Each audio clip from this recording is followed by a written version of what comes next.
All right, we're going to go talk to Astralis now. Let's see. All right, we've got Astralis here. We'll talk to Ryu early in the morning. I love the jacket, by the way. It's you look sick. This is a cool outfit. Is this like a special major jersey you got under there as well? Yeah, we hide that for now. Oh, you hide that. We're hiding until the okay, release, zip it up, keep it hidden. Okay, well, coming into the major, not just looking stylish, you guys obviously coming in hopefully with some great expectations of yourself here in stage 2. I mean, earlier in this season, Astralis was just on the rise, right? Like, you guys are looking great, but maybe towards the major things started to slow down a little bit for you. So how are you? What's the general vibe of the team and coming into the major? I mean, I think it's fine. Like, we had a boot camp the last week, so it went pretty well. Like, I think we got ready pretty well, and yeah, I mean, pretty much that. Like, last a few events, yeah, we didn't make playoffs in Atlanta, so that sucked. But hoping to get it back, get something good back here. So yeah. Well, lots of firsts for you coming into this season. You know, big organization, getting to play Tier 1 events over and over again. We've seen some great performances from you, and maybe some quieter ones. So, as an individual player, what are you feeling like your improvements been most from the start of the season to now? What's been your biggest improvement?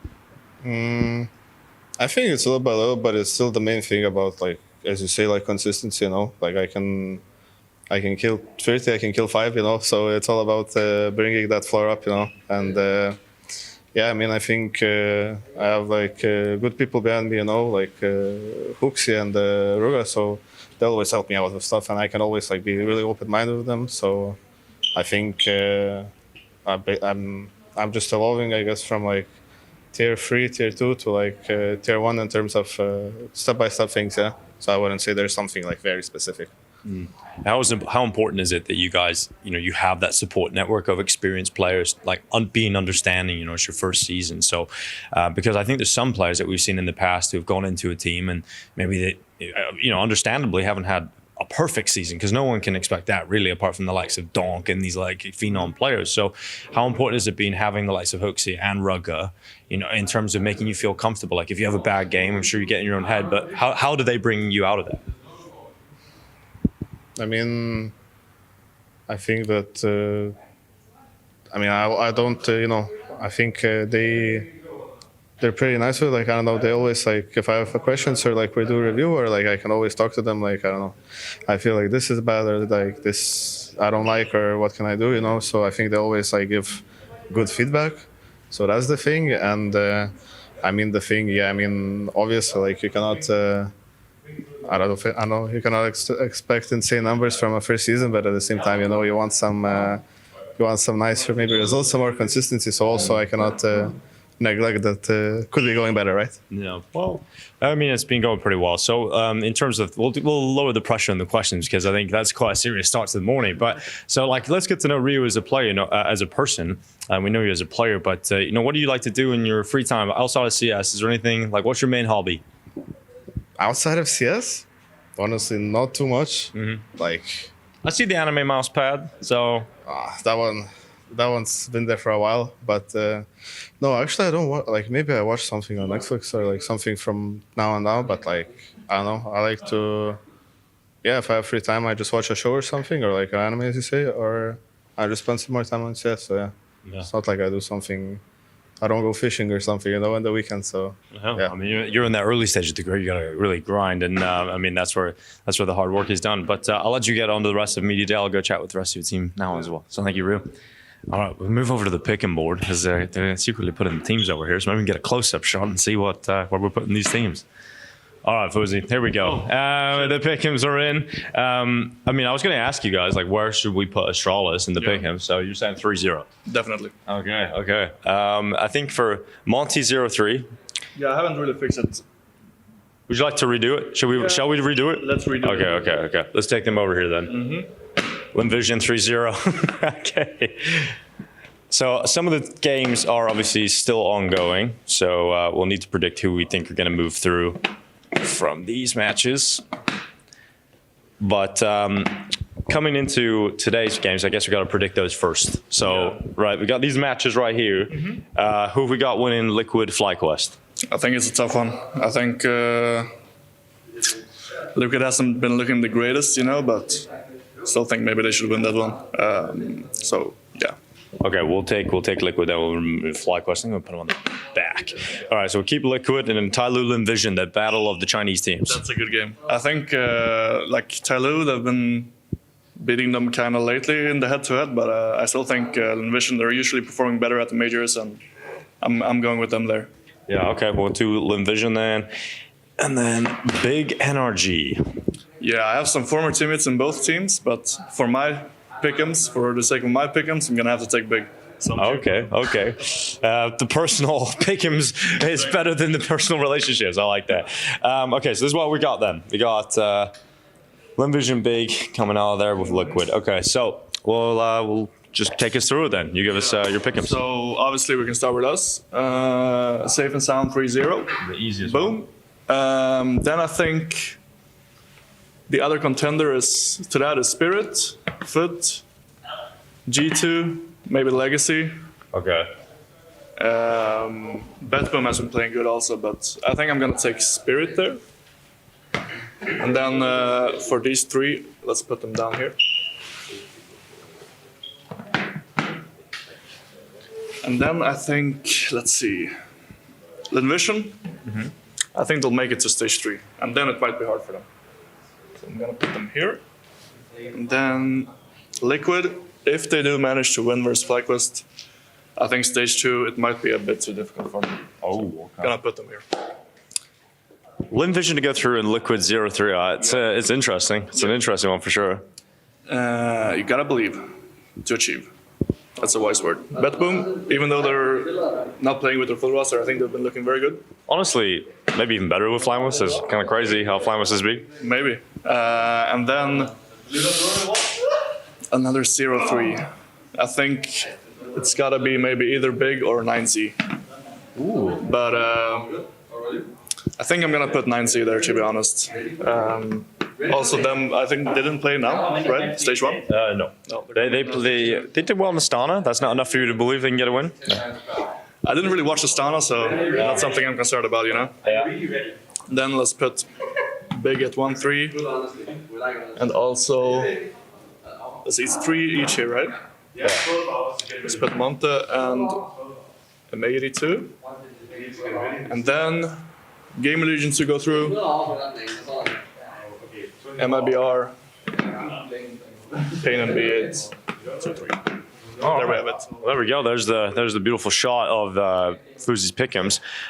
Honestly, it looks pretty good. I think it seems logically sound. Yeah. Envision's a wild one, but maybe they'll just crazy overperform. But yeah, you guys definitely feel like you could absolutely be a 3-0 team coming into this event, especially with what we've seen from you guys to kick off the year. Your individual form, I remember Pro League was just out of this world. So you feel you like Dust 2 a little bit more now, like after the amount of times you guys have played it this season, you liking it more? Yeah, I mean, I've never liked it that much, but I seem to be doing pretty good at it now, so it's all right. Yeah. So why do you think that is? Why do you think you've become more comfortable in it? Is it just the reps, or is it something that's like changed for you individually? I think just playing in a team where more people kind of play it, you know. All my past teams it's been like one of our worst maps, and like not only for me but for the whole team. So I think just having some more people around me that are more comfortable in the map helps. Yeah, and coming into a major with Astralis, probably a very different vibe for you, because I think the times you have been with like teams that are just like expect underdogs, you get a win here, but now there's actually some expectations on your shoulders. Is that a very different vibe coming into the tournament? It's different for sure. Like with Wildcard, I think we were just happy to be there, you know. So yeah, it's different, but no pressure yet. I think stage 2, it's stage 2. Maybe when we get to stage 3 or playoffs, you'll feel some pressure. But I like when you say when. That's good. You know, I like that. I like that. Just choice of words. But I'll head off and talk to one of your other teammates while they're getting some photos done. But you get to choose. Who am I gonna go bother this morning? Oh, you should talk to Jabby if you haven't already. Okay. I'll go talk to Yabby then. Let's go head out there. Thank you very much, Fuzi. All right, as we're on the way, we'll still talk to Yabby, but we've got a couple of players right in the middle here, so we might as well chat to them. Good morning, Hooksy. I heard. Coughing really bad. Oh yeah, the banana. That's kind of the best moment. The banana's coming out of their mouth. What's up? I was told that I have to ask you about a skit that you filmed this morning and whether you think it's appropriate.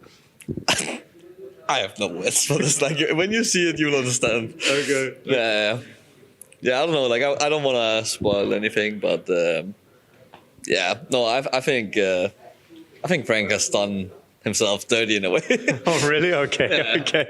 Do you think it's major vibes? Do you think it's like Cologne major vibes? I hope that no one associates this with a major or Cologne, because it would be a shame to the legacy. Okay. I'm so intrigued as to what this is going to be. Yeah. So I walked up to Rio this morning. He was like, I'm going to keep this jersey a secret, and then zipped his jacket back up. Now everybody's just walking around with him, but now we reveal it. It looks sick. You a big fan of it? I mean, I think it's all right. The only thing is I'm getting a bit of PTSD from G2, where we also changed to like a red and black shirt right for the major, and it went like shit at the major. So Okay. But I mean, I don't know. Like the pants are very baggy. It's more for the young guns, I guess. So Okay. The Zoomer fit. Yeah. I mean, it looks cool. It kind of is giving me G2 vibes, though. Yeah. But that went pretty well for you in Cologne, so. I mean, but we changed it for the Paris major, which, if you remember, that one didn't go so well. No, that didn't go well. No. Not very well at all. But they were watching apparently, whoever they are. But coming into this event, you obviously have won it before. So like coming into Cologne, what's the feelings? You're in the city again. You're seeing you're seeing the cathedral. What's the sort of thoughts that come into your head? 50-50 win rate, not bad. Yeah, it's pretty good. 50-50 chance in the major then. But it seems like you guys are all in good spirits. Talking to Fuzi's confident coming into this tournament. So obviously the season was really strong for you at the start. Like I felt like it was just a straight up upwards trajectory. Then a couple of like hits, I would say, along the road. But as the leader of the team, like what's your general consensus of this season? Are you happy? I mean, I think we should be like all in all be decently happy with it. I think we fell into the same trap that some other teams did, where you start with really low expectations, then you get a result that you maybe didn't expect to get, and then suddenly that's the standard for you, right?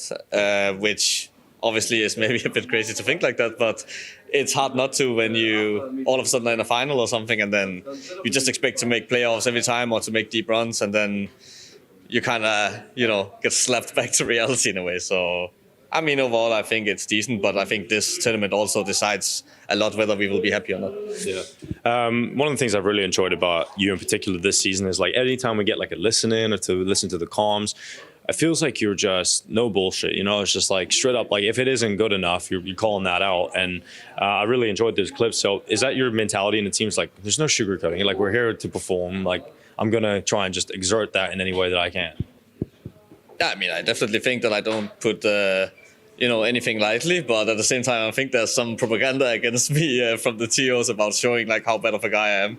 I'm also cheering for guys sometimes, but it's like that never really gets shown. But yeah, like when I have to be harsh, I'm harsh, and sometimes it's maybe a bit much for some people. But we're in a competitive environment, and I think that anyone who's tried that understands that the waves go high sometimes, and I think it's also important to be straight up to get things fixed and to improve. Yeah, and I was talking to Ryu this morning, who's saying you and Rugger are great help for him, coming in as a rookie to this level of Counter-Strike. And as an in-game leader, I'm just wondering, like, your thought process. You've played with a lot of younger players, and so when you're looking at a player like Ryu, who has been good and then has been a little bit quiet at times, up and down, what is your approach to helping a player like that?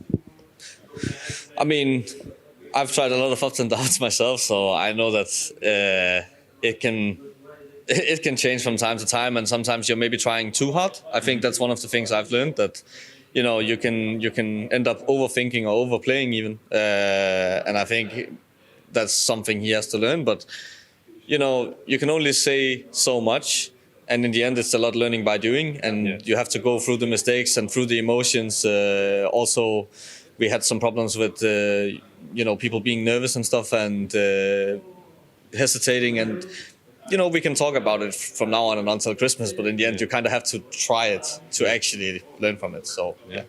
All right, well, thanks very much. I'll let you go get on with the rest of your media day, Hooksy, and I'll catch you in a little bit. And I'm sure the jersey is just going to be good luck. So you're gonna fall in love with the black and red. Hopefully. Yeah, I think so. Pain is in the building and everyone is having a good time. Everyone is laughing. Obviously, everyone can join us for the pick camps that we're about to do, because Snow is just can't wait to get into it, right? Welcome to IEM Cologne, first of all. Okay, thank you guys. Hello, Snowzing here. Let's do the PKMs. I will say my opinion, okay? I will just say my opinion. I feel like I'm talking to a rapper. Okay, let's get into this. I will first of all, we are shooting this. I will make a disclaimer for our guys that we are still shooting this when the last day of stage 1 is not over. So we don't know the results of these 6 teams. This is the head-to-head matchups, but we have a lot of teams that are already through. So let's start with for example 3-0. What do you expect? I will just move this here because they're just bugging me out. 1 second. So we just move this, and now it's time for Pain to choose some 3-0 advance. And by the way, feel free to chime in and correct him. Dá uma ajuda também, galera. Okay, I will say my honest opinion, okay? Okay. I did not expect that. Who the hell expected that? So, Pain in without pressure. No pressure. Obviously, Okay. like that. Another one. Okay, we're looking at the team spirit into 3-0. Do you think that these two are the best teams of stage 2? Yes, of course. Of course. These best 2 teams in the stage 2, of course. All right, well, let's talk about... First, let's ignore this. Let's talk about who will advance from these teams in your opinion. And also you can pick some of the teams from the matchups we don't know yet, if you feel like someone is going to for sure advance. Of course, G2. G2. Yeah. Food. FUT, a lot of rookies on that team. Don't you think it's pretty dangerous to put them here? Yeah, maybe dangerous, but they play a really good Counter-Strike. We played against them in Atlanta, and it was a very hard game, bro. And they play really good CS, and I think they will go to the stage 3. And Legacy, of course.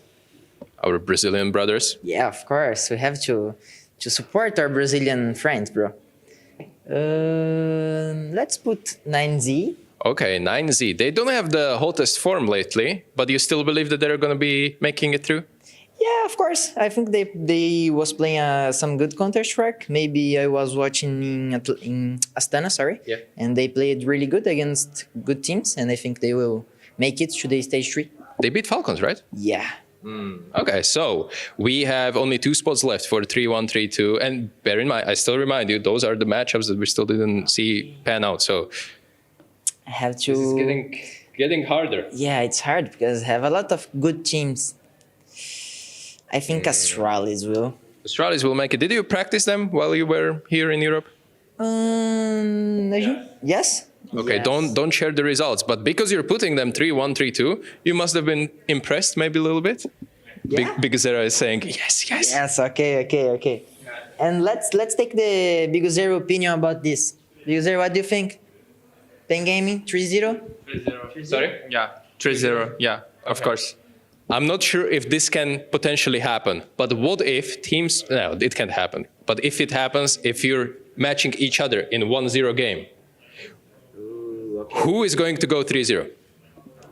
If we play against Spirit, you win? In 1-0 game, yes.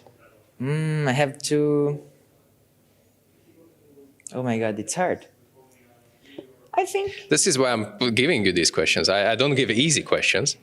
if we play against Spirit, of course we can win.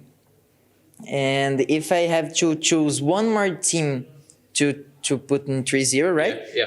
I will put Legacy. Okay, so this is kind of like in case, obviously these are your 2 top picks, but in case you face each other, Yeah, of course. that's where Legacy comes in as well. Yeah, I think so. I think Legacy. Okay, I like it. Support Brazil, bro. Yeah, of course. What about one more 3-1, 3-2 team? I think Game Religion are playing a good Counter-Strike right now, and BetBoom also. They are playing really good CS, but I will go with Brazil, bro. Brazil again, MIBR. This is a real patriot. Like this is, you really believe in your comrades. Of course, bro. Cologne, the last Cologne, I think, and the last major of Cologne was SK Game, the champions, right? Yes. And yeah, Brazil have the way. I mean, Ferb was here. He didn't have the way. Yeah, don't say that, bro.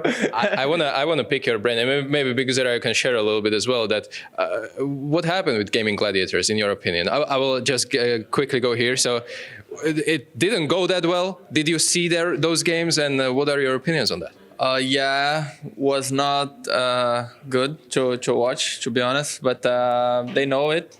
But I think it's hard to say because we, from outside, it's so difficult to give some opinion. But yeah, I don't know about the focus on the game and all the work they put. But I think right now it's another time, you know. If you want to go through any stage, you have to work a lot and do like your life. And I mean, I think they were not prepared to go through. It definitely felt like it, but I ask all the time when teams arrive that if they got surprised by someone in the stage one, so I will spin that question: who disappointed you the most in stage one, apart from Gaming Gladiators?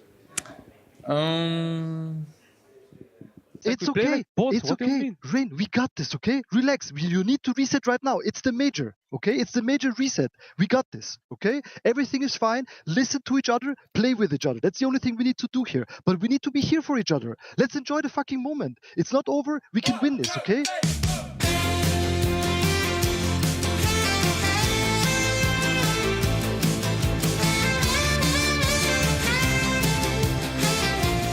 Looking for something, anything. He's got the first kill. Now dangerous for Tyloo. If he can get one more, and he will. Oh! And then he gets the dink on top. No way. And that's going to help out Stan with a grenade. And there's Hooksy fired up.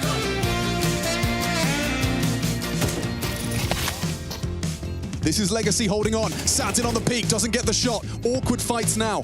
Rainwaker in the donut needs, can't handle it. Now a clutch for Gizmy. Can Captain come up clutch? Looks good. Looks real good up against Art. He's off the bomb in time. Art has saved them. It's the dashboard shining back. It's the miles we could track. Don't slow down. He's fake a reload with one bullet. Yes, 3 shots left. No way. 2 of the kills. USP gets the job done. He had 3 shots and still delivers. Why is he ready? His Hypex and offenses are about to close. Oh, he's missed it. This is all allowed to get another round. Okay. We don't slow when the lights grow cold. Chasing what we started for. Voices rise in the echoes grow. Time is what we're fighting for. We don't slow when the lights grow cold. Kom nu, Lurker! Chasing what we started for. Хорош! Voices rise in the echoes grow. Time is what we're fighting for. We don't slow when the lights grow cold. Chasing what we started for. Voices rise in the echoes grow. Time is what we're fighting for. And that's put flawlessly through into stage 3.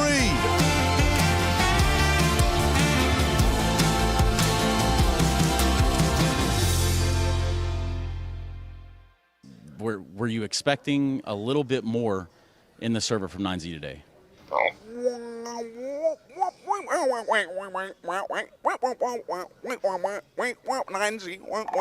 Anything you want to say to the fans out there? That's right. Thank you so much for your time. The event is Cologne 2019 and formerly known as ESL 1. The confines of this are a semifinal. We're talking about a game in which this man himself was featured amongst the likes of Zipex, Magisk, Glaive, and Device, of course, which is what we'll be talking about. On the other side of the equation, Vitality, Zywoo, Alex, Apex, MBK, RPK. Now, this was once upon a time, and this happened, and then you went to join Vitality. So what are we looking at right here? It's, I think Cologne speaks for the Astralis squad you just mentioned, the one that just got away. The one we never really managed to clinch. I guess we got everything else, but this one is, I don't know, we had this weird thing every time we went into Cologne. We thought we had like the form, we had everything going for us, couldn't really make it work. So yeah, it's the one that got away.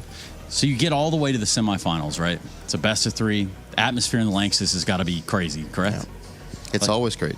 Like I can imagine. Dust 2, Vitality 16-8 with a heavy T-side first half.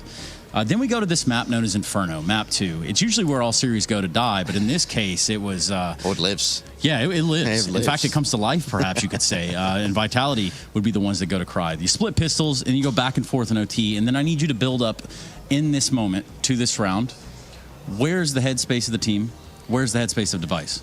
I think Device coming into this specific round, he's had a rough game coming into it. I think overall for his tournament was still okay, but I wouldn't say we were not chokers at that point. But it's been an issue for us to make things matter, specifically in Cologne.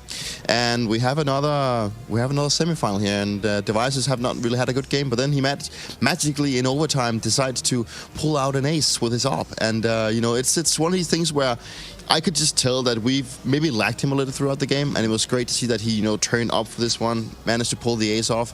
It routed the team. I think even in the clip you see like Glaive rocking his shoulders, like, "Yeah, you got this, buddy. You got this, buddy." So it was a very important moment, and I'm just, it's shocking to see the guy that can pull this one off. And not only in the moment for the team and the stature of what's going on in the Lanxess itself, but for an individual player like Device. If you're having a rough game and you have a pop-off moment like that, where, yeah, you might have gotten away with a little bit of murder there with a collat there towards the box, but overall, yeah, that should boost your confidence. Of course, I mean, it's for him, it's always been about the confidence. I think if he's turning up for a tournament, he doesn't having, the feeling or can't feel himself or the team, then I wouldn't say he was struggling. He was never really a player that seemingly struggled, but he would just play a little bit worse. But as soon as he got this one going, I mean, it's relatively late in a game or in a tournament to get this type of highlight, but it was in a very important moment. It's in overtime, and you want to be making it to the third one, and I think that kind of skyrocketed for him. And the fact that he's even now he's got like a small mural for himself. Sure. He's kind of in the history books, even though that we haven't won Cologne. I think it's still very impressive. And I was even thinking when I got here and I saw this for the first time and I saw his name on that one, I was thinking, what player was that? I could barely remember it. But then when I rewatched, it's like, okay, it's the one against Vitality. Now it makes sense because it is actually quite outstanding. Now, they're not watching the major with us here, and I do mean Device and company. Is there anything you'd say, any message you'd have to an old teammate if he's watching right now? Well, keep fighting, buddy. You've had a great career. I know it's at a point where you probably would have wanted to go a little bit further, but you're doing good, man. That's right. It's Cologne, baby. It's the major, stage 2.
Welcome back to IEM Cologne 2026. We're nearing the halfway point at stage 2 at the major, which means that today we're going to send some more teams into stage 3, and unfortunately some teams will also go home. I'm joined by Stuko and Dupree here for the first segment of the day, where we're going to talk a bit about what happened yesterday, obviously. Just a bit of a recap to figure out where we're at currently at the major. Yesterday, Stuko, was day 2. We sent home some teams, and unfortunately, one of those teams that we're no longer going to see was Gamer Legion. Biggest surprise by far to me in stage 2.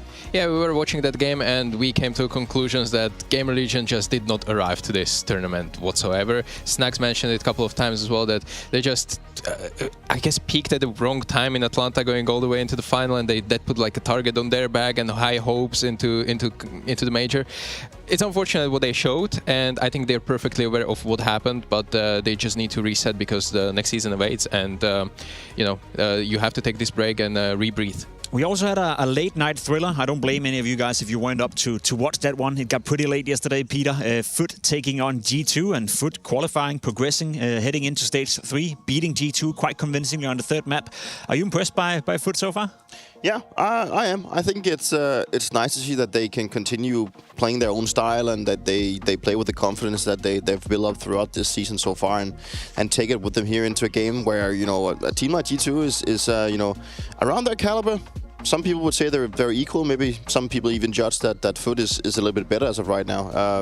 I think it was an interesting match, and I think it was just also a showcase of skill, specifically from Krabeni, where he took charge of everything. Like as an in-game leader and having that much impact, that's very special. And you can just tell by the fact that the Foot guys, they also in the interview with the Jukes, he said that they were expecting this. Like, I think they know what they're capable of, and for them making the 3-0 is not that much of a surprise. I think they showed us yesterday exactly what they're capable of, and that is playing some very solid Counter-Strike. They'll be rejoining us once we get into stage 3 with all the top dogs, so to speak. Vitality and the likes of such are joining us. For now, though, we can check in on the pick'ems as well. I think there's been quite a lot of surprises so far in this stage in terms of, Gamer Legion going 0-3. I don't think a lot of people expected that. Pain, I see, also a team that a lot of people picked to go 0-3. Tyloo have been playing well. Big have been playing well, so safe to say that some of these lesser-known teams and some of the underdog teams, Martin, have really done well at messing up everyone's pick'ems, pretty much. I just want to skip this segment. I'm watching at my name, bro. I think I'm going 0. Did this ever happen? Like, okay, I made some gambles and I'm completely taking it to my chin, but I didn't look too much into it. I just went by the gut feeling, which was clearly wrong. But if I go 0 on this stage, I'm actually impressed by myself. You're super cooked. Thank you. You're overcooked. Yeah, I'm saving my energy for stage 3. Don't worry about that. Yeah, we'll have to watch how that progresses. I'm sure you guys at home as well are currently sitting with a bit of sweat in your palms, trying to figure out whether or not you're still in contention for that ever so lovely diamond coin that none of us are getting anyway. However, let's talk about some of the big topics and the overall topic that we had so far during this major, and that is the rookies, right? There's been a lot of rookies coming into this tournament. We saw some of them in stage 1. We saw a lot during stage 2 here. Foot is a great example. 4 rookies on their lineup. You see it on your screen right here. There's so many. So in terms of picking out some of the rookies, that may be a bit of a tough task, but I wanna drive back to stage 1. There was one rookie that stood out to me, and a player, I'll be completely honest, I had no clue whatsoever. ASAP from Thunder Down Under. I think they did a pretty good job, messing up people's pick'ems, so to speak, but I also think this guy did a pretty good job at showcasing himself to the world of Counter-Strike. I'll be honest, I'd never watched him play before, but he did very well in stage 1. Yeah, all things considered, coming from a region of Australia, it's going to be always tough to perform at such a high level, especially coming into the major. It's one of the only, the only team without an organization coming into here, so they don't have the structural support of some other teams that can use to be, as a leverage to perform well at these events. He's been impressive individually. He's been pretty sharp. He's playing very active in his spots. Kind of playmaking ability is definitely there. He was in interviews he's as well pretty chill, pretty talkative, so I can assume that he's similar position on the server as well, so he's kind of like helping everyone with Alistair and with Dexter with an experience. So I'm also impressed by him. Unfortunately, we have a little bit of a low sample size on his performances because they were going out in the tournament pretty early, but they won nonetheless. Even how he's enjoying himself right there, like he's screaming at the counterparts. I think it was against FlyQuest as well. So there's a good beef, and he has the charisma on the server, off the server. I'm starting to like this guy. I'll be completely honest, and this is just my humble opinion. Whenever you're watching any Australian play Counter-Strike, they always come in with a certain amount of attitude, and I love the energy that we get from them. Despite them not making it to stage 2, it was nice to see ASIP play. Another one is Dilladis. I think that's a player we haven't really spoken that much about for BetBoom. He's still in contention, still going to play later on today. A player that have had some visa issues, etc., etc. Luckily for him and luckily for BetBoom, he showed up at this major, and so far, Peter, he's been doing pretty well, but he kind of goes under the radar. We speak more about Flammers, we speak more about Boomage, but this guy being a major rookie, he's doing a good job. Yeah, he definitely is. I mean, it's very clear that there's some very big names inside the BetBoom team that kind of overshadows him a little bit. But he's been solid. He's had a decent tournament. He has some very impactful the plays inside of the game that they've been winning. And it's a Russian player that's been around for a while. It's been a while since he's been picked up by a team where he can actually maybe also showcase a little bit of his skill. And for him to go to the major and have a steady progress as he's doing right now. Nothing completely out of the ordinary, but just being stable and helping his team win the games. That's very important. And it's also just the team is looking solid, right? It's also a team that's had a lot of issues with visa and having a lot of issues just feeding their main roster, and it must be pretty good for him to feel that he can actually come to the major now, and without the visa problems, he's the one that's actually present, and that he's not has to be the one that's sitting on the sidelines. He's done a really good job so far, and it will be interesting to see BetBoom play later on and see if they can fare into stage 3. Another one you wanted to touch upon, Martin, is Luchov, a player that is getting finally his major debut here in Cologne. Yeah, so if people are unaware, there was this unfortunate situation just a year ago at Austin Major by Blast where he qualified there with Bestia, but due to visa issues, they were replaced by Legacy, and it was kind of big drama that they didn't manage to get visa in time, and we don't know who's at fault, and it was a heartbreaking story to say the least. But now he's finally here on 9Z, and actually he's been playing really, really well prior to this tournament as well. He's been one of the standout players for 9Z for sure. He's been at the spearheading that win against Falcons over at Astana, so that was pretty big surprise. He's been extremely impactful. He's been extremely talkative. I've been watching these guys on their prior events in Barcelona as well, and these guys' aim is something different. I speak for 9Z as a whole. Like, these guys are on incredible level when it comes to mechanics and these micro movements and micro decisions. But it's a little bit of a unfortunate situation with their macro decisions and kind of preparation. There are some clear weaknesses right there, in my opinion. But 9Z are pulling through with individual prowess, and Luchov is spearheading that for 9Z as well. Without a doubt, a team we have to look out for, and a team that is also still very much in contention to make it to stage 3. A guy that already have made it, and a guy that has pretty much the perfect major debut you could ask for. A guy who's yet to lose a game at the major, Peter. Jukes, we spoke to him yesterday.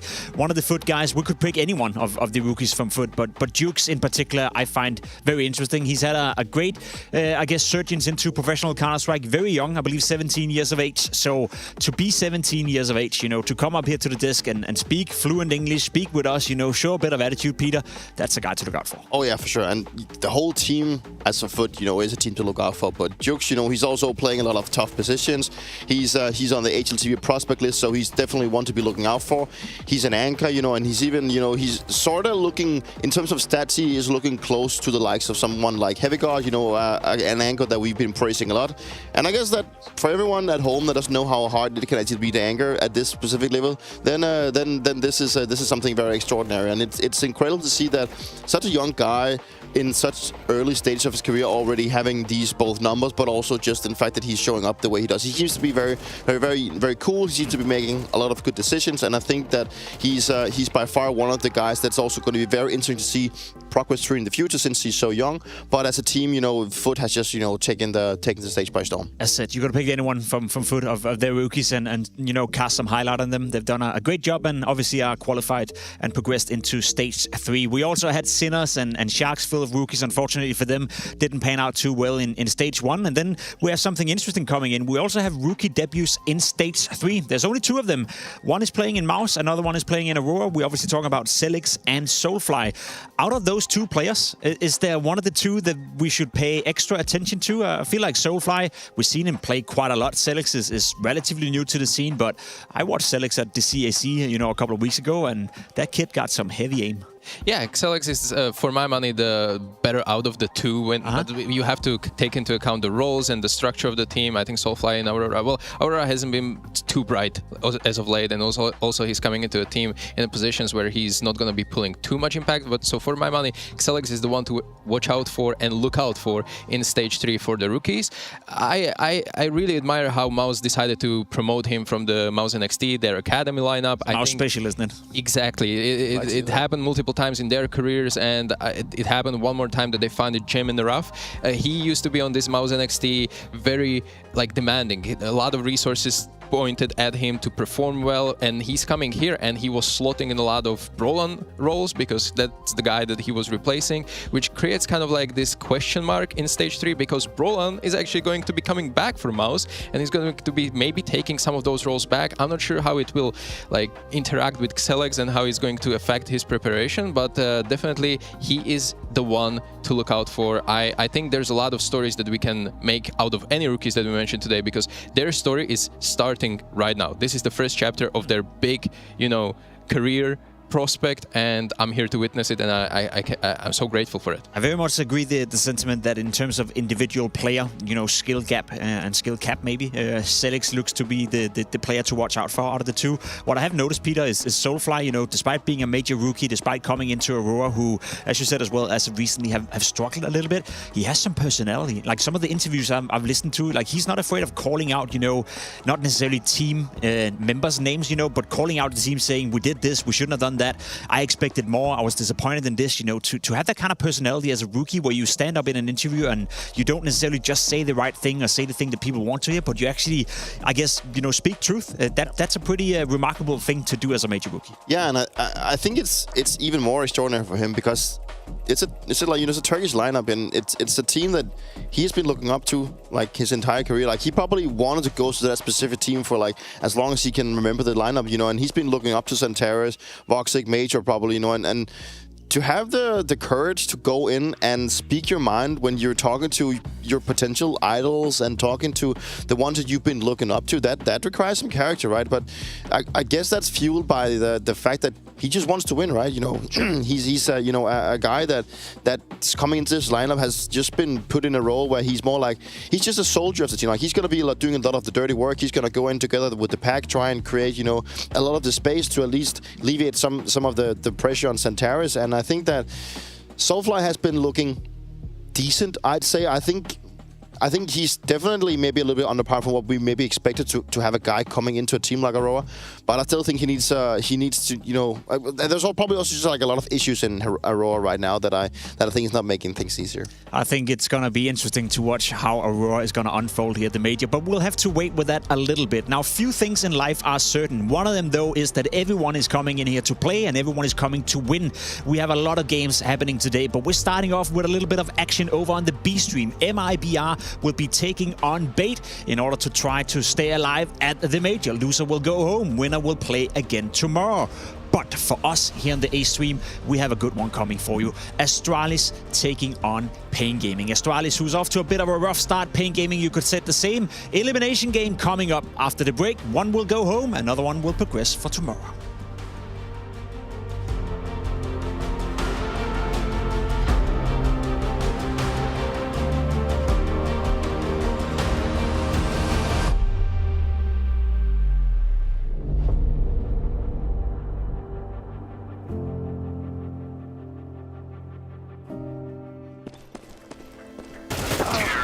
Bro, you're baiting every round. Talking about? I had so many trades. You're trading anything. You're miles away. I carried you. Tell me game. One round. Hold on. Let me pull up CS stats.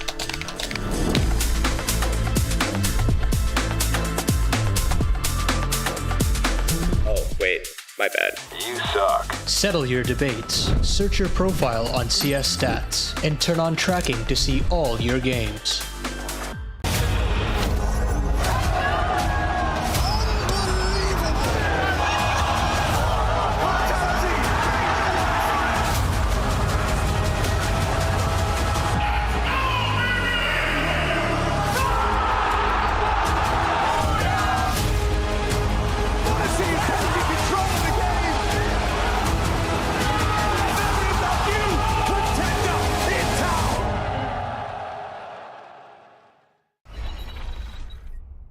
4, 3, 2, 1. GG! Leaving Coldzera in a 1-on-4. Looking for a second, he connects in. Oh, and he gets a third as well! Surely he's not going to pull this off! Could be really rough for Simple to actually get through this. He's going to throw the AWP. Oh my god! Simple, what is happening? $5,000 to lose. Stop. Hang up the phone, Timmy. Just snacks.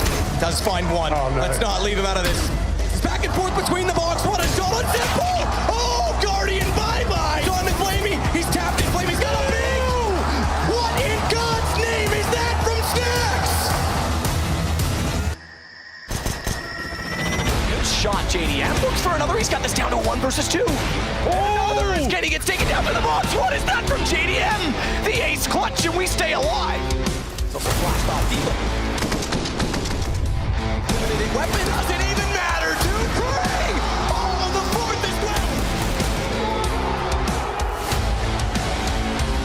This is so fun. Oh, this is huge. Georgie's going to make it into the corner. They're both going to go down.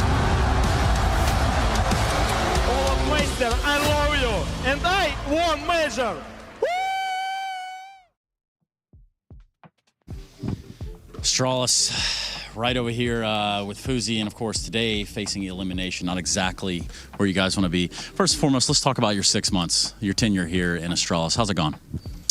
I mean, I think in the bigger picture, I think it's gone all right. You know, not sure what to expect from the beginning, and I think we held our level. We played good some events and worse at some, but overall, I'm content with it. Do you have any comments perhaps about Astralis having gone international? You know, there was a time where it was, we got to be Danish, got to be. There was no questions about it. What do you think about it? I mean, I understand the fans that think like that, you know. Maybe once in a time I thought like that with NIP as well. Yeah, I mean, it's a part of the identity to be Danish. And I mean, we are still a Danish team, right? We have the Danish majority, we have the Danish coach, Danish staff, you know, so it's still a little bit Danish. It's pretty close. You know, it's right around the edges. Hey, speaking of around the edges, for you guys, on the edge of that elimination, right? So talk to me about coming in here today, into the major, into stage 2, and having to play your heart out. Yeah, I mean, it's been a shit tournament for me so far, so I mean, I just got to do better today, so I actually get a chance to play more and actually show myself, you know? Yeah, do you think Pain are going to be the ones to slow you down today? Hopefully not. No? Anything you want to say to those Astralis fans we just talked about? Yeah, I mean, thank you, as always, for supporting us. Ever since me and also Rio joined, I think we've felt your support through every tournament, every game. So thanks for being there. It means a lot. Thank you. And thank you very much. Good luck. Thank you. The Intel Extreme Masters Cologne Major 2026 is brought to you by ESL in partnership with Intel, Acer Predator, DHL,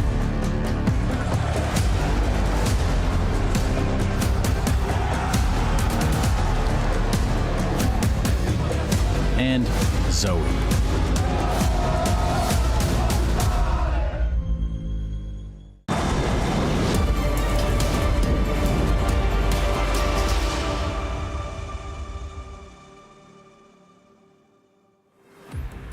Astralis find themselves in a game against Pain Gaming for survival at IEM Cologne 2026. They got off to a good start. They got off to a strong start. Won the first best of one. I remember Hooks is screaming left, right, and center, and I thought to myself, all right, Astralis, you came here to play. But it's fizzled out ever since. They now find themselves, as said, Stuko, in a position where they're one loss away from being eliminated. I don't get what happened. After that Gamer Legion stomped their head on the first map, Hooksy literally almost live gamed. He was running around, he was getting 4Ks, I remember. He was just having great time, and I told myself, surely, like, this is Astralis getting into the stage 3. But now, after those next best of ones, I'm actually very, you know, I'm not really hopeful. I'm actually thinking that 2 nukes that they decided to play really killed their chances moving forward, because it's not only that they lose it, but also how they lost it. Like, it felt like they didn't even stand a chance for the most part. Peter, Martin is scared on behalf of Astralis. I can tell. Are you scared? No, not yet. Not yet. I'm not scared because they go up against Pain. I think that's like the big thing for me. They should be beating Pain, in my opinion. They have the better players, and I think they also have like the better conditions around the team right now. So I think that's what it is. I mean, I know I was also surprised with how they did in the beginning against Gamer Legion, but I think that's the one off, right? That it was Gamer Legion. Gamer Legion played really poor. Then I think I put my expectations too high for Astralis, and I think now Astralis, they've realized that we played 2 really bad nukes, and we have not done well enough. But now it's the best of 3s. There's still plenty of chances for them to go through, and I think they have what it takes. Now, obviously, there's a lot of, I wouldn't necessarily say bias, but there's a lot of history with Astralis here on the desk. You, Peter, you played for them for quite some time. You won a couple of majors or something under that banner as well. I happen to share a hotel room next to them, so whenever they practice at 2 a.m. in the How's that, Jacob? It's pretty annoying, not gonna lie. I can't sleep, but that is what it is. However, this whole project going international, right, that kind of changes all the history that we both have with Astralis, that Danes have with Astralis, and even though Stunner, spoke to Fusi about it, I mean, it's to me, it's not a Danish team anymore. It's a team that is trying to go international, and I like it because it was bound to happen. It was needed to happen. Danish Counter-Strike is probably in the worst state it's ever been in terms of fostering new talents, etc., etc. But I guess my first opening question here for you, Martin, is being a non-biased Astralis fan or non-fan, are you satisfied with this whole international development that you're seeing from Astralis just yet, or would you have hoped that they could acquire bigger names, better players, or is this just the name of the game right now? Well, as you said, I'm satisfied they went international. I'm not satisfied with how it's going so far, but it opens the wide pool of variety of players that you can all of a sudden pick. Looks obviously. like Bitcoin right there. Yeah. Okay. Well, it's not in a free fall, but we're maybe getting there. I hope not. But yeah, as you're saying with Astralis, it's kind of tough because also when you approach new players, it's not the name that it used to be once upon a time. Obviously, like you don't necessarily.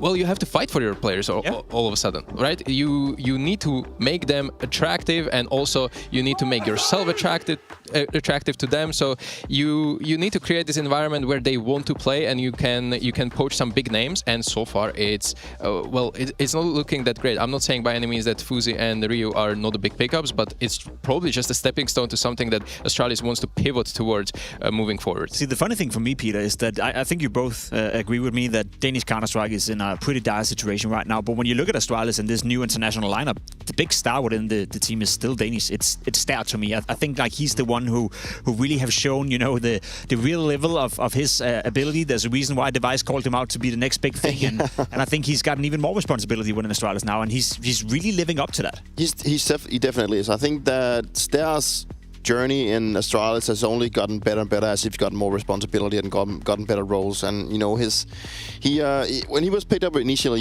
he was always considered a big talent back home. And I have recalls of playing them in practice when he was back in Sprout, where we for a certain degree thought, I wouldn't say we didn't think he was cheating, obviously, but we just thought that this guy's he's hella annoying to play against, and at points he would write shit back to us because I remember matches he was like, yeah, you should do that on LAN. And then he was like, yeah, I'm gonna prove that to you. And so far he's proving it, right? It's good to see that he's at least living up to the expectations. He's the bright light in this Astralis camp right now. He's by far the best performing player, and I think he's also potentially even in a spot now, if he continues this form and if he continues the form that he's showing at the May right now, is there actually a case where he could be considered to go somewhere else? I was just about to say, right, I think that's possibly the biggest task Astralis have right now. That is to make sure that he's still happy and content within Astralis, because with the way he's playing, there's definitely other teams right now that has stayed on their radar, thinking he could come into our team and make us better.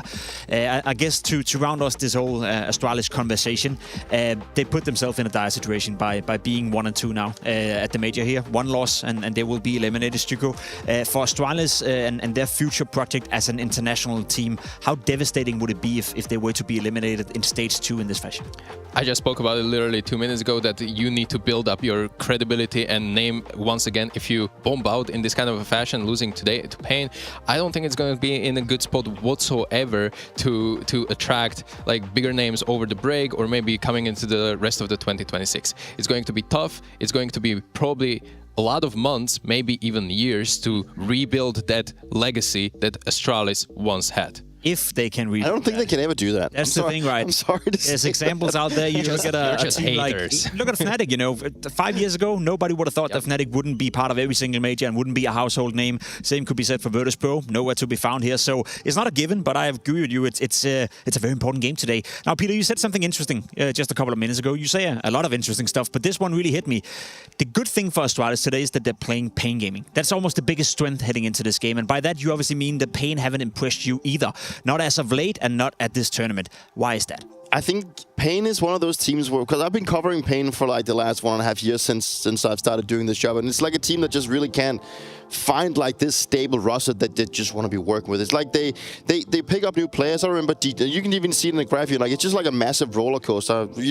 At points, when they picked up GJT, they had David Dares at one point as well. And when they figure out, hey, that was not the pickups that we wanted. We're just gonna try something a little bit different, right? Then Mirage coming in and VSM, NQC even stepping out because of personal issues, and then getting a replacement by Safe. And by all means, I know that Safe has had a good run with Fury when he was there, but I just don't think that he brings to the things to the table that Pain is going to need. Like, he doesn't bring enough firepower, because NQC was, in my books at least, like by far the best player in that team, and that really hurt them. And Pain is just, the roster that they have this major, just in my books, is just not competitive enough. But anything can happen. Like, we know what Brazilian CS can bring, and we know that the passion can carry them a long way. But I think what Safe is trying to do right now, I think he's going to try and see if he can pull his inner form, like his Fury form. But even in Fury, he didn't always have the best. There's a lot of different angles you can take to attack this whole Pain lineup, so to speak. I think one of them being Big Wazera, who's been labeled as an in-game leading fracking machine. If you actually dive into his output the last couple of years, it's been going down and down and down and down. I think that's a big issue. There's a positive though for me, and that's Pyria. I think his his coming into to Pain, his ability to be the difference maker on sometimes when they're struggling on the T side, that's the one thing that's been going for Pain as of late. Yeah, and this is I'm gonna pose this challenge for our viewers today that's gonna be watching these games. On T side, watch Pyria. He is impressive. He's always kind of like in the thick of it. He's always in a good positions. He's not playing the easiest roles, but he's always finding a lot of impact. I think at some point at IEM Atlanta, prior to this event, he was at one point the best T-sided player, and we've had Vitality there, we've had Navi there. So obviously he ended up that event at the top 5 in my opinion, and he's just really, really sharp. And it doesn't matter which map you're playing, Pyria is given the output that needs, and that probably offsets Big Wazera's performance a little bit as well. He gets to work all of a sudden with like more aggressive player that is able to also close out the rounds or mid-round really well. I do think that this is the one of the biggest surprise for me in Pain roster in the past couple of months. Those highlights look like a young Dupree playing Counter-Strike, actually hitting his shots. Now, in terms of the veto, they both ban each other's best map. There's going to be no Ancient, there's going to be no Anubis. So in terms of that, those are the two stable maps for both Astralis and Pain. They're gone now. So are we shaking hands on middle ground maps, and should that be a sign of a competitive game here? I think there might be a couple of interesting picks from Pain, namely Dust2 or perhaps... What was it? Nuke, I guess. Nuke, yeah. Because Nuke was already lost twice by Astralis, and that is exactly what they go for. Therefore, Astralis decided to go for a CT side, naturally.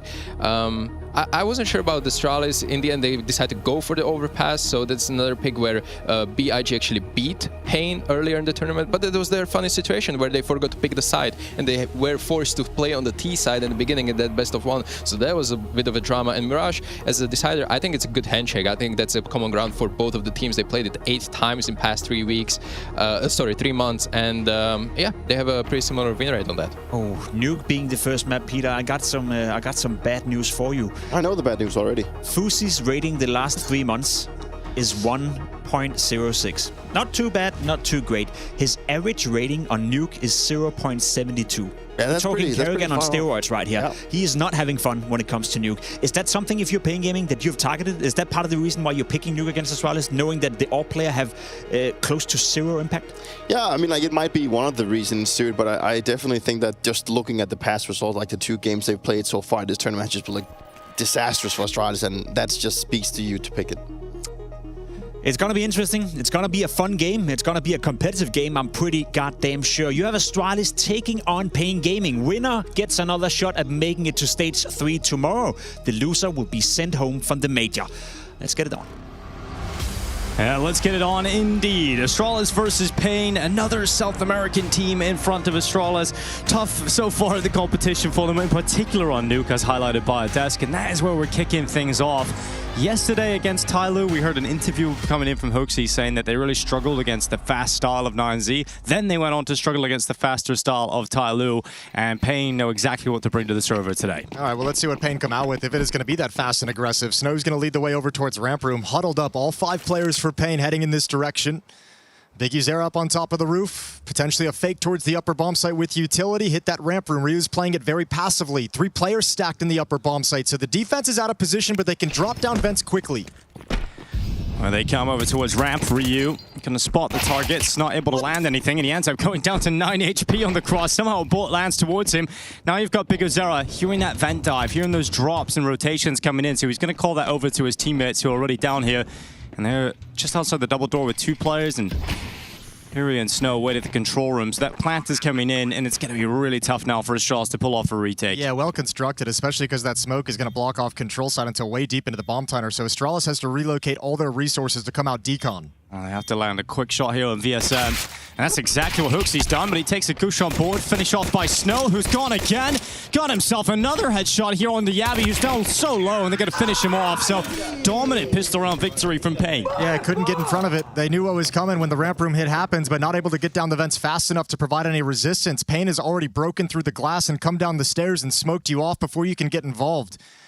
Well, bringing it to Nuke is interesting. My first reaction to seeing that this is going to be the first map of the series is like, all right, Astralis, this is either an incredibly admirable amount of confidence that you have in your Nuke, or you've just stuck your head in the sand, because you might get eliminated from the major with Nuke being played in your 3 elimination games. 9Z beat them 13-5 here on Nuke. Tyloo beat them yesterday 13-6 on Nuke, and now it's coming right back. Fozy pushing up. He's going to get the opening kill with the 5-7, so advantage over to the Astralis defense. Yeah, a little bit of aggression working out. Snow's going to respond by taking secret control, and you're going to see Astralis start to back away from that radio room that they went and fought for. We've got Yabby already in the lobby, so you can plant him there. You can maintain that position while Pain search for some space elsewhere. You've got Snow, who's pushed up all the way through the garage now. Ooh, Hooksy spots one. Reveals his position. VSM's going to slide back out. Not a fight Hooksy wants to take at range. With the mad advantage, Astralis is looking to preserve the player count and force Pain into an execute to commit into a bomb site that they can stack up. Smoke's going to take away a little bit of information, so the defense starting to feel uncomfortable. And Astralis won a round like this against Tyloo yesterday off the back of a big Hoaxy step up with the 5-7. Well, gotta rely on Yabby now to be that player to get the impact. There's 3 players coming back into the lobby. Yabby lies in wait. This 5-7 needs to be perfect. And Big Uzera's up first. There's the headshot in from Yabby, gets traded by VSM. It's all you need. Again, that happens in lobby. Early warning system. Now, Mini is smoked off. It's only Hooksy in the upper bomb site playing in front of Hut. Gotta be a little bit careful about the wraparound. Hooksy's gonna fall, but here's the play through the smoke. It's the MP9s. And Snow is the last one to live in a 1v3. Yeah, 2 step-ups here from Ster. Brilliant work. And he's going to move off in behind cover and draw Snow into the fight, which Ster wins. So Astralis have another one of these forced by victories here on Nuke. And they've got to start turning that into consistent success immediately. Pain don't have enough money to get a strong force by his. They're going to be down to pistols again, and that's at least a break picked up by Ster. Yeah, it's I mean, that's a really nice push as well in towards Hut to grab the opening kill. Even Hooksy falling down, the distraction is there, swinging through the smoke, and that's all the bodies being primed and ready. That's the early warning system of Yabby going 1-for-1 over in door. So Astralis tie things up at 1. It's Tech9's brought back in action for Pain as they fight back. Ooh, that nade right on top of Snow. Yeah, beefy. That'll wake you up. I mean, that's definitely got to be the term for Astralis at this tournament. You know, started so strong versus Gamer Legion. We got to discover that it was Gamer Legion who were also underperforming. They're out of the tournament. I mean, it's just interesting. Nuke, a map that Astralis has always been happy to play. I think yesterday it's betraying him here at the major. One of those big storylines around this Astralis team is that Yabby's started to play better. He had a tough game yesterday, just couldn't get his head in the game whatsoever. So Yeah, he's able to perform, would be a lot stronger, but these Tech 9s actually overwhelming him, and now Fuzi needed to get back towards heaven there. If he gets caught in that position, it's going to end up being a 3v2. Nate going forward, there's going to be a plant coming in here for Pain, and now a 3v3 post-plant position. Bigazera going out for the peak. Fuzi reads it, wins it just about. And now you got VSM and Safe, who have to dig deep to try and pull out this round. Yeah, no smokes either. They do have a couple. Actually, everyone has got a kit. There's a nice kill, and it's all on Safe. This should be an Astralis round with no big difficulty from here. Yeah, Safe just waiting back at Squeaky Door. You're going to see Hoaxy transition into the site. Ryu not making his way forward, maintaining the position at main, and then as soon as Safe steps out, realizes he's got to deal with that threat. So Astralis come in with the retake. Pain will be happy enough to get a bomb plant. They'll have a little bit of extra money, at least, to go into the next round. But for Astralis, there should be a 3-1 lead on the CT side. Yeah, and it's, I mean, you're also, you're winning 2 in a row, and you kind of win that economic back and forth to start things out. So no chance of a force buy even with the plant, not getting enough kills to make it worthwhile. One thing that Astralis had an issue with in the CT side yesterday against Tyloo, you mentioned the fast pace and aggression, particularly towards the upper bomb site. Astralis couldn't stop any of it in the gun rounds. Yabby and Hoaxy were looking at each other like, what are we supposed to do here? And Hoaxy was playing well. Yabby was the player that just was literally like zero impact. And you can see him getting frustrated, obviously. But if he can play better today, I don't imagine Yabby's going to have another stinker like that. Well, it's the collapse of the individuals that feels a lot at this event for Astralis. You know, all that preparation coming in can be really frustrating. That's the biggest sign that I see. We had the desk was having that conversation. Pimp was asking about Fozy in particular, but it feels like all the individuals have dropped off. Fozy's the lowest rated player of the stage thus far, but there's no other player outside of Stare that's over a 1.0 rating for Astralis. It's just been individuals unable to produce, regardless of the situation. So hopefully today, it looks like they might have come in with a little bit more attitude, a good rebound after losing the pistol.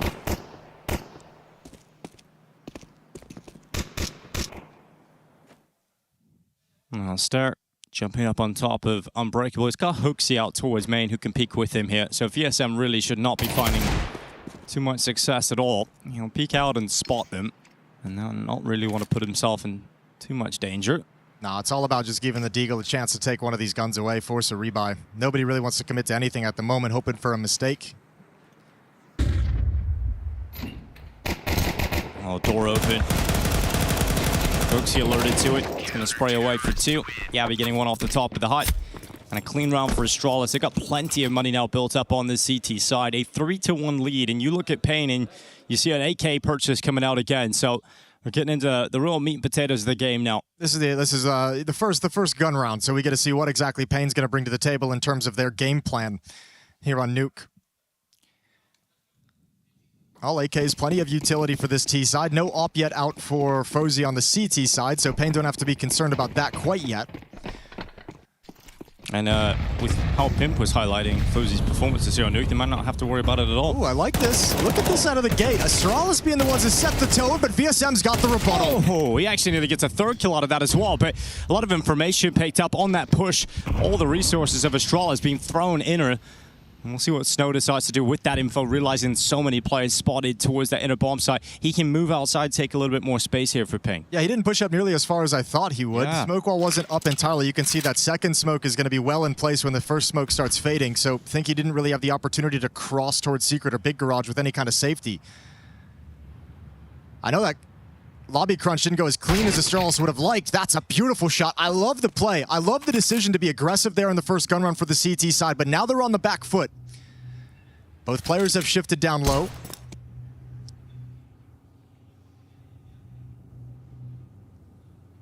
But it's silence from Pain. So they have no idea what the finishing play is, what bomb site is going to be under attack. It's going to be Fozy playing quietly, sneakily over towards single door.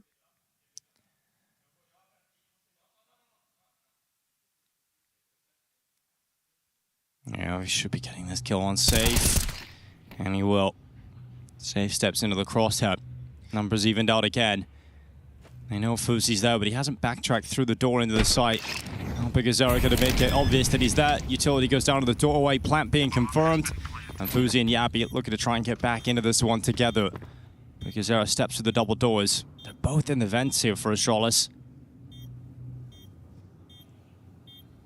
They got a kit on both players. Flash out to the doors. Bigazera just slowly slinking his way out of the control room. He's now got a crossfire with Snow, who placed on the ramp. Fuzi stepping out, challenging. Snow's going to win the headshot. And really should be winning the round now. Yabi's such a tough clutch ahead of him, and he just can't do it. So well played between Pigazera and Snow, working their way down into that lower site and making that retake impossible for Astralis. Yeah, really well done from Pain in the 3-on-3. Just an instant headshot on the Heaven player. That was kind of the turning moment where they regained control in the round and outlast that lobby pressure from the CT side. I think it goes a little bit, go quiet. Yabi actually breaks the window down at that lower bomb site, which is what lets them kind of jump out and walk into the bomb site and plant without any kind of indication that they're coming. Those extra seconds, if they'd had to break the window themselves or open the doors, might have been able to get Yabi down vents a little bit quicker for that 2-on-2.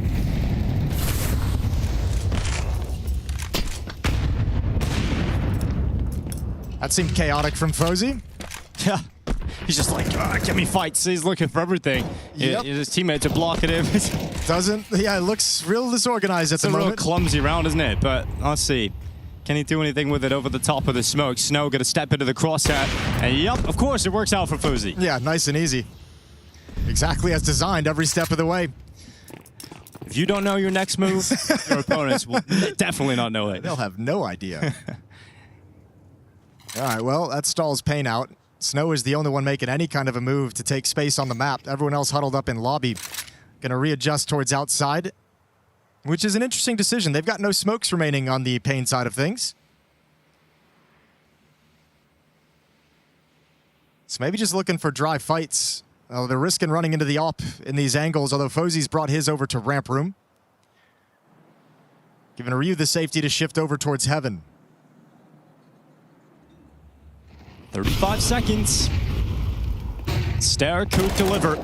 And he absolutely will. He's so reliable in this main spot, isn't he? 3 kills from Stare. That's the round cut open.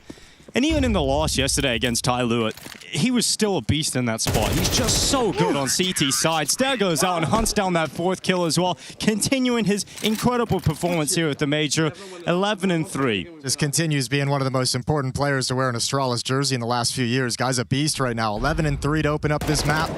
Lovely work. One by one they come. Pain's not going to be happy about that spacing or that trading. But I really just don't think they had a whole lot of options running out of utility down the stretch to do anything impactful. Speaking of lack of impact, well, that's definitely going to be this round for Pain. They've got nothing. So ends up being a 5-2 start. I mean, it's just so different from Astralis today than what we've seen over the last couple of days of Nuke. Yeah, Pain isn't appreciating it, that's for sure. They'd like to get the other Astralis back. We all want the other Astralis back, the one with Dupree and Device and all that. And old Deva. That'd be good. All right, well, Stare gets the sound cue of the drop onto the roof, backs away into a little bit more safety. Piria's going to be outside again with the Deagle, so again, a round where they'll probably spend plenty of time giving that Deagle looks, setting it up to see if he can get a pick at range and see if that opens up an opportunity for a miracle.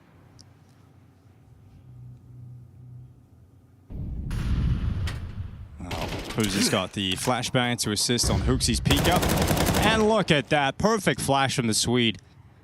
And I got Ryu just waiting in towards the ramp, and he handles the pistols as well. So just Snow and a 5-2 start from Astralis on CT side. I'm surprised we haven't seen Pain. All that conversation that we've had and all that conversation we've mentioned from Hooksy having some issues with the faster, more aggressive tactics, and just watching that game from Tyloo yesterday, I'm really surprised Pain hasn't tested that at all. I think Astralis is loving this fact that they're spending a lot of time going outside, trying to get Snow set up. That's where they've been able to find some picks. It's where they've been able to be disruptive and set up to actually have a defense in place to fight back and challenge you for the space. And last night, Tyloo, they didn't mess around with that until they'd already had success rushing up her like 3 times. Yeah, it was the chaos that Tyloo were able to set up and deliver in those T rounds where Jamyoung was just able to thrive when it came down to sheer mechanics. And yeah, at this point, if you're just limping towards main with the main pack of your attack towards the best player on Astralis right now, I mean, you can't expect too much success time and time again. This is your map pick if you're Pain. It's starting to hurt. Overpass is coming up next. I mean, if Astralis win Nuke, man, they have to. It feels like it should be a good bid for a 2-0, isn't it? Astralis, I'm going to give them as a favorites on Overpass on map 2. So let's see if Pain can start bringing this back and give us some confidence. This T side has got something to it. Good kill from Piria. Opening aggression from Ryu. Piria's going to take that space, press forward. Nobody else is home in ramp room. Critical part of the map lost for Astralis, and Fuzi finds Safe. You think Safe's going to get that all day long with a boost, but Fuzi able to react to just the head over the top of the wall. But look at this space from Piria. Yeah, I mean, he's not even aware of the possibility. No, this is crazy. When does Pyria decide to move? Well, Hooksie's died outside, so that's going to keep all the attentions for Fuzi there. You're never going to turn back. I mean, Pyria doesn't have to do anything. He's neutralized the Opper. Fuzi has 1 to 2 angles he can play at this point, but as soon as he shifts or moves, he's done. Yeah, if he tries to get back to that ladder, it's over. But you've still got the threat of Yabby, who's pushed up into the door. Again, he's been able to make something work out of this position a couple of times. Well, as long as Pain just remember their details, clear their corners, it's not an uncommon position to be in. Yabby's going to get curious, wants to peek a little bit wider. Timing might not be with him. VSN crouch clearing. Big win. Such an important fight to pick Forces Fozy to move. Period. Finally, his patience pays off. That was a gaping hole in the defense, wasn't it? It really was. Not a pretty round at all from the CT side, but Pain able to make the most of it. That's going to be a 3rd round to him. It's cool to see Pyria deliver that. The Deska just talked about the impact that he was having. All right, Stare spotted out, AK in hand. I don't know if Pain's super motivated to hunt this down. They might just let him keep the AK-47. Money's not good for the T side. Nothing built up behind this. So every death would be very, very costly. And I think Pain at this point just want to preserve the money so they can try and build upon this. Not able to string 2 rounds together yet in this half. But they've at least got their 3rd, so the lead is cut into 2. And Stare gets to keep his AK.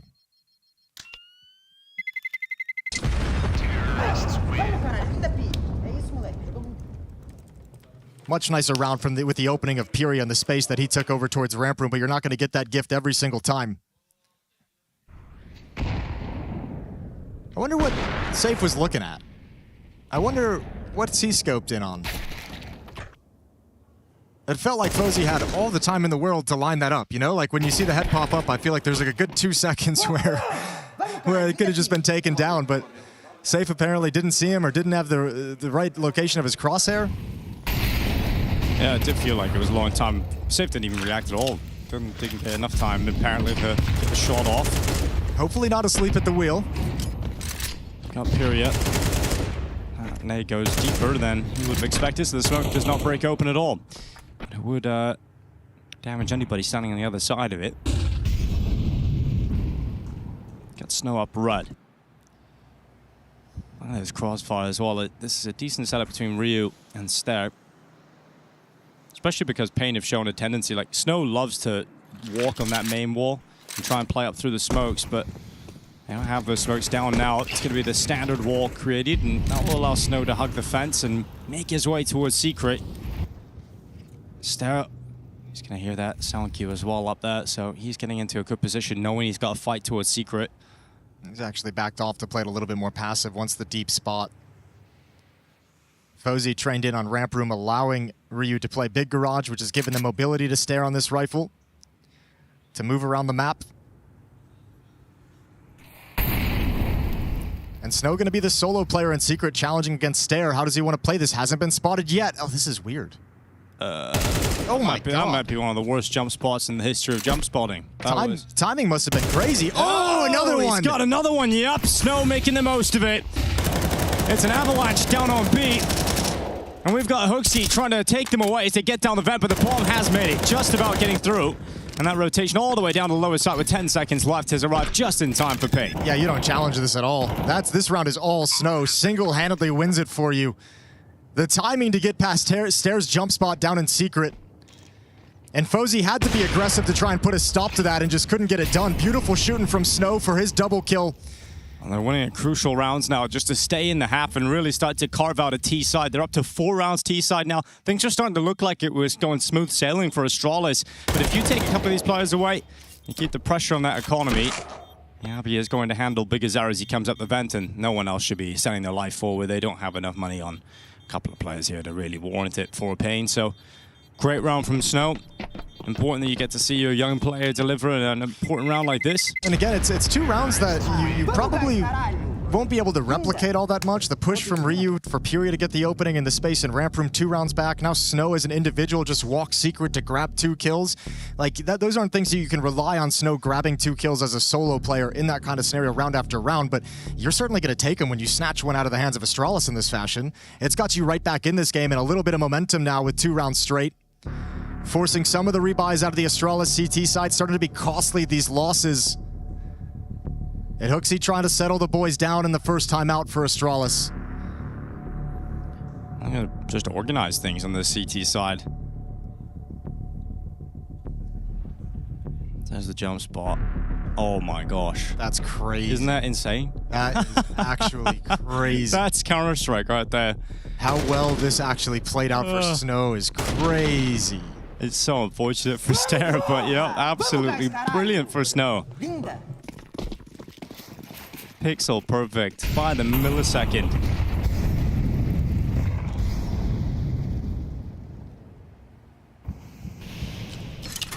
Stare's gonna be so sad when he sees that one back. I swear guys, I was jump spotting. And Fuzi is gonna be ripped off the back. That's gonna be a great opening kill here for the off Pain. Yeah, these opening kills are starting to get really, really difficult for Astralis to handle. Pain's starting to get them with an impressive clip. I mean, we heard yesterday when the CT side started finally coming online for Astralis, you heard Hooksy talking about the fact it was send Fuzi outside, try and take over the game, you know, play what you want to do. Yeah, go get your 2 kills. And try and get the CT side going. Fuzi attempts that here outside, but Safe is now shutting them down. Stare is caught through the smoke as well. And Astralis in a position where they have lost that lead. It's going to be tied up, and it's done pretty much at the beginning of the round here. That feels like there was a lot of pressure on Astralis, or at least the players are feeling pressure to make some plays, right? Fozy gets picked off. Hooksy tries to push through the smoke to sneak forward, hoping the AWP and the smoke breaks would cover him long enough to get into a good position. He gets caught in transition.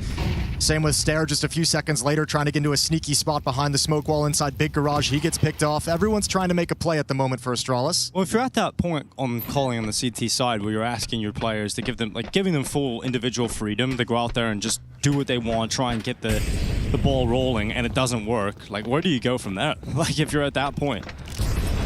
That's the one now. Yeah, I think the conversation for Hooksy during the timeout was about comms, was about, you know, flowing, and yeah, probably about making some of those individual plays, probably about feeling the freedom and stepping forward into situations. But at least in this one, Astralis picked all the wrong answers. Yabby gets the kill. Op hits the deck. Yeah, he's desperately trying to hold on to the rifle now. Not a lot of money on Stairs, a bit of extra cash flowing around the rest of the players. Fozy was obviously at his best for a couple rounds with that AWP when he was positioned outside to pick off Snow on his cross towards Red, right? Not challenging deep with the AWP, just picking off one player, finding your angle. Good kills from Yabby down the stretch. 3 in the round so far, trying to keep this rifle alive, and will get picked off on the escape to CT spawn. Pain have tied things up. A bit of a streak here with 3 straight. Would have been great for Yabby to be able to save that rifle. Could have dropped to one more player, but now without saving it, you've got Stare with just under $3,000, Ryu with just over $3,000. So unfortunately, you're going to have to watch Stare go to the Deagle. But, oh yeah, Safe, you know, weird round earlier where he was on that boost and didn't seem to spot Fuzi, but that is just perfect work from Safe outside, doing exactly what he's required to do. Some aggression towards the ramp room from Fuzi. I'm still surprised they haven't tested the upper bomb site. Be interesting to have a conversation. Okay, hold the phone. A little bit of aggression from Fozy now, pushing up with the AWP. Yeah, he's got the rifle going out first, and so the rifle support's dead immediately. Hooksy's taking spam damage, but Hooksy's right back. He's pushed up, he's got 2. Yabby with him, and Astralis come collapsing upon the lobby. When things were looking like it was going to be Pain coming out on top of every advantage, suddenly Astralis storm into the lead of the round. Yeah, well, there's maybe the answer to what you just asked in the previous round. When all those individual plays go against you, what's the next conversation? This is a piece of aggression coordinated with multiple people. 2 pushing up ramp room towards radio. Take attention. Hooksy swings through the smoke. You got one more Yabby coming hut. So you have a really nice trap and collapse on lobby. However, the last time they did something along these lines, Pain was able to bring it right back and snatch away a win. And they've clawed this to a 2-on-3. Hooksy at 4 health. And 45 seconds left on the clock.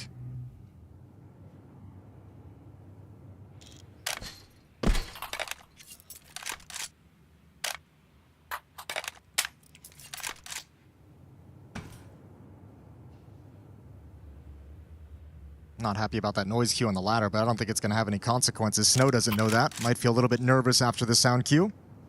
Well, Snow definitely feels the pressure. There's the rifler to step out here with his teammate low beside him. Snow goes to fight towards Stay. Actually drops down the vent. He's got the bomb on his back. Hooksy's already rotated over. Safe now joining. Hooksy's going to hear this. 5 seconds on the clock. He goes out, bomb down. And now they can't even have a chance of planting. Stell comes through with that deagle. Lands it straight away, and he'll get a rifle on the way out the door as well. So Astralis reclaim the lead. And a chance to actually lead at the half here with this final round coming up. Yeah, that's actually a really important win for Astralis. Pain would have broken the money, which isn't anything crazy in terms of long-term consequences, but would have put Astralis into basically just pistols for this last round. So a good save of the situation. This time the lobby pressure works out perfectly. Double kill from Hooksy. Yabby playing the bait role perfectly, swinging out in response. And dropping the bomb at the final timer. And now Pyria looks like he wants to step towards the hut. Oh. Big Azera getting spammed off the top of the silo. He gets slowed down, and to his death he shall go. You've got Yabby holding the doorway. VSM tries to leap out, wallbang through coming in, and that's Yabby going down to 24. It's chaos to start off this round. Yeah, well, there it is. Finally, final round of the half. Pain was saving that upper exec for some kind, that upper bust for a little uppercut right at the end to try and surprise Astralis, but they were so ready. This time, Yabby stops him cold at the door. Stair was able to eliminate the outside prong of the attack, and Pain have to call it off. I'm sure Astralis are a little bit like you, Jason, like wondering when is that upper bust going to come through in this half. Saved the last round, and Astralis at the ready, shutting down this attack of Pain. It's going to be a 7-5 lead coming in for Astralis. A much better day at the office here on Nuke. Safe doing what he can, but it's not going to be enough. Ryu takes the final kill of the half. A half once again led by a huge CT performance from Stair. Astralis with a 2-round lead.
Heading towards the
There's the flash. That's going to catch Crims out. They're going to push on through. MBK gets one, but Crims with a spray down. He gets himself the triple. And Fnatic are not done yet. Can you believe it? And that's more like it. Astralis, 7-5 lead. Bounce back performance from what we saw against Tyloo yesterday that was flat, and they were getting overrun on the defense. But here they stand tall up against Pain to take this lead as they switch sides. It's Astralis' offense that's going to have to bring this one home as Pain sets up for the defensive stand. We've got dualies on VSM and Snow for this pistol round. A flashbang on Big Uzera. And utility on Hooksy and Fozy for what Astralis want to bring to the table. I feel like Pain got more rounds than I was expecting. Like, if I look at that T side, it felt really limp. And the fact they got 5 rounds out of it, I think they can somewhat be happy because it didn't really look like they were going to grab 5. Slow start, wasn't it? Yeah, so let's see if they can win this pistol run, close this gap against Astralis immediately. That nade waiting for the door, and you've got Fuzi setting himself up on T-roof, Molotov in hand. And they're going to blast that door open. Pyria going to be under pressure. Yabby jumping out. Good clean headshot. Pyria's got 3! Brilliant hold from Squeaky, and that's won the round. That's a massive overperformance from one player at the door. He doesn't even take a lick of damage worth talking about. He's down to 82. I mean, that's just massive. Yo, respect where it's due. All you can do if you're Astralis is say, fair play, nice shooting. He even takes down the first player jumping through as the distraction with some speed, bouncing off the roof of the doorway. Just drills him in the air. Oh, that's rough for Astralis. That's that pistol round being lost before you even really get close to the site. It's both pistol rounds being lost in this map for Astralis, so they did convert the second round in that first half, so less consequences. But look at this shot. Just disgusting, this first one. Boom. Pulls him out of the sky, converts on all the rest of them as well. Need to trade that if you're Ryu, don't you? Yeah, you do, yeah. And need to get that second kill. Well, Astralis didn't get the bomb plant, and they've actually gone for the buy regardless, and they're just going back for more. Oh my lord. Okay, Ryu Yabby, that's actually perfect. Good opening kills. And here we are into the action. Dude, that's actually worked out. Okay, Ryu, fair enough. You didn't get the trade in the pistol round, but you come out swinging in the next. You've got yourself 3 in the Tech 9. That's the site taken. That's the round 1. 2 force buys. And now we have the question, Jason, is it better to win the pistol or the force buy? Yeah, that's a fair question. Better to win the force buy. I think CT side's going to be in disarray. 2 force buy wins. That's crazy. Maybe they just downloaded the Tyloo strats. Maybe they're just like, let's do what they did to us. That's better. Everyone get the Jam Young nades out. Give me that Mercury flash. Well. Okay, so Astralis continuing to stay in the lead. I mean, it's frustrating though for Pain, who missed out on a good start here in the second half. Missed out on a good start in the first half as well. That's going to be a huge takeaway for Pain if they go on to lose this map, and maybe even the series is looking back on this and saying 2 pistol round victories, 2 second round losses. And how far that just sets you back in both halves. They are going to invest here to try and get it back. Just perfect flashbang work. And no nades, no Molotovs down at the choke points to slow that rush or at least make it intimidating. Astralis have their way with the Pain defense, and now look at it. 4 upgrades to M4s. Look at this push for Pain. They've got players running through lobby. Yeah, Team Flash isn't a good look, though. Yeah, that lobby crunch hasn't worked out the way they would have wanted, but they got information, at least, that no one from Astralis is home. No one's challenging towards inner. Astralis going heavy outside.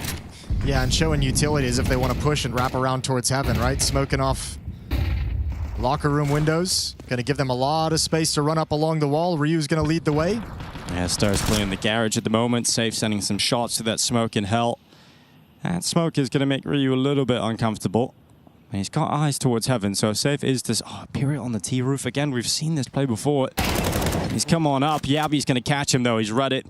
And he's ready. Yeah, nice heads-up play from Yabby. His responsibility is the flank the whole way through, so good job from him. Flash towards above heaven. Gonna pop, Safe's in the open. Taken down by Ryu. Astralis putting this one together very nicely. VSM is still underneath. And Big Uzera is gonna come join up with him from ramp room as well, so Ryu might have 2 players to find here in a second. Yeah, dropping on down. He's gonna check that corner. VSM pinned at the lockers. Ryu hears the steps, but doesn't want to venture through the window on low HP. And VSM, in the meantime, has ascended to the heavens. And 25 seconds left as Astralis about to make their final move. VSM's dropped down into the site. His 5-7 could spoil the party here for Astralis, but it doesn't even get the low HP player. He misfires completely. Hooksy running up the vent, getting away from that MP9. Snow's going to try and chase him. Another very cool round from Astralis. Take control of outside. You kind of leave a core set of 3 players in position. Yabi's watching the flank. Hooksy gets down secret. He's pressuring the lower bomb site, being a distraction, opening the door. You have Ryu pressuring towards heaven and hell. Defense is never able to piece together where exactly Astralis was headed. A couple kills at the end for Snow.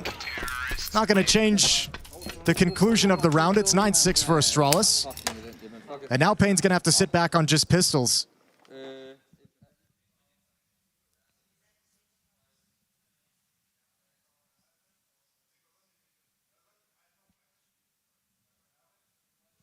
All the obstacles that have cropped up in this game have just come in the way of Payne. Yeah. I'm missing out on the important rounds. And I mean, when you have a point though, like when you say it, like 9-6, despite losing both second rounds after winning the pistols, like they do have a few more rounds than you might expect. Stack over here towards ramp room. Been caught out now, but the AK is just gonna establish superiority. Good spray down from Hooksy at the end. 3 total for the captain, and now the lead is 4. Yeah, a few rounds away from taking this. This feels to me like it's the last chance for Payne. If you don't show anything here, probably Astralis just close this one out relatively quickly from this point. Well, let's see if, I mean, you never know if they do something that's going to actually just change the state of the game. Someone pops off with a crazy 3K, 4K, a big-time clutch, and maybe you can kind of get Astralis back to being frustrated and distracted and take advantage of that. Up in the hands of Safe. No kits for this CT side. It's got to be a staunch defense. Retaking these bomb sites is going to be difficult. Limited utility for the CT side, so it'll run low the longer this round goes on.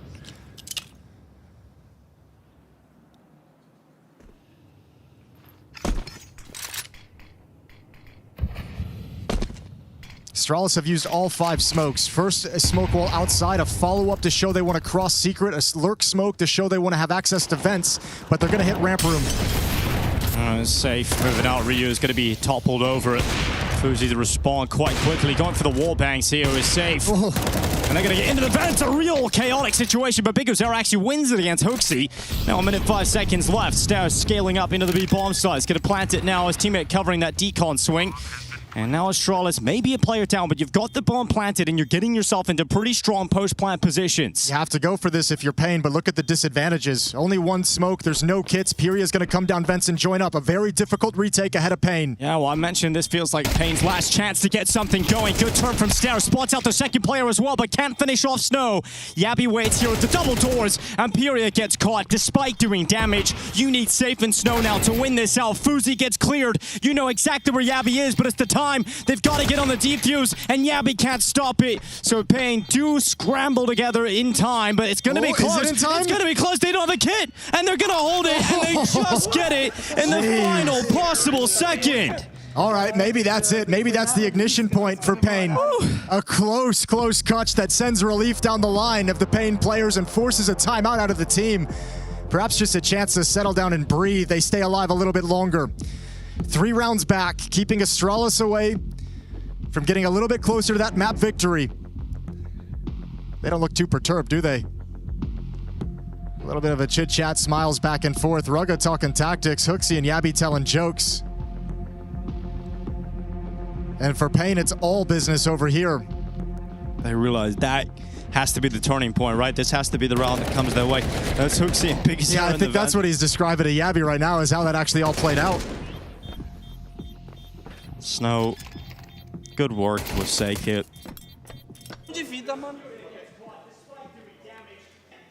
Round 18 comes in as the timeout comes to a close.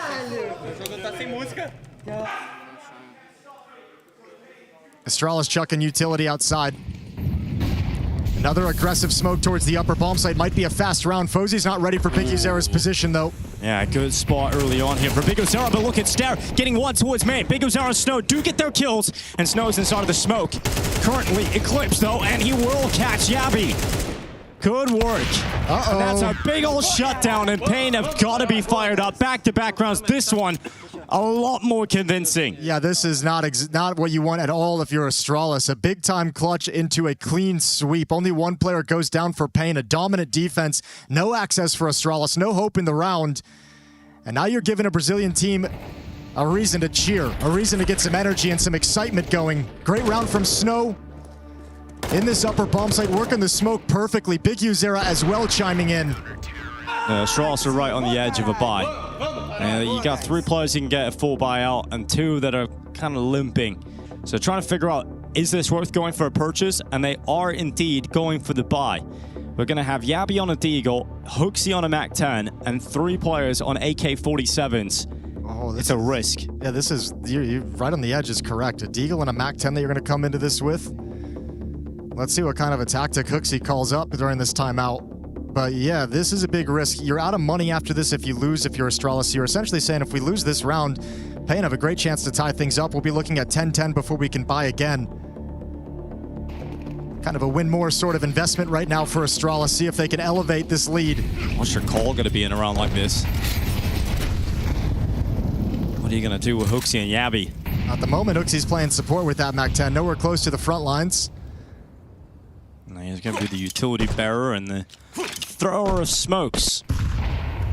He's going to try and activate Stare, who did get that early position towards main in the last round. He only gets the 1 kill in towards the A site. Looks like he's either going to turn in towards Mini or outside and wrap. Well, the flash is up. Stare gets through the smoke, but Snow's handled it. Ryu, he's got to deal with now Big Uzera, who's coming through that smoke. Quick reactions from Big Uzera. Pyria stops Yabi.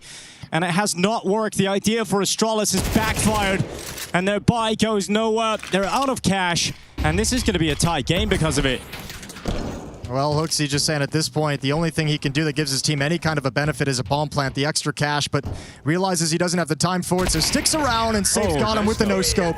Right to the chest. All right, 10-10 it's going to be because there's an eco coming up here for Astralis. I'm not a huge fan of that kind of a play call in such a risky buy round like that. Like, if you're gonna buy right on the edge, I feel like calling a tactic where a lot of it is coming through smoke, like, I don't want to say gimmicky, but risky, that flashbang is going to catch someone, you're going to get the kills coming through the smoke, someone tries to force their way through a smoke over towards Squeak Door as well. Especially because Stare made that play in the last round. Yeah. Like a similar play where he got into Mini, so a gamble that does not pay off for Astralis. It feels like Pain have grabbed some control right at the perfect moment.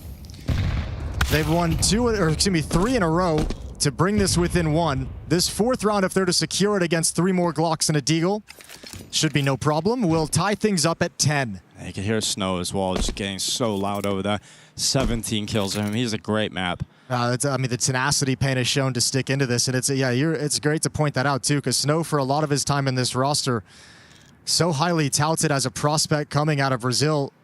The bidding war when he was young to get onto teams, multiple organizations chasing after him, and a lot of us for the past year and a half have kind of been scratching our head being like, okay, we're still waiting to see exactly what everyone saw in him. Yeah. And some recent role changes that he's starting to take advantage of right now. And a great performance in an elimination game at the Major to get his team right back into the opening map of this series. You got Big Uzera, AK-47 against 2 pistols that are coming at him. Shadow spotted. He only gets the 1. But Snow elsewhere getting another. So you're into a 4v2, and Stare's also low on HP. Safe stepping into the open, spotting the second player as he did so. He actually went out for the repeat, and Fuzi nails that deal. Never hit that shot. No, never ever, but it doesn't really matter in the end. Regardless, it is 10-10, a tie game again. And the Astralis once again have a purchase. But I said a couple of rounds ago that felt like the last chance for Pain. Now it feels like the last chance for Astralis. Yeah, I mean, not the last, but certainly let's see what they're going to bring out in this one. I mean, if you lose this, surely Pain just ride it all the way. We have money, but can we spend it on talking about what's going wrong? Because I feel like all the execution sounds good, but somehow we are not winning the rounds, and I don't understand how.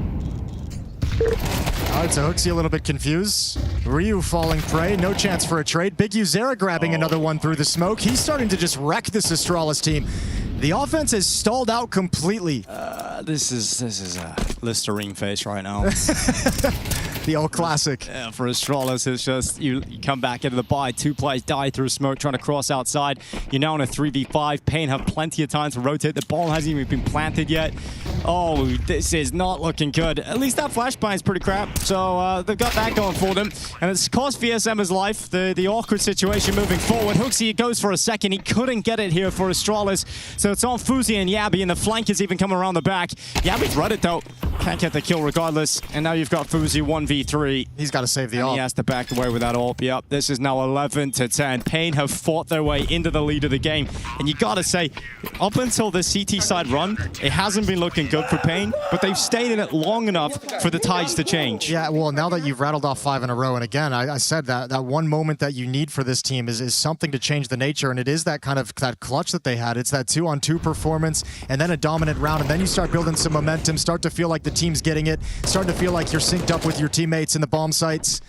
And now it's just, now they're just winning. Now they're just confident, not slowing down. During the plant, they're executing the retake. And Astralis don't have a good feel for the game. They're getting ran over. I feel like Astralis felt composed for 19 rounds in this game, but the last 2 feels like it's gotten away from them. A sense of desperation in some of the decision and some of the calls.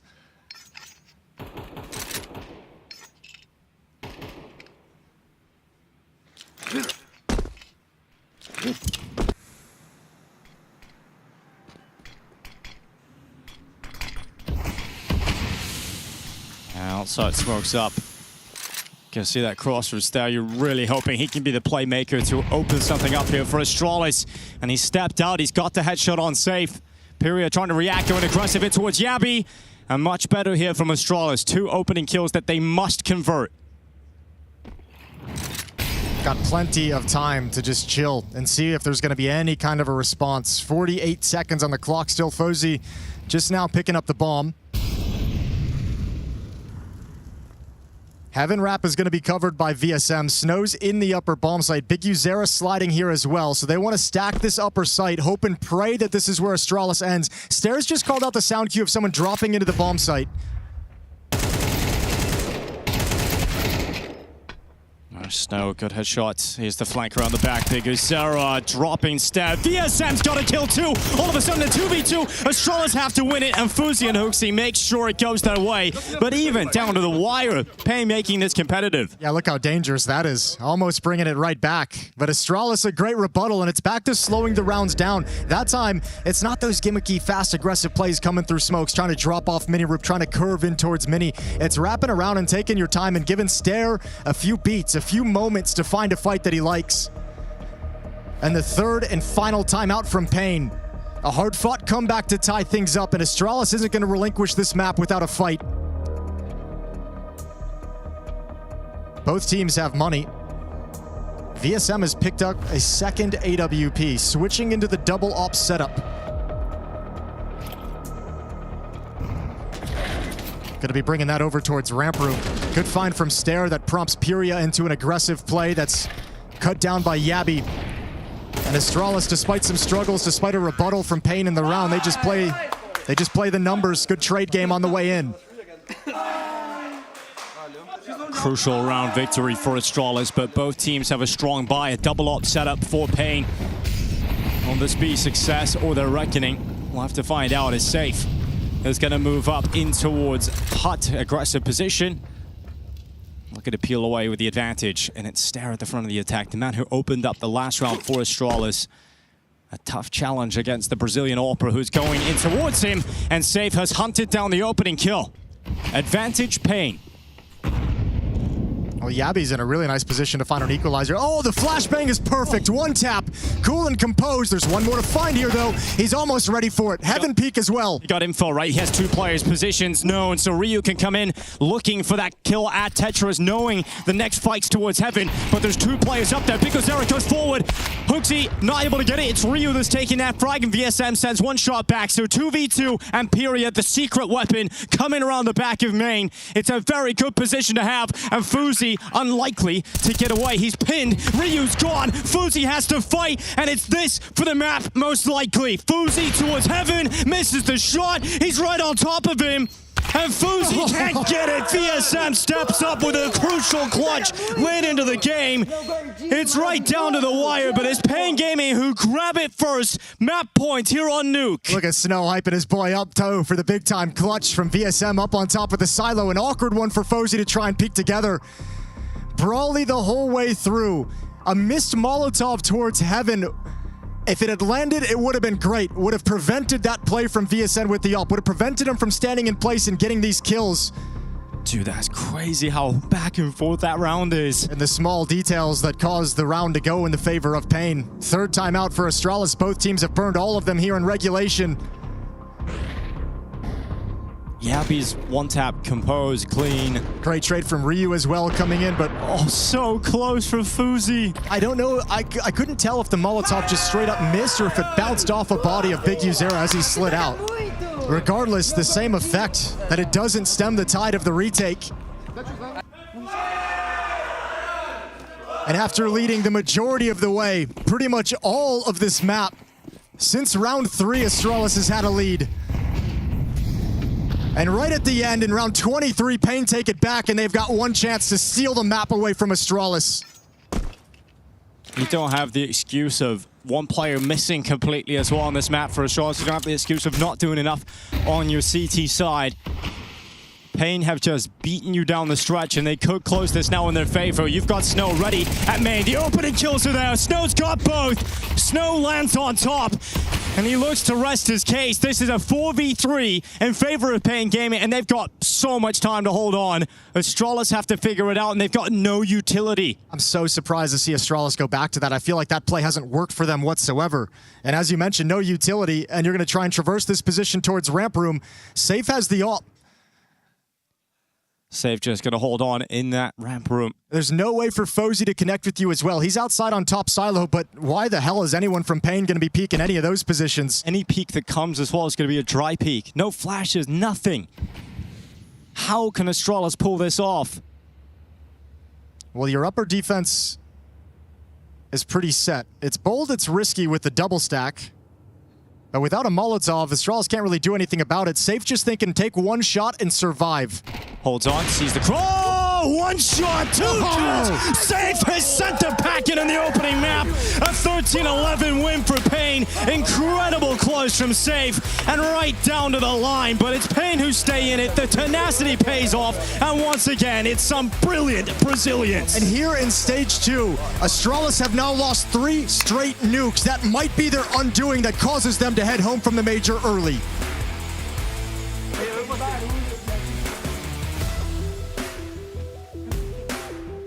Indeed, 3 in a row for Astralis, but not in a good way. Third time they play Nuke at this tournament, third time they end up on the losing side. This time, however, the game was slightly more competitive.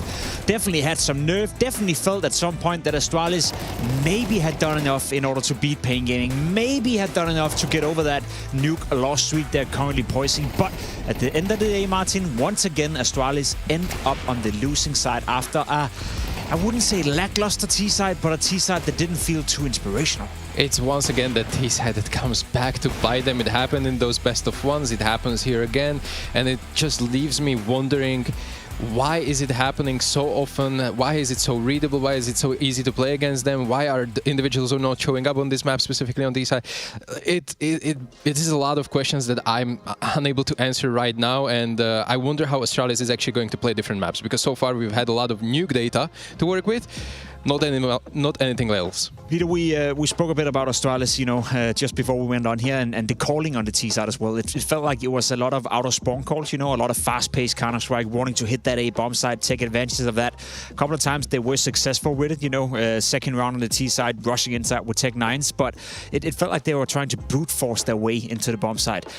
When you're a player and you're playing for a team that is calling out a spawn stuff like that, where you don't get to make your individual decisions, you don't get to read the game, you don't get a feel for it, how frustrating is it to just run in and hit a brick wall over and over and over?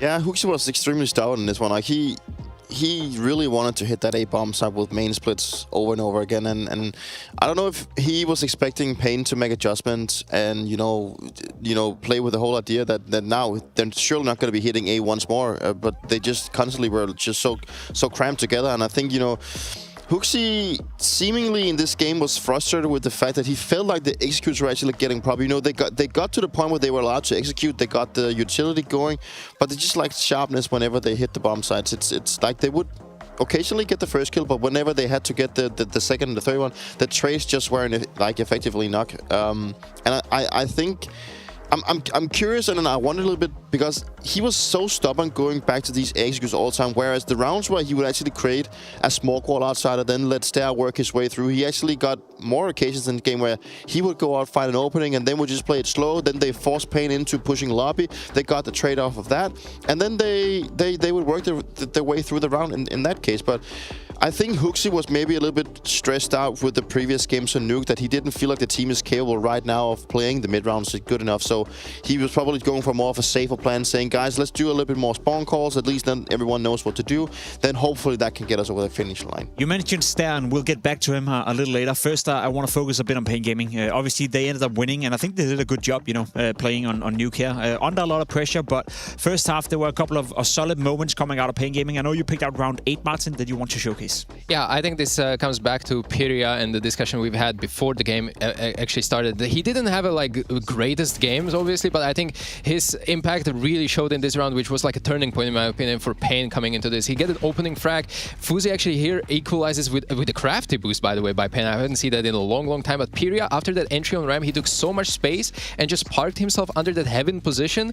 When they decide to go back to lobby and re-clear Yabi, his position reactivates again. Just catches a Fuzi coming up a ladder. He was actually aware of ramp this whole time, but because he parked himself in a position where he's just not visible from the windows, is such a good space taking from Pyria that allows Biguzera to go back and hit the brakes, something that we haven't seen Astralis do once when it comes to mid-rounding. And I generally think that Pyria, as much as we maybe like to trash on his performance because he didn't have a good KD, I can clearly see the impact whenever he plays on that T side by the amount of space he takes and the variety of calls it allows for Biguzera to choose from how to end the round. He's one of those players that, regardless of getting the output, you know, as you said, creates a lot of space and is not afraid to go for the duels, not afraid to play his, I guess, style of Counter-Strike despite not being successful with the duels.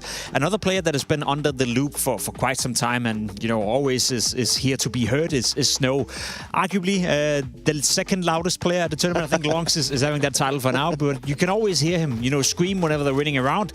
This time around, Peter, he was also screaming on the server. Snow having a strong performance in a game where, as Martin said, Pyria didn't have the best output, Biguzera safe. You know, it wasn't like anyone stood out in particular from Pain outside of Snow. I think Snow is an interesting prospect to the fact that he's been in the lineup for a long time, and I think the community, probably also Atlas, has been thinking, why is Snow even in this lineup? You know, he was brought into the team as a talent coming out of the Brazilian scene, and then he seemingly did decent in the beginning, but dropped off a little bit. Now making his way back, you know, maybe he's just growing up in this lineup. You know, he's learning more, he's getting more experience, and there's clearly a reasoning to why he's in the team, because, you know, he's got to bring something outside of just screaming to the table that he's still in this lineup. And you know, this was one of the showcases that he can play at a high level, and you know, and we all know how important it is to also have someone in the team that can bring up the mood and, you know, bring up the hype. It's not the only thing you're supposed to be bringing, but when you can also bring performances like this, then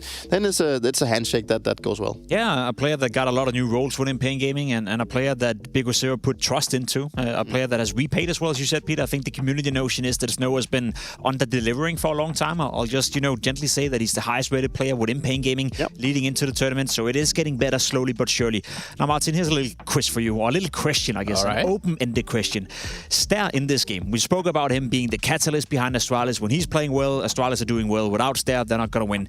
In this game, he won 7 out of 11 opening duels, right? He was the only player I felt like Astralis, you could see the clear impact coming in left, right, and center. So when Stair is playing at this level, when he's finding that much impact, when he's playing a good game of Counter-Strike and you're still not winning, how concerning is that? I think a lot of these good stats were coming from that early CD side of Astralis, which they honestly started pretty well, but then there was a certain point where I think even Huxi said it in comms that we get to share, is that like the players are not going for aggressive moves, and he's just done sitting around, and he wants some proactivity coming out. And the players, star players, supposedly doing these moves, they were not delivering. So it was HooXi actually that took charge, and he was like, okay, I'll do it. We saw him a couple of times push the smoke. Once outside, he just completely died. Then once in the door, he got double kill off of that. So he was like playing. It felt like Astralis came with a game plan into this game, and after a certain point, they just threw that game plan away and decided to, okay, we need to play a little bit differently. And HooXi was the one that becomes a playmaker in a sense. So it's kind of, yes, Stair did have a good game and he had the good stats, but probably there were a couple of rounds where I expected even more from him. Not necessarily from fragging output, but like the positioning, he putting himself in a spots where he delivers more impact, and HooXi had to pick up those pieces in my opinion. It's tough to be Stair winning Astralis right now, I'm not gonna lie. When you win 7 opening duels and you still want more for him, because I agree, you know, there was definitely occasions where you could have gotten more from him. Speaking of getting more out of your players, FuZi and his T-side so far, Martin. I know there's a particular stat that you want to bring up here. Yeah, so ahead of this game, FuZi did play considerable amount of T-sides on this tournament. So far, only 2 frags in those games, and those were 1 Tech 9 and 1 P250. No rifle kills whatsoever. And yes, we were having some discussions that they played a lot of Nuke, where it's hard to being activated whatsoever, but you know, you need to be delivering more. Here, actually on T-side, we were noticing that, and he had got more frags. There were a couple of eco frags, there were a couple of AWP kills finally. He had you know, I don't want to say impact frags. Like, it didn't matter that much of how, you know, how big of a fragger he was in this game. And FuZi is one of the biggest letdowns actually for me so far when I look at his Astralis lineup in this tournament. I find that incredible interesting. Obviously, Peter, having those kind of T-stats at a tournament is no bueno. But what if I told you moving into Overpass, which is Astralis' map pick?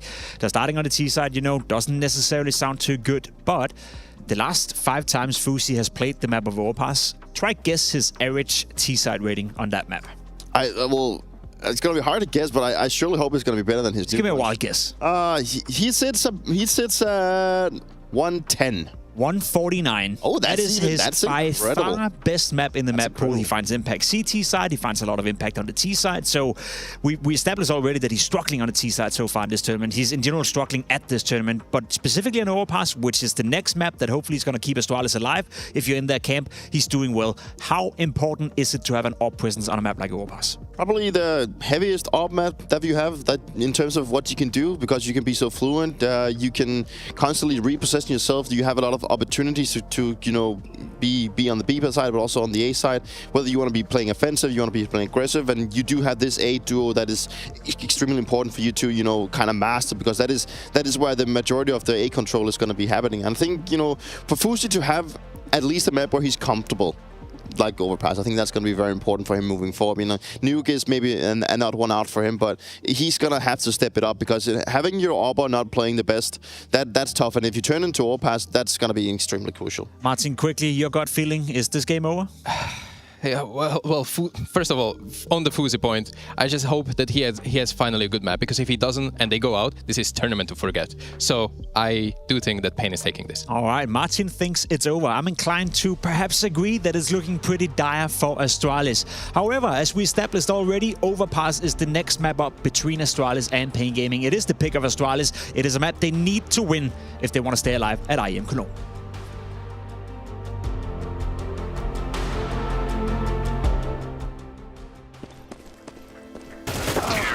Bro, you're baiting every round. Talking about? I had so many trades. You're trading anything. You're miles away. I carried you. Tell me game. 1 round.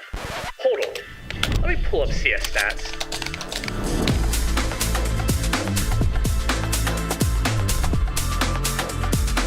Oh, wait. My bad. You suck. Settle your debates. Search your profile on CS Stats and turn on tracking to see all your games.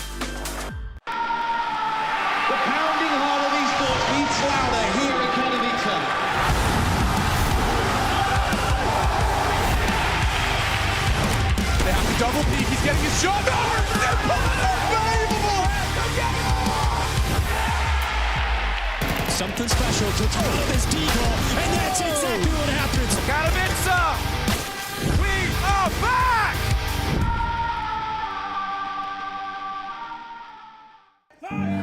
My first major that I played was Shanghai in 2024. When we qualified to that major, I started crying a lot, and it was a very emotional moment in my career. And yeah, I was very happy.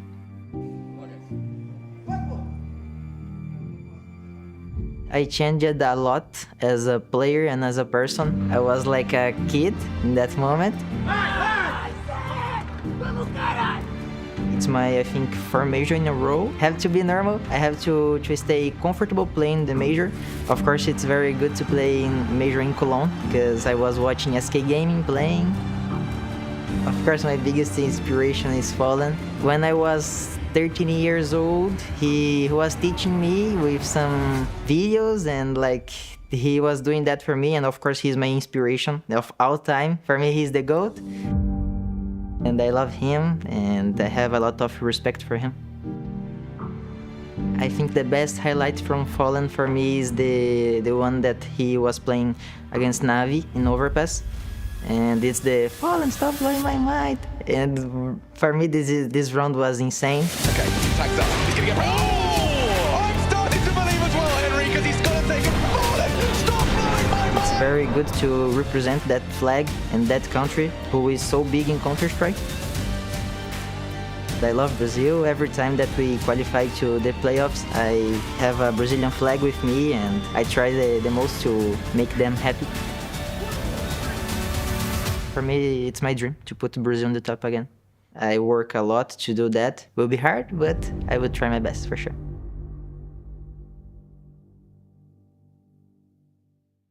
Here he comes once again. The first base is a Dren. He's going to hit the ground there. Cole. Oh! What a jumping double for Cole! What is going on right now? How does he do this? Cole is saved Luminosity with the all-play.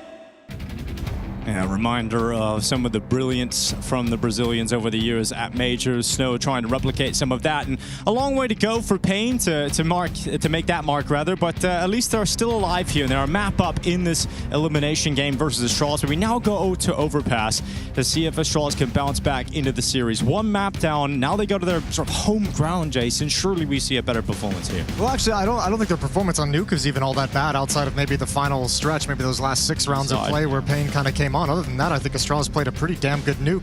So here, yeah, where I have them as the favorites, statistically the favorites in terms of the map win records and experience, it's all going to lean towards Astralis. So we'll see what they got if they can bounce back. That had to have been a frustrating way for that map to slip away from them because they were in the lead for like 20 rounds. 21 rounds they had the lead before it was taken away from them right at the tail end.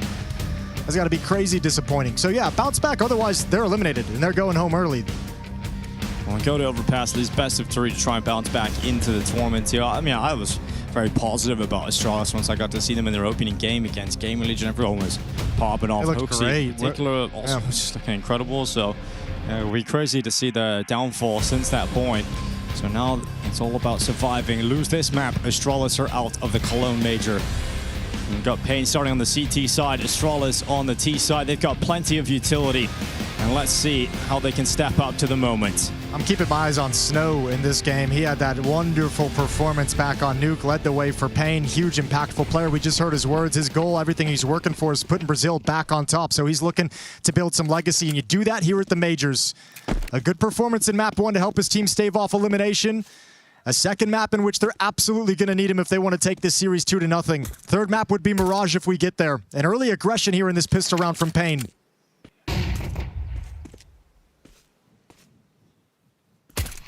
That's a good start for Save. Pyria also getting a second kill here for Pain, but we've got Yabby fighting back.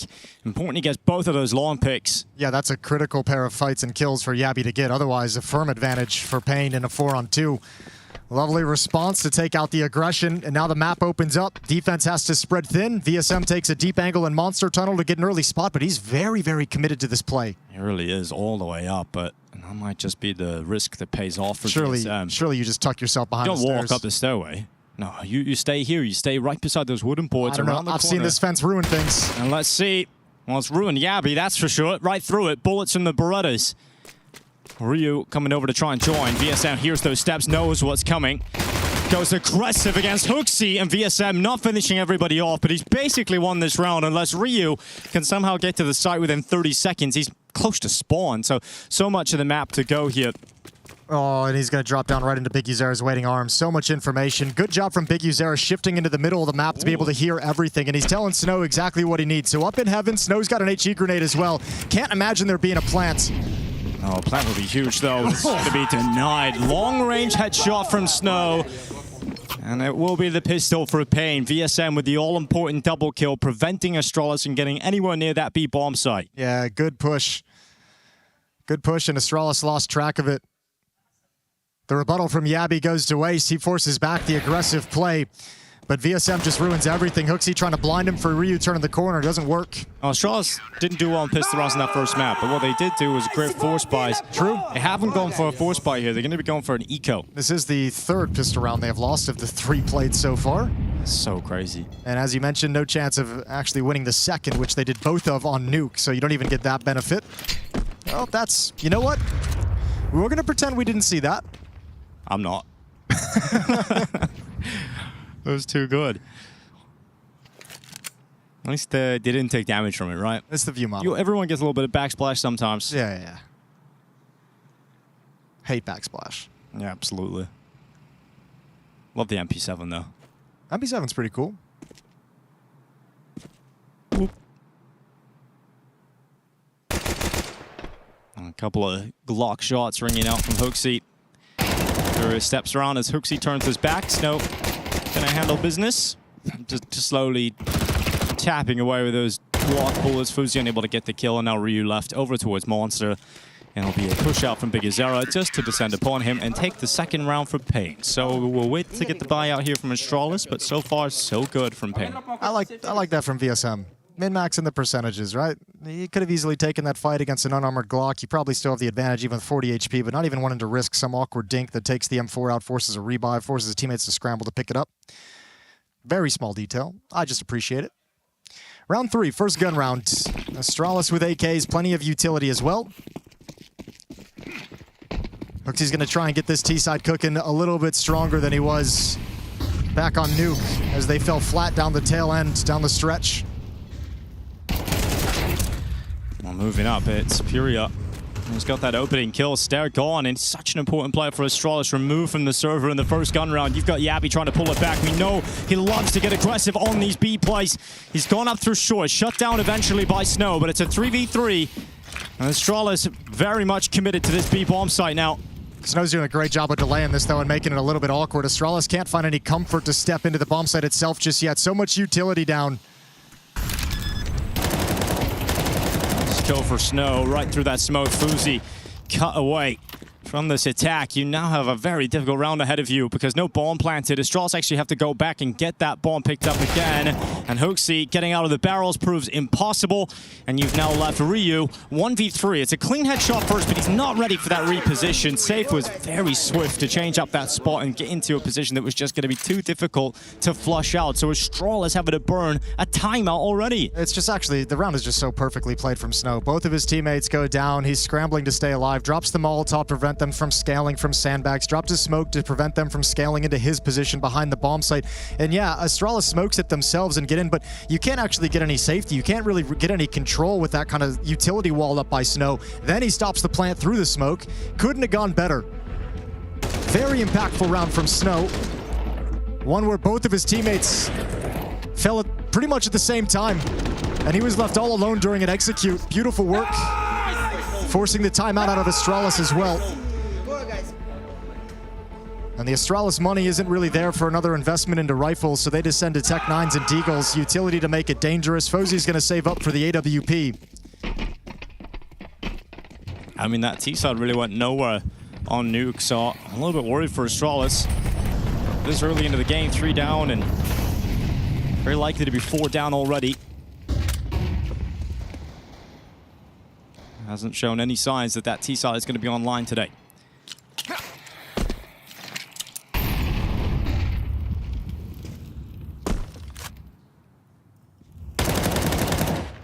Very slow start so far from Astralis. Ryu and Hooksy moving up the steps by Blue Door. Fozy and Yabi going to step towards Fountain and meet up with them in the front of bathrooms. Piria's playing long, safe with the AWP playing back towards the bomb site.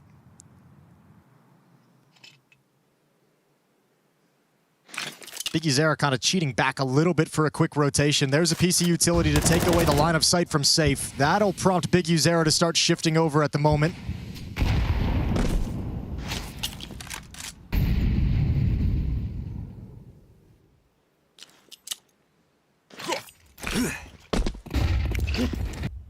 Flashes and utility raining in.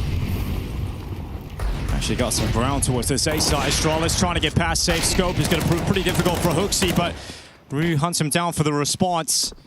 Imperia's there. Big Uzera here at the truck. A strong spot for the rifling in-game leader. Imperia comes out from long to assist him in stopping Astralis from getting onto the bomb site itself. They don't get that extra cash, but they've got plenty because of the loss bonus. So it's going to be a good buy coming out regardless for Astralis, and the AWP will enter the hands of Fuzi. I know we talked a lot about Astralis being favorites on this map statistically. When you look at Overpass, 60% win rate across 5 maps played in the last 3 months. For Pain, it's 33% win rate over 9 maps played over the last 3 months.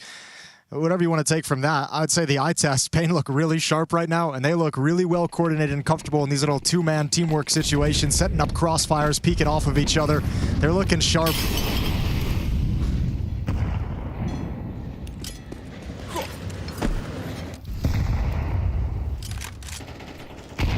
Door broken open, and Safe and Pure down into connector.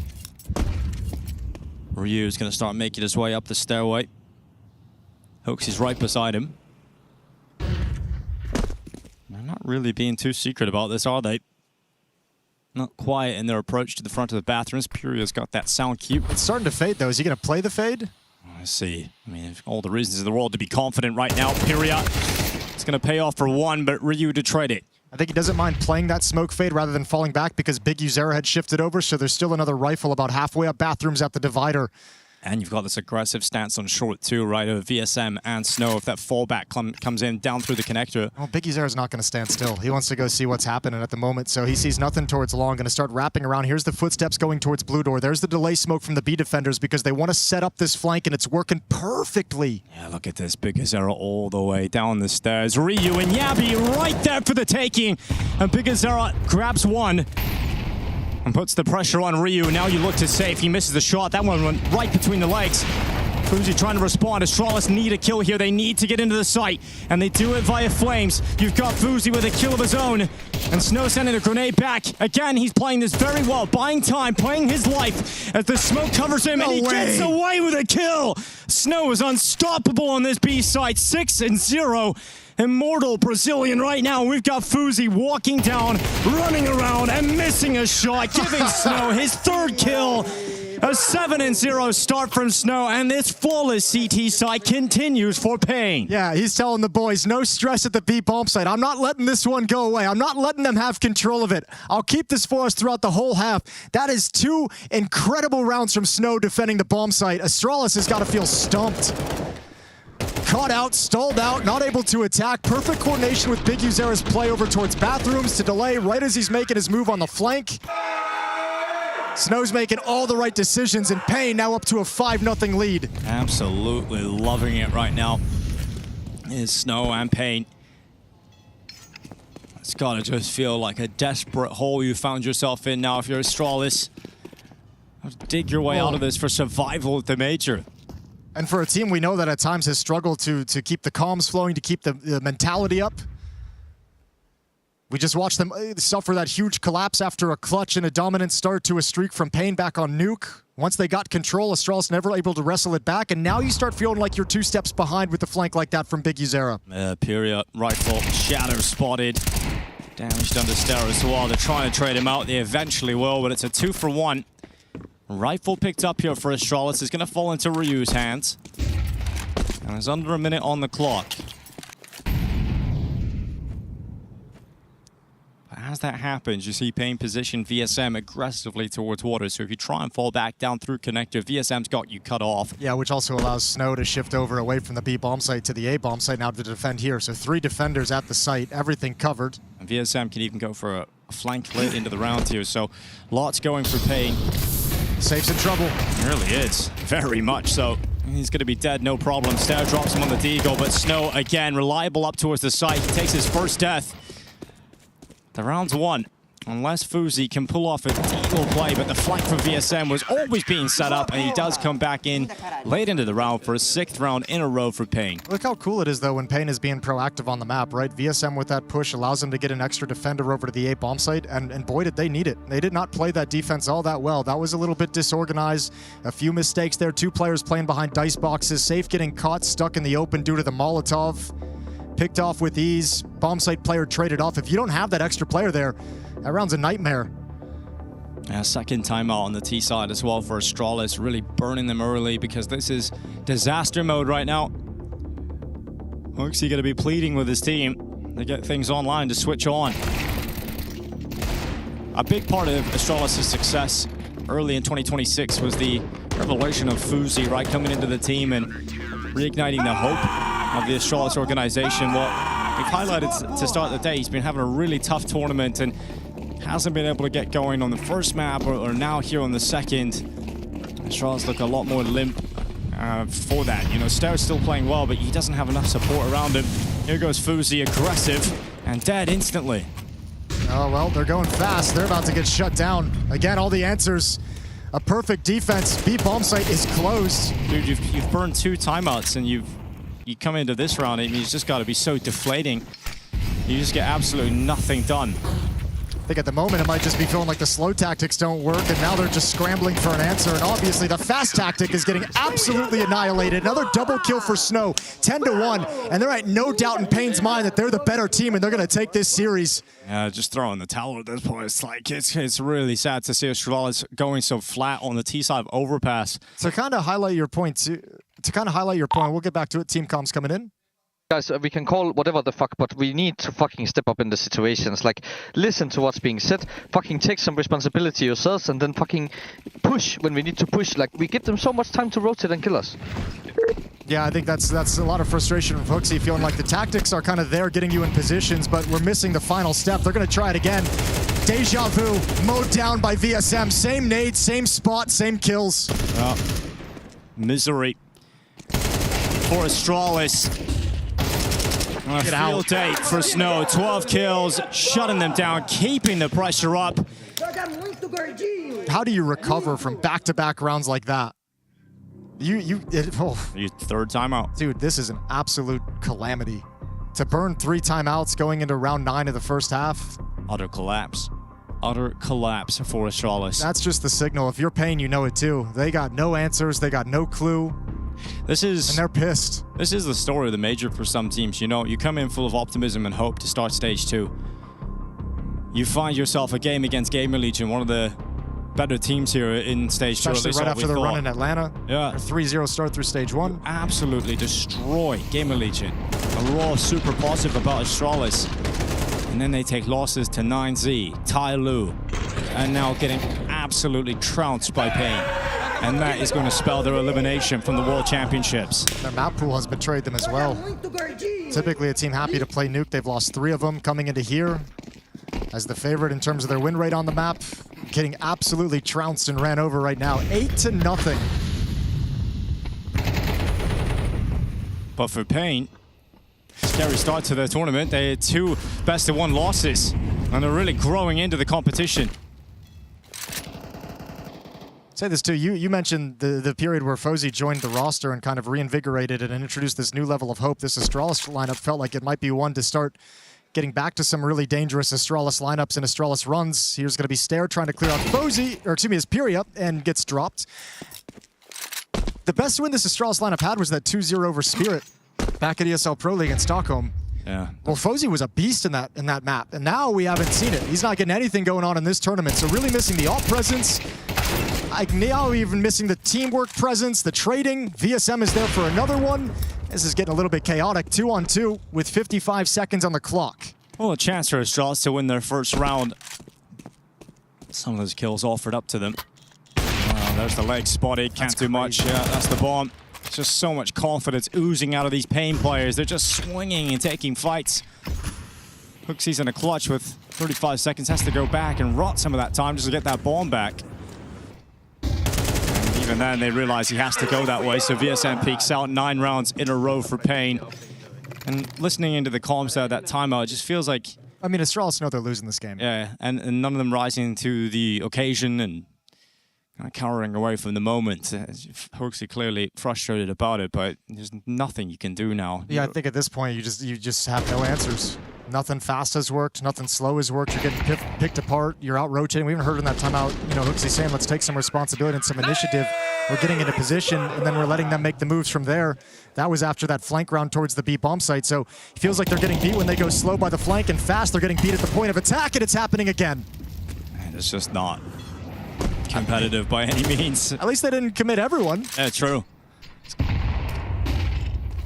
Well, it's 1 by 1. That's not better. Yabi up next. VSM just mowing them down. Another one from VSM. Snow's come out. And you leave Step 1v4. Other side of the map, walking through the bathrooms. And he's going to walk to his demise, to his doom. Takes Pyria. Connects the headshots. They're dead. 10 rounds in a row for Pain. You can't get exited with a 13-0 loss at the major, Jason. Well, you can. Well, maybe not anymore that you brought it up.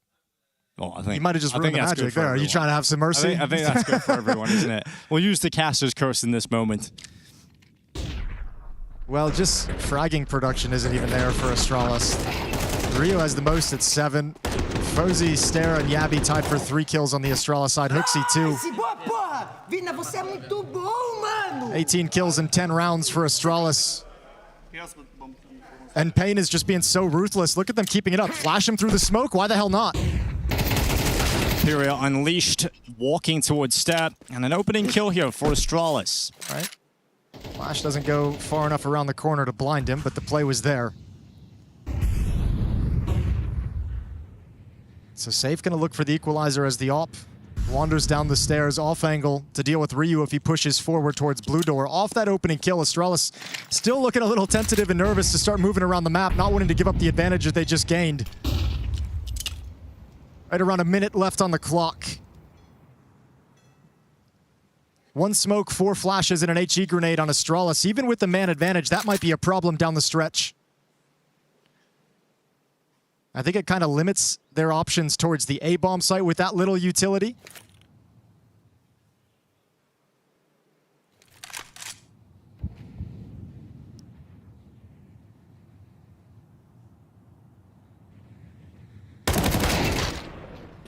Follow-up kill for Astralis. Yeah, but Snow's still alive. Give him a chance. That's true. He is alive. When he's alive, this B-bomb site seems to be impenetrable. Snow has played an almost perfect half of Counter-Strike so far. 20 seconds left. That bomb's coming back. It's gone. Not again. Oh, Snow moves forward short. Astralis lost. Dead in the water. Throwing the towel. This is dominance on a level we haven't even seen yet. This is just ridiculous. Pain Gaming can do nothing wrong, and Astralis can do nothing right. Into the open, Yabi dies. Snow once again holds on to this site. No mercy, non-relenting. 11 rounds in a row. 17-3 for Snow. An absolute beastly performance in this series. This elimination series at the major, and he is just making Astralis hurt every step of the way.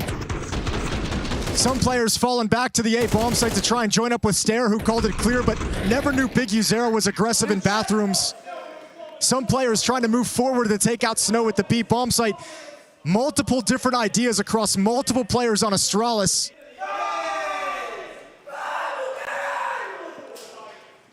Hoaxy hands in his air as well.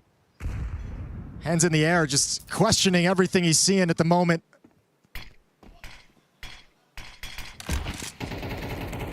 You just know it's over. You just have to go through these final few rounds knowing that the event that you've been building to all season long, that weeks of preparation went into, is now over. And you go through the motions in the server knowing there's nothing left. You've not risen to the occasion. Oh my God, okay. So there we go, double hop setup. Pyria felt like he was in trouble. Not even a little bit. 12 rounds to 0 is what awaits the next couple of seconds here. Yeah, he comes out with a deagle. Safe to stop the bomb from getting to the connector. Snow with another one. 18 kills in the half. They haven't even gotten a bomb plan in this half. No. They haven't even gotten into the site with any kind of safety. Anytime they had an advantage at B, Snow destroyed them. 18-3, looking like he's going to add a 19th on top of it. Fuzzy's aware of the possibility. Yeah, Snow is going to fall, so Fuzzy at least getting that going for them. Fuzzy giving it a good go, trying to get into the site. Some utility still left. It lands towards him, but he's about to be peeked, and he's not looking in the right spot. Biggest arrow goes up into the shot. Sheer dominance from Pain. They're going to eliminate Astralis 12-0 in the first half. Not a single T round shown.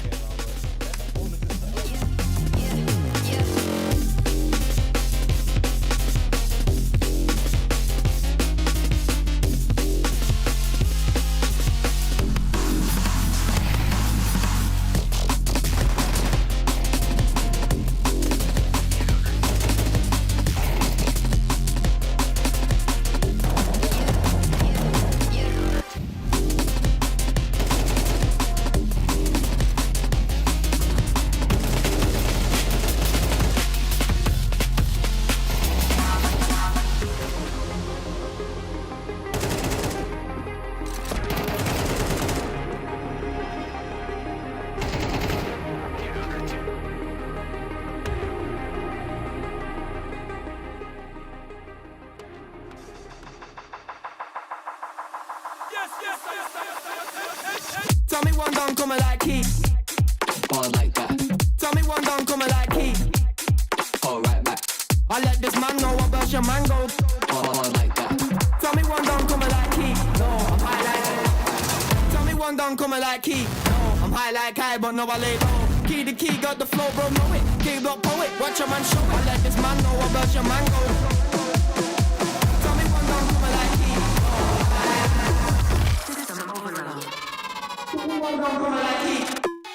Ball like that. Ball like that. All right back. Ball like that. Tell me one down coming like heat. No, I'm high like all right back. I'm a G like Ali. I'm in the alley with Ami and Kali. Shit. And I'm in my valley. I got sick quicker than whipping a rally. I leave a man bed like carry. Where am I Batman carry, you know? Ain't nobody that you know it's flow. No, key to key G, I'm a pro. There's a lick toe and I'm taking your whip and I'm going. If I say I'm money, you know that I'm showing. If I say I'm money, you know that I'll show. Go, know about key G, get to know. Cause you know revive when I choose to blow. Cause you know revive when I got the flow like the whopper. I lick your mother. Tell me one down coming like key. No, I'm high like high, but no I lay low. Key to key, got the flow, bro, know it. Key rock poet, watch your man show it. I don't tiptoe it, don't loud I come. Kick back with a louder bun. Chat shit but my bro, rude boy, get done. Then I'll give him another but a son up in your mum. Tell me one down coming like key. Ball like that. Tell me one down coming like key. All right back. I let this man know about your mango. Ball like that. Tell me one down coming like key. No, I'm high like all right back. Tell me one down coming like key. No, I'm high like high, but no I lay low. Key to key, got the flow, bro, know it. Key block poet, watch your man show it. I let this man know about your mango.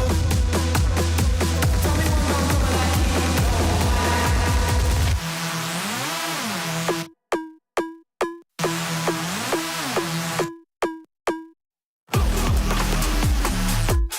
Ball like that. All right back. I let this man know about your man. Ball like that.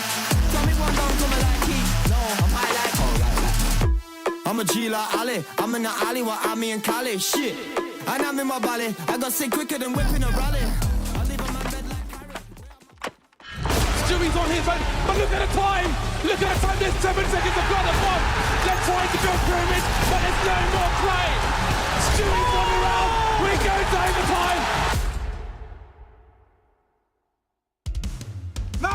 Well, Pain is trying to establish themselves amongst the all-time Brazilian great teams and players. They have a chance here to establish some history at the CS2 majors. Potentially the first 13-0 we'll have, the first clean sweep we'll have at a Counter-Strike 2 major. We've seen it at other events, seen it in CSGO, but not yet in CS2. And it all comes down to this pistol. Astralis could be on the receiving end of some very terrible Counter-Strike history. It's a laugh or your cry situation as well for Hooks. You can see there just like almost. Some days you just don't got it. You just hope it's not a day where you're going to get eliminated from the major. Well, it's happened. So let's see. Pain Gaming set out to the pistol round in search of a record-breaking 13-0. here at the CS2 Major. One that will send Astralis packing. Utility at the ready as Pain arrive at the B-bomb site. Ster, the first to step up. His teammates starting to flank. Here comes Ryu. Force forward. Joe Paredes into the double kill. They're into the site. Pain, can they recover this? Pira's going to kill back. Ryu's got 3. Trying to prevent this from happening. Getting at least 1 round for Astralis. And the bomb's gone down.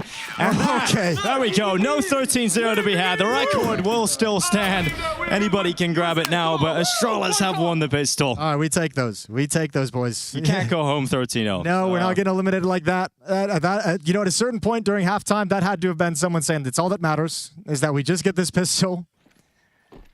And now the long road begins. Lovely stuff from Ryu. Just throwing caution to the wind, because why the hell not? No, we believe! We believe! I believe that we will win! USA, come on, woo! I mean, what else can you do, I suppose? Uzi with a kill down inside a connector. That was an old World Cup promo, wasn't it? I believe that we will win for the USA national team. I think so, yeah. Yeah. Well, see, I know soccer. Ugh, it's even in your country. It's even in your country like tomorrow. It's going to be a good time. I'm sure we're going to be awesome. Well, as usual. Especially at soccer. Well, Ster, long range from Ass. And this is just a round where you are going to get it, Astralis. You will take second round. Well, I don't know. I'm not going to put anything past him quite right now. Nah. The only thing worth talking about, Snow's Deagle. Such a cool performance from Snow in this series. I've loved seeing it. We've seen, like, had that conversation earlier. We spent a lot of time kind of scratching our heads, like waiting for the potential we'd heard about with Snow to arrive. And we've seen some like isolated games here and there. Still don't think he's found the level of consistency, but it's awesome seeing him pop off like this, especially the defensive stance he was having on the CT side were things of beauty. The more performances you log like that, the more comfortable, the more confident you're going to get. And then maybe we do see that consistency spring up. Snow might actually live up to the prophecy. 12-2, a 10-round lead. Guns will be coming in this round 3 for Pain. Oh, we have to hear this sound fucking 12 times. Well, the buyback is here.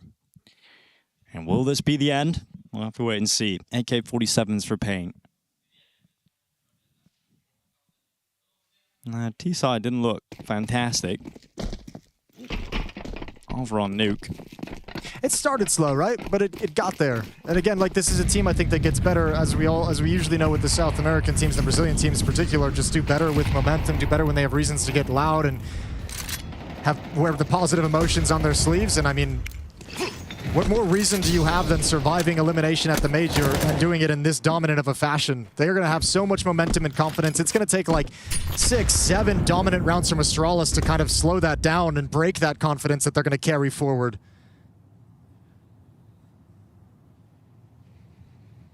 Early grenade damage towards Bigger Zera. And he can't really be too cutesy with the calling in this round. They've got 2 smokes and 2 flashes left, so it's kind of like smoke off heaven and let's rock and roll.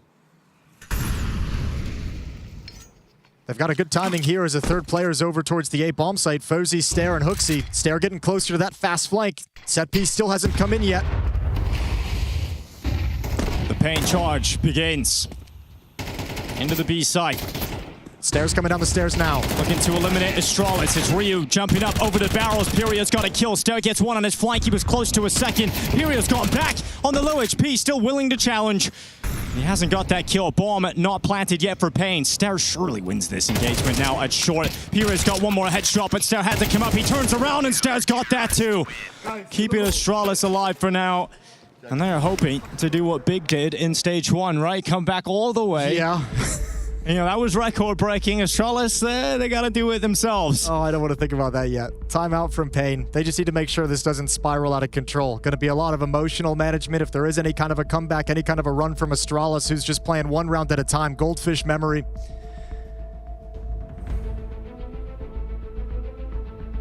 Plenty of chances left for Pain. But it is perhaps the one area where Astralis have the advantages. They are playing that like wounded animal backed into the corner. There's no reason for them to not take risks. There's no reason for them to not be bold and gamble. So Pain is going to see some things thrown at them that they probably don't expect throughout this half as Astralis players realize it's go big or go home.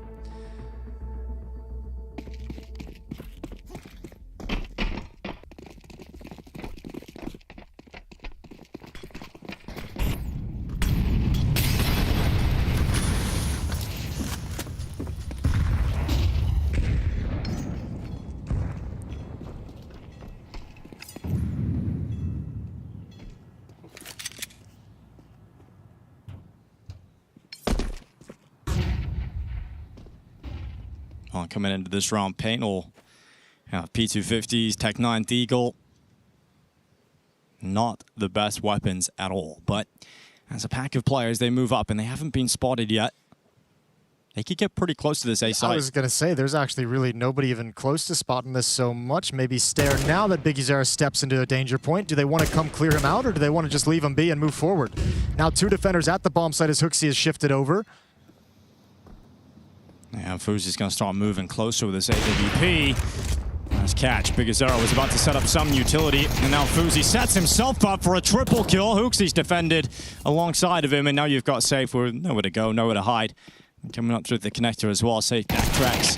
P250 stopped in its tracks by Yabi, and a nice little sequence there from Fuzi. 1 round is all Pain require. And now they're back to a bye. And for the first time, they're going to have the AWP out for Safe as well. Interesting little stretch of rounds. Interesting sequence there from Fozy, who's shot to the top of the scoreboard for Astralis. He believes that they will win. Yeah, he does. They're warming up that AWP just in case. Gonna need a lot more than just Fozy fragging, firing all cylinders to bring this one back. So with a little bit more utility in this round, Pain start venturing towards the A-bomb site, towards bathroom. Stare is going to be caught over towards Party, just chilling. Stepping out. Oh, no. Stare slides back in his chair as Biggie Zera annihilates him, walking through the smoke. Opening kill for Pain. No reason for Astralis to panic just yet. They're just executing the defense. Yabi and Ryu pushing out of the monster tunnel as well, gaining some space. Pyria has no idea that's happened, so dangerous position for Ryu to be in. Yabi over towards the blue door, so B bomb site, access to it is closed in an early warning system. Meanwhile, you've got Hooksy aggressive out towards long. Playing in front of the rock, he can turn that corner whenever, and if they don't clear him out, he can be such a nuisance. Under 1 minute on the clock, his second kill has come in for Pain. Astralis fall to 3 players, and they're about to fall out of the competition, out of the Metro here in Cologne. Fuzi and Yabi, the last 2 remaining members, now Fuzi spotted. And a season in 2026 that started with so much optimism has come to a crushing defeat and end here in Cologne, Germany. Feels like we were all looking at this Astralis team early on in their first few glimpses and how well they looked and how it seemed like there was a path forward. Like this Astralis team come the major was going to be strong, was going to be challenging, was going to be dangerous for an upset, but they're getting wiped out now. And a 0-2 start for Pain, and they have now made it to the final day of play in Stage 2. Safe waits. Yabi, his steps taking. His last steps here in Cologne at the Major as Astralis will bow out. The 4-time Major winning organization fall away. None of the Astralis players show up because it was a snow day. A 13-4 win here on Overpass, and Pain stay alive to the final day of play. You're exactly right, a snow day indeed. What an incredible performance from the young player on Pain that they've been waiting for him to prime and step up and deliver this kind of an effort. 20 kills on this map. 22 back on Nuke, 42 total inside the series, and he was a huge difference maker. Yeah, and Hooksy knows what it's like to win inside the Lanxess. He knows what it's like to walk to the front of that cathedral, but for Hooksy, it is an exit in Stage 2 of the Major, and an unbelievably heartbreaking way to go out. What a performance from Pain Gaming, who do Astralis a little bit dirty on Overpass. Not only did they go up 12-0, they're playing with their food, Martin. At the end of the day, I think we all knew what was coming. Pain winning, Astralis being eliminated from the Major. To me, it's not necessarily too big of a surprise when you consider how Astralis have played so far, but for it to happen in this fashion, in a game where they're not even competitive. Absolutely. I don't know what really was happening. I'm gonna go on a limb here. I don't know if this is even a hot take, but what we've seen from Astralis might be, probably second worst team of the major if I take Gaming Gladiators in. Yeah, they by far have the worst T-side, at least in the major. Someone who's not having a bad T-side is Big Ozera. First and foremost, congratulations for staying alive. I guess you're still in contention to make it to the next stage, and doing a good job against Astralis. Yeah, thank you guys. I always said that 0-2 team goes to 3-2. So let's see tomorrow. So it was all part of the plan. The first stage, guys, we're gonna lose the first 2 games, and then we're gonna reverse sweep it. Easy for us. Speaking of the first 2 days, we'll get to the Astralis game. Why do you think you're playing so much better now than you were on day 1?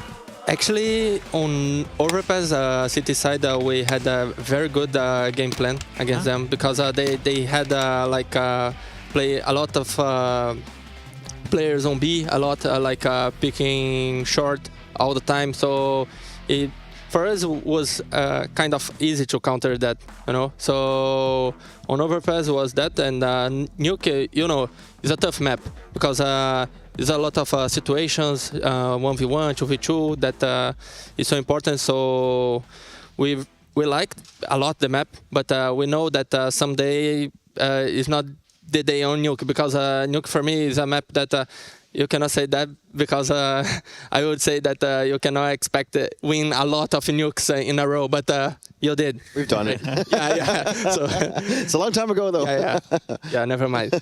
I want to ask you about that nuke. Was it a punish pick in this specific series, or because they played it a couple of times before, they were pretty bad at it? So did you look into the account of the previous games? Yeah, because Astralis is a kind of team, that, in my opinion, that they play a lot around the style. They like to put the style in some place and play after that. And for me, especially as IGL, it's easy to counter this kind of way to play. Because if you kill style, you almost win the round. We were discussing it on Nuke. We were seeing a lot of A hits from them, and their T side hasn't been that great. Were you surprised, and were you at the same time ready? Because if they put stairs somewhere in their defaults, they have to kind of when you counter that, they always resort to something different, and that almost always are these A hits, A splits. Yeah. So your A players were kind of busy with that, but you did really well defending it. Is it hard to counter that? Because they have a lot of different variations, actually. Yes and no, because of course, I mean, it's difficult to counter any strats on A. There's no spots to be there because they have mollies and but at the same time, we knew all the Zex, and to be honest, we got some spots that like ain't flashy and this kind of things, that the flashes were not blinding. Yeah. So yeah, I think the game plan also was good on Nuke, but Nuke is a little bit more difficult map to counter, Do you feel like the game today was easier than you would have expected? Was it easier to play against Astralis than some people might have thought about? On Overpass, yes. On Nuke, no. Why do you think so? Just because you had a good game plan, or? Yeah, good plan. Because if you look like all the game plan for them, like on this side, it's almost always the same. Like doing all the we call Astralis smokes, that one close to monster, and molly close to barrels there, and we call Astralis nades. So for us, was kind of easy to counter.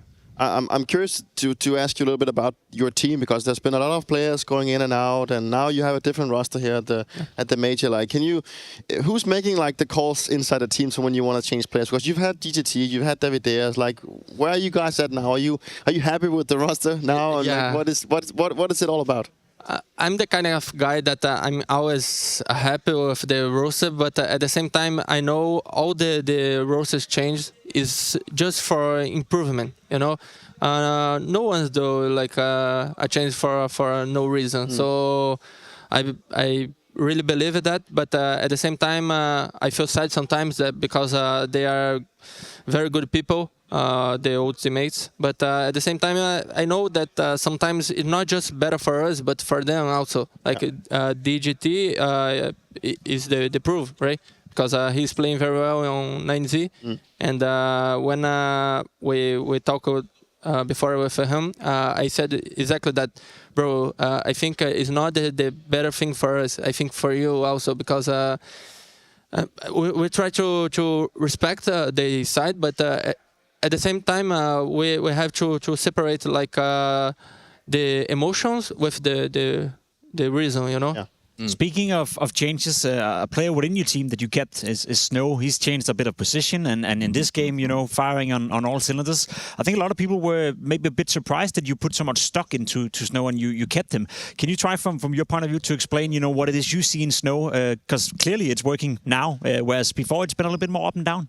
Yeah, Snow is a kind of guy that I always say that everyone wants inside the team, you know, because it's not just about the mood. Of course, he has an insane mood all the time, always happy, always smiling. And for me, as IGL especially, you have you need to be a guy with like him, because if I say anything for him, he just observes all the time, even nades or everything you can imagine it.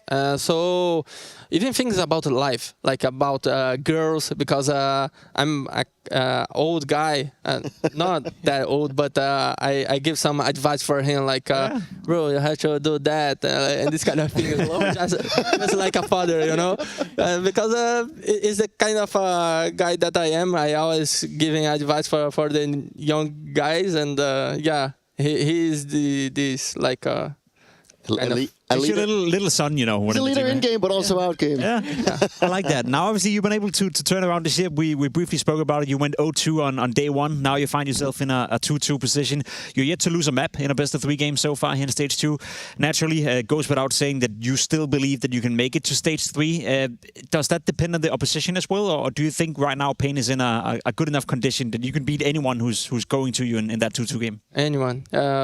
Right now, I mean, for me, BO3 is the kind of match that we want to face, you know, not BO1, because for me, it's so difficult to play BO1 always. I don't know, Pen Game has something with best of one, guys. I don't know what it is, but I know have something. I don't know why, but I just believe that BO3 will play much better. Now, naturally, you have to wait a bit before you find out who you're playing, because there's still a lot of games going on. Yeah. But names like 90 is in contention, Legacy potentially as well. I mean, there's a lot of spicy teams, you know, maybe even G2 if they were to lose their game. Yeah.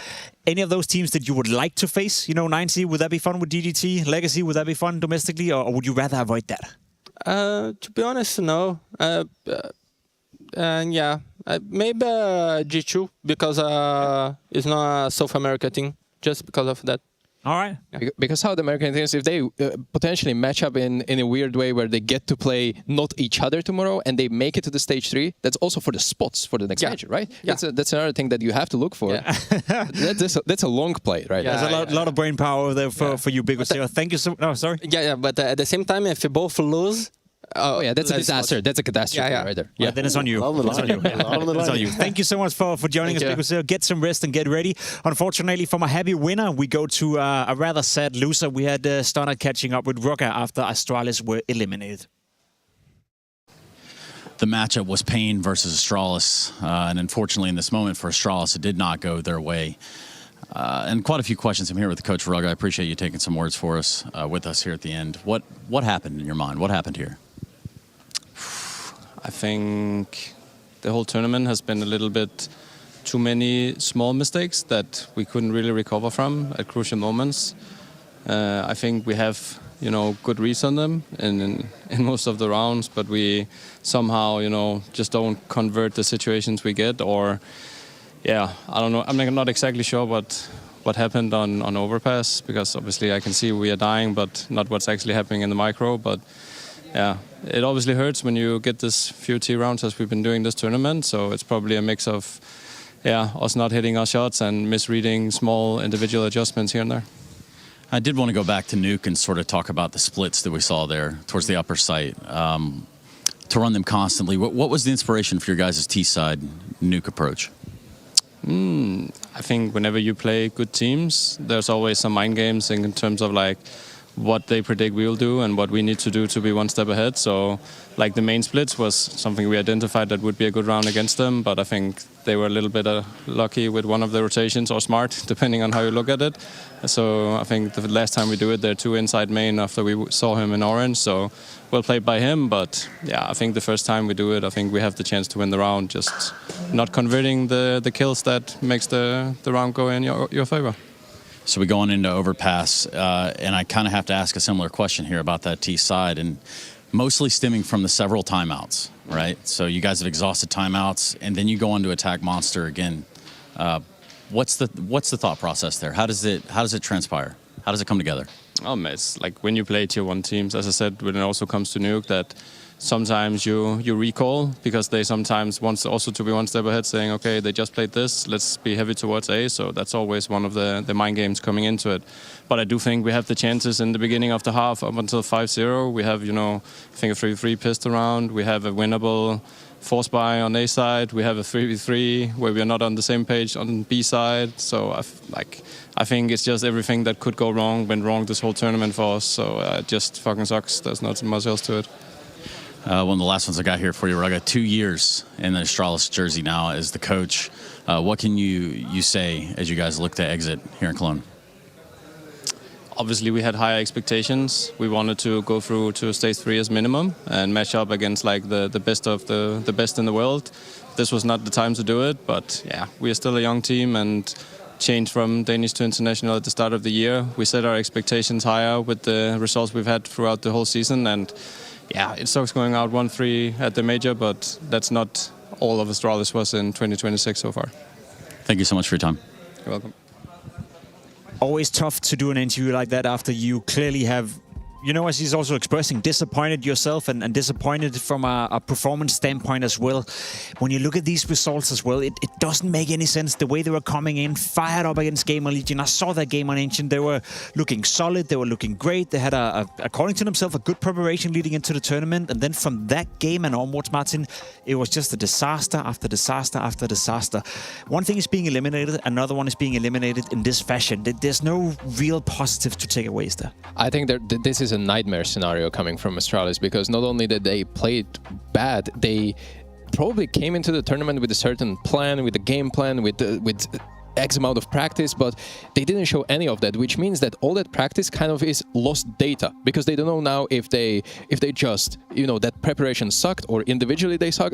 Something has to happen, and there's not much to take away from this other than back to the drawing board. This was a nightmare, catastrophe, and as Roga said in the interview, despite them lifting a trophy this season, this was not a successful season. This is not where Astralis needs to be, wants to be, especially coming international. No, and that speaks a bit for the future, Peter, right? Because I do agree with that sentiment as well, that they actually did quite okay, for a new international roster, especially in the beginning. I think even on the world ranking, on the VS ranking, they were up peaking at number 4 and number 5, which was kind of unheard of, by doing somewhat decent in a lot of tournaments, farming a lot of points. But when you consider the season as a whole, with the way the major is ending, is this roster you see on your screen right now, those 5 players, are they going to stick together? Or do you think already by now that someone will be thinking, we need to change something? The recovery of this event is going to be extremely important for the roster. That's for sure. I mean, when you have had like a good upswing of results, even if you've decided to go international, and then you come here, then you make this kind of a poor result,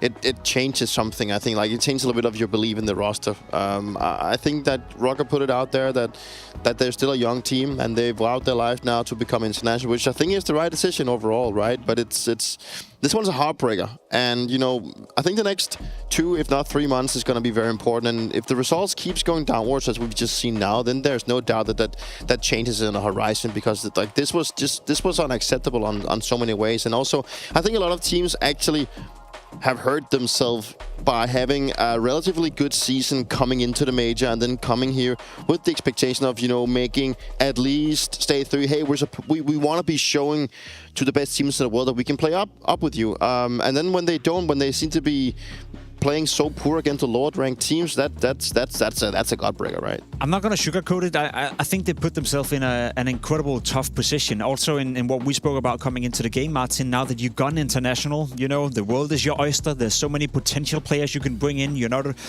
only necessarily looking at Danish players anymore. So in terms of Astralis and keeping this 5-man roster together, I guess it's going to be tempting during the summer break to change something when there's so many different players you potentially can bring in. Is that speaking in favor of changes happening during the summer, you think? Yeah, I think so, because when you look at a name like Huxi, obviously a lot of players probably admire him for his achievements back in G2 as well, and what he managed to do with that roster. Now we have another statistic that, well, their T-sides on this major specifically were atrocious, like one of the worst ever. Probably the worst. The worst. I'm not sure how it compares with Gaming Gladiators, but it's definitely up there. And then you compare it with, okay, do I actually want to play? Like, is this really the guy that I want to be led by? Obviously, this is so far small sample size, but nonetheless, it's a sample size that needs to be taken into account, and it's going to affect your future negotiations. I don't know what the contract situations is looking like with all these players. Are they going to be bench sold? Let go. I don't know, but whatever was happening today and basically past 3 days for Astralis paints a big picture that it might not be looking as bright as a lot of people hoped for when they went into an international project. It's always incredibly difficult to play Football Manager with teams. Obviously, we don't know the inner workings. We don't know what kind of budgets they're having, what kind of contracts is in place, etc., etc. What we do know now is that we have Astralis being eliminated from IEM Cologne, and I can't help to think that we have sort of the same scenario going on with Gamer Legion, maybe to a less extent. You can see it right here as well. Gamer Legion, arguably the biggest disappointment together with Astralis so far here in Stage 2. Are they in a similar position, Peter, where Gamer Legion and Astralis can almost mirror each other and be like, oh, we had a pretty decent beginning to the season. We had some upticks, but when we had to deliver, when we had to peak at the major, both of them turned out to be not good for it. Yeah, very similar, actually. That's the resemblance of the two teams, and I really just, as I mentioned before, I think it hurt them that they've had a good season, and then the major, when they're supposed to be delivering, that they don't really get to do it. I think they played two different styles, right? I think Gamer Legion were a little bit, you can see the disconnection between the players, but where in Astralis it was just like this stubbornness of preparation and trying to go back to the, they just kept going back to the same tactic all over again, and they just threw themselves in the meat grinder time and time again, specifically in Overpass, where that felt more like Huxi trying to really, just put his game plan forward, because that's what they've seen in preparation, that's what they're supposed to be working, but they had a really hard time adapting, and I think that really cost them their life this tournament. And Huxi he's an Ingham leader that demands a lot of his players, rightfully so. I mean, he's been playing alongside some of the best players in the world and leading G2 to multiple titles as well. So he also knows what is needed to win trophies, right? But he just has a way different player material. The play material is just very different, right? And that is he demanding too much? I don't know. Maybe he's doing it in the wrong way. I'm not sure if he actually, the way that he communicates in the pauses is, in my book, it's needed of him to rally his troop and tell them that, guys, what we're doing right now is not good enough. But I'm also curious to see if it's actually pulling a bit of confidence out of his players as well. That could very well be the case. I think it's time that we close the chapter on Astralis at IEM Cologne. They will be going home, eventually. Whether that's going to happen today or tomorrow, not sure about the flights here from Cologne to Denmark, but it's a fact that we don't get to see them play any more Counter-Strike here. However, there's more Counter-Strike on the cards today, and there's a simultaneous game running right now, and I just quickly want your thoughts on that one, Stiku, right? Because I love asking about your gut feeling. All right. MIBR playing Bait, similar scenario, loser will be eliminated. It's 1-1, they're heading into a third map. Your initial, gut feeling about that one, MIBR or Bait, who's going to survive today? That's a great question. For Bait, it's always about a mental game. I feel like whenever they decide to have fun, they're going to be winning. Whenever they decide to tilt, I can help you. They're playing Ancient. Does that change anything? I think Bait has chances on Ancient, honestly. They played good against Foot. It was 13-11, I believe, loss. But the Ancient is one of those maps where I feel like Bait is actually like, okay, we're just going to bring the fight to them, and it allows them to be a little bit more aggressive and untilt themselves by a good round, by a hero play.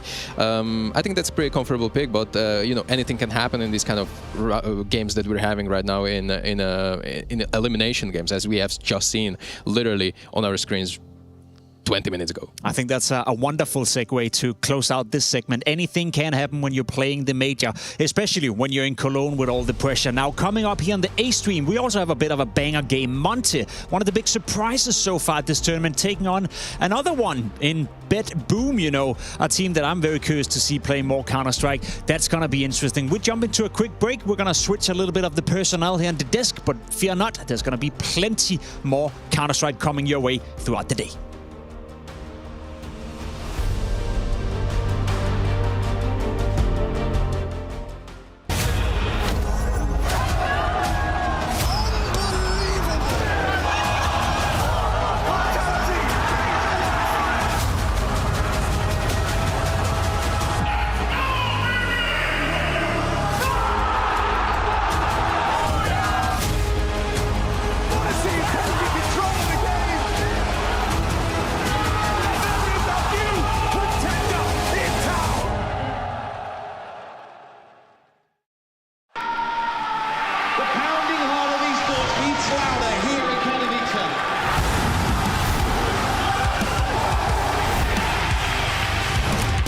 Double peek, he's getting his shot.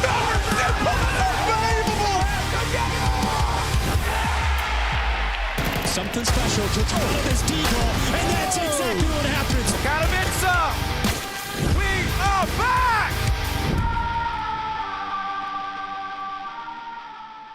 Out Presumably, he just sits in donut. This is a good call. Fight, okay. Brenno to be disruptive, swings on in and adjusts. Alex can hit it. NPL can. There's another one where that came from, though. Trying to profit from the chaos from Klim.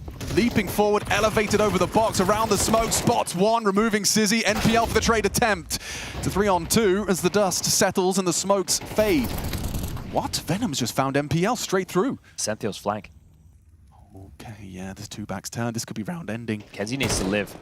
Kenzie's trying to draw attention. And a double spray. Comfortable. Bait on the board. That was a very tough round for Bait there because I love the approach from MIBR. Once you have that response time, the rotations, they can get there in time. It's something that Na'Vi a couple years ago were very good at. It's one through CT, one through Donut, one through Temple, next guy CT, next guy Donut. I mean, I don't know the keyword, but I heard a keyword from G2. It's kind of, you know, I would imagine it's something like Fiesta. Like, we're going. Yeah. We're just going to go. Everyone move. Everyone cause the chaos around the smokes. Comms become hectic, and you can profit. And there was the two players from Bait who were on the lurk, but MIBR just wanted to fight the side players. So the fact they were able to trade, they're trying and testing A once more, this time off the rip. Interesting. Okay, just Donut another one of smoke's these. not great.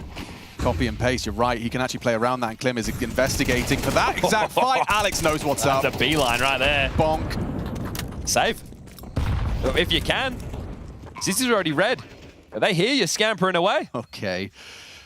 Oh, I mean, this is one of those maps where you can condition like this. Your first two gun rounds and you've just called straight up A goes. We saw this from Gizmy's calling, though. Yes. Right? The fact that he was able to single-handedly take that A space and get that flank in one of those key rounds. I know we're doing some revisionist history right now, but it was Legacy who really didn't know how to plug the gaps. It was, oh, we're losing to B executes. They take A on timing, and we're also having a tough time holding on to middle. If MIBR find themselves in a similar situation, then they can start to slather on the rounds. Especially if you're doing these B-heavy starts, right? Like, the rounds go by, you're doing all your protocols, your lane util. At some point, you're going to stop throwing it. At some point, you're going to maybe start an extra man. An AK given over if LNZ can get his hands on it, but no, we'll just retain the M4. So they keep 3 M4s. That'll give them something into round number 5. You're not going to see any investment from Klim or Insani. But yeah, they saw that the donut smoke was a little bit skew-if and just dealt with the problem immediately. So some sharp shooting. Those 2 kills, that's the highlight. The call, that's what excites me. Are they going to go A again? Are you kidding me? Yes. Or is this a mid-play? Well, yeah, they've done a little extra mid-play. 3 M4s saved. And a boost. Perfect start, isn't it? That's how you help your M4s find an opening. You act as a little stepping stool. Well, they're not to know this, but if they started executing towards B right now, they would have been in. Klim and LNZ are rotating back to deal with this. And LNZ announcing the presence of util. So his support network's still not on the way. They're pushing A main. Yeah, but he's got vision over this flame. He can shoot through it. Swinging round the corner after the flashes. Wants to catch that perfect timing. Waits for his teammates a little, using those USPs to bait. Double HE, essential. Racks up the double. Brenno back with the same. it's not out of the realms of possibility that Venom Zera could do something. I'm writing off Insani with his unarmored USP, but he could get a K flank here. Looks like Sizzy's holding for it. Never mind, picks up an AK. There's a world where he could just tap the head if he comes through. I think damage, there's no kit. The retake, almost an impossibility at this point. Yeah, there was a chance for Venom Zera on the cave fight, but Insani's just going to try and preserve. Good it's response. A big bomb. Yeah, well, they are going to have to try and get out of there, so Insani should have this one. Alex goes down this time, and that means Sizzy can take the safe haven towards CT spawn to get out of there. So, okay, we'll take the lead.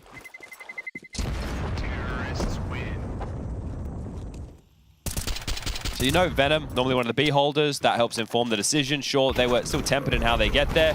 Good util usage, catch them on the way in, even though Brenno getting the double, but the trade work. And then just playing together in the post plant, they get the job done. So we've seen an A play with a mid lurk. We've seen an A rush. And now we've had out mid to B. Well, they keep it up. Second timing out mid. Kenz's warpath. Easy pick-ins. Fully blind, though. Brenno finds one before Sizzy sees to him, and it's Clem traded out as well. So just like battling in middle has resulted in an advantage for Bait. We know that it's both B defenders. LNZ and Venom Zero are the last to arrive.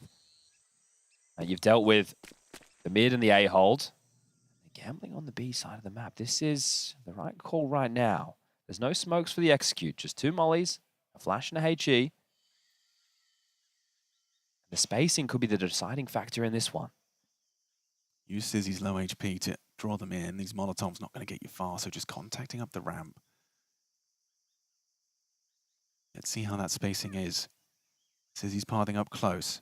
Back turned, easy for the first, and Alex trading. It's exactly what the doctor ordered. LNZ in the clutch, essential. Perfect! Just returns his glance towards the short side and puts his process straight on the head of the Swede. Might be a timeout going into the next gunny.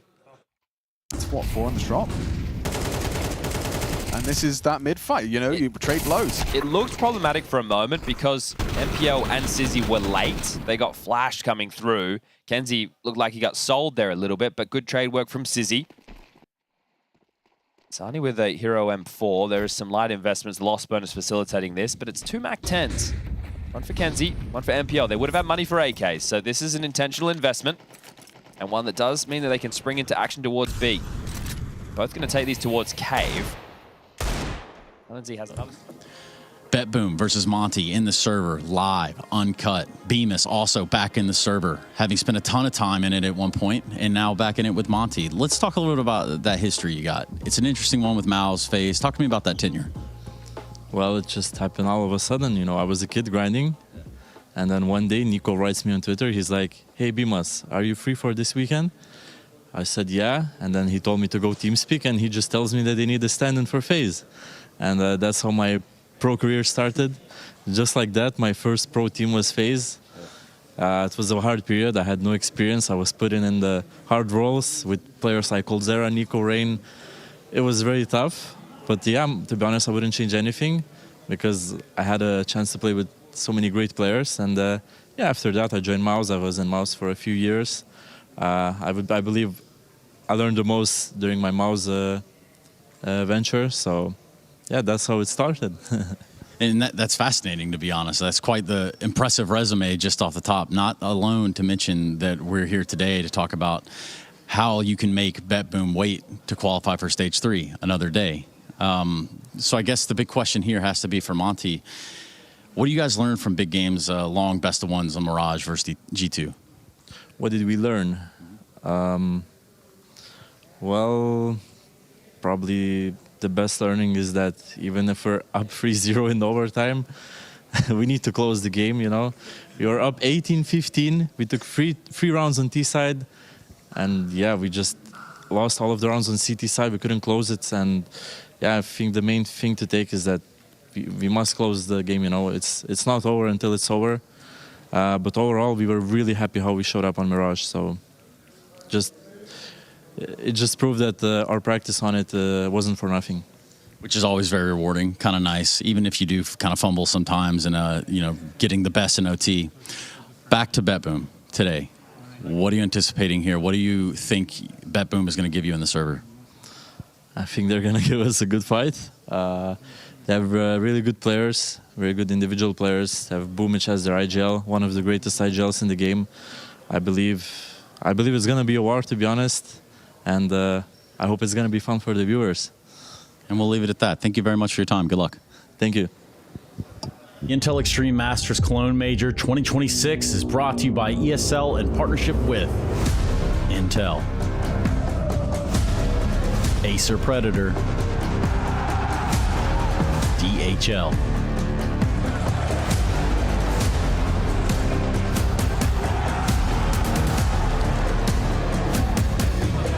and Zoe.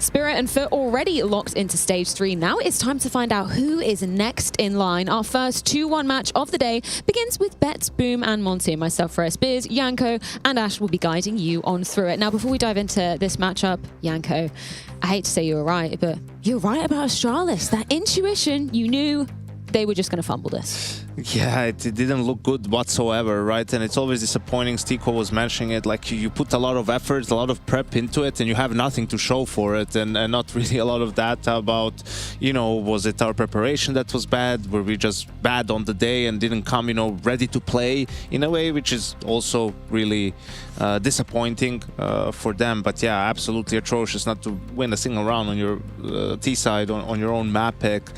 Then Nuke, they've had a lot of faith in it entire season, hasn't panned out, so a lot of things going wrong. Yeah, particularly with an organization with so much history come at the majors. But alas, we must move on to our qualification didn't even series. shed a tear. Yeah, I kind of thought... Pour one out for his boys. Hey, it's just been so long, right? It's just been too long for poor old Degree. He's given up. I would too, honestly. BetBoom, let's talk about them and how they found themselves in this position. Ash, I think it is understandable when you lose out a game to Spirit to be starting off the stage. That's totally fine. What about the recovery from them? I mean, they've just looked solid, I feel like, in every single game. That Spirit one, like we said the other day, they got donked on. It was kind of unlucky for them in that aspect, but I feel like it just feels like every game is in their control. They seem confident, they seem to have communication going, the vibes seem good.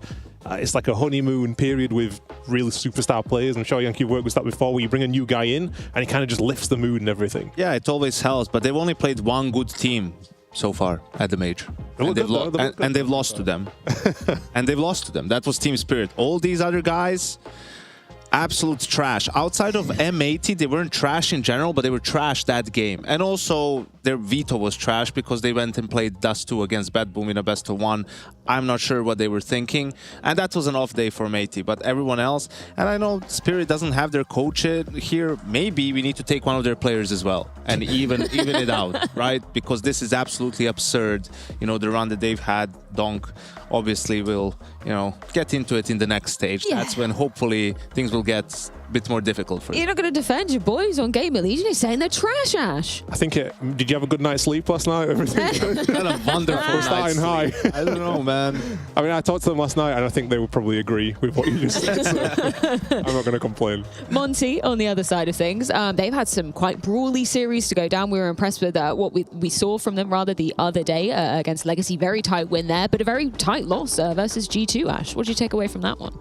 It was close. I think they had a chance to get that one. We talked about it again yesterday. They had chances to close that one out. Bit of an inexperience there. I think I've been kind of most impressed with the UK guys, as you'd expect. With the two guys probably been struggling the most recently. But they've shown up to LAN. They're used to the screaming and everything like this. This is what we know for, you know, I-Series and Epic LAN. You get in each other's faces. Yes. So they're doing well. I think the opposition they played against is respectable as well. Maybe big are hardly the top tier, but they're not exactly poor at the same time. So it's good results from them. I mean, they're showing a good level. Could have taken down G2. Which is a really strong squad, beating Legacy, who is definitely one of the favorites to make it into the next stage, sending them in that 1-2 bracket. And I think, you know, just playing solid CS, individuals doing well, no one is really lagging behind, right? People sort of doing their job. I think Rainmaker was also great in those overtimes against G2. I mean, taking a lot of initiative out of AAPS, basically owning Heavy God on that bomb side. So yeah, they've been an exciting team to watch, but this will also be a big challenge for them. Did you ever get caught in a metal detector, Ash? Did you ever forget your keys in your pocket or something?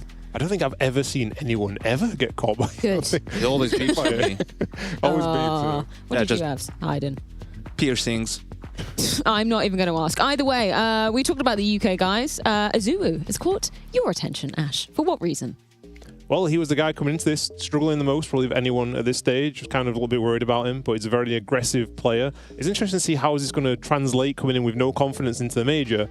And you can see he's in everyone's faces, that's for sure. This is opening attempts on both sides. Crazy. You're just behind Art, you know, you're playing pretty aggressively, but these things don't really matter so much if you're not doing so well at them. So having this and feeding is pretty negative, but we see here the success rate he's having right now, Janko, absolutely incredible compared to this is online stats against weaker opposition.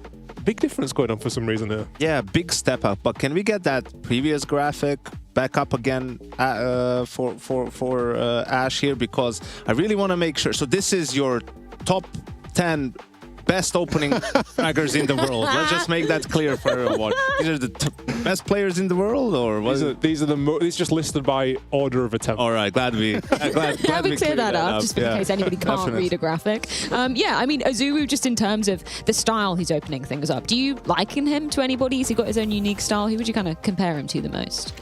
I don't know if I could really liken him to anyone, but what I would say is, in all of these clips you're going to see here, every single one of them is in either a buy round or pistol against pistol, and this is against Legacy.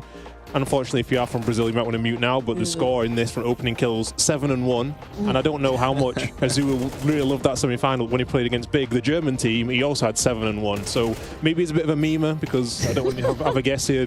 Janko, but against G2, his entry attempts, I'll give you a little hint over here. Oh, not the 6-7. Every segment, Ash. 6-7. So he's been on fire. I think this, to me, is the most interesting thing, because can you keep this going? Having 30% attempts, but having 70% of them you're winning? Incredible to keep that going. Yeah, and it makes Gizmi's life so much easier, right, as well. I mean, having an entry fragger, having success, you're calling from ahead, you're putting the pressure on your opponents, right? They have to do reactions as well, and yeah, just makes it much easier for him to call a game. Perfect segue into the Gizmi conversation, because when I was speaking to him on Media Day, we're doing a little feature I'm sure that we'll play at some point, but I was asking him which in-game leader does he aspire to be most like. He, of course, said Apex, and we can kind of see some similarities in terms of that reliance on the utility usage, the actual damage he gets across here as well. What have you taken away from this one, Ash? So this is his utility damage in a game we're going to check in a second against Paravision. 37.4 per round he was averaging, and this is against BetBoom, who we're probably going to see some Dust 2 today. They are the best with utility in the world, and this is him against the entire team in this game, almost matching their output on average. Holy.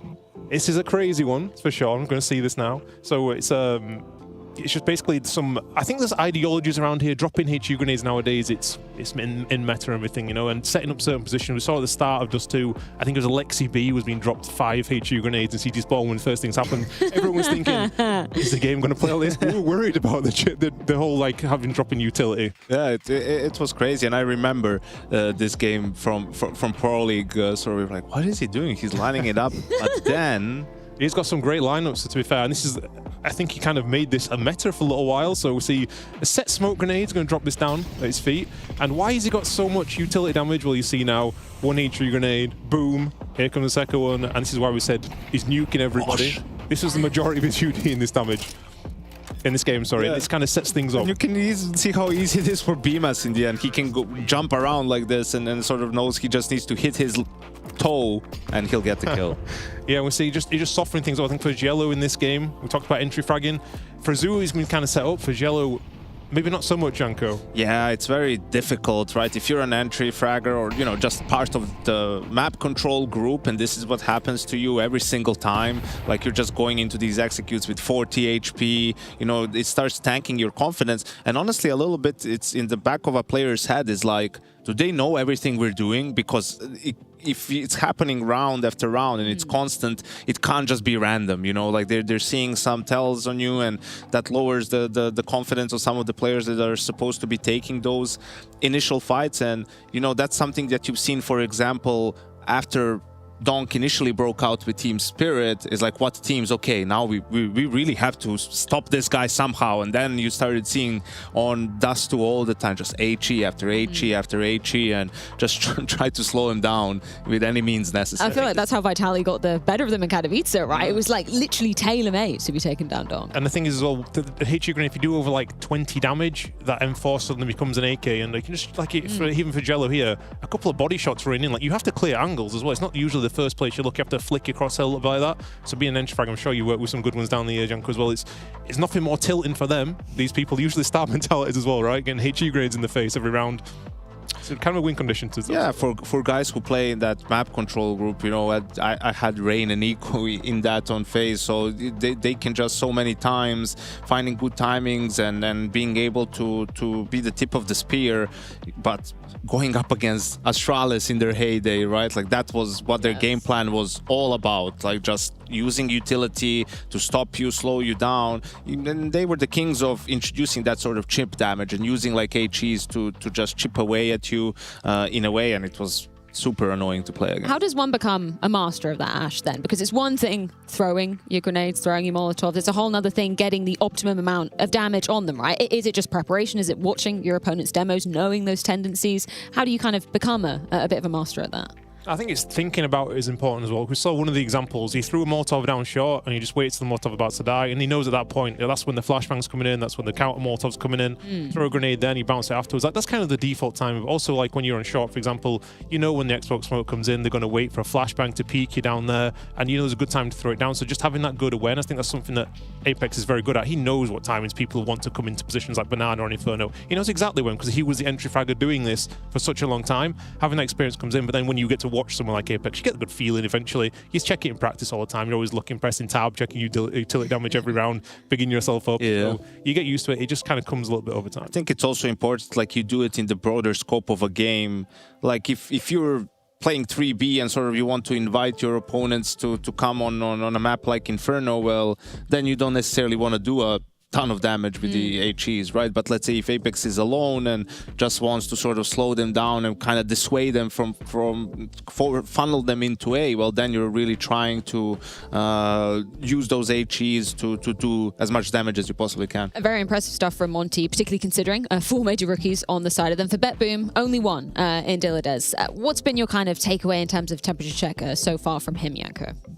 I think he just brings a lot of firepower to BetBoom, and it's weird to talk about them because it is crazy to me sort of how good they have been and consistent they have been over the past 3 months with all the stand-in situations, right? And you have to understand also, this is not, oh, they're practicing with these players and then he's just playing as a stand-in. No, they're practicing with a different 5, and then last minute someone doesn't have a visa or you're waiting for it, doesn't happen, whatever, and then a different player steps in, and that can be very annoying for everyone, mostly for the in-game leader, but for everyone really, because you know you're spending this time in practice, piecing everything together, only for things to go south. But they've done such a great job of sort of not caring about any of that, just coming in, gaming, taking down Vitality in Atlanta, and here they've looked pretty strong as well. I mean, it's quite a stoic approach, right? You've got to play with the cards that you have been dealt. Unfortunately, visa situations out of their control, but are you equally impressed, Ash, with what they've been able to deliver, considering the kind of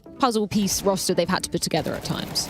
I mean, for sure, what they're doing is pretty special. Like beating Vitality, having the run here, it's really nice. I think for me as well, Dilladez, he's kind of in that bracket with like Result. I don't know if you know his name, with the guy with R3 name. He's been kind of waiting for a long time to get his opportunity. It's nice seeing him now, like on a team where he can show himself. He's been having a lot of visa issues as well, and that's why I've not been seeing him. This is a dangerous team, 100%. And one other thing that is kind of impressive to me about BetBoom is with all these stand-in situations and everything, their map pool is kind of deep. I mean, in the sense of they play all the 6 maps outside of their permaban in Inferno like a fairly good amount. So sure, they don't have the equal success rate on all of them, but there are no slouches on these maps. And I think for Monte and this particular game, like it overlaps a little bit. I'm just curious to see if BetBoom is going to go for that Dust 2 pick, because they could get maybe Anubis as the decider, or they just go for Anubis, maybe thinking it's going to get vetoed out otherwise. Let's roll it. What do you suspect, Ash? I think this is, when I was looking at this one, there's different ways both teams could go, because both teams again have like overlapping where you want to pick a map, but it doesn't feel massively like a weakness. Okay. I want to see Dust 2 because I'm interested to see like this utility standoff. To be fair, both teams are very good with it, and we saw the other day as well BetBoom on that CT side, which is absolutely fantastic. It was against M80, I think it was. Right. A Nuke pick coming in. They've been good so far. Destroyed Game Legion a couple of times on that one, so that makes sense. Yeah, it's another one of their most played maps. I was thinking for Monte, perhaps something like Ancient would have been an option, but they go for Mirage, having that, you know, win against Big and a good showing against G2, and in the end it is Dust 2, so BetBoom gets that if it comes to it. But yeah, a bit different to what I expected. I thought if they picked Dust 2, maybe they would have gotten Anubis, but seeing how Monte banned it regardless, that was never going to be the case. Is there a clear favorite for you in terms of this matchup, considering spot at stage 3 on the line? I think they've done well, to be fair, Monte, haven't they? I've been surprised, but I've been most impressed by it. I mean, obviously Spirit don't count, we just pretend they're not here. BetBoom have been right up there the whole time. I mean, they haven't played against maybe the strongest positions, but they look like they have a strong depth in the way they play, and the playbook seems solid. I just think they're not relying on just vibes and everything. Like, they look genuinely good. They do indeed. It's time to get into the action. Monte versus BetBoom with a spot at stage 3 on the line. Yes, that's right. Winner of this out of stage 2 into stage 3, and the loser has to keep on fighting, going through to the dreaded final day of play. BetBoom taking on Monte. Monte coming through is, I think, a real surprise here inside of this stage. I know a lot of folks had them down 0-3. Maybe you didn't by the end of day 1, what with the extra time Val generously gave. But look, all I'm saying is this Monte squad, expectations were pretty low. I feel like they've kind of defied that thus far. Yeah, I think recency bias playing a big factor here. Obviously, some disappointing results coming into the event, but this is a team that's consistently upset top squads coming into the year or made games close. So don't count them out of a chance to get that stage 3 berth. However, BetBoom, ferocious all tournament long, grinding their way through this season with multiple rosters and multiple wins in their pocket. Ran through stage 1 without a problem, looking to do the same. And hey, if Ash says that Spirit, we don't count them as here, then BetBoom are looking for the 3-0 run right now. That BO1 was a smashing, but BetBoom otherwise have looked unstoppable. Well, they've only got BMAS to get past here. Afro is very far removed. Does well to get out with his double. Leaves Afro not in an impossible spot here. Little lobby flank taking place pretty quickly. BetBoom coming back to clear this and try to get rid of the man in their backline. They flubbed the shot on Magnajez. Now he's got dual Berettas to work with, and Afro's put together very, very quickly where this last man is ready for the fight. But how many more chances is Zorti really going to give him?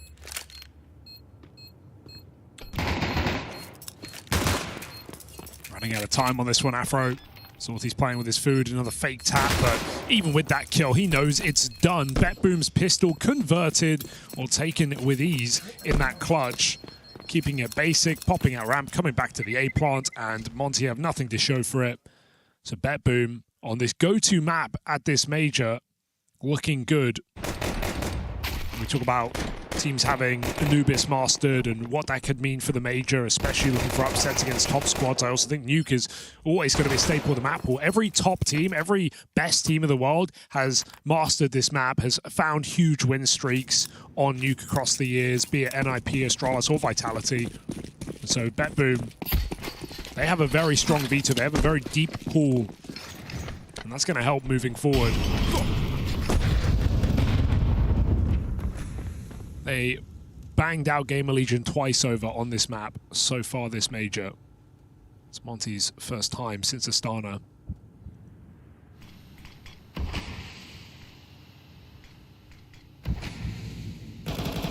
Do you feel like BetBoom's veto is one of the most threatening in this entire stage right now? Having Anubis with such a good track record, having Nuke, being able to play maps like Dust 2 to a very high level, banning Inferno, which not many teams are picking as of late. It's a handshake map. The pure entertainment value, you kind of love it. Yeah. So BetBoom again, similar round. Pressure on ramp, forces rotations, back out upper. Looking for gunfights here, all getting blocked, Monte. Getting a little bit scary. Let the scout go first as the MP9 swings through the smoke. Caught off guard by Azulu on that smoke fade. They trade and dropping backside. Flamus is on for another double. He's looking up though, and Afro's been given a chance. Another 1v1, same players, different situations. Zorti has not got the bomb. Yeah, last time, right, he had that to play around, could just sit back in the lobby. This time he's going to have to bring the fight to Afro. Will it be a chance at Afro's revenge? One shot from the scout will do it.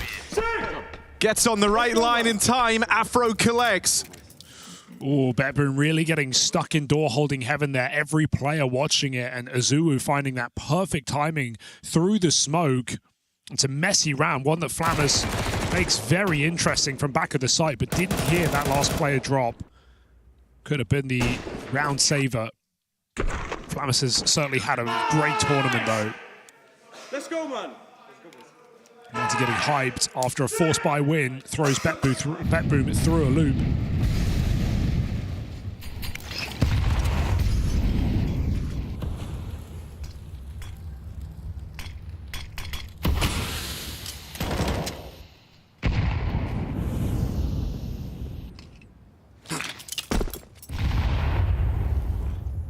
Second wall comes down outside. That's the last of their util thrown. So BetBoom can cross. Do Monte believe this? They are putting numbers on ramp right now, but not leaning with a rotation. So if BetBoom silently get down here, it could be very threatening. Azulu's going to go down the vent. Oh, that's unlucky. Finding Diladez is a warning sign here for Monte.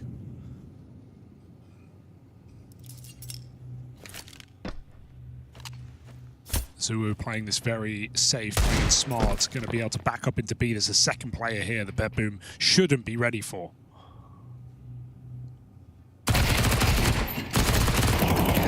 Nice and easy done there. It's now just the eco. You've, well and truly, gained control over the early game of Nuke.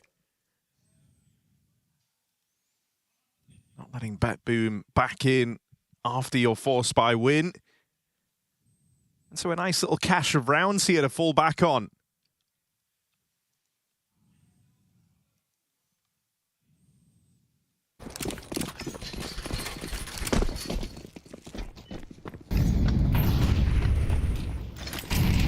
It's rough for BetBoom to be in this position, but nice to see them tested on this map.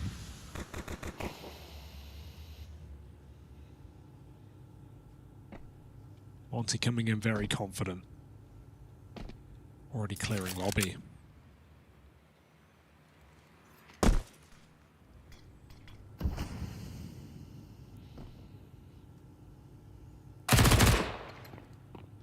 Surprise from Rainwaker nades are good. They can just lock BetBoom out if they won't waste their time here.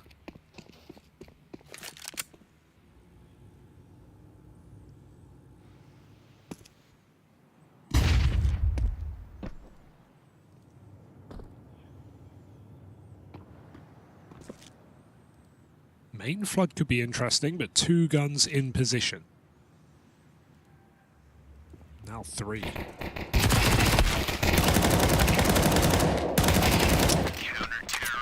Well held here for Azulu, starting this map strong. And that's exactly what you want to see. Azulu's had such a notable uptick in form at this major. Yeah. You know, usually you kind of get players hitting their debut one and, you know, a lot of problems start to emerge, but that's not been the case for this guy. Someone I was keeping an eye on heading into this event. He'd had a string of kind of rough performances. Thinking back to, it was Astana. He had, you know, in their elimination series, he got 5 kills in the entire thing. The one that sent them out of there. Yeah, 0-14 on one of the maps. You and I covered that one, and he just looked lost the whole time. But maybe a nice wake-up call coming into this major. He's looking renewed right now, putting up a phenomenal performance for Monte. Popped off yesterday against Legacy to get Monte into this qualification game, winning at 13-11. Was top performer of that series as well, so integral here. Oh, this damage on the cross again. Lighting BetBoom up. getting a little bit stuck in the mud here. Oh, these T's. Boomich hasn't made it. Azuwu is already here, and he sends them a nasty message. What a fake out as well. He hangs around. No intention to escape. Surprise, surprise, there's a second. BetBoom are getting caught off guard by these 1-2 stacks here from Monte. I think that one feels extra frustrating because it's the exact same bait and switch you ran into down at lower as in your eco round. But you kind of don't believe that Monte would have the foresight to run that again. Oh, they are just tracking him. 4 players in lower with the bomb. Door open, that gives it up, and Boomich is looking for Ghosts right now, but they're already in behind him. Rainwaker, another double, and wow, Monte right now have no reason to doubt these secret smokes. BetBoom have crossed behind them every single time, and so Monte are meeting them there. Gonna need to start seeing some depth on this T side here for BetBoom because Monte are calling their bluff with these lower rotates. I wanted to put like a bit of a number just on the Azuwu step up. I know it's only been a handful of games, but big event ratings, and I'm talking career here for the guy, just above a 0.8 rating, which is pretty rough. Right. I think that goes without saying. But then when you look at this major, 1.21. Yeah, huge step up. 3 maps played, of course, but that's, yeah, massive. You just hope he can keep it up, right? I think that's why it's well worth keeping an eye on him, because he's bringing so much to the table right now. Yeah, especially considering how much doubt kind of surrounded the Monte team. But as I said, coming in, felt like recency bias. This is a team that, when they have time to prep and time to level up for an event, have looked really, really good. Think about their matches v Na'Vi this year. One win, 1 loss, very close games with some prep time. And series of exciting games that Monte have provided here in this these last few months. This is sick. Never seen this before, but first time for anything, I guess. Pulling it out now. I think it's a good time for 4-1 down, trying to win the eco. But Monte never see it, so something for later perhaps. Gives me, through this smoke, has already just been a nightmare. It's the lads, Harry. They're doing it.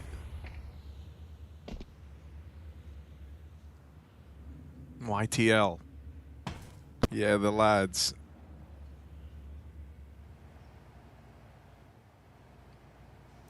BetBoom have nowhere to go. Crossed a Glock down secret. Oh, Rainwaker here. Little testy as you go running into a holding Tech 9. I don't know. I'd say they're pretty big. Yeah. Pretty ballsy move. Boomich playing with his food, but they're coming in on ramp right now. Or at least they're trying. Boomich has managed to cross. This is all over the shop. You won't be expecting... Yeah, you are not ready for Magna Jez. You're not ready for this. You should have a kill here, just a clean one. Oh, fires off a little early. Afro able to recover his. Dead to the heart. Now Gizmy hoping to hold on. Teammates start to arrive on rotation. That bomb not down yet. Ollie might even slow this. It's just fallen off the mark. Dilladez Deeg finds Rainwaker up in the heavens, and now they know Azuwu's here as well. Nade does big damage, and he just swings in on the back of it. So well recovered there. Lots of ways that could have gone wrong for Monte. You BetBoom happy to get out with a bomb plant. Feeling like you had a chance in that round. Do a good chunk of damage as well, because you have to try and start to corral this CT money at some point. Got 3 players nearly on max cash. Feel for Magna Jez, because it's not the fact that he doesn't get the kill because his teammates trade him. It's the fact that he loses the position. It's such a strong position to be heaven there in that post plant. Boys, I'm very proud how we present ourselves. Yeah, we do this, we're gonna win the major. Yeah. Yep. Love that energy from Kakafu. Hearing the strain in his voice, he has been shouting behind his team. Sometimes too much. Oh, I like that little move. Little run boost for Afro, trying to get him on the door line that much faster. Last round, man. Again, these rounds hurt for BetBoom. That's, I think, the problem right now. These are really annoying rounds to lose. A couple of clutches, a couple of close rounds. If Magna Jez has any other gun, he probably gets that kill in heaven, and then he can cut off rotates, and suddenly BetBoom are looking at an eco win. This gun round has to hit for BetBoom, or Monte are just going to start running away with the CT side. And hey, maybe they'll win the major. Anything's possible. Well, I mean, you know, I think especially before Vitality came along, we always used to say when things are a bit more open with majors, you just want to make sure you're kind of peaking in your form, right? And sometimes you would have these squads just put on a really surprising run where the stars all align, everyone showing up at the right time. And it feels like that's kind of what's happening with Monte. I think the thing that makes it that much harder is, you know, this is a kind of lower down the rung, lower down the ranking squad.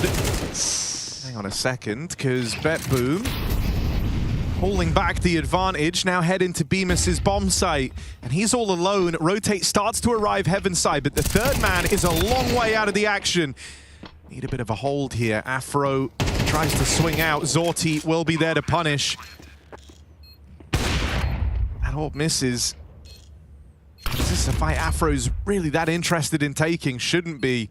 So he's going to head on out of there. Finally, BetBoom break this streak of 5. You said they needed to regain a semblance of control soon, or else Monte were going to run away with the half.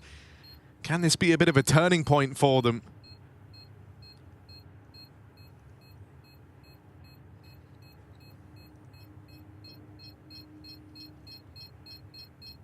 BetBoom have found their answer, and it's not been these secret cross smokes. It is the same thing that gave them both of their rounds and their close 1v1 clutch that they lost. It's this ramp control, pressure early, back into an A hit. This one just comes down to awkward timing on the smoke fade and Gizmi getting caught changing position. I think Monte somewhat panicked on the comms there, thinking that ramp hit was coming in, but it was just a boosted orb. There was no way BetBoom could have sped up off of that entry kill. And so Kakafu trying to keep him calm, as obviously that round has ramifications. Monte have been controlling the game. It can change very quickly, and safe to say, even though we're getting enamored by the Monte run right now, this is BetBoom who are still a hard favorite.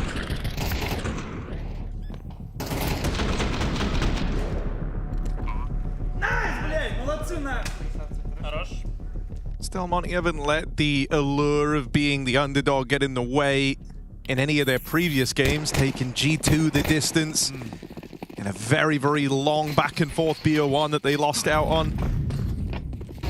Dominating the hometown heroes big in their opening game, and I think the most shocking of all, the regulation win over Legacy. All right, this one's a little louder, so what's the rotation going to look like?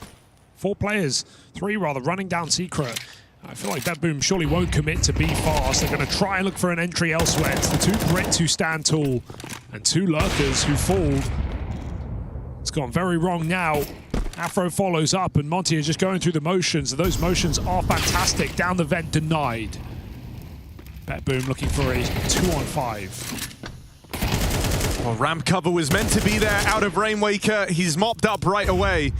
And at this point, BetBoom, they might just start believing they can pull this off. 2v5 as it all got going. Now down to just a 2v3, and everyone's a bit more tense all of a sudden for Monte. A bit of silence creep in, make them nervous. It's the presence of Gizmi back here, lobby side, that might get called upon. BetBoom have time to work with here, 40 seconds. Wonder what routing they're going to go looking for in towards this top site. Time is the biggest problem. I don't think you can wrap heaven at this point. There's so much to clear left for BetBoom. Ugh, smoke eventually comes down. Gizmi might want to wait for his team here, but he's the only guy who can actually stop this bomb plant. So close position to jump on it when he hears that tap. Go for a backside stick. It's a great call here. Molly keeps the pressure on, but BetBoom get out after the plant. And this retake is a miss from both orbs. Careful. Watch out, Dilladez. Another missed shot. They're getting closer. Full flashed out. BetBoom are dancing with death. What's going on? Whoa. That's the least likely way to kill him. And another miss for Dilladez. You only get so many of those. These 2 AWPers firing blanks. What the hell is happening? That was one of the crazier rounds, wasn't it? I mean, that was so winnable for BetBoom. Let's be honest here, boys. Dilladez with multiple shots off in main. We've got players standing the open, missing their orb shots and not getting punished. Miss. Afro miss. Dilladez. Second and he makes miss. This mad, crazy dash across. Third miss. Feeling the pressure, but god damn, it was right there.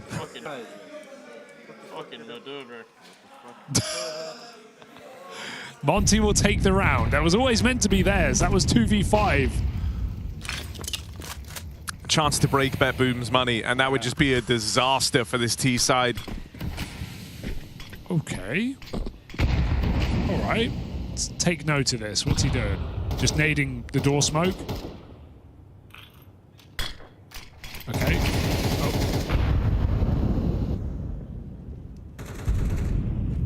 I don't even know. Breaking glass?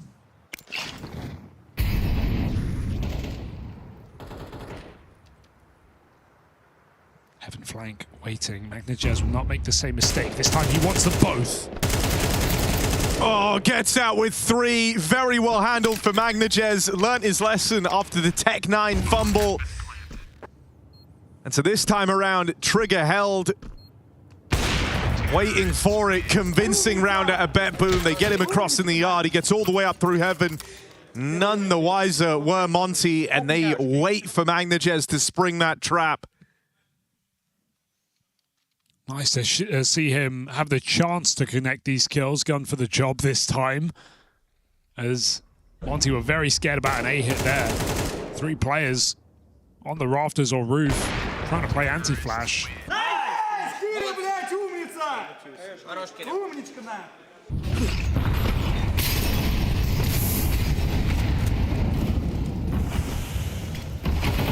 Alright, throwing the game plan out the window. Just going to try and go fast, but they're going into a Gizmi spam. He's done big damage. BMAS not able to help him. It's a convincing set of openers. Backstab for Rainwaker's done a lot of damage. Low players here for BetBoom as they hold on in this 4v2. And even though you've done so much damage to these guys coming through the door, stuck back in the lobby, you're not going to give this a go on numbers and numbers alone. Oh. Okay. And you would have loved that boost because it allows you to hunt Rainwaker and spawn. He's 10 health. You could have peeked this, but either way, he's saving. Monte going to try and get out with their guns. BetBoom, Magna just has to run. A couple of them do. Low health. Might see this fight at the end of the round. Oh, well. With this plant? I don't know. Let's see. Yeah, just about. Interesting excerpt from the comms there. Boomich essentially talking about throwing the game plan out of the window and, you know, loosening up, changing things on the fly. And then you see an A rush like this. Now that one wasn't in the script. Ad-libbed here by BetBoom. And a perfect call to put Monte on the back foot, because last round of the half coming up, and if BetBoom can win this one, they break Monte's money for it. Suddenly, they're back in the map.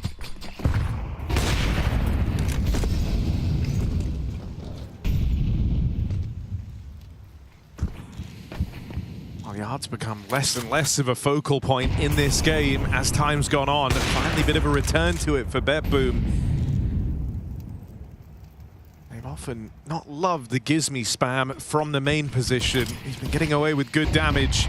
They're just fast wrapping, taking main away. They trade positions with Gizmi.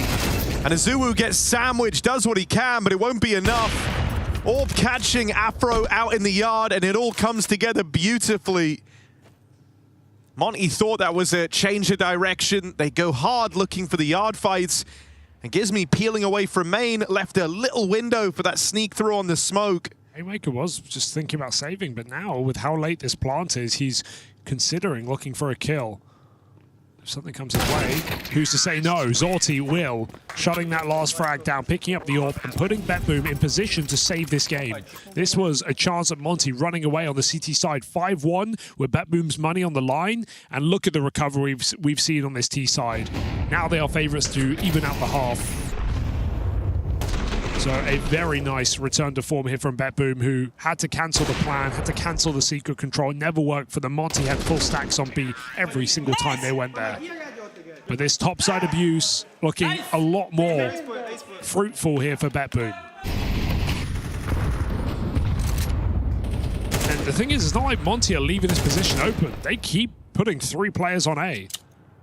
Now they're going to start to make moves. He commits mids. They know it. Oh, he walked away. No, that's shocking. What? That's too far. Okay, yeah. That was a little bit crazy for Rainwaker. Still, he was low health, got out with 1 at least. It could have been a 5v4. You're certainly starting to feel a little bit twitchy here because there's always been gaps, and BetBoom have been very good at finding them. Scared of B. Don't know if that's through vent or through outside. Possibly the former. Afro tucked inside of Garage. Spotting nothing right now. There are timings available, and we've seen Magnajez abuse those timings. Top of the roof, deals with Afro. Audacious peek out into main. Pop on ramp here. Gizmy against them all. Oh, there's the lineup! What? Gizmy's just collateraled M4 and flip the script on this round. They know about a player yard, but a little lazy in that swing. Magnajez eyes on. 20 seconds. Bomb going fast. Well, frustrating here because Boomich likely going to have to drop on in. It's a powerful post plant. I just don't see a world where Magnajez can get to backside to plant for him. And so you lose that potent position out towards heaven. Magnajez, here's Zuzu gunning his way, and with a quick turn, it seals it with a stellar 4K. That is a ridiculous recovery out of BetBoom. They were lagging behind, 5-1 down. They end up splitting the half on their map pick.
It was a hot start for Monte here on Nuke, but BetBoom have more than recovered, going on to split the half here on their map pick, now moving over to the CT side. Magnajez sits up top of the board, had some massive rounds down the stretch as well, leaving Monte always looking over their shoulder and never out of the round. Monte have a tall task in front of them, but most of their players showing up in good form. The only vulnerability that kind of actually kept getting exploited and on the rough end of some timings was Bemis in that first half. 3 and 8, everyone else sitting on 10. Yeah, that's impressive for Monte across the board. Everyone showing up in this high-pressure match to qualify to that third stage, but they run into the Russians and BetBoom hitting headshots. Flamus double kill on the ramp. Rainwaker felled as well, and Flamus is looking for quite the highlight here to shut out Monte into the pistol. Easily done, no deaths. Flamus lives on 1 health with 3 headshots. I like that quote from Kakafu coming in. You know, wasn't really like a hype up in the traditional sense, just saying this is going to be a real fight. He loves the type of game that it is, trying to keep the gang interested under the belief that they can rise to the challenge of this head-to-head. Yeah, challenge is the right word, because it's not going to come easy when you say something like that. It's not because you're stomping, it's because you're having to dig deep. And Monte certainly will in this T side now with a pistol against them. Force Spy coming in with no plant and denial on the vent drop here for Rainwaker. So initial plan is cancelled, or not cancelled, but denied here by Monte. And look at BetBoom's rotation, very quick. Boomich down the vent, blocks him with a smoke, and now the plan is kaput. Good awareness here from Boomich too, right? Gizmi was gunning it fast as he physically could to try and beat the timing on a rotate. At least gets that smoke out of the lower players. But they're going to reroute, come back up into the top of Secret, right in to Magnajez. Second kill of the round, now is support. So a shutdown here on this Secret crossing.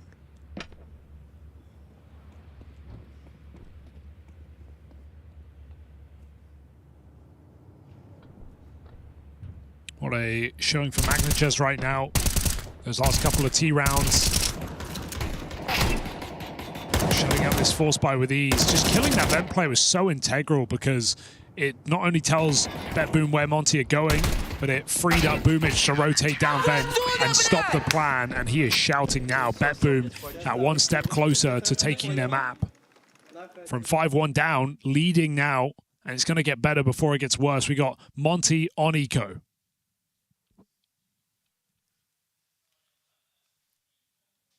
Just great to see. He had that one flubbed flank with the Tech 9, but that did not deter him whatsoever. Didn't have the gun for the job, didn't let it get under his skin. That is an RNG fight, to be honest, at that range. Like, what can you do? Outside of that, you know, those flanks were so threatening every time they came through.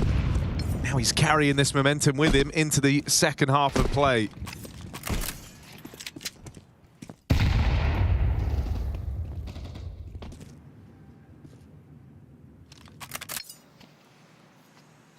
And no overextension out in the yard. Just a nice, safe angle, able to spot anyone crossing. Boomich is waiting in main, and you know he'll be down a fast rotate. You've got a double ramp setup as well. Kind of an added benefit to this is the ability to pull a player down towards B if you need to, while also having 2 guns on in case they rush. So this is a nice passive setup for BetBoom. Telling me Zorti just cleared the triple boost on roof. Did you see that? Just pre-aimed it. The whole map is quiet, so he's scared of a deagle. That's still ridiculous. Never seen a player clear that. It's very underused, but I will say Monte, I feel like I have seen them do that triple boost with an AWP. Shut down on ramp here, only Glocks. So, hey, either way, BetBoom are aware of what they're up against.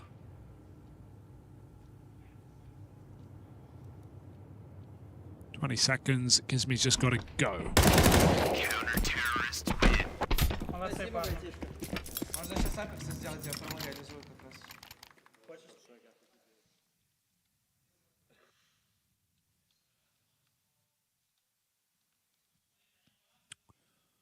Boomich, no stranger to that trophy. Cologne winner all the way back in 2021.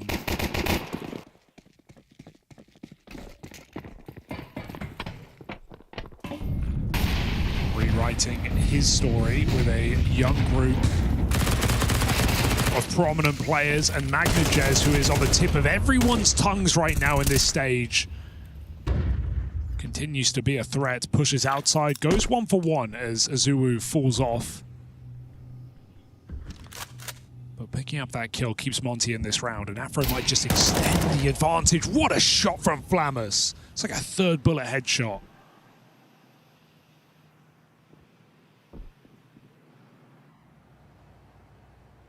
Is Bomb on silo? It is. Yeah. Oh, no. Afro had it, so a little awkward here. You've got to waste a lot of time going up here to get this back. This round is cooked.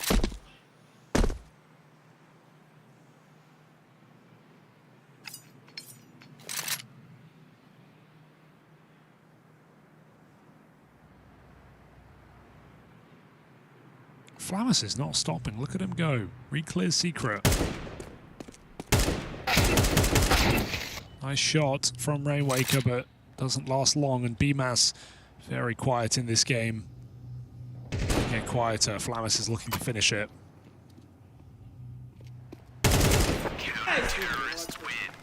Great CT side out of Flamus. Another triple kill from him.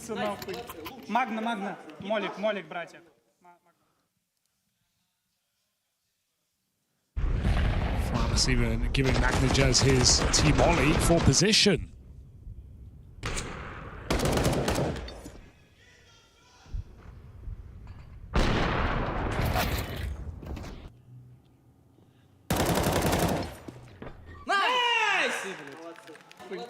I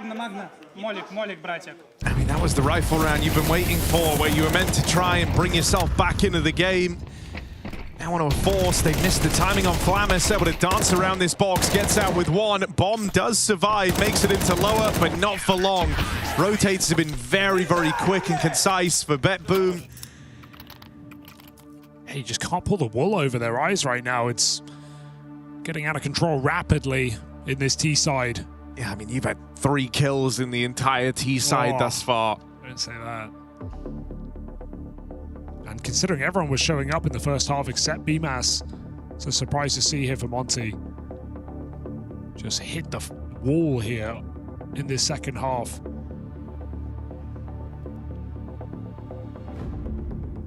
They are up to 9 rounds in a row for BetBoom.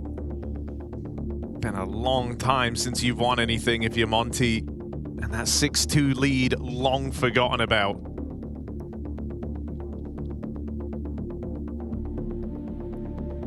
Not just that this game changed, but that this game changed so quickly. Got another buy now. Last time it was kaput from the word go, really. Losing multiple players on that secret cross.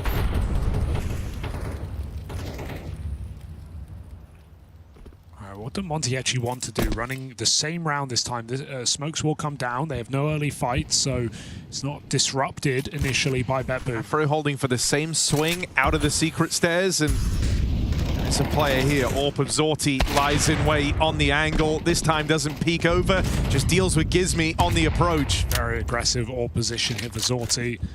Magnajez is keeping the pressure on, and Zorti is barely fallen back. Really just desperately looking for a kill, but nothing is getting given to him. BetBoom shrinking into their positions in this advantage. We had a really solid understanding of what was going to come their way in this round. They've started double outside, right? Magnajez is being very, very loud. Boomich is kind of likely to get overlooked as a result, right? You think this player that's lobbing all the util is the one out in the yard. Boomich just lying in wait in back garage, goes completely unaccounted for. So a triple yard setup, essentially, with that AWP taking place out towards secret. Can't blame Monte for falling for that, can you?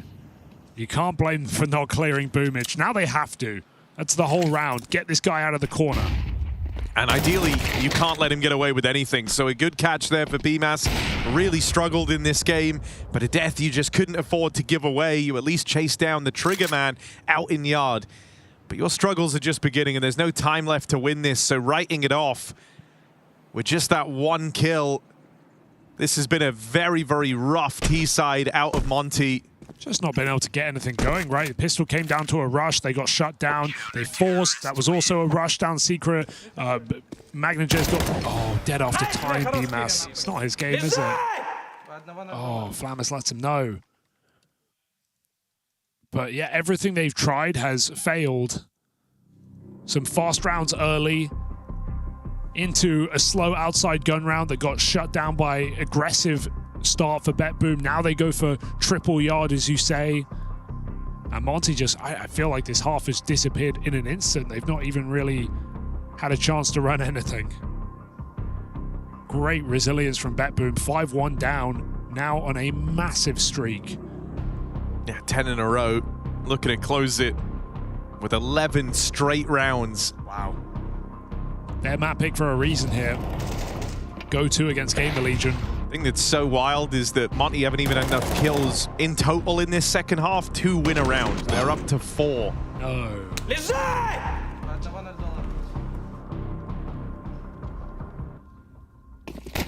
I mean, Flamus, he just waits for mages, doesn't he? I think of Shanghai, that's when he broke on our screens. Led to getting his time wasted by VP. Now BetBoom giving him a new home.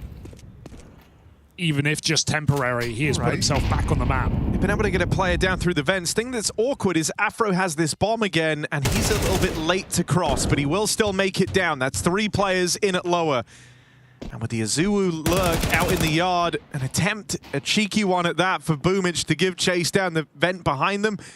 With that getting dealt with, there shouldn't be much left in this round for BetBoom. I want to see them try because I feel like Flamus can't miss a shot right now. He is just on the money. How much do they value these AKs? I guess that's what you're asking yourself. Yeah, position's not great right now. If Flamus went down ramp right there, if Dilla does get to kill soon, Flamus is going to feel silly for leaving position. But maybe they'll just never try it. So BetBoom back out. They look to remove these guns on the save. You would expect Flamus at ramp, so him grouping with Dilladez might be a surprise here to Monte, and I think they're going to likely exit into these 2 AKs. Nice hold here for Afro. Does that push them into Flamus? That's just what he wants. Second player is ready, and so Monte, such an integral save to keep them in the game. Right.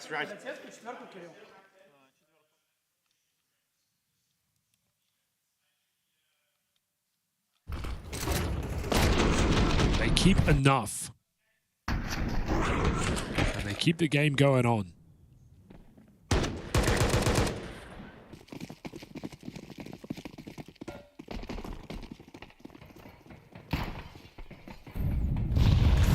Fast top site here.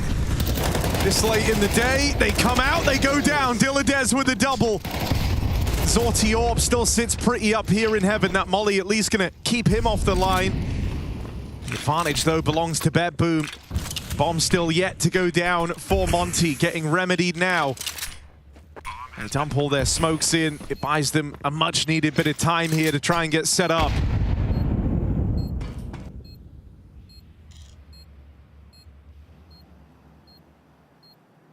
Magnajez remain as a smoke to lock off door. Gizmi's opened onto Boomage. No! That reposition in the lobby, Afro wasn't even accounting for a late play out of Flamus, and that might be what does them in. It's only Gizmi, and with nowhere left to hide, nowhere left to turn, BetBoom finish this one off quickly. Not quite their promised streak of 11 rounds, but not much resistance when all is said and done. Slow to get going. Monte in great form to open, but it was BetBoom that were able to hold it together on their pick of Nuke. Yeah, resilience and reliability here from BetBoom all tournament long. The only blemish on their record has been to team spirit in that BO1. Otherwise, they've been banging their way through this major, and they're still looking for a 3rd stage berth. Map in their pocket in this series. They're going to head to Mirage, which is Monte's, to see if they can do it in 2. And Monte have got to get back to the drawing board. That was a difficult game past the first 5 rounds. Yeah, abundantly clear why BetBoom ultimately brought this map into the pool. As Harry mentioned, great start from Monte in that first half, but then we get onto the CT side for BetBoom Yanko, and it's practically flawless from them. One round drops at the tail end of things, but it was pretty clear who was in the driver's seat. Yeah, it was dicey at the beginning, but they did a great job of making adjustments on that T side that gave them a lot of momentum, and then really on the CT side they just kept rolling after winning that. Pistol never looked back. Flamus was on a tear really in that second half. Yeah, I gotta agree. Flammus for me is just having a fantastic tournament. Who's he waving at? That's a little emoticon going on from there. Plays a lot of Fortnite, Flammus. It makes a lot of sense. Yeah, great stuff from BetBoom to be opening up for this qualification series. But Monte kind of lacked the adjustments in the tail end. I think we should dive right into it because we've got a lot of meat and potatoes to be getting into. Let's go right back to the beginning, Ash. Clear, good game plan coming out of Monte to begin things off, right? Yeah, it seemed like they had a game plan, that's for sure. It'll be interesting to see what happens in Mirage, because it seemed to me like a heavy B focus was going on a lot of the half. So it is nice, to be fair, when you get off to a good start like this. And we highlighted Azu before the game, which is why we're going to show him now. Just multi-kills impact. Interesting to see how he keeps going for the rest of the series. He picks a good time in here. I think maybe he can still polish his game a little bit after getting the 2K, which changed around here just fade away, jump around the corner, rather than kind of it's like flashing or smoking or something in the situation. In the end, you just about get away with it. But this is kind of the nightmare start. You don't really want to get off to on that T side. And Monte did a good job of kind of snowballing this into something else, and it just seemed to me like they were really heavily focusing on let's worry about stopping B and see if anything can happen from BetBoom. Can they even adjust in this moment? And it kind of showed that perhaps they have a little bit of experience there in Boomage. Yeah, the preparation worked well. It felt like for Monte, because with all those outside smokes, they weren't expecting anything else rather than secret into B, you know, and they had multiple setups down there. BetBoom sort of doubled down on the calls, perhaps expecting Monte to change, but they didn't, and you know that's caused BetBoom to really fall behind. But I think it was one of those half buys that really gave them an inkling into what might work for them down the line on that T side. Yeah, should we roll some of those moments of the, I guess, change in approach coming out of BetBoom, right? Because as you said, great start for Monte. What did they change, Ash? Well, I think the key thing was in this round, they didn't actually have a plan in this round. They just talked about having better communication. Magan just finds a little gap in the smokes, and they go on and they make kind of a mess of this. He doesn't have the best round of his career here, I think it's fair to say. If only he had a deagle. Only had a deagle. Don't miss those. They didn't win this round, but I think it kind of presented a blueprint, perhaps, for a weakness later in the half, because this got on the back of getting shut down heavily. We saw double B setups quite often from Monte. They're working really well. Yeah, and then that's what they sort of saw in terms of the focus from Monte not being necessarily on that wrap. It's like when the smokes outside come in, they're worried about secret, they're maybe worried about it just being a fake and it being a ramp / upper head. So down the line, they were like, okay, it seems like this is where the gap is. Doesn't seem like they're changing anything. They saw that earlier in the half because they got shut down while they were trying to kind of double call. So then some of these adjustments come in, and BetBoom is able to find success. Did that happen immediately in the round after, Ash? I believe so. I think it was the very next one where they kind of just decided, you know what, let's not go B so much. He might even have been intended to do it here, so maybe Rainmaker did them a favor. And it just seems like in general, Monte are kind of a bit uncomfortable without information. They understand they can just go back. Gizmy gets caught coming up the vent. You can see again, like 4 people alive. They had 3 people committed here to lower. BetBoom come back to A, and they realize, guys, maybe A could be the future. Yeah, definitely. And even in this one, okay, you're doing some nice setups on RAM, sort of expecting perhaps that aggression, you're shutting it down. And I think it was Boomage sort of thinking, okay, I need to win one round by kind of doing default, and then I can whip out this call and sort of really in the reset round, make sure we get some momentum and then we can win consecutive rounds. And that's the thing, right? That's what I feel like they kind of unlocked coming into the second half of that first half, and that's where we saw BetBoom kind of going on a streak, right? Yeah, and they were, for me, way better in this game because they started so poorly. I think we're 5-1 down, and it's just nice to see like Boomage making that adaptation going on. And I think it might be this round here some redemption going on for Magno Jess. Yeah, absolutely. Managing to sneak through. See, they're completely unaware about it. And this is very strange. There's 3 defenders here, and no one is watching Heaven. Like, no one is even considering it. You can see even the 4th player, I think, coming down from B, or maybe he was in main. I'm not 100% sure. But that's just strange because that gap exists, and the map has been so quiet, right? Like, even if you think you have it covered, right, you would just say, guys, can someone just hold heaven? Like, can we just check heaven? But yeah, they were able to utilize that gap outside. I think even after this round, the next round, Boomich calls an A pop. So really just a great sort of example of momentum changes, right? Like a pace changer. Adapting as well, because Boomich, like you said, they did that, and then they flipped in an A split as well. And I think that he was understanding how Monte were trying to adapt, and Monte were just always just a step behind, it felt like. And I don't feel like they really thought so much about the overall picture.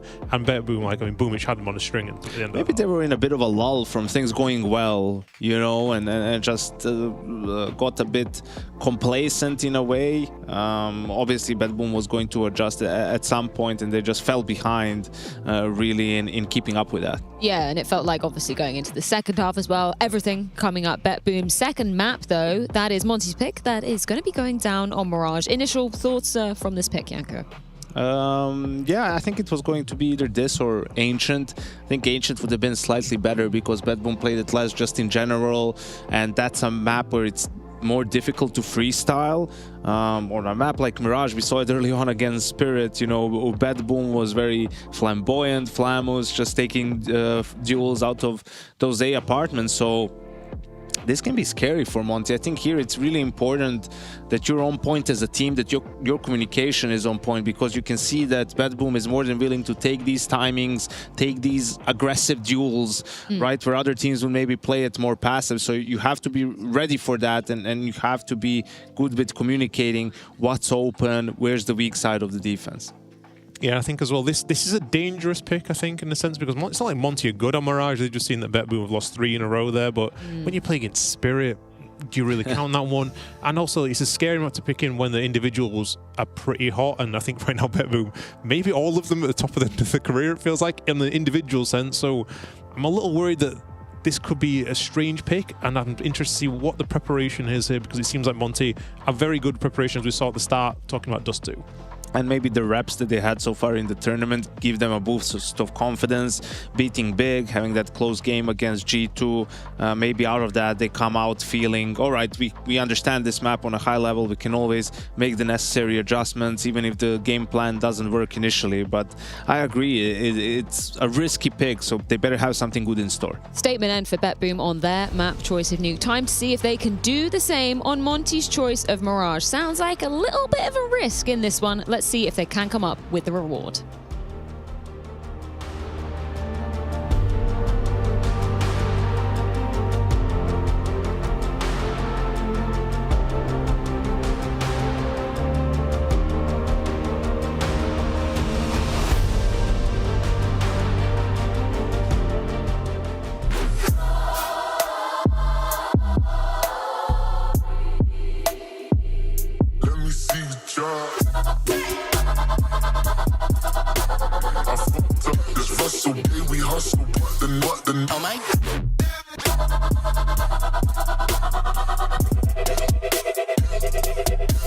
The best of Counter-Strike 2.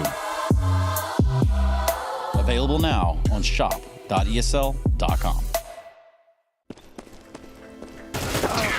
Bro, you're baiting every round. Talking about? I had so many trades. You're trading anything. You're miles away. I carried you. Tell me one round. Hold on. Let me pull up CS stats.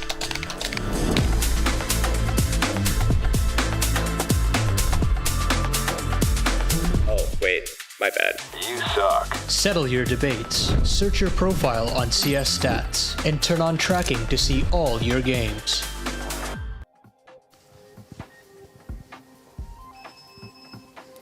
As you can see here at the Major, every bit of security is important. That's right, because this next matchup is a big one. And when I talk about a big one, I'm talking about Big Boom right here. What's up, Boomich? Hey, man. How we doing here, buddy? It's a BetBoom kind of day. Well, we will see. Yeah, we most definitely will. You guys have had a good run in Cologne so far. So let's talk a little bit about what you've done for this lineup and where your role is. I know that you lead this crew. So can you tell us more about that? Oh, bro, you know, it's normal things. We're just practicing every day and like looking forward on every match. So that's all. We're just trying to try hard. This is the Major. It is definitely the major, and you're no stranger to majors. You've been to majors, you've played in Colognes. What are some of your, what's a good memory for you?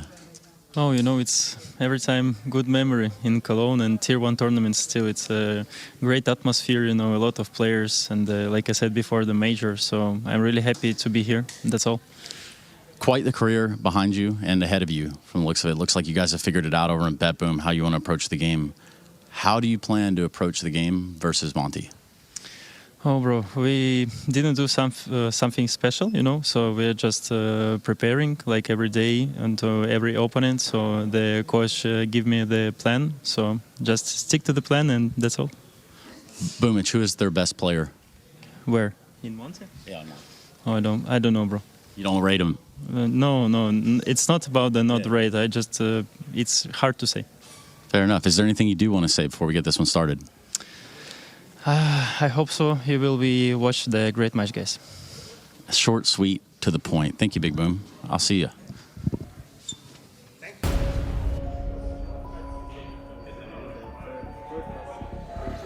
I'm very excited coming into the major in like a anxious in a good way. Cologne will be my first major. Yeah, just really, really eager to play. Like when I look at my career as a whole, it's been a lot of ups and downs, even since I got promoted to Monte in the start of 2025. Best moment of my career probably is just qualifying for the major. I mean, it's the biggest milestone I've had so far. We've been working very hard and have naturally had results follow. But really to feel like at this moment for me to improve a lot as IGL, it's like getting in the right mental space. So even before coming here, one thing I was doing was like almost rehearsing my way of speaking and calls. Yeah, would like to lead Monte to a good result here and at future tournaments and represent the UK well. The best advice I've ever gotten just related to life is from my dad, and it was just along the lines of that opportunities will always come. You just need to be constantly working hard so that when they do eventually come, you're able to capitalize on them and be prepared to win.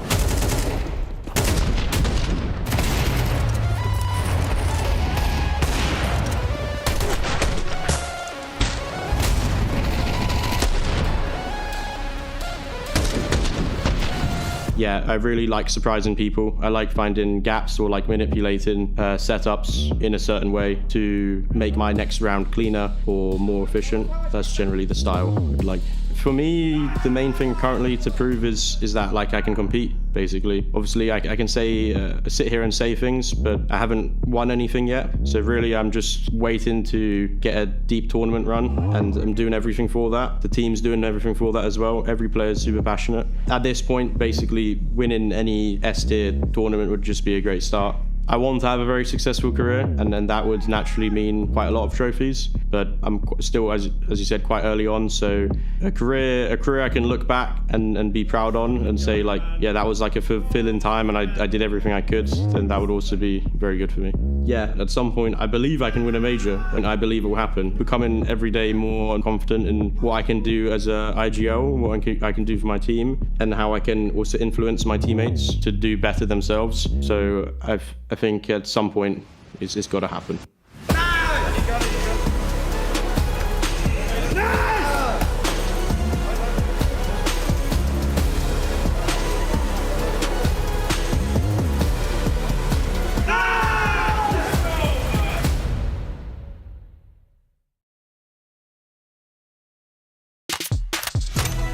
Oh wow, there's the first bomb frag. Nico gets a double. There's still 2 players left. They got no help on them. 13 and 3. Oh my goodness, how does he do this? How does Nico do it again?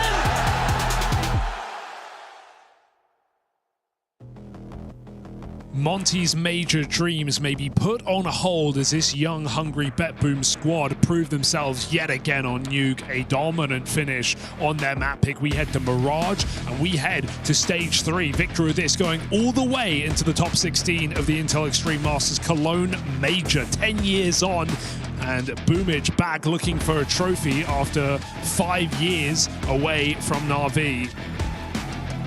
Quite a time for BetBoom right now. All eyes on them as these riflers stand tall. Flammus put on a masterful CT side. Magnagez across the board. And Diladez, with less, does more. This is a BetBoom who by all intents and purposes are looking for that 3-0 run. Spirit, the only team that has been able to stop them so far. Yeah, and as we head to Mirage here for Monte, question is, can they bounce back? They might have had good results on this map. You heard the Des talking about it in between as well, the idea that they feel like they can play this one at a high level, taking G2 the distance here in a tight OT loss. But it's bouncing back after getting destroyed in spite of an early lead on Nuke. That's kind of adding the uncertainty here. BetBoom in good form. Questions around Monte. Can they recover? Well, it's their map, and we saw one hell of a game from Monte up against G2 on this very one. Mirage coming in. And a T-side start with an execute into this A side. Gizmi throws him right through Palace. Deladez power position, dead first on those dual Berettas. And so immediately a man down and starting to lose real estate, trying to come through these smokes, get ahead of it. Oh, BetBoom, they end up playing right into Monte's hands. Keen double out of a Zuu, smoke deep out towards the spawn, and Flamus not able to capitalize around that gap in it. Boomich is going to try join him, but an unlikely 2v4 here. You got post plants for Monte. Set up over towards the ramp. Players in the site able to just play a numbers game here. They'll hear the footsteps CT, and that's all the info they need. Looking for that first step in the right direction of Monte. Yeah, nice set piece. So this is a team that accidentally, started on T-side Mirage against Big after failing to pick the side. That didn't hold them back. They got 7 rounds there. They were able to weather the storm, close out that game pretty simply. It was a CT-sided game against G2, one that they fell in multiple overtimes, but still took G2 the distance.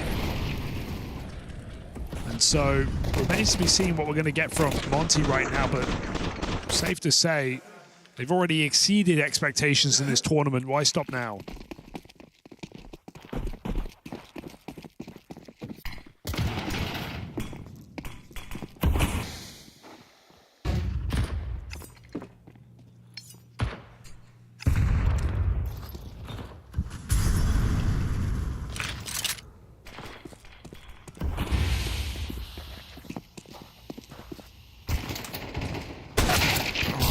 Shot for Zorti, that looked dead on. Flamus, though, has picked a good timing on this. They were holding for him, able to come through. Only gets out with one. That's the problem's just beginning. Magnajez at least denies that bomb retrieval and gets rid of the short player. Gizmi coming in a little bit later, but Magnajez dead as that apps hit. Links up over towards B. Well recovered for Monte. That certainly looked like it could have got out of control. Very scary round there. I can't believe that scout gets obliterated by a Zuu that quick. Oh, that was Zorti's chance. B9s are very threatening here for BetBoom, but Pistol looks to be converted here. Unless Magnajez has other ideas. He's actually forced up in the eco round. So still looking to be threatening for BetBoom. Boosted up, back triple. Nice time just to pull out a gimmick, right? Hero rifle. Boosted on triple.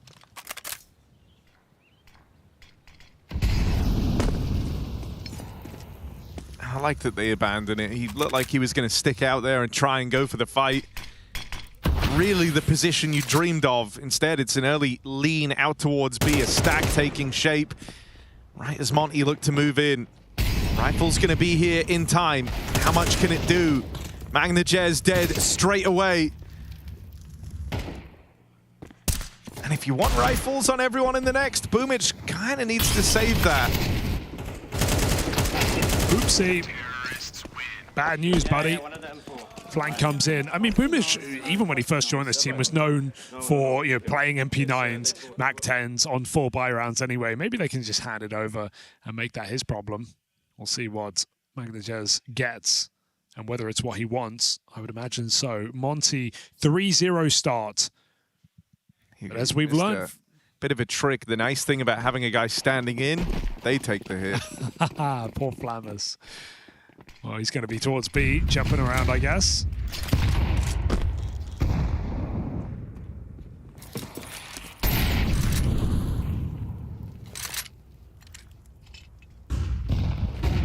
Flammer certainly hasn't got his positions in this team. We've obviously seen him stand in for Siren and for Dilladez. And so it's kind of just been shuffled around. And for the most part, trying to learn new positions. But despite that, has been such a standout player for this team. Yeah, I would say it's a task almost reminiscent, not one for one the same as when you think of like Justin Katowice Savage having a sub in for 2 different players. Rain and Rops all those years ago. That was in one tournament. It was in one tournament. Admittedly, this one's been in 2. That's why I say it's not 1 for 1, but close enough. 2 different players on this squad at back-to-back tournaments for Flammus. Yeah. To show just how versatile he can be. Well, he's hot right now, getting burned alive in this B site. Again, with the B split, seems to be the go-to game plan for Monte at the start of this game. This time the Lurk doesn't find anything, but it's already a lost round for BetBoom. Can't really justify giving this a look in. Yeah. What a dirty execute. 3 perfect Molotovs, back sight, Balk, and then the player in Edward gets burned out as well. So nowhere BetBoom are is safe. Retreating into the mollies. Nice to see Monte looking calm at the start of this game. Nice shot.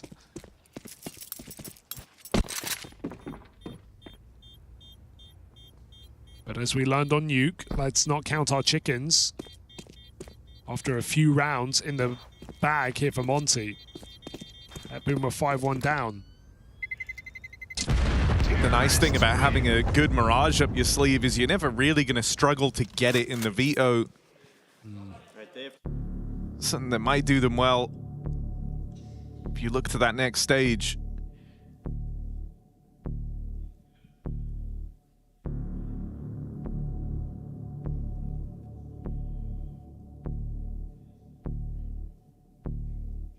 An early lead taken, but they were able to do the same thing back on Nuke. It's not a matter of, you know, you're happy with the success early on in these first couple of rounds, but you got to keep it up. No game is won in the first, 6 rounds of play. That's a lesson that Monte learned the hard way on that previous map. He was 6-2 up. And they only managed 1 more round past that point.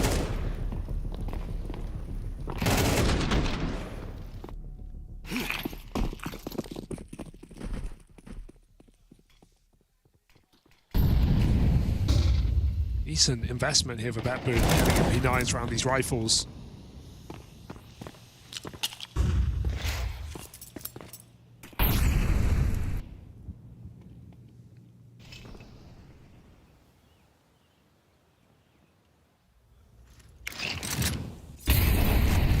Monte in the middle.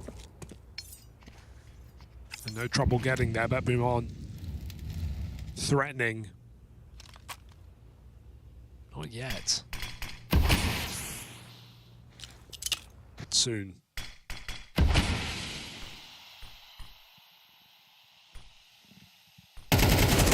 Boost up, just nets a free opening for Azuwu, plays in tandem with Gizmi.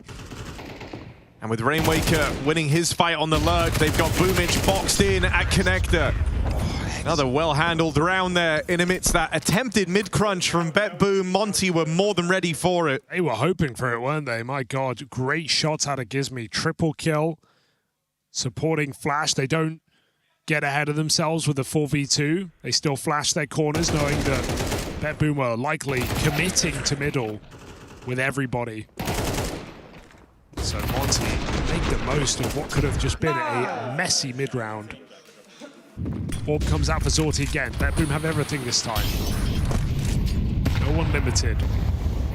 But Monte have just been punching tickets on this T side, and they're going to keep doing it. Quick A pop. You just know you have the defense so worried about a number of different ideas, right? The mid takes or these B splits, it's all been centered around the mid control, and so A ends up being the gap. Just a set piece to bring them into it. You could argue a save here. As crazy as that sounds, you probably should think about it. The Azuwu Lurk finding one. Maybe you don't feel the safety of looking to go back with these rifles. They're going to try and scrap your way through. They get 2 entries out towards the spawn side. Rotate of Azulu arriving late from his lurk all the way in through lower. Smoke down on that bomb, but with Afro catching them on the cross. Gizmi still yet to play from the back of the site. This should be a safe round for Monte. No worries here.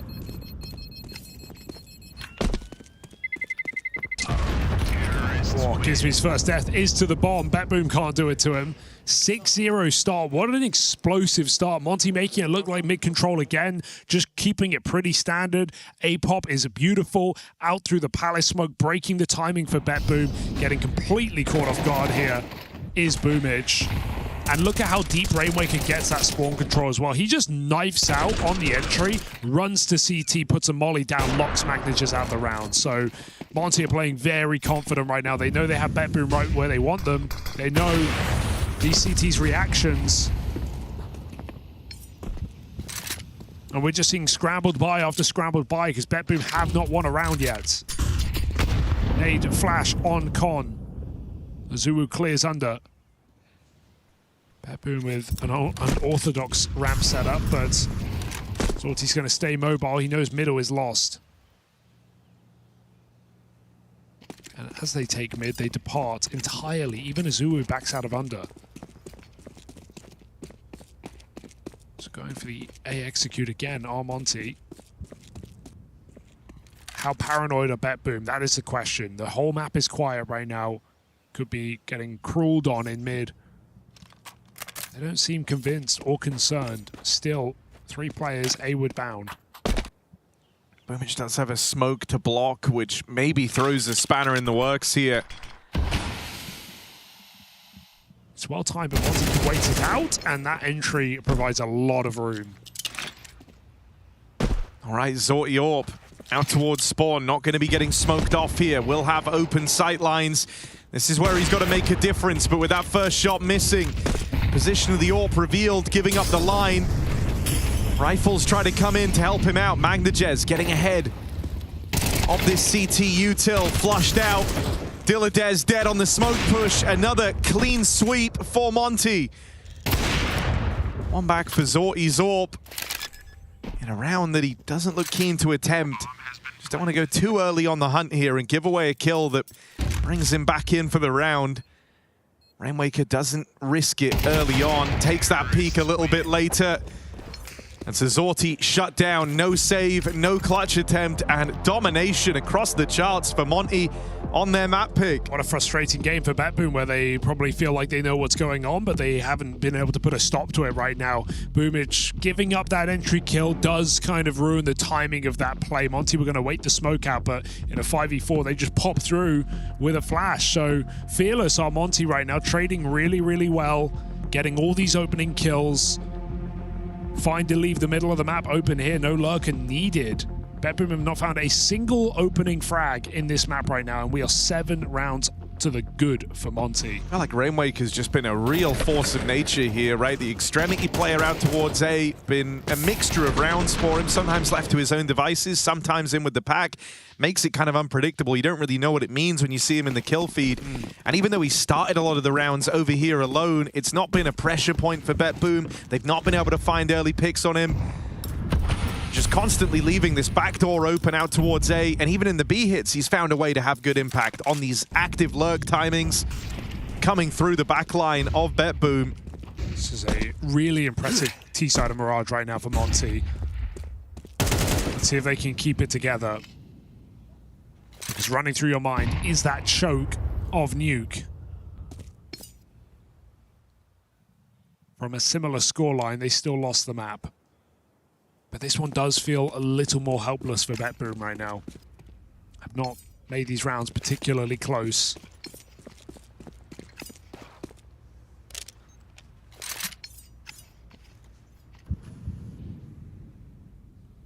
Zazuu going to be faking this out. Some util towards his B-bomb site.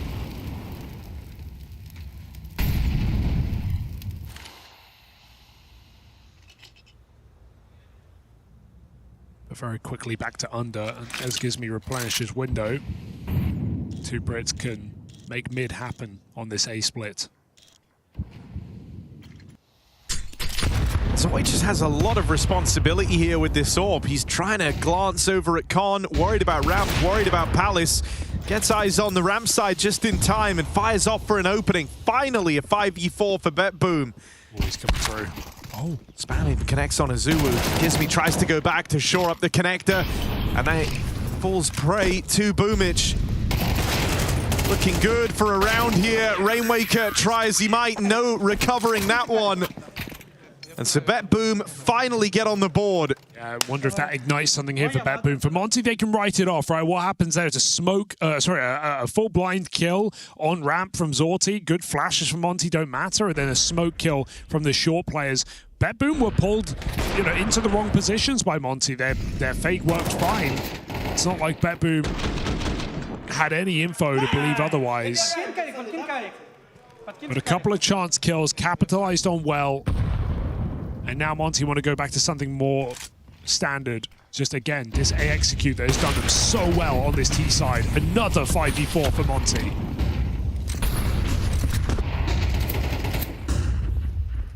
You're lucky to still be alive here. Break on that smoke, and BMAS still collects one on the spam. And now you're locked out by the util. Again, it's just written off before the round even really feels like it starts. That ends in seconds. Just never seen this many A executes go this well for a team, right? Usually you expect someone to get a multi-kill, but you could just see from the start of the round that BetBoom weren't expecting it. Zorti was wide on stairs, kind of overcommitted, only barely survives as they pop out. And yeah, double up means the save has to happen if you don't get the initial kills. No one's able to hold their own in this round. Nice, boys. For this one, I stand up. You're doing very good job, boys. Let's go.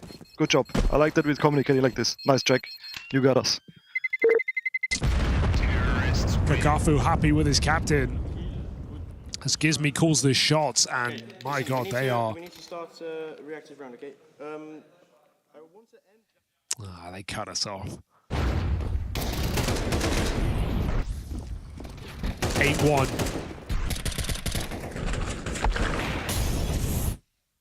I mean, I like it. We've kind of gleaned one thing from all these comms out of Kakafu. It said he has a lot of faith in Gizmi as the captain, right? Just kind of entrusting him to cool them through this game. Not overriding it, not trying to point anything out here and change direction. It's a winning formula right now, and so if it ain't broke, don't fix it. Rainmaker again, man, just phenomenal on these A-lurks. Bomb is stuck. Could be a problem, could be an issue. Dilladez battling forward, and that bomb caught swinging.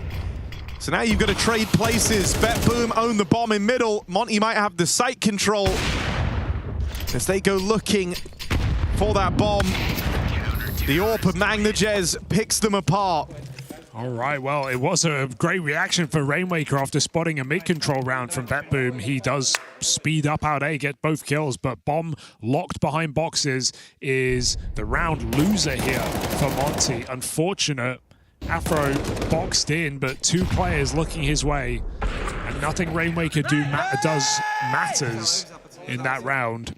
BetBoom just trying to cling on to their CT side, look for 4 rounds and a half.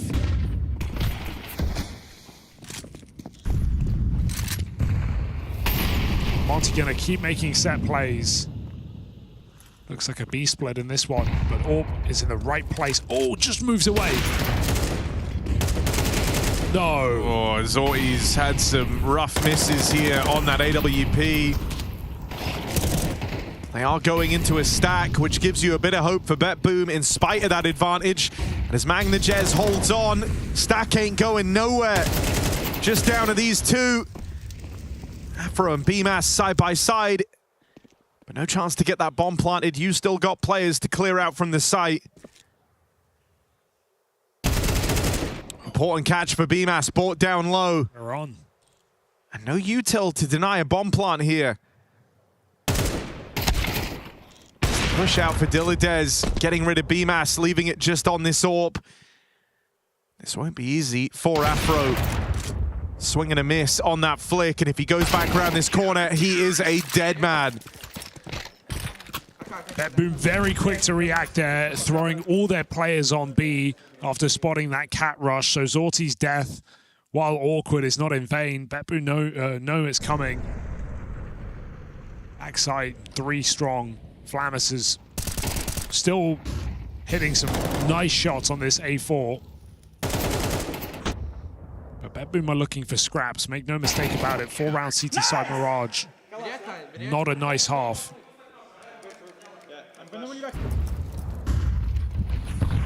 Monte, one final chance to get this going. T-side has just been full of rifle rounds. They've not had to eco this entire game. That's a nice double entry again, but Dillades and Flamus keep this round with intrigue. Still, it's sort of how Monte have been using Rainwaker. Sometimes he's just a red herring, bit of a misdirect. Bomb. Oh, Azuu's gotten out, and they're going to challenge Flamus down to the Deagle. They run at him. Good catch for Magnajez. Once again, sitting up top of the board. It doesn't matter. Dead after his one. And so it's been a real scrap here on that Palace push. But Monte get out looking all the better for it. Bombs on Gizmi's back. He's in the sight. He's got Afro to try and cover the cross. Tap hoping to bait a peek. Just looking for that info. Where's Dillades gotten to? And Afro might just discover it. He heard him there on the jump across. Doesn't matter. Combat Orb nails it for Afro. And Monte with a runaway T-side, well on their way to recovering in this series.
there's the flash. That's going to catch Crims out. They're going to push on through. MBK gets one, but Crims with the spray down. He gets himself the triple. And Fnatic are not done yet. Can you believe it? Monte's Mirage is indeed monstrous. It's 9 rounds on the T side of their pick up against BetBoom. Backs against the wall after Nuke getting blown out of that first map. And Monte respond even more dominantly here on the second. Quite a game called by Gizmy and quite aim show by Rainwaker popping off on this T side. Can Monte just close it out is the question as we get to their defense.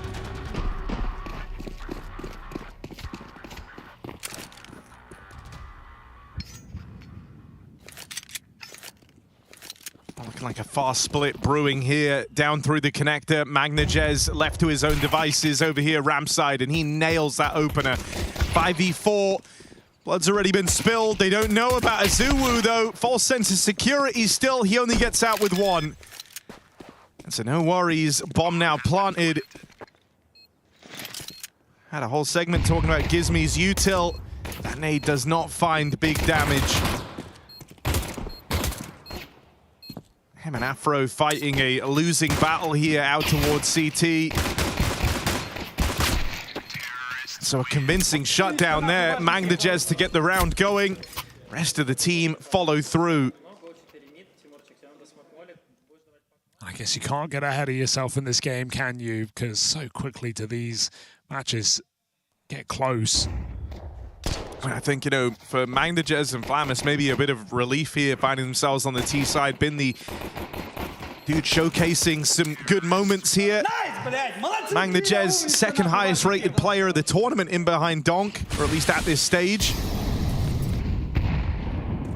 Flamus just a spot or 2 behind. So can they be your fire starters on this T side? Magnajez seems to think so.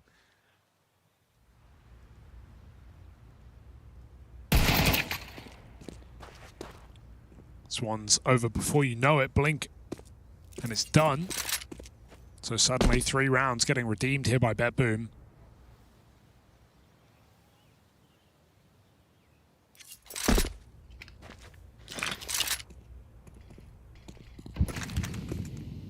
BetBoom have only lost a single map, all major, being to one of the heavyweight favorites. Overqualified for stage 2 were Spirit. Monte are trying to hand them their second L.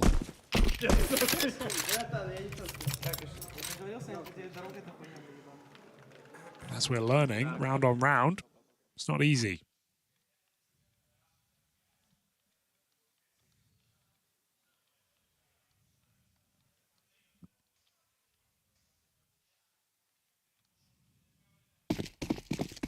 Boomich was having a lot of trouble in his positions on that CT side. Bit of a liability on A in the first half.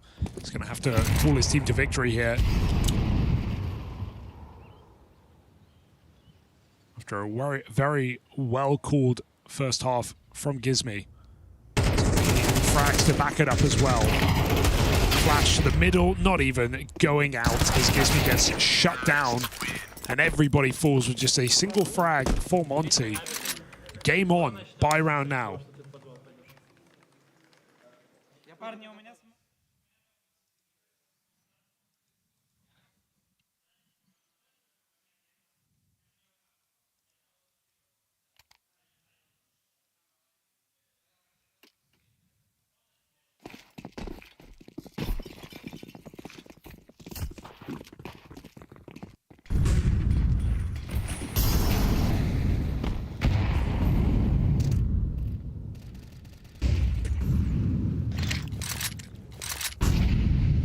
Wide net cast on this round by BetBoom.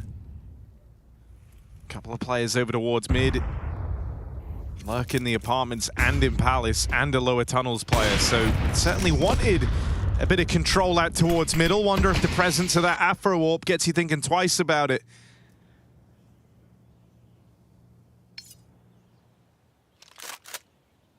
And indeed it will. They fully concede the effort to go and look for that middle area, going back through T-spawn. They're hoping to link up with Flamus and find something out here towards A. maybe that's not the case. They're actually going to regroup and try to go back to mid again late in the round. Yeah, you expect players to be eyes off this position. Afro has certainly departed middle. We're still concerned about window boost and the gaps that come with it, but to see 4 players here in mid might come as a bit of a surprise. Flamus is throwing an A execute right now to keep Monte looking away from the connector, and now this gap begins to get taken. BetBoom can walk into jungle, but still 30 seconds, you feel like you have to hit this A site. So as they move upstairs, Monte, 3 players in position. What's Flamus going to be able to get away with here? No one actually looking out towards Palace, and so Rainwaker just dead in the open. It's a double for Azuwu. Wow. Spam connects, whittling him down low. Nade to finish the job. He just gets away from it. And Azuwu, meant to be dead twice over, finds a way to break through. Massive 4K and bailing out Monte as that split gets shut down. You mentioned this major was his right now, how much he's been stepping up at this important event for Monte. His first major, coming off a string of struggling results as this British player, Azuwu. He eats 2 nades and the spam, and he catches players not even looking at him. Makes it look easy. Azuwu holds solid on this A site in a round that was getting way too threatening for a 4v5. What a stand-up round here to stop this streak from building from BetBoom.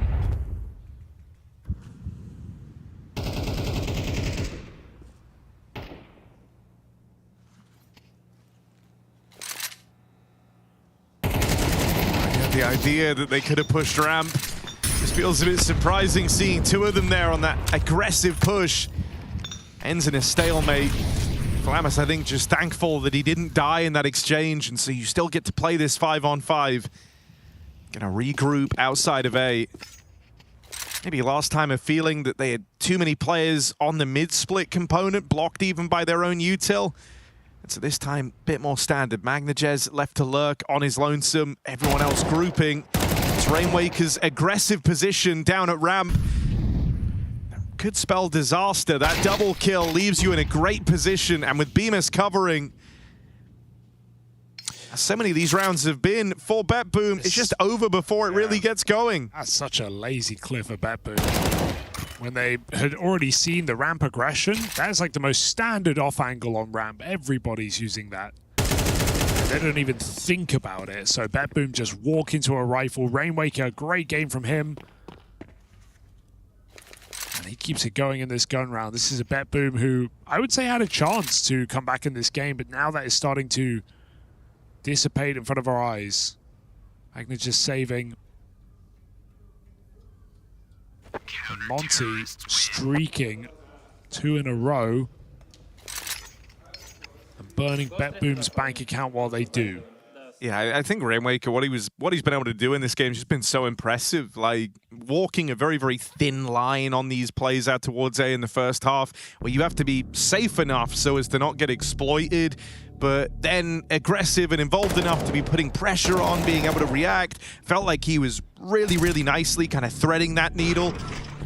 And now CT side, just been a nuisance, ever present, always involved. Compare some of these rounds that you've had out of Monte, where the A players are holding their own, they're putting up a fight, to what BetBoom brought to the table, where very, very frequently, in fact, more often than not, the guys actually on that A site just didn't get a kill. And if your A players are dying with nothing and those smokes are down, how are you ever supposed to win that round?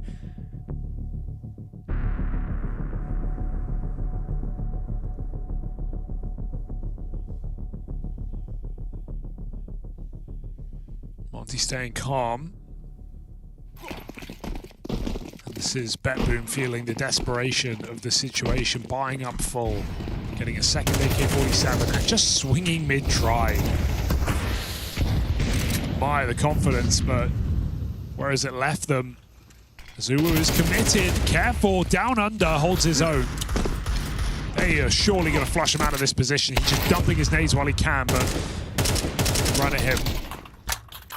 4v4, window boost available, third rifle retrievable. BetBoom making the most of this round. You got to try and go quickly here with the timing, because Even though Afro is moving in to try and cover this. Yeah. And the Jez already slipped the net. BMAS keeps his wits about him. Waker, here's the jump up. That kill just falls right into his lap. Right where he needs to be on the perfect timing there. I'm kind of running out of ways to talk about just how one-sided these rounds have felt. Dilladez with an entry, spot on the second player, knows this is the only guy left in the bomb site that he's got to worry about. And so if he ever wants to be in a position to win this clutch, getting past Gizmy has to happen. Rainwaker arriving out on short, trying to cover his captain here as Dilladez tries to cross, boxed in, goes into a crossfire. Monte, 6 chances to close on their map pick. This is quite the bounce back from Monte. Yeah, dare I speak too soon, but BetBoom have no money. It's really nice to see that Monte, this was a losable game, I still feel, and Monte have avoided any disaster on the CT side. Losing the pistol, forcing up, losing that, getting converted, being put in a difficult spot against a very, a team that has a lot of resilience in BetBoom. We've seen that all tournament. But Monte looked good to close this out. There is just 1 AK in this round now for BetBoom. 4 pistol players. And an opportunity to earn it on Dust 2. It won't get easier, I'll say that much. Yeah, another map that Monte are capable on. One of the things that's left me a little concerned as well was like Zorti's AWPing was automatic back on Nuke, man. It felt like the guy just couldn't miss a bullet, but here you've had a number of swings and misses. You definitely want him getting reactivated by the time Dust 2 rolls around. A-side hold was a huge chasm for BetBoom. Both Zorti and Boomage struggled to do anything in that CT side. That's a Boomage who finished stage 1 as the top-rated player. Just a little A-pop here to try and get something at the tail end of this map. Going into Rainwaker's bomb site, they do well to nullify him with just 1 kill on the hold. Good flashes. Timing's brutal for Mang. The Jez had an opportunity. Takes too long to nail it, and Afro beats him to the punch. That's a feeling very claustrophobic here. As you just get whittled down, Dilladez is a dead man. He's making no secret about it. Monte with one hell of a turnaround and a team ace to snatch away their map pick. That's more like it for Monte. A hot start and one that they kept the pressure on from the word go. They didn't give BetBoom away back in to their map pick. And so this one now going the distance. Dust 2, where we look to end this. Good map for both squads. Saw the desk earlier talking about some of the tricks that Monte like to employ there. Boomich and the gang gonna be up for the task. That's the question we have on the tip of our tongue. But before we dive into that, let's wrap up what was a very dominant map of Mirage from the side of Monte. We questioned it. Yanko, was it a little bit of a risk to be picking into BetBoom? After that first half, I feel like there was no question why Monte chose this. Very clear game plan and executed pretty well too. Yeah, I mean, it was obvious that they have set rounds for the first couple of gun rounds, so it was really helpful that they would, win pistol, convert that, just went for a B split, heavy through B apps in the first gun round. In the second one, it was this sort of a fake default, go into an A pop, 2 guys just walking out apps through the smoke. So whether it was a case of seeing, all right, they never play heavy towards B early on, and then also that they're prone to staying around mid if there's, smokes being used, that molly behind boxes being extinguished, so we can use that to catch the A anchor off guard. But in any case, it worked really, really well at the start for Monte. What stood out to you from Monte's approach, Ash? You seemed well prepared. I'd be interested to see if they have the same kind of good prep on Dust 2, because how much prep can you do really in a series? We saw the prep on Nuke. They have a good idea what's going to kind of happen. And here as well on T-side Mirage, like you're going to pick Mirage, but it's Dust 2 third map is going to be kind of difficult. But it seemed like it was done with a lot of confidence here. It was a little bit weird because it seemed like BetBoom were pretty fragile on that CD side, just getting killed kind of everywhere. It seems a bit weird after such a dominant first showing in this series as well. You were pretty hot on the openers, though. You kind of pointed our attention towards Azuwu before we dove into this series, but a lot of them going in Monte's favor to open up this map, right? Yeah, and it wasn't just him. And the thing is, with these entries, it felt like whenever the kills happened, it was very rare that BetBoom actually ever just got a kill back or traded. And usually on T side, like the main thing is, if you go first, you get traded, and if you get the kill, then you kind of win the trades. But there wasn't any trades at all. There was lots of multi-kills. It just felt like BetBoom weren't shooting back for a lot of this, and it's hard as a coach sometimes because it feels like, well, you've got to at least trade the first guy. You expect to kill the first guy most of the time, right, Janko? Yeah, and I think it's also a case of BetBoom not really being active early on their CT side, so didn't have a ton of info, and it was Monte who was dictating the pace, right, and where the fights were going to happen. So they're going into these fights with a lot of confidence, right? It's exactly what they've planned for, and meanwhile BetBoom sort of playing in the dark. And you're spot on, Frey. It was very surprising to see because they had such a streak to end Nuke, very strong CT side as well, so you would be expecting them to fly all over the map. But I think it's probably the economy playing a factor, right? Like, it's more difficult to go for those plays and be aggressive, and you're 3-0 down, and if you do it and you get shut down, like, it's back to pistols. Just more out of curiosity, Ash, if you were standing behind BetBoom in these situations where you're seeing the openers going in the favor of Monte and they're just not trading them back, would you have taken a timeout? Would you have said anything to them? Like, what do you think is best to do in that kind of situation? I think the key thing is, let's try and play more together. Let's just focus on trading. Like, sometimes if your individuals aren't showing up, well, at least you can shoot in the body and trade the first guy. And I felt like there's it was just too easy for them to just be able to get heads-up duels all the time. And I mean, Azul was looking fantastic in these openers, but you've got to have some sort of reaction to it. I mean, they clearly believed, they were being very loud, even when they won 3 rounds on CT side. They were cheering loudly of it, but it just felt like maybe not that confidence there. 3 losses in a row, Mirage as well. It does matter, to be fair. Like, you need to feel good on the map. Maybe they don't feel so good on the map. Maybe that's why. Yeah, it can be the case. It was just surprising to see them not being more aggressive on the CT side. And then you think there's a way back in the second half once they win and convert the pistol, but they can't really do anything in the gut round. You could actually see Monte when they switched over to the CT side, like they were more aggressive. They were taking the extremities of the map, which at the very least allows you to play with more information. You get earlier information even if they come to your side, which buys time for the rotations too. So yeah, they just were the better team in this one. As Ash pointed out, only 3 rounds going the way of BetBoom in that first half. You picked out one of them there, Anchor. What are you showing us? Yeah, we talk a lot about aggression on the CT side. Well, it took all to round 10 for BetBoom to really go for it, right? And you can see the early flash in through mid, they find the kill. Great job from Rainwaker, we mentioned him, like just doing this to G2, did the same thing to BetBoom, find 2 kills, but still the bomb was stuck top mid. They were able to kill those 2 top mid players, and then Magna just mops up with that AWP, right? And it was like, yeah, you guys needed that a little bit earlier, and you needed a little bit more than that, because it's always, you know, it's easy to focus on the kills, and yeah, sometimes it works out, sometimes it doesn't, but just you being the one knowing where the fight is going to happen, where you want it to be. Let's say that in that round, it's not a mid fight and they do some fast sort of an A execute. Well, you will have a faster flank then from top mid, right? Like, it doesn't always have to be, oh, is that call going to win me the round right then and there, or give me like some good entries. It's also about positioning, formation, timings, right? And then that's why, you know, we see very rarely nowadays teams play passive on their CT side. Give me a sanity check, Ash. Is this guy right? Should that have been the approach a bit more? I mean, you've got to have a change of approach when things aren't working anyway, right? I say yes. Don't feel bullied. Yes. I mean, yeah, change your approach. If things not working the way you want to play, go out there, play more together. It worked.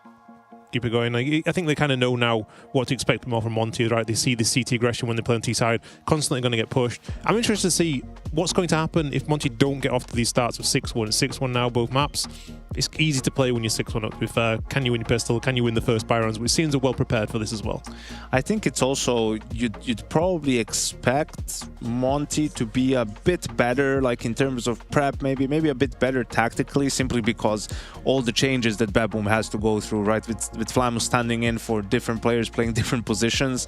But the firepower is on the side of BetBoom without a doubt. You know, they can hit that sort of flow state, it feels like, more easily, everyone being, you know, speaking in their native language as well. I think that helps a lot. So yeah, I think it's more about just snapping out of it. I don't know if they got complacent after how Nuke went and then were just slow to get into Mirage, but that was definitely a wake-up call going into Dust 2. Just as a little side note, because he came up in that kind of opener highlight that you brought up there, Janko, obviously not to fruition, but Rainwaker, I feel like his name was a little bit tarnished after the whole Liquid experience. What's Whose your... isn't? Yeah, well, yeah, exactly. What's your take on him, Ash? Where has he been having the most impact? I mean, he was a player that was around for a very long time in the Bulgarian scene. It felt like he was inevitable he was going to come out of it. It never kind of did, and then it felt like the hype went away, and then suddenly Liquid went perfect. Time to get him. No one wants him. But it seems like he's got a role. Like he seems to be alive a lot in these late rounds, and what was kind of key in these rounds, they got a lot of entry frags on the T side, but they closed them out really well. There's quite a few 3v3s in there, and he's clearly the closer and the lurker on that T side, and he's always pretty consistent. It seems like with some of the other day get very frustrated as well during attack pause when they lost a couple of rounds in a row. It's kind of key for him just to be consistent and just be kind of annoying. We've seen him on Dust 2 as well, and that B-Lurk sneaking in there quite a lot. I think it was against one of the top teams out there, so he's doing a good job. It's that Balkan mentality, Ash. You know, you wouldn't know about it, but we just gotta rage every now and then, right? Like we just have to be an asshole every now and again. You know where I'm from, right? But I think it's yeah. What I always like when players are decisive and they're fearless. Like we saw in that one round from Mirage, but there was a lot more of those against G2, right? Like just understanding that it's a good timing for you to try and take a fight. And sure, you can not take it, just play it super safe and, you know, no harm, no foul, but you can go for it and win the round for your team. And I think it's playing to win, isn't it? On the major, you need to play to win. And if on this map, Monte were 100% playing to win, and I don't think BetBoom were so much. What have Monte got to do then, considering they're starting CT side on Dust 2, to put forward a winning case for you, Ash? I think it's got a good start. I think that's the key thing for them here. I think that if it comes up to out-and-out buy rounds, I back BetBoom to win, and we saw, like, I've seen enough from BetBoom in their variation in their game. I think BetBoom as well is very comfortable on this when the individuals seem good. I'm a little worried that maybe just structure and good tactical play, is it going to be enough again if you just don't get off to a good start? And I don't think the prep will be as good, because naturally there's just so many hours in a day, you can't prep fully for 3 maps. They would have known they're not picking Dust 2, and it's unlikely that BetBoom will pick that into them as well. I'm more still leaning towards BetBoom. I think it's if you're Monte and starting on CT side, you want to deny as much as you can BetBoom the easy play, you know, the easy win. You probably want to shut down long early on. Make sure they don't go for any of those B expos, like that you smoke B tunnels early. Like just use your utility even a bit earlier than, you know, it's ideal, because perhaps as the longer the round goes on, that's when it's going to become more difficult for BetBoom, maybe for Boomish to organize everyone. Maybe someone forgets you know, what he needs to do, or misses a piece of utility, right? Like make them work for it on their T side. Yeah, they're going to have to be doing exactly that. For Monte, a compelling case put forward on their map pick, but can that continue on that third and final decider? It's going to go down on Dust 2 to see who makes it through to stage 3 here in Cologne.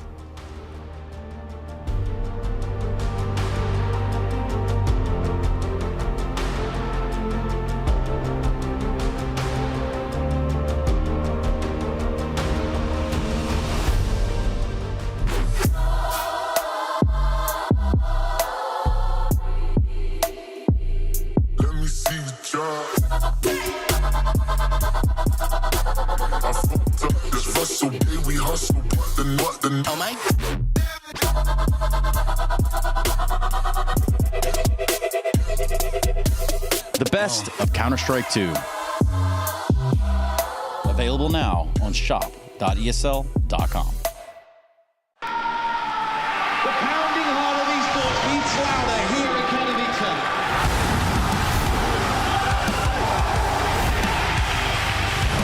They have to double peek. He's getting his shot. Unbelievable! Something special to throw this decoy, and that's exactly what happens. Katowice! We are back!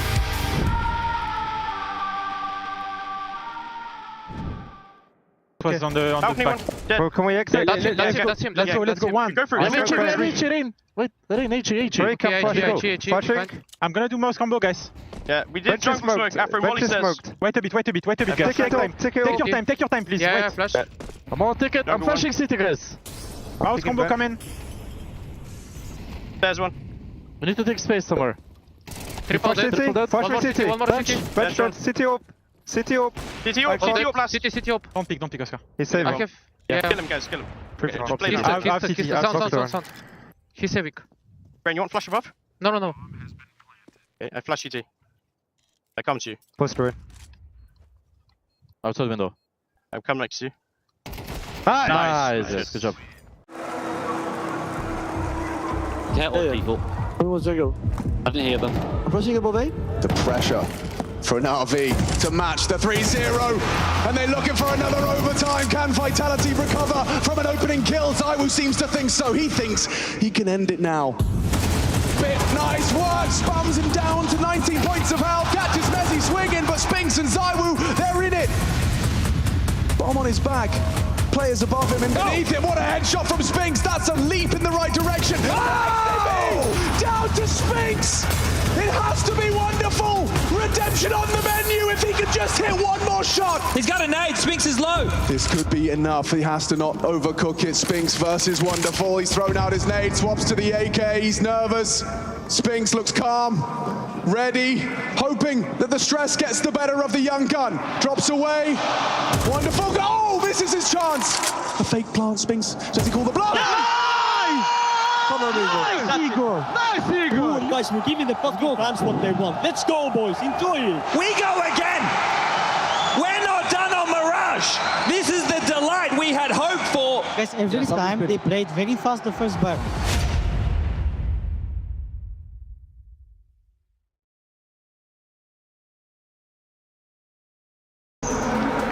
Beat last round. Let's go, boys. I think still doing the same. Going B split or searching B is looking good. I can flash.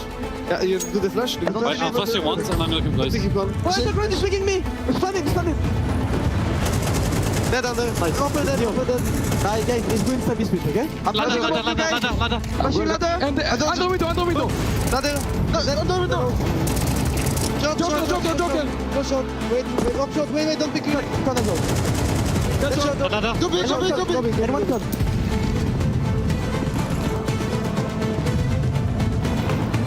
Already going down on B, Bit and Imet, what can you do? Apex is going to join the party. An impossible retake. Through the flames, a headshot from Bit is unbelievable. Spinks hasn't finished off his meal and Apex goes down. They both got mollies. How are they doing this? How is this reality? The nade can catch on the cross, it's perfect. Running him down, Spinks a clutch. It's his for the taking.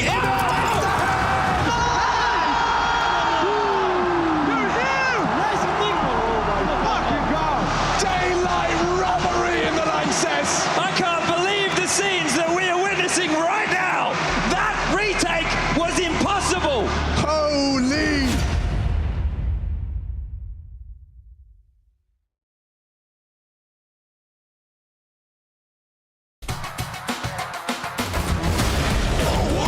Oh my god! Inhuman reactions!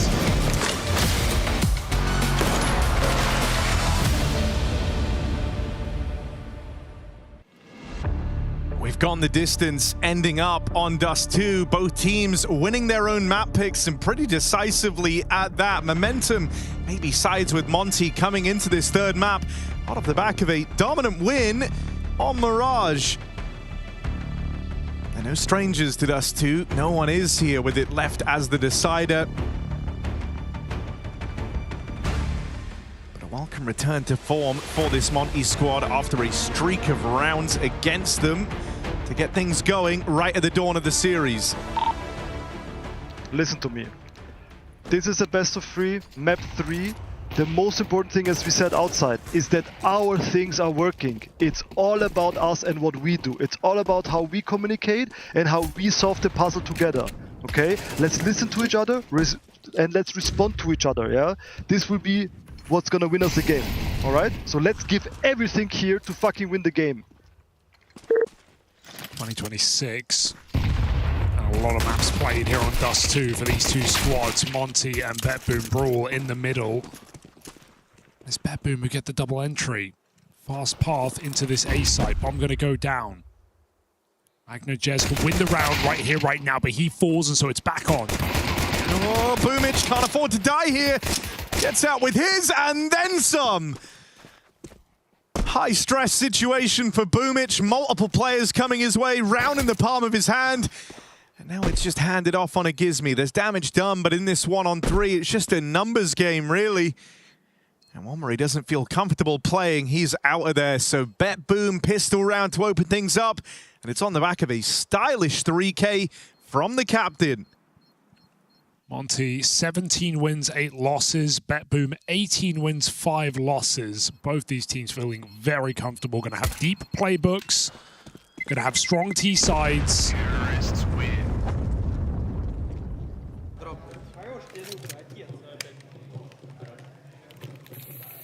Okay, I drop in focus.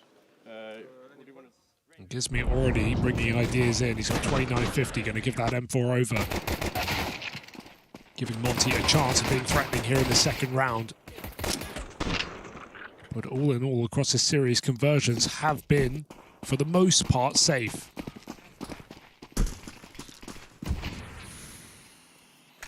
I liked all the tidbits we've heard from Monte's coach, Kakafu, man. Everything he's been saying, it comes with a real air of belief in this team. There's no stress from his side of things, and you're hoping that that kind of translates across to the rest of the gang. Very nice getting to hear a bit more from them. Ooh. It's unlucky. One of the main questions we ask is, you know, what do certain coaches bring to the table?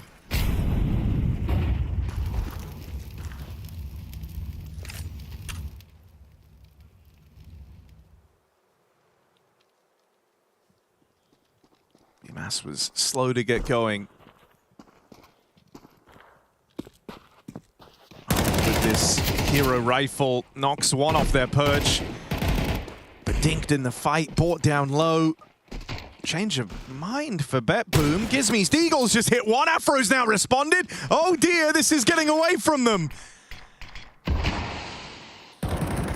look at Gizmi go. Aggression on short will get punished.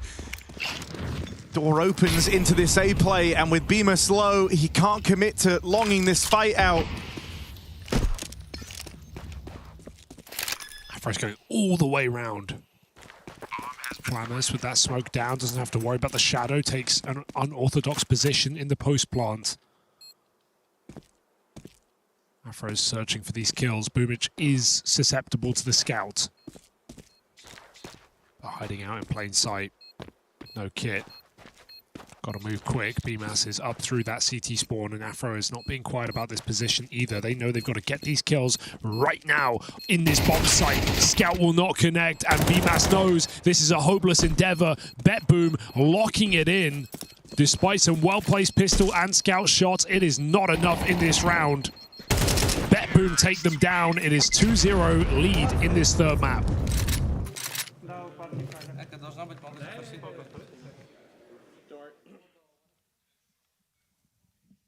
Already getting an exciting look to this deciding map in the series.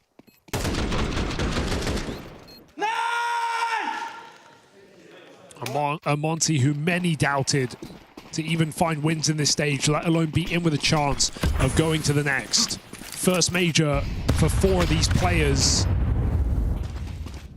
Nice stacked nade. Wait, they're going to go into the 5-7. It's not too late to change your mind, BetBoom.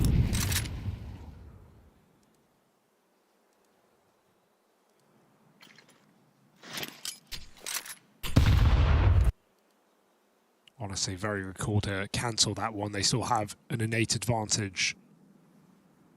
Jumping the gun into a B stack. Dangerous.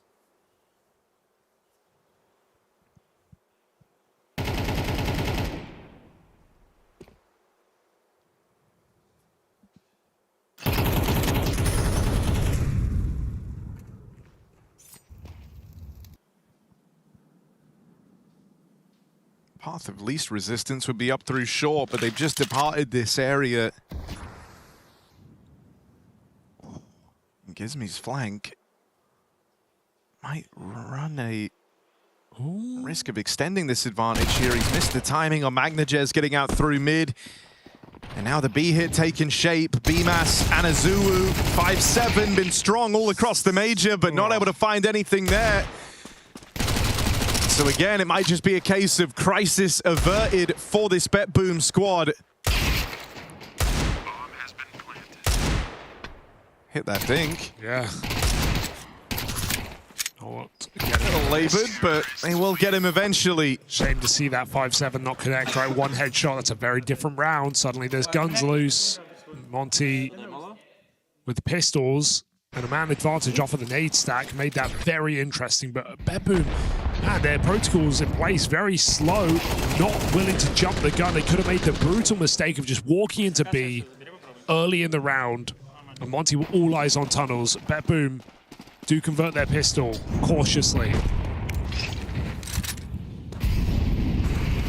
And this one's anything but. Boomage running down the guts of middle with lots of util. Keeps Gizmy off catwalk. Goes to support in CT. Azuwu getting pressure through the mid doors. BetBoom's default, not cheap. Cost them a lot of Molotovs, but they have that cat control. They push the AWP off. Traded back by Montes.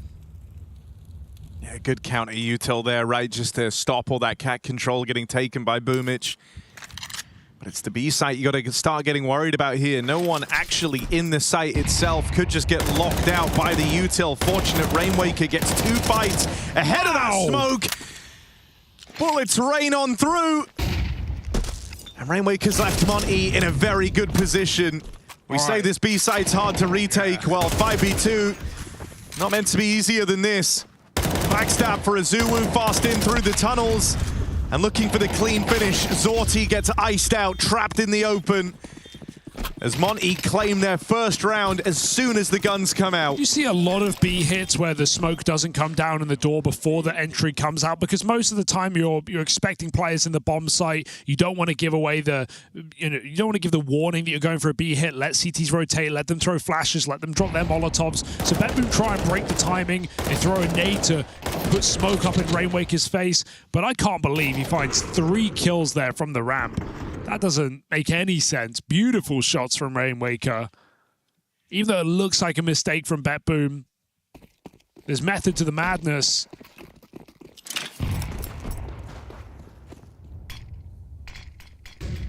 But my God, what a shutdown.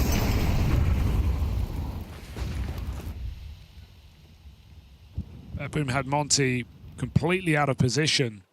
And this is Monte's chance now to capitalize on all that damage they did across the first few forces and ecos, right? BetBoom might have a buy here, but to say it's perfect would be lying.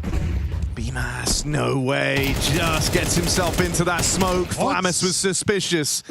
Felt a little too easy getting out long for free like that.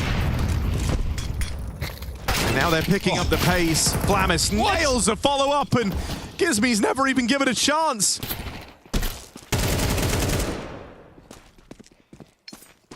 There was a lot you couldn't really account for there if you're Monte. Did they run in to the long player? I don't know why Flamus is so aware. It's a great check. Beautiful follow-up headshot. Diladez through the smoke. It just falls into place there for BetBoom. It's not meant to be that easy. But every kill they need with ease, and hunting this final frag, Rainwaker ain't getting out of this one. Terrorists win. BetBoom off to the races, 4-1.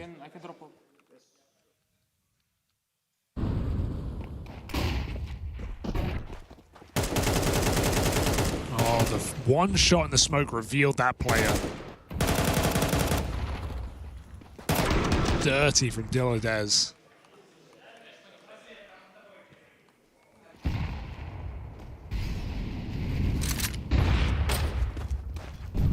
Azuwu just high damage down middle. Already on his last legs in this round as BetBoom silently upcapped this time. Keep smoking. Gizmy just gets shot through it. He fired a couple of bullets. That was all the warning Magnajez needs, and they just speed up. Yeah, now you hear all these footsteps on short. You're going to start scrambling bodies, surely. Yeah, to save. Wait. Actually bit down on it. They're looking to save, and so as they walk away, they actually end up over here towards B, right where this bomb was planning on heading. This has to be a realization for BetBoom. Boomage and Magnajez have all this space, and they don't hear anyone. Oh, bomb spotted. Now's the time. If you do want to change your mind, this is where you go back. Mid is a little uncertain. That's why they look so hesitant to do this. They haven't had eyeballs on middle. Whoa. What a dodge. Walked into the smoke. Azuu does the same, and then he just shoots him in the back. BMAS in position here, though, just to ruin this round. All three players for Monte trying to scrap for this bomb out in middle. Great check for Boomage. And that should secure you safe passage of this bomb. Just going to move to hunt Afro down and make it punishing. Great awareness on BetBoom that they were about to play themselves. They really don't ever get ahead of themselves in these situations, man. You brought it up early on with the dodging of multiple stacks here. Nearly end up walking into the save. That's just great awareness and great discipline to be able to halt a call like that. I'm just shocked the way that BetBoom are winning these rounds. They are in some very, very tricky positions. Sure, some of them even favored, but you have to really be careful with these calls. And Boomage is putting them together. The back out of B twice now. The way that Boomage clears top mid and checks for the long push. Anything that could have gone wrong doesn't here for BetBoom. Olotez is stuck. Takes two with him, but that's still guns here for Monte. They will happily gather. Rainwaker, there's that 5-7. And Boomage, risky maneuver. You have info on everyone, right? You know that no one's in the B site right now. And so Magnajez able to walk through for free. It's Rainwaker appearing in those lower tunnels that comes as a surprise. Magnajez, though, he's been hot all series long. Handed a 1v3 over at the B site. Let's see how he tries to play it. Has a Molotov to work with. That can slow the roll of this retake. It's very tunnels focused with only one man on the mid side. This position makes it very hard. He has to hit some banging headshots. Molly of the car forces him out into the open. They hear that tag. Backstab through the tunnels. Connects on a great timing. So no problems there for Monte. They don't give that 3v1 away. That's an eco win. Yeah, I wonder what his read was there on clearing middle. He checked it entirely, saw no one there, still dumped all his util for the mid retake, so maybe thinking they were either already close. Not sure. Nice! Caught out of position. It is a Monte eco win, as you say. Bash on long with pistols and flashes. Give them guns. Those guns, give them a round. And a big chance now just to try and break back into the game again, right? You're flush with cash. One loss isn't going to break the money here, what with you winning on pistols. And so just a bit more to stay afloat with here. Huge opener for Afro, who has been struggling at the start of Dust. An early advantage, a 5v4 that goes untraded.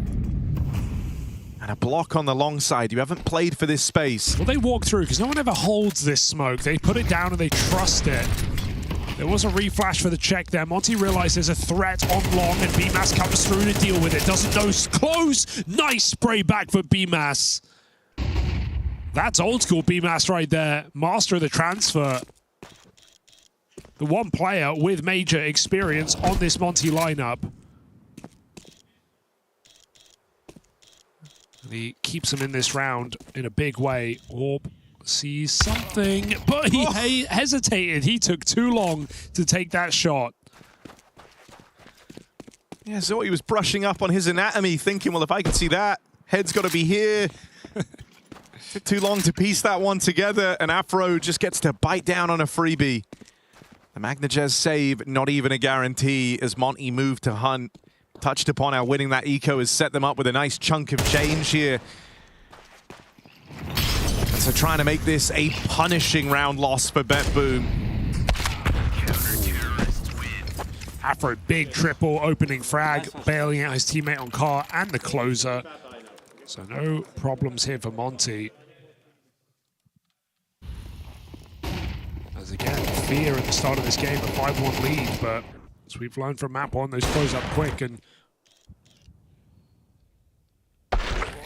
Monte are back in this map. Bad buy indeed, just Magnajez on a hero AK. Had a bit of pace behind it, speed up a cat. They found the gap last time. It's very who's quick. Picked behind them, but Magnajez still sends it. I mean, he has great space right now. Oh, firing off, gives up his position, still good for the kill. Question for BetBoom is, will that bomb be able to join him? Right now, it gets the space up through short, down to a retake here. I love that Magnajez didn't think twice about the space he'd taken. Dilladez D connects in the downtime. And this is a 4-on-3 post plant with a hero gun as really the only item to write home about.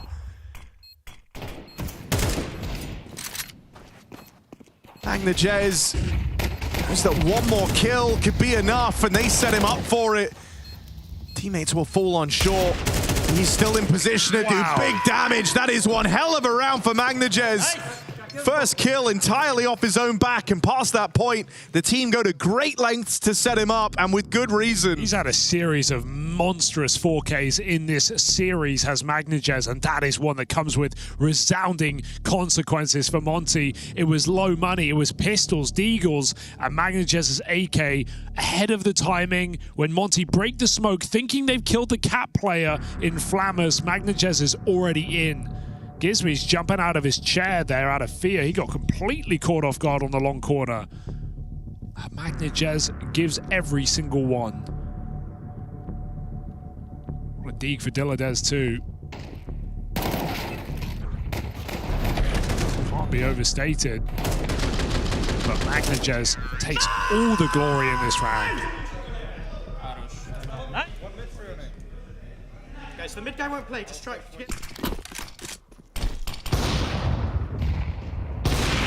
Ooh, little high off the top.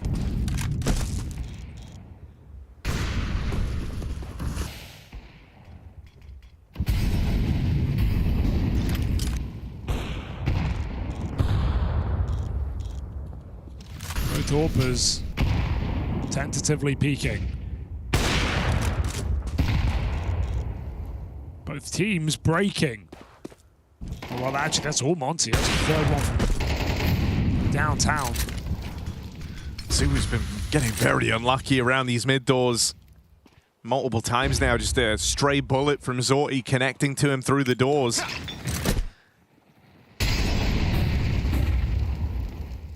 And right as they start to shuffle a player down into CT, Gizmi taking that line, what with the smoke down.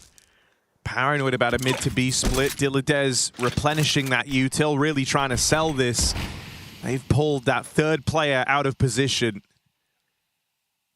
And so you're looking at Afro here and saying he's got to be the guy to get the job done. Orp on the line. It's the only defense they have in the A-bomb site. Swing and a miss for the first one. And with each shot you miss, BetBoom take more and more control. Yeah, and maybe he could have gotten one or more off there, but he doesn't want to die for nothing. Has to completely abandon ship and play for this retake. And look at BetBoom give him nothing on long.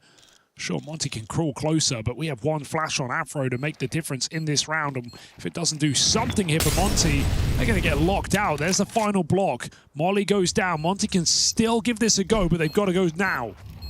There's the flash. Peek on the back of it.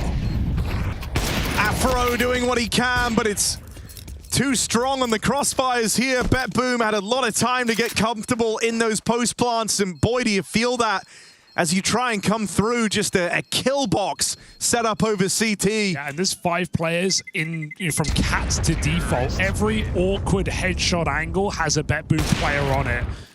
Afro gets out with his orb, removes Ortiz, but BetBoom don't need to worry about money at this point in the game. They are fine. And so, yeah, as Monte come up ramp, not just eating that HE and the molly, but just too many targets, all with headshot advantage on AKs, and Zorti connects some very important kills after a quiet map of Mirage and a slow start to Dust. So now's a great time for Zorti to show up, and my god, he's got a head of the smoke on long. There is no flash to get BMAS in position there, but there is one up top middle. Rainwaker forcing this. Afro with his back, but if he gets flashed, how do you get out? Molly behind you, Appa in trouble. Decision to make. Do you hang around or do you try and escape while these two smokes are down in middle?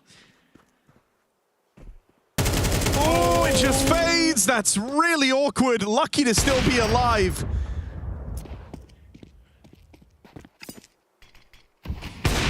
Oh my goodness, these orbs. 2 tags, no kills. Boomich has to take it now. And yeah, you feel like long is the way because you've only seen pistols and you've only seen jiggles at the corner. Monte don't have this position much longer and they're pushing the AWP on B. Just means they have to push mid and flank Catwalk in this round.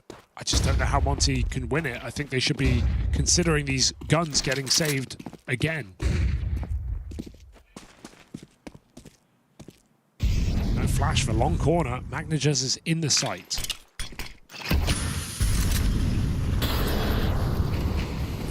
There was a gap on this molly at short, and so Rainwaker's ahead of it. Gonna try and take that timing, and what a timing it is! There's the shutdown for Rainwaker! An impossible round, they come into it with next to nothing, and in the blink of an eye, it's just Flammus left. One gap on that Molotov, and it proves to be the golden opportunity for Monte. Shut down with the pistols and those saved rifles. And a chance to close in on BetBoom before this half is over. Oh, his time on Liquid did not count. Rainwaker absolutely showing up in this series. He had a phenomenal Mirage. Look at him go in this highlight moment. The one rifle in the entire round, just as Magnagez did to Monte, he does right back to BetBoom. He just rushed the molly on Cat. He just pushes right through as it pops. Fearless move for Rainwaker. The only way that they could have won that round. And he makes it so. Afro goes again to lower, but he's got a rifle by his side this time. Azuma is getting messy. Careful, Monte. Don't get ahead of yourself.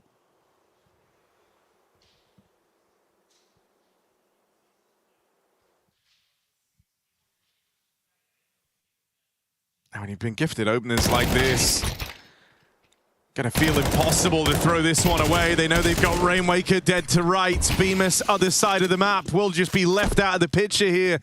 Round 1 and lost on this fight for lower control. And so BetBoom don't let the results of that last one get in their heads. They're quick to course correct and end up locking in a strong T-side campaign, holding the lead here as they make their move towards stage 3.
And there's the flash, that's going to catch Crims out, they're going to push on through. MBK gets one, but Crims with the spray down, he got tips out the triple, and Fnatic are not done yet. Can you believe it? BetBoom are hungry for that third stage, and maybe no one hungrier than Magnajez right now. Guy's had a phenomenal series, and he's kept it up across all 3 maps, hitting hard come the turn of the third, topping the board, as he's managed to do throughout. A convincing T-side half out of BetBoom. Some chances in there for Monte, chances that get away from them. And now a tall order. Gonna have to start with the pistol on their T side. For trying to hype up the boys as Monte look to pull quite a comeback out of their pocket. Magnajez is pushing top middle. He's been spotted, so it gives me given flashes to pop him out of play. Sortie, he's struggled in this game, and that will continue. Even Magnajez can't escape, so Monte do answer the call. They see what BetBoom are up to, and they don't let them get away with much. Push on B could get chaotic, but Azuwu holds his own, and Monte, what more advantage do you need to win this pistol? 5v2, just go together.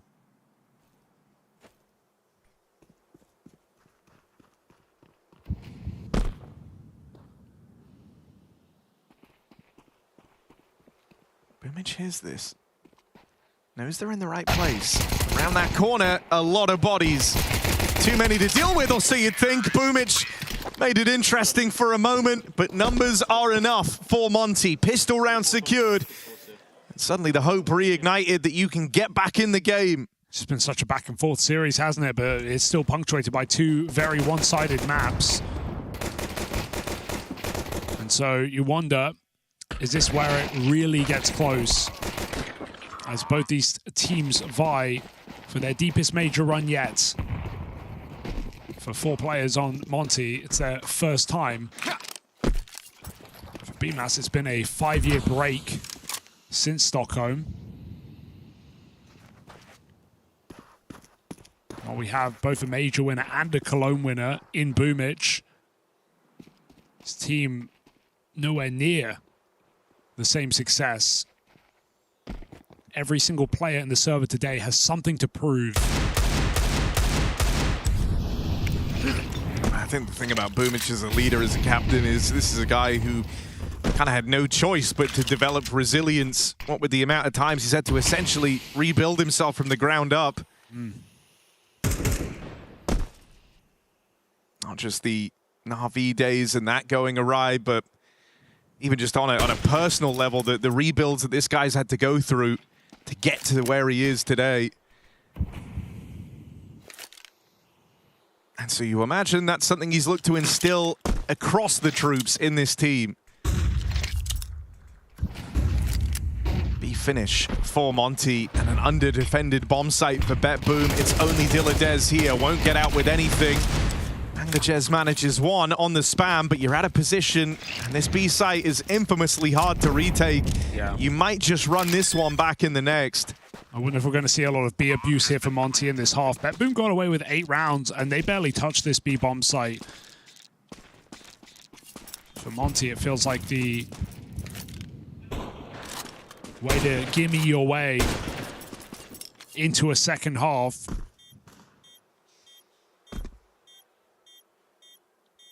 Full tunnels here for BetBoom. Scouts on the car, so Boom tries to fake steps away, but Monte aren't buying it. They're going to exit middle. Safe decision. Getting away from the threat of this round.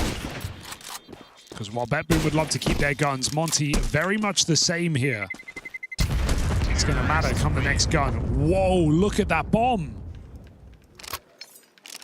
Armor is gone here for Monte. 4 players below 14 armor. And all of them except Rainwaker have rebought. He has 3 Kevlar.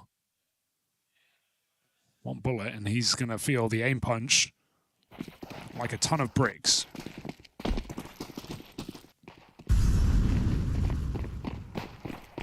Also, the guy right at the front of the pack. when someone shoots him, he is just going to die. He is just going to get fully wiped in 3 bullets.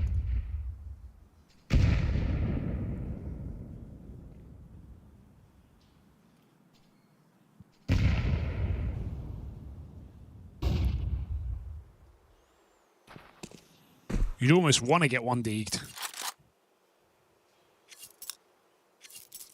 It'll feel better.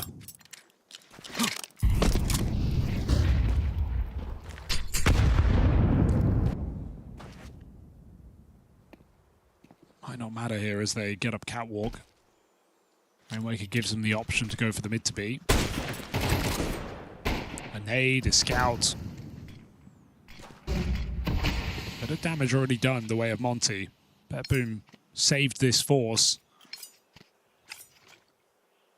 But they're going to have a tricky decision here if this is an A-side hit. Magnajez could break this up. 1 armor. Oh, Boomich slips the net. Gonna try and give chase up the catwalk. Bomb goes down for Monte. This is a round you should be interested in looking for something in if you BetBoom. Get out with that 1 kill. And are they really just going to commit to the save? I think so. I think you just keep your armor for the most part. Maybe you want to even upgrade next round, but playing the long game is just not a winnable position. Damage would be nice. Send in the Deagle. Flamus goes looking.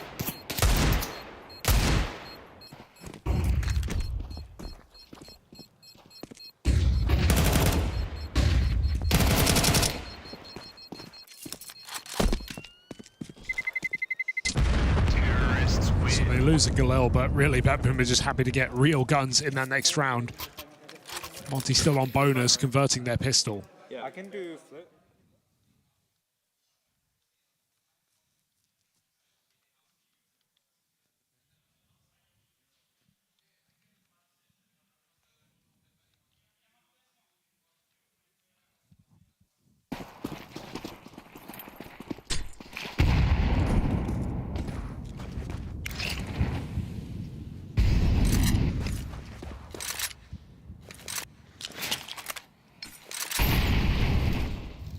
Nothing too crazy in this first rifle round for Monte.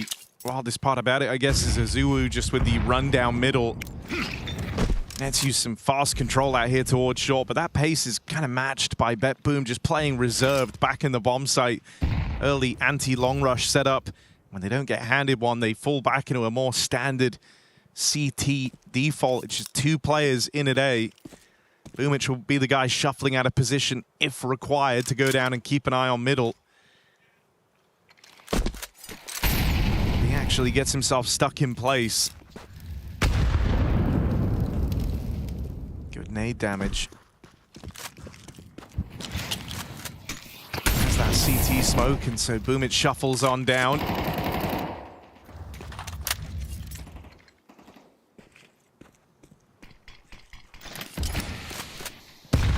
Forcing all this util out. They got a reblock on short. Gizmi might even attempt the drop down into CT. Gonna go looking for a backstab, perhaps.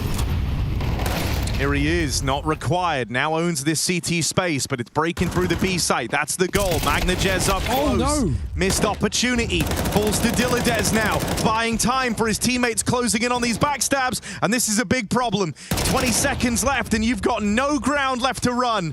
It's a desperate charge for Gizmi. And Flamus arrives on a perfect timing there on that backstab. What a shutdown from Dilladez. He's not only baiting for Magnajez in a strong position, but then he flicks back, deals with the tunnels lurk, and still holds his own in the B bomb site. If he drops any of those kills, then that is Monte with a bomb plant in a strong position to win the round. At least no name here of BetBoom. A guy in difficult spots, does a lot, and holds this one together here for BetBoom.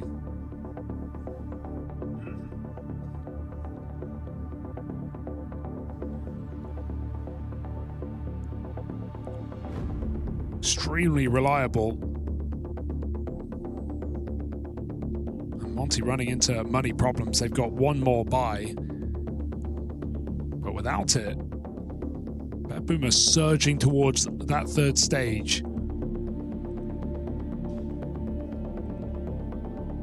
It's been a real rifler's game thus far, right? Yet to have the Orbs truly step up and dominate. You wonder if that could serve as a crucial way to try and get back into this. Whoever can figure out a means to get their AWP online first. Zorti was quiet on Mirage, and that's followed him into Dust 2.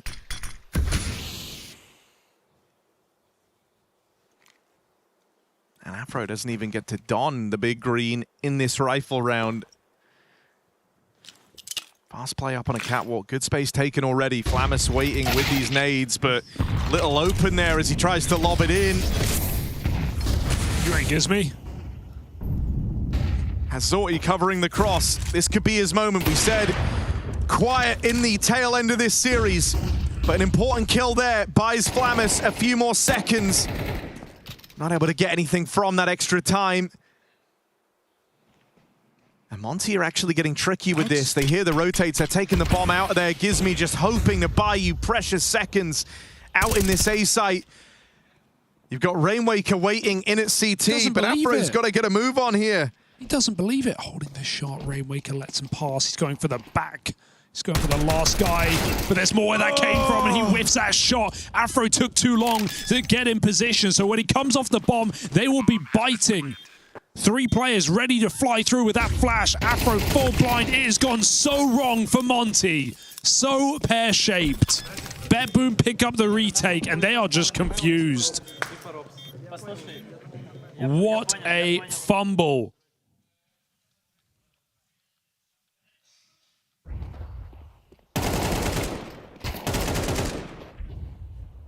Man, I thought Afro realized he had that room. He had to just run. He had to get there quickly. And Rainwaker, nothing from that position. He wanted to milk it for all it's worth. Yeah, like tried to go for the play that would almost win you the round, right? Getting out with the double would have been more than enough. And it's been a really solid series for the guy. Don't really have an issue with how he played it, just fumbled the execution with that Tech 9 backstab. Let them get too far away. There was even a third player next to him that could have gone even worse. But now, within their sails, and they are charging for the finish line. BetBoom 2 opening kills. Zorti, as you said, quiet indeed, but hit his shot last round. He'll find the 5v4 here. Magnajez extends that advantage. I mean, Magnajez was the guy that Monte named, you know, called out by name, saying he is hitting hard, sure. But it was the rest of them they were hoping to exploit. Not only have you had a bit of a turn up from the rest of BetBoom, Magnajez is just keeping up appearances, been red hot throughout the entire series. Throughout this entire stage, honestly, only lagging behind Donk in the ratings. Yeah, and he's more than Donk's friend. This guy is someone to keep your eyes on here at this major. Has been magnificent.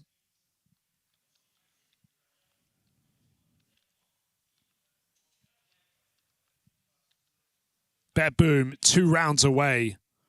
Seemingly 1 full buy away if they win it here and now. And stage 3 ushered into the top 16.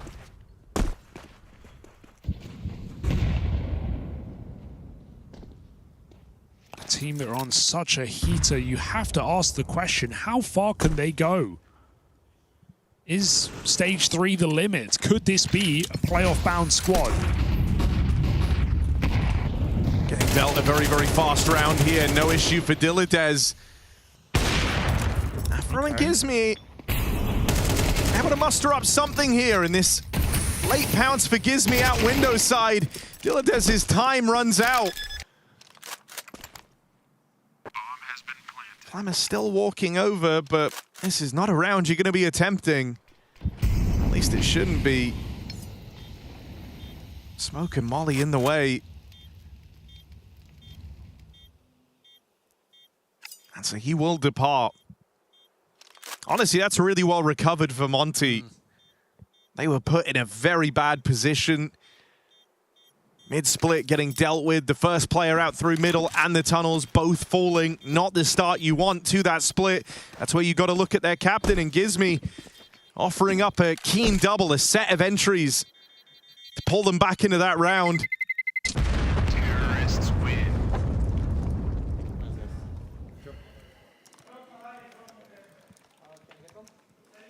And so not willing to go down quietly.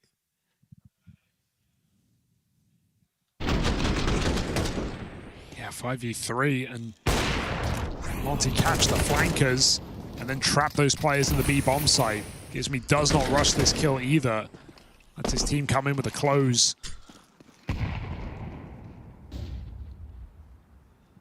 Afro holding for the mid pick, not given away. Zorti does not want to concede an advantage.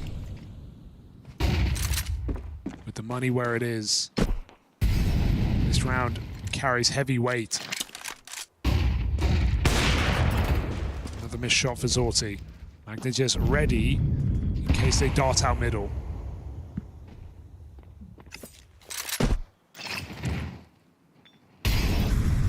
See no long hits really in this game. Have been pulled off one or two, but Monte absent. Go back to the cat. Everyone's doing it. Boom Edge holding multiple HEs, ready for this contact. There's a Magnagez opening, if ever you've seen one. Here comes this barrage of util out of Boomage. Flashes going high, let Magnagez move in, and once he's got eyes on you, it's a terrifying place to be. A shutdown out of Magnagez. Match and series point for BetBoom. And they have multiple chances now to go waltzing into stage 3. How many stars will come from Spirit Academy? It's impossible to know at this point. There are so many players signed, but yeah, this talent joined BetBoom 2 years ago. He has been grinding through multiple iterations of this roster, and he is peaking right now at the major. Incredible rounds from Magnagez. Full blind, just pre-fires as they come over the top of that box. Another incredible multi-kill for this guy.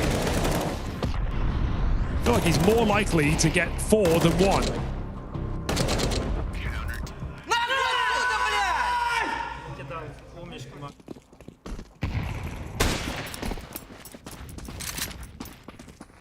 Straight up mid. Aggressive swing just to try and end this now.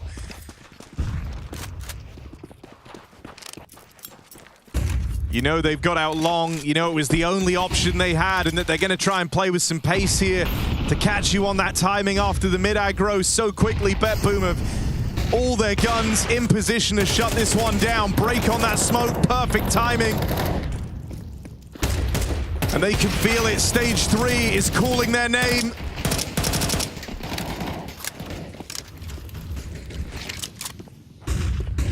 Not going to get ahead of themselves here with damage done. They know this one's on a knife's edge, ready to come through this CT smoke at a moment's notice. And you might expect one guy on a Hail Mary with a flashbang. Will you be ready for the whole damn team on the fade of this smoke? It's me with the first. Footsteps heard, but clawing it back is BetBoom. Rainwaker finished off, and stage 3 awaits. Magnagez with a phenomenal series. You touched upon it, where a lot of these Team Spirit Academy prodigy players went on to get picked up by top squads. Magnagez did not. He had to grind for this view, but peaking in time for the major.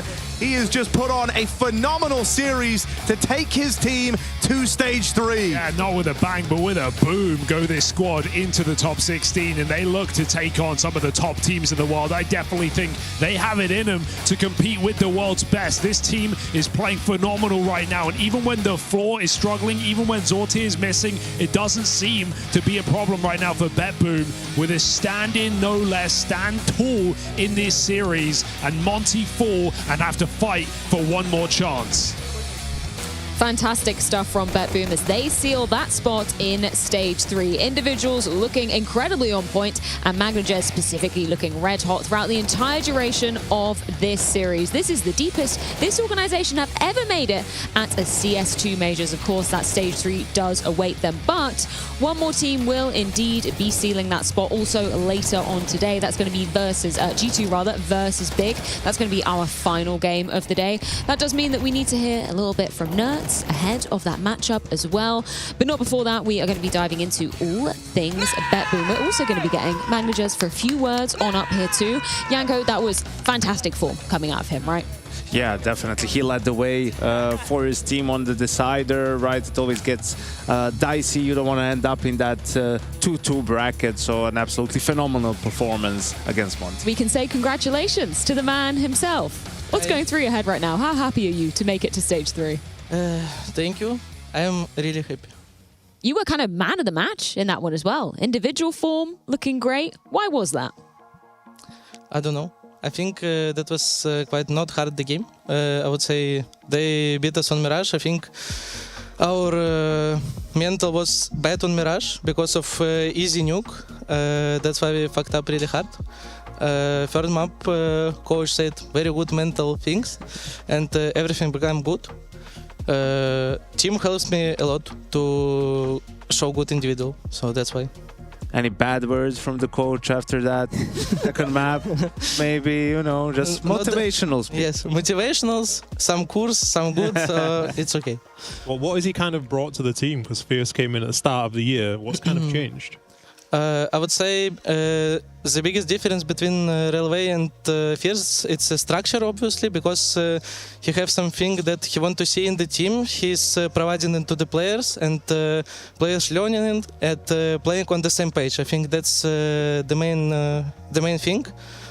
Obviously, he helped me a lot with my mental thing, because I had a problem that I want to win really much, and it distracts me in important games. I think I fixed it, and that's why I become much better in this season. So Fierce helped me a lot, and team as well. Do you feel this structure and what he was able to do alongside Boomich has been key to you finding success even with stand-ins and people standing in for different positions, and you still look good, you still look as a team on the server? Yeah, in my opinion, that's the main part of our success. Doesn't matter that we're playing every time like mix. Yeah, it's obviously sad that we can't get visas, but yeah, it is how it is. Anyway, we have our core, me, the leaders, Boomich especially. We know how to play. We are, I would say, me and Boomich, the main like players. I mean, in terms of structure, in terms of calls, and like how the team play. So I think it affects us really much, and that's why we have success. You said that you've improved your mental a lot recently. But the Magnagez that was on Spirit Academy compared to now, what do you think is the biggest difference? Oh, Spirit Academy, I think I was really young. I have, I would say, at some point, bad attitude to my teammates overall. In Academy, I had some like default things. When I become to BetBoom, especially Fierce, he tell me how I should play every game, and how my feeling should stay the same every game. Doesn't matter which I play for first stage, second stage, first stage. So I think that's the biggest difference. All of that seems to have paid off massively. There were probably a lot of different moments you could have brought up, Yanko, to show young Magnagez. But you picked out round 9. What have you got to show? Yeah, it was a little bit weird of the first half. You guys did okay in gun rounds, struggled against pistols, but this round you had a bit of extra money, went for the AK 4v5. I don't know why that guy is giving you the fight, but you just took matters into your own hands, and I think this was a key round for you guys to be able to win that first half. I think that's the round that shows that team sacrificed a lot for me, because Flamus, I would say, died for me, because he just ran out top mid after saying no one short, I'm killing like the guy in behind.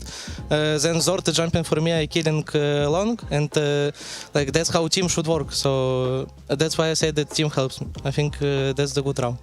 Just one more question from me. Stage 3 sealed for you for the first time in your career. Your boy Donk already waiting there. You excited to potentially go head-to-head against him again? I think it's a very, very important experience for me because it's TRS LAN, it's major. I'm playing versus the best teams in the world on LAN, best of 3. I think that's the most important experience in my career, so I would try to do my best and take some lessons from this. Yeah, best of 3. I have one more question as well. I need to ask. How crazy is Flammus? You mean inside the game or outside the game? Outside the game. I think it helps a lot that he's screaming. He's helping the team to hold the good mood. Often in Prague room, he's playing some premium or some other games. He's screaming on the whole corridor, so that's how crazy he is. So it's you guys. It helps That's why we team. can't sleep. So I don't really care. It helps team a lot, so I think he's an important guy.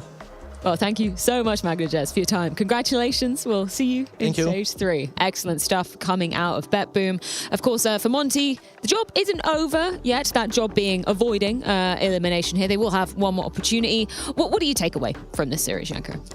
Yeah, I think they had some good plans, really, but they just couldn't match up in the end to BetBoom and sort of their firepower. We did preface a little bit, after that Mirage, maybe it was BetBoom getting ahead of themselves, just feeling like, after that Nuke, these guys are not that great, we'll just beat them, no matter what. But as soon as you do that, is usually when you enter the danger zone, right? So I think Monte will still have their chances depending on the opponent, right, in that 2-2 bracket, but, they can't allow to go down to their sort of C game, right? They need to play on a high level and then perhaps they can sneak through into Stage 3. The danger zone. Where have I heard of that one before? I don't know, Freya. A little bit of a special there. Either way, we do have a very special game to be rounding out this evening's entertainment. Another spot at Stage 3 on the line. That is going to be between G2 and Big, going down after this break.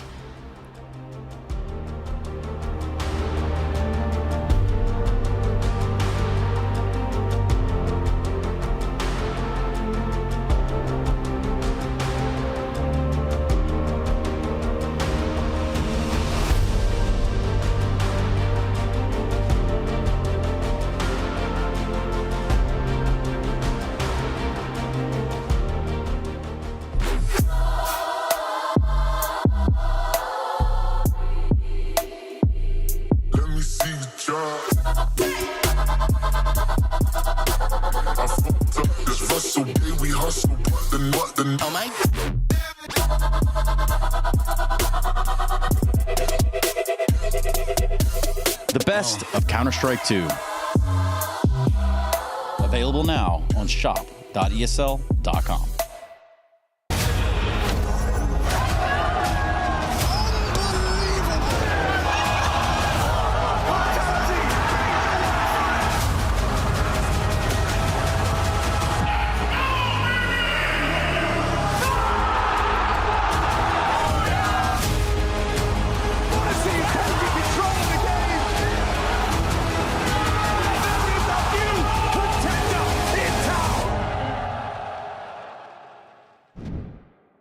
Let's fight on 3. Ready? 1, okay, 2, hold 3. Doing. Blue stack. Blue dead. 3v3, 3v3. We have it. I'll take the one gate Rain up is mid. close mid, guys. Yeah, guys, you should honestly keep on trying to push. Yeah, let's try to push. You can push. I'll leave it. Go short time, go short time. No one can be short yet, really. Yeah, I'm going lower. But care the back in front of you now, be just go for it, Go. Could be. Dead mid. Nice. Rain, I'm behind Thomas. Last is aggro player. Let me play. Wait for Oscar, please. Yeah, wait. B. Should be car. Molly car, is he fast? Yeah, Molly now. And careful in the smoke after Oscar. Yeah, care left side as well. Car! Nice! Good drop, Insane Rain. Insane Good kills on long, guys. Good kill. Short as well. Coming up. I can kill. You short. They smoke behind them. Do you hear them? No, yeah, onside, 2 people. Going up. Nice. On side. One more side. Let's play. Good side. Car. Wait, guys, chill. We're playing. Okay, I'm still just chill now. I'll deny bomb, okay? Long, close, coming ramp. He's like top car. Going ramp now. I play on him. Peek. Nice! Brilliant! Fucking sick, man. Let's go. Do work now. Broken. One ready, smoke, shot, go, ready. I'm ready smoke. Two sides. I cannot flash, I'm flashing mid. I'm flashing mid. I give you one more afro. I can't. One gate shot. Car. Sides. Car alive. One HP the other guy. Dead short. Wait for me, B. 2B. Like, we can go. No. Go, start car. Jack. Trade. Safe. Behind the box.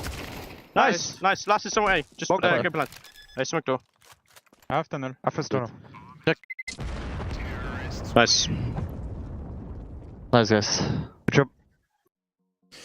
I'm here with Nerds from G2, and surely a fun day to be in G2 at that. Is that right?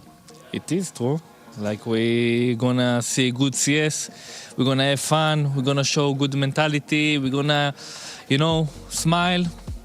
That's the most thing. Like, this is what we are playing CS. You're a mentality kind of guy. I get that vibe from you all the time. How do you do it? How do you keep going?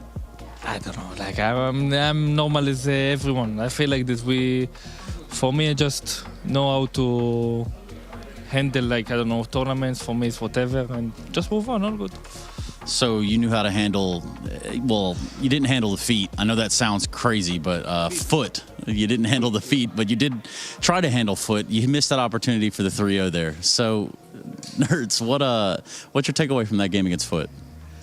For me, it's like, I think we played good CS overall. Maybe we were tired the last map. It was, again, I can just excuses. But for me, it's like whatever. We have another game. We moved on. We don't care about this. Just move on. It doesn't matter the way how we win, at least or lose. Just when you win, you don't care how it is. It is what it is. It is what it is. Also, specifically, how could you guys have even, assuming you went back and watched the demo, how could you have potentially stopped Crabini on Ancient? I think I need to start kill. Shoot, like click on mouse one. Yeah. It is what it is. It definitely is what it is. Hey, today you're looking at Big on the other side of the aisle. You know those guys, familiar with some of them. You've played against them surely in practices. What's your take on playing them today? I don't have much to say about them. I think like they are fine. They are decent. We're going to win them 100% and move for the stage 3. Stage 3 or bust? Stage 3 for us is like 3-0 also. Put the pick'ems 3-0 for us in stage 3. Remember, guys, remember. Come. Tell them that. You need to put 3-0 for G2 in the pick'ems. I'm just letting you know. And that's why mentality is important. Thank you for your time. Thank you very much. The Intel Extreme Masters Cologne Major 2026 is brought to you by ESL in partnership with Intel, Acer Predator, DHL,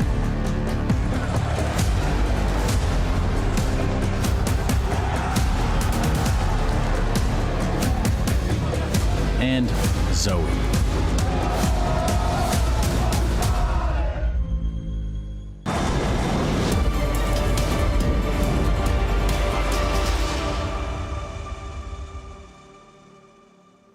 Our final game of the day and a chance to be clinching a spot in Stage 3. That's what we saw BetBoom doing just moments ago. And if you were keeping an eye on the B stream as well, 9Z also earning a spot there. But now it's between G2 and Big. So let's start with the former Yanko.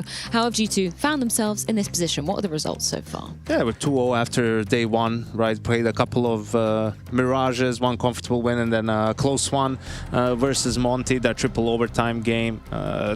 Light work of M18, the opener, and then yeah, last night against Foot we had that 3-mapper, teams trading their own map picks, and then unfortunately that Ancient, the decider, pretty deflating from the side of G2. Didn't seem like they were able to get anything going, and Foot deservedly booking a spot already in Stage 3. On the other side of things, Big, Ash, what have you kind of made of their road through Stage 2? We had a couple of questions after Stage 1, right?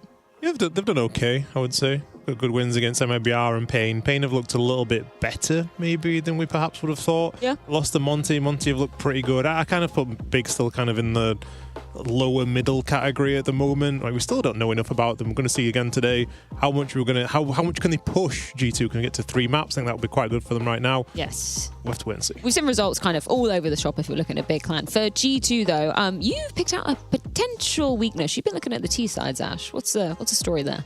It could be something that Big could perhaps exploit a little bit. They've been struggling a bit so far, so this is the toothless attackers, so to say, so far of the major. I mean, G2 haven't played the most maps, to be fair, but they have played Anubis so far, 12 rounds there, but these are the teams that are kind of struggling a little bit on that T side. Less said about Astralis, the better. I think it's kind of hard to win 3% of your 4v5s, but fair play to them for trying.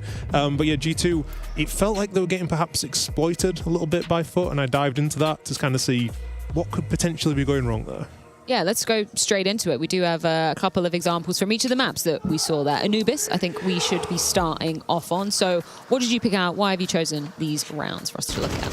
Well, what I kind of liked here is that Foot kind of concede this area on water. They can try and take it a little bit later than normal. They come with a nice little take. Molotov comes in, a couple of flashbangs, and they're just kind of trying to overwhelm G2 whilst they're in the middle of their default. And it felt like a consistent problem for them, not just in this map, but across all the maps, where they could kind of get pushed when the default was kind of ending or in the middle of it, and the protocols were maybe out of the window. We see again here now, come out, take a first kill. As we saw last time, they got 3. G2 tried to react towards B, but what I really liked about Foot, what they did, is kind of show no respect, and they're here together, so sure guys, let's just peek and fight. You see together, all the boys are coming at the same time. Blanks blocks it, and they come and fight together. It's just that second tempo aggression, which can be difficult to deal with. Yeah, the preemptive block from Longs, that's the one weak spot in that whole push, so he knows that's the easy reaction. You just block it, and then even though G2 reacts immediately, it's still tough having to go through that smoke. And that was the great thing about Foot, just playing as a unit and then being together and being aggressive, and at times their strengths. We know them as big aimers and just going out there and taking the fight to G2. They're not scared of that at all. Yeah, and then for G2, once that initial protocol doesn't really hit, like you catch them in the middle of it as they're readjusting really in a way, and that's usually the hardest timing to adjust for. And it wasn't just Anubis, right? This was a trend that continued onto the next map of this series. Yeah, so it goes into Ancient then, so we see there's going to be a bit of aggression down middle. Perhaps you want to take this one? Yeah, I think this one was like just early aggression, right? So they don't do it always at the same timing, and it's a difference, right? Whether you go for the fight immediately or not. You can even notice now Demon was still on A, because in their previous Ancient game when they did this, they left A open. So now it's like they're accounting for the anti-strat. Ooh, they might want to do an A rush or something fast on A, and having that extra player there really helped a lot.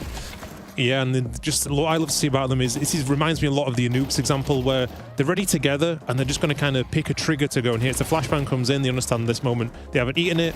Grabani plays, Jugs plays, and Lounge at the same time. He's even setting up with the spam, and even though he's got barely any bullets left, he comes through, completes the round, and it's just the chaos that G2 really could not handle in these moments.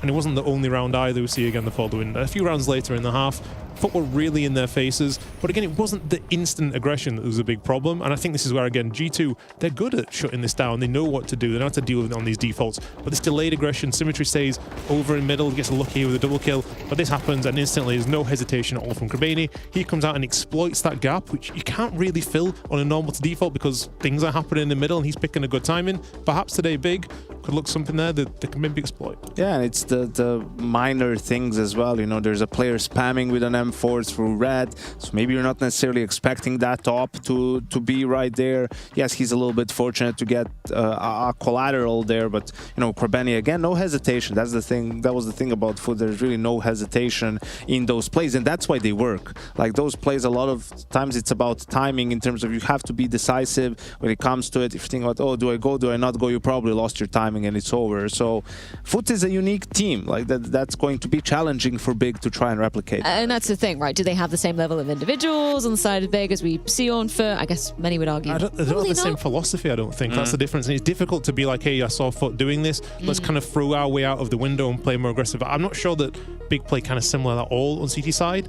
And if they don't play this, are they going to be able to be disruptive enough to maybe break apart G2's potentially weaker C-sides? That's a very good question, one that we'll be answering shortly. But not before we get the maps, Yanko. Going as expected so far? Well, yeah, I think Big with that 7-map pool, V2 Ancient, the most played, highest win rate map for the side of G2. G2 with their permaban of Nuke, and we see Big with that Inferno. I like that going up against G2. You go make it a more tactical, strategic map. For G2, going to Mirage, where they've had success early on, and maybe they saw Big's T side at times and were like, hey, There's not much going on there. Maybe we can go for that. But their city side was pretty good though. I actually like this because I had big down to ban Dust too, and they risked that people just don't like picking a new base. They lost the foot as well. They took the risk. I thought this was a banker ancient pick for them. Inferno is obviously given, and they're both pretty good in Overpass. This is going to be a very exciting one. We've got Big, we've got G2, and we've got a spot at stage 3 on the line. Yes, we do. G2 failed to make it yesterday, falling to major debutants in foot, and, well, in quite a fashion, a 3-mapper. It went the distance, it went late, and G2 are going to have to play into the night again as they take on BIG. That's Big. Germans in Germany, back in Cologne. Previous finalists from many years ago, and Big still with more to do. They shouldn't even be here, Harry, let's be honest. They were 12-0 down, the best showing of resilience we've ever seen at a major from Big. Brought it back against NRG and made it through in that final day of the previous stage. Well, now they're in for a shot at making it the distance into the top 16. And that would just be such a turnaround from kind of a forgotten organization. You have to go back a while now to when we were getting Big routinely at top events. They missed a couple of majors. And that's what lent into this rebuild. Around Grix, around BlameF, going back to international after some time. At the roots of this, with the German lineup. Here's the B-pop for Big. And it is a shutdown. Hunter gets them all in a row. That's nice and easy. The kickstart G2 CT side. Big smile for Hunter. Yeah. As all the stars aligned for him there. They couldn't have made that easier for the captain. He's the young star on this team. He showed up yesterday in a huge way. Had a couple of great games at this major, has Hunter. And what a way to start it off. CT flash, Big fully blind, cooked in the smoke, just body blocking each other. That gives Hunter a triple right through the smoke. P2K every time, 3 kills. Yeah, take the USP off. Matter of fact, drop me Julies. Big 7-map pool is always exciting. It's going to give you so many options, right? Being able to just come into the series and go, yeah, oh, you have a good Ancient? No, we're banning it. Get to play it for your opponent. That being said, yesterday didn't look like a good Ancient, but Foot obviously very apt to that map. And Big maybe not as confident. But to see BlameF calling a T-side of Inferno, it does make me wonder what we're going to get here, Harry. Yeah, seen them play a handful of times already. Strong map for this Big squad. Wins over Thunder Down Under back in stage 1 and MIBR here. So have had some reps on it at this major. Yeah, but G2 aren't truck drivers or plumbers. Didn't think about it like that. Worth considering.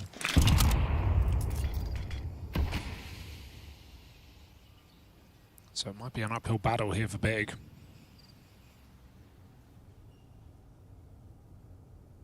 There will be some waiting in this series.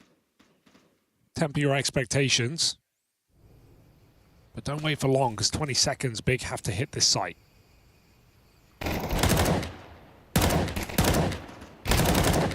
No worries there. Nice and easy for some Pius. That was the full eco round. Priority was just bringing the guns out fast as possible for Big.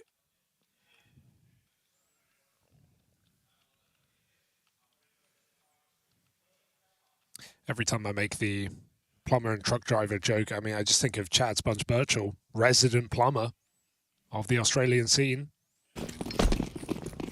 Also, to my knowledge, TJP does drive a truck. Right a banana here for Big. JDC gets double naded. Not ideal here to start this round off. They're holding for this from Heavy God. As he slips in, they look away.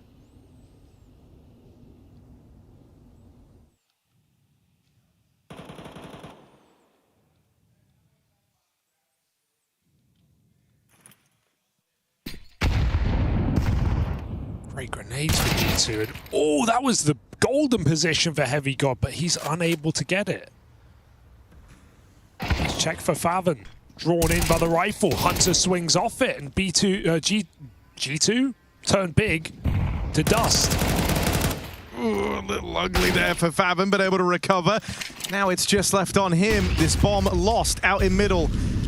Molotov's forced to split of these long players. Mattis has made it across into the safety of middle. Faven's even getting wrapped. Hunter has hit this timing. Faven is a dead man. So G2 keeping the streak going. 3 in a row now. Rifles dealt with. Down to pistols again for Big. And Hunter as well, keeping the streak going of just excellent maps. 8-1 to kick this one off. What a way to begin. 4 kills in the gun round, 3 kills in the pistol. Nice! Love to see it.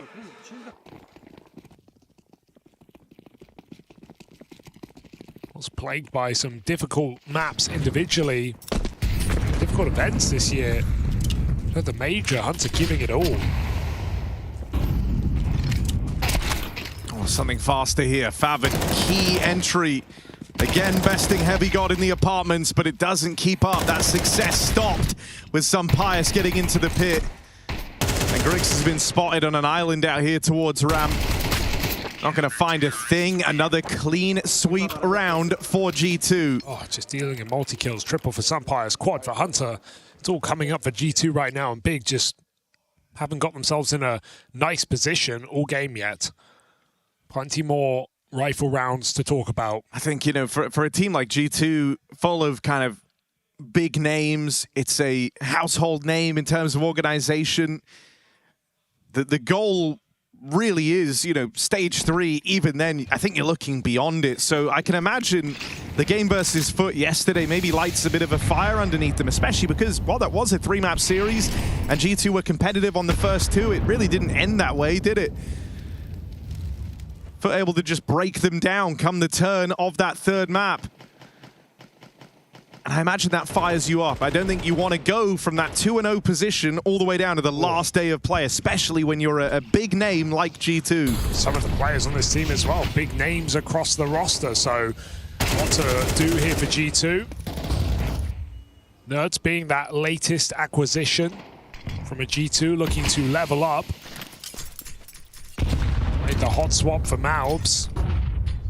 Nerds he's brought more entry power to this team, taking more fights on the T side, even more on the CT side. And we know his peak can be nasty, very strong mechanical player. Right now, he's playing right up in front of this banana smoke. Whoa, nuts! That is ridiculous! There's the ace! You talk about how he can take control of a game. Well, there he is, 8-0. And he's cool as ice at the end of it. Acting like that wasn't a ludicrous display. Yes, okay, on to the next round. I got bigger fish to fry. Boiled trout in banana. Big. Get wasted by Nerds' AK. What a sequence. Almost messed it up with that pre-spray on taps and turns back for the triple and a Tech 9 on the last man of blame. These multi-kills for G2 are kicking off. Mattis is 0-0 right now. And Hunter's just walked down middle. They missed it. He has just walked all the way past multiple players down bottom mid. I mean, the last guy you expect to be the first death in this round is JDC, isn't it? Alone over towards ramp, holding for banana regression. Look at them go. Might end up being the first casualty for Big, walking into a crossfire that you were just not ready for. And they still don't know about Hunter. No, should just smoke it, honestly. Really sell this position. Hunter's squeezing value, and he does take the shot before it's too late. Just leaves. 5v3, you maybe want to extract more, but you don't need to.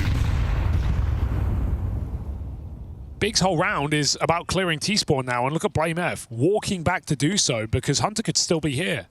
And this is just not the recipe to an upset round win, is it, right? The fact that you're sneaking around in spawn, essentially worried, looking over your shoulder that Hunter is still in your backline. Finally going to get the all clear, but look at how much time this is wasted. You just got to get a move on now. At bare minimum, you want to be dying at the end of this round, so time of the essence, just going to be a group 3-man hit. Sampire 7-1. That's an early jiggle to force his shot, but he's got to support in this site, and even Mattis on the board now. Big, there is no easy route to a round, and there's only 10 seconds to die, so G2 will at least give you that.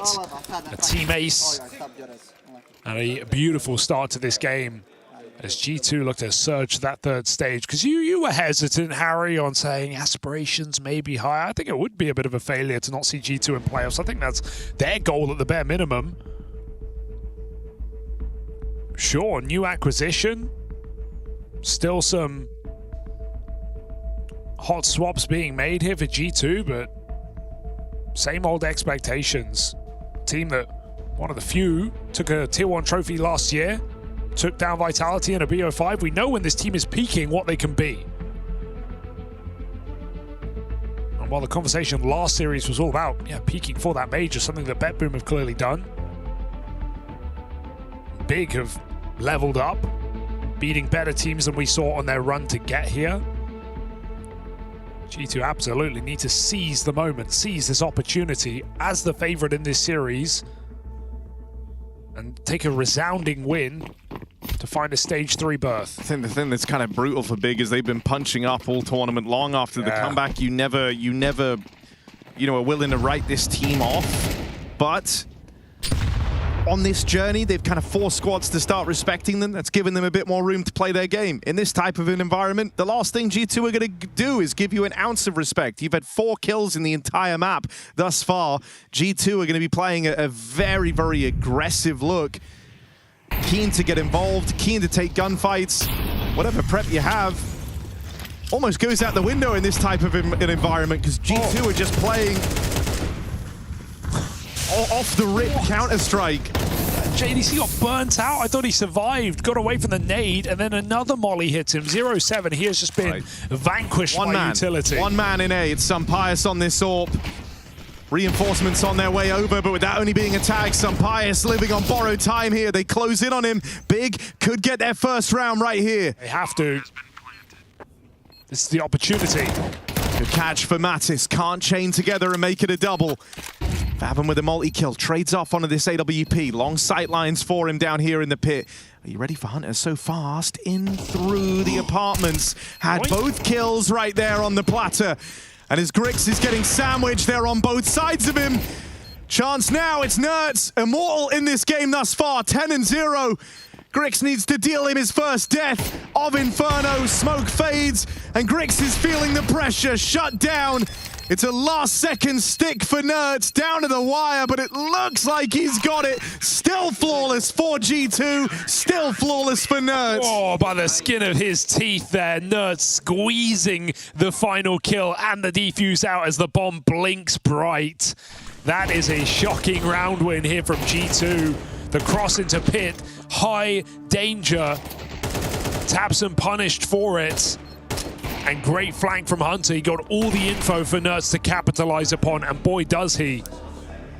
Buzzer beater of a round, but still Big yet to break into this game. So relieving to see this form out of Nerds in that foot game yesterday. Come the turn of map 3, he was absent. He ended it with 2 kills, and one of them was so inconsequential. It was on his way to a save. He was nowhere to be found. I don't think he was 100% the reason why they lose that map. It felt like everyone had kind of dropped off for G2, but he was certainly no help in trying to recover things. So just great that he comes into today with a bit of a point to prove. 11-0, an ace already, now a clutch to his name as well. And one of the whole dialogues you were having around G2 is, you know what this team is capable of when they're feeling it. Safe to say they are right now. Yeah, this is when G2 are a lot of fun to watch. But Honor has been closed in this game. Every time Big had tried to get up there, I'm not even talking about the Nerds multi-kill. I just mean the utility. They've been dunking Big with nades. Now, oh, Dink. Oh, off the wallbang. Nerds is dead. He just got full spam down low, and Tabson will capitalize. They hear that damage. Sampai's pushed off the balcony. One way to start off this round for Big. Wallbang going very far in their favor. And so entry kill comes in. Sampius is pushed back to his site. And Nerds is very low, so... Big with another opportunity as G2 gamble wrong. Yeah, this should be their round. Money is sound for G2. I know you can always make the case to give a round like this a look in, but you're just going to be so out of position. If Nerds doesn't get anything through the smoke here, you should be saving. Just watch him. Okay, they're lucky to make it through the bomb. 11-0, it feels like things are lining up, but Big will make it through. Damage would be nice. Put Sampius down banana with the orb. Like, I was just observing right now, and like, I don't really have a game right now. I really think we should not respect him so much, guys. Tabson calling to disrespect G2. But this is a G2 where everyone has found a multi-kill.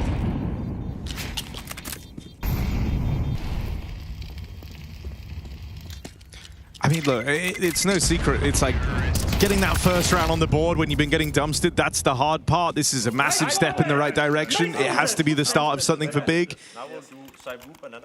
See Tabson and co trying to bring a bit of energy to this one.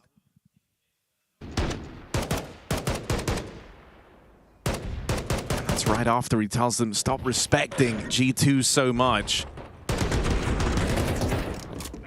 Nice call, man! Nice, Joseph! Good spams, Good spams. This is by far the most established and threatening team that Big have had to face on their run. So maybe have been paying a little too much respect towards G2. Well, they make it up banana this time unscathed.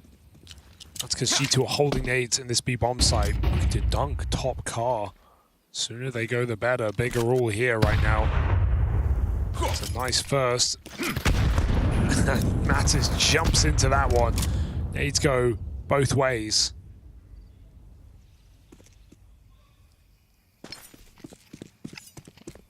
Big hedge their bets, or rather G2 pull a third player towards B, but Big have walked right back middle looking to jump on this A execute. This is a nice call right now, and G2 aren't prepared for it. Sampaius has had some swings and misses. Can't afford for the latter as they set their sights on his bomb site. Hunter, are you going to come through this? Feels like he wants to. Feels like he's thinking about it. BlameF has eyes on right now. He waits for Sampaius to take contact and then closes in. Perfect timing on that push. Doesn't quite get out with all the kills from it, but done plenty of damage. Sampaius now has this crossfire with Heavy God and a tentative Big are able to blitz their way on through this bomb site. After all, Fabin and Grix need to go on a recovery mission now. It's Nerds in their way and not quite the lineup. They'll deal him his first death of the game and start chaining together some rounds on the back of it. 2 in a row for Big. That got terrifying. Sending Favin first with all the health. Grix is low. It felt like they could have lined up there, but Grix does not swing wide. He keeps that angle tight, trades it out. But we all know what happened there. Sampaius, multiple missed shots on the short side. Just has to hit one of them to win the round. Fights that G2 would have won a couple of rounds ago, but now we're getting a little bit cold, letting Big into this game. And you know Big are always going to bring that energy and bring that belief because they've come back from worst. 7-0 down, believing in every round.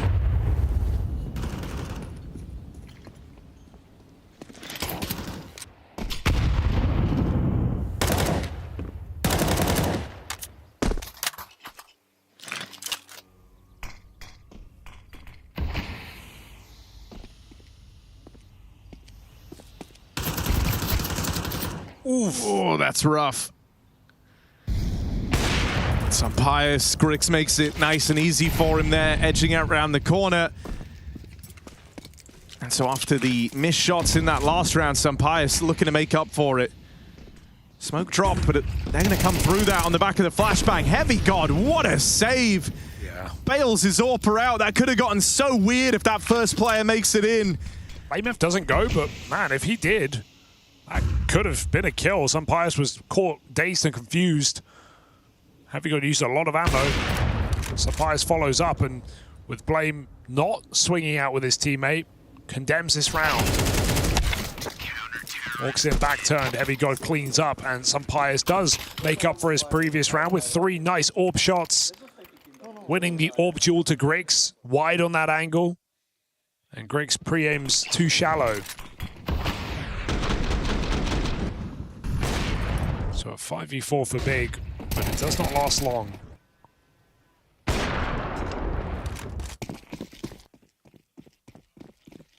G2 is still surging ahead here on Big's map pick.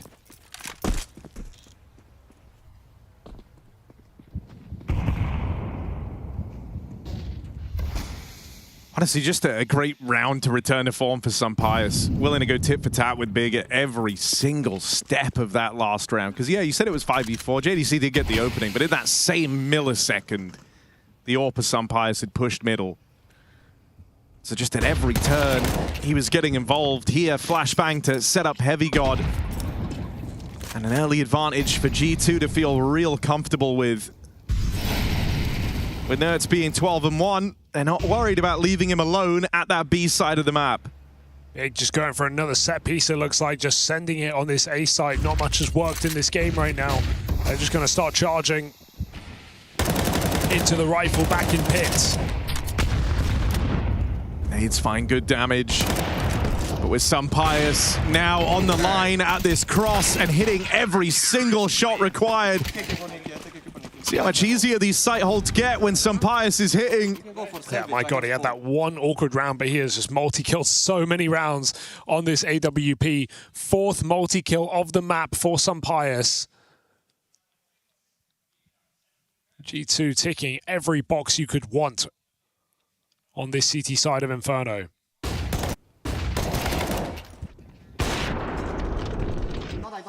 When they're on, boy, does it look good. This hasn't even been a requirement. He's just watching the round counter tick up, telling the team, good job, boys. But they are coming towards his bomb site in this one. Hunter, aggression all the way down through mid, looking for this banana skirmish. It's Nerds stopping this spillover. Of course.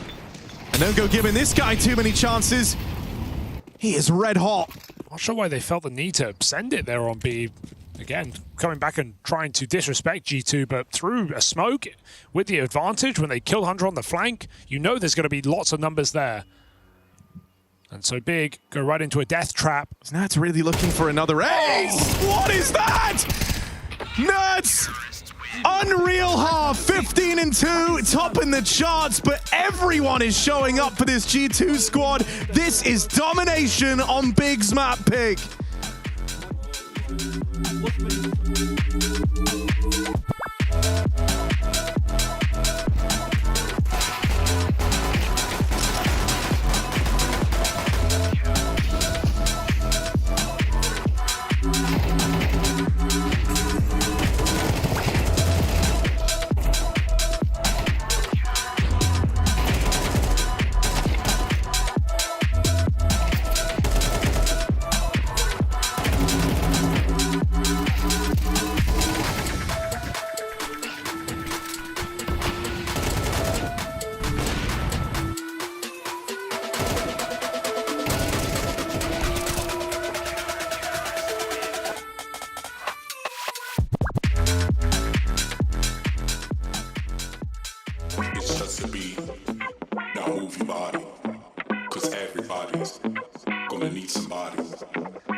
somebody.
Big being made to feel awfully small on their pick of Inferno. It's G2 commanding lead, a runaway first half, and not a weakness in sight.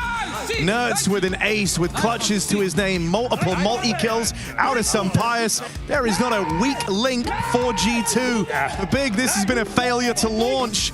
Maybe paying a little too much respect to G2, toughest competition yet. It's left them in a bad way. It's really important. We need to stay positive, okay guys? Yeah. We can still do the comeback, we did it many times already. Just need to show it again. They're never going to forget that comeback, are they? And neither will we. Big just have to hold on to it. A bit of belief here coming into a pistol, but make no mistake, this one looks dire.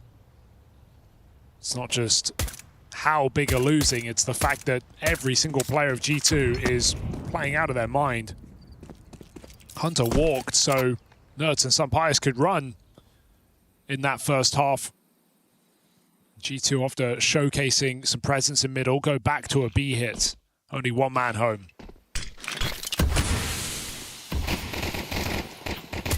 JDC smoke spam. And not feeling happy here as he repositions. All alone, teammates on a flank. How much time can JDC buy? First shot lands. Hunter's quick to get revenge, get that trade, and now goes back for the banana fight. Awkward little team flash. Bomb also dropped up top. Second box. Have to fight now. On the bomb, they can't get it. It's on the second box. They've just got to fight their way out. Some pious, stunning shots, and this CT peak might just end the deal. G2 steal the pistol right back. That delay in B by JDC Smoke lets Big get close, but not close enough.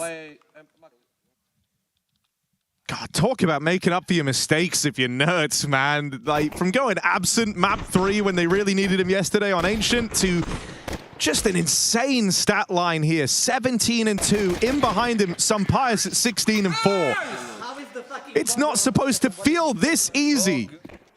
They're just laughing off every round right now, RG2. You can literally put the bomb out of the map. I mean, the guy that we were kind of making light of in Mattis, what with that first half largely being used just to set up Nerds at Banana, never really saw a lot of action. He's nearly out fragging all the guys on Big. Won't be much time to change your fortune, Big. 2 force buys in a row. If one of them doesn't connect, you won't see an M4 in this CT side.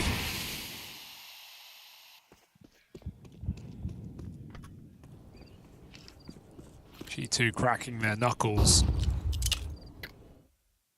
Ready to waltz into a stack without a worry in the world.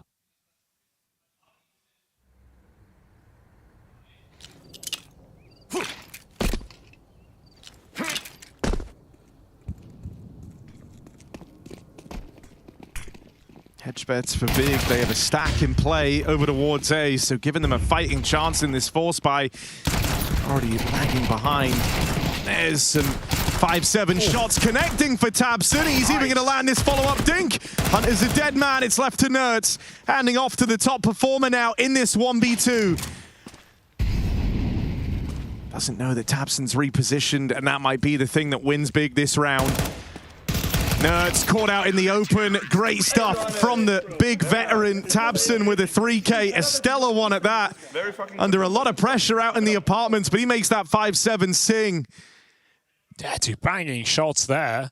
Multiple kills. Dink on the third. BlameF gets a jump shot backside with the MP9. A lot goes right here for Big, but it's the stack that cuts through. That 4th player making all the difference here in this A bomb site. Big save themselves from an absolute smash of a game. Can they really excel in this CT side with no room for error?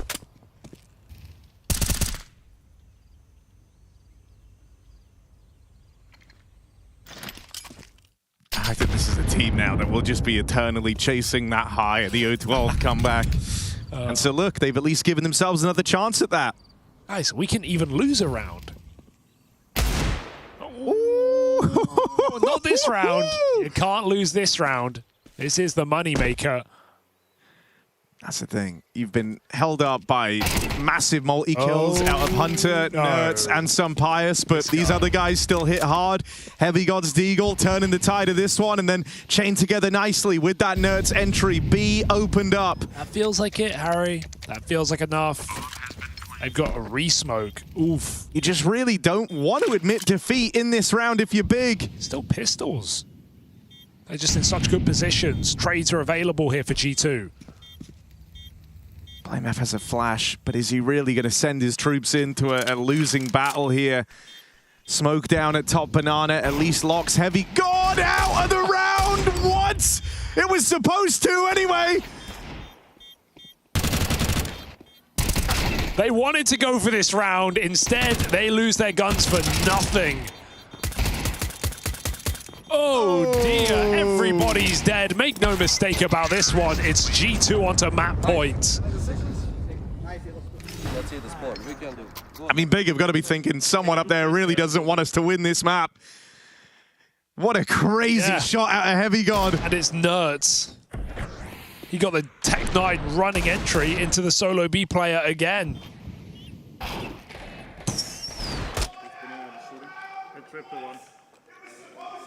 Nice, boy.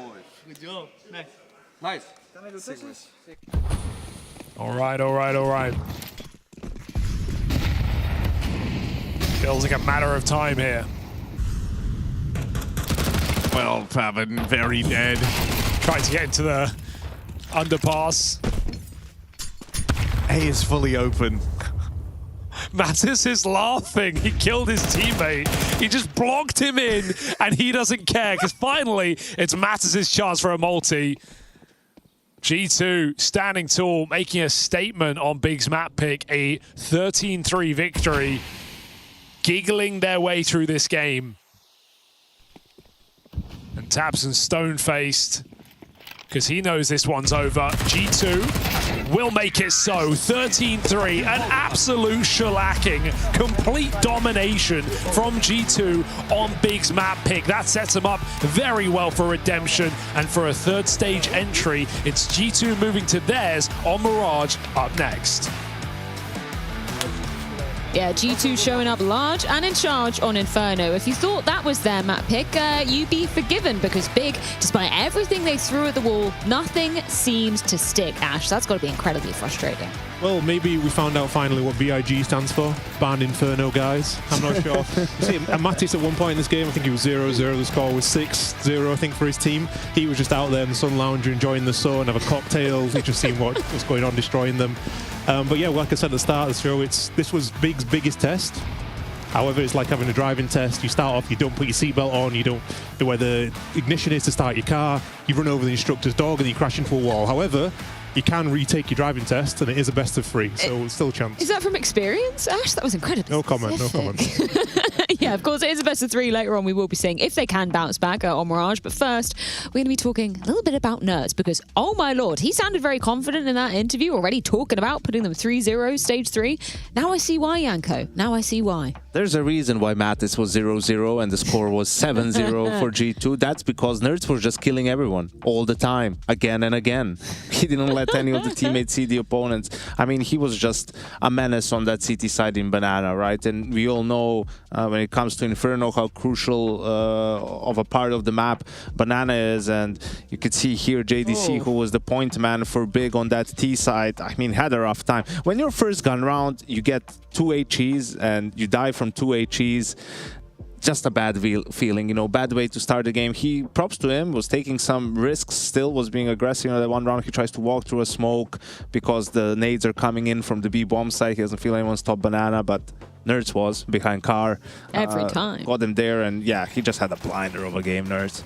Yeah, and that happens. Unfortunately, if you don't get Banana and you get shot out, the other guy has a day, and you don't have a day, then unfortunately it can look like this. So, yeah, this is unfortunately the part of Inferno. It just doesn't really like it. If it clicks the other team, see Nerds picking a great time here. This is one of the frags of the tournament probably so far. Insane from him. He just has all the mechanics. It's nice to see him back in a new environment and showing his skill again. But yeah, for Inferno like this, the HE grenades, the tricks, everything was kind of working proper non-start going on. Maybe that was a bit of prep as well from Big, you know, to disrespect that smoke, maybe seeing that G2 likes to just utilize it to fake and maybe like one guy on B, I'm not sure, but they got punished for trying that, you know, multiple times by Nerds, and he had B on lock. B is closed, as they say. It really was. It feels kind of bad for that JDC comparison though, Ash. My god, he had a rough time, that penultimate round as well. I love those graphics, you know. You ever seen one of those, Ash? You know, head-to-head comparing stats, like trophies and stuff? I've seen one of those, yeah. It was not in my favour. What do you think requested that one? The CCTs, though. The CCTs. Wait till Zonic wins the CCT, that's all I'm saying. Soon enough, he might have to. Should we dive into some rounds, gentlemen? We've got round 10 because this came immediately after, you know, Big tried to put some kind of comeback on the cards. They won 2 rounds back-to-back, right? And I want to give props to some Pius. The previous round, he had a couple of sort of bad misses in the bomb side. What does he do? He goes for an aggressive peek in the following round, finds 1 kill, punishes Grix, who was trying to peek with the AWP. You know, Big just wants to speed up towards that A bomb side, but this time Sampai's doesn't miss, and it's very important to have that mentality, and I think him as a veteran player understands that you can't let, I think he's gotten better at the mental in the last, let's say, year or so, where you can't let one round affect you. You know, one bad round doesn't mean the next one has to be bad too. So him taking matters into his own hands a little bit and bouncing back with a 3K, you know, just as Big, as I said, was starting to maybe get some confidence back, winning 2 gun rounds in a row. Like, he shut it down, and G2 didn't look back. Easier said than done though, Ash. Like, obviously a great read and a great result there, but I imagine, you know, when you have a couple of whiffs in the rounds prior, you're probably feeling not so great, right? That's a crucial turning point. Yeah, but he knows his job. That's the most important thing. He knows that he is the AWP. He has to peak. He has to go for things. And I think when you're a young player, sometimes you can just go a bit safe when you're not having the best game, going too aggressive when you have a good game. But he knows the balance. He has to have an impact on the server. And this is why we both had him as our player to watch when we talked about it in the previous segment, because we feel like he's probably a little bit of an underrated piece in G2, and he's kind of got to find his role in the team full of aggressive riflers. So I think he did a good job here being aggressive when he needs to be. Final round of that first half. Ash, what did you read into? Well, I think this kind of sums up Big a little bit. We were sat nearby and we heard Tabson screaming pretty much. One down middle, just completely shouting this. It just feels strange to me. I think it's kind of an example of how, like, not locked in here Big were, because usually when someone's pushing here, you expect the other side, well, they're either going to throw heavy util to block you, or they're going to push and join. Naturally, Nerds did want to join. He was kind of getting stopped, and instead he just gets 2 of the easiest frags he's going to have ever, on top of having a fantastic game. So he was never going to miss out on those. I think normally Big would realize, guys, slow the round down, stop this mid-aggression coming in, and then let's take Banana, rather than, oh, we'll just pretend the guy's not down there in our face and our spawn. Let's carry on doing our own plan.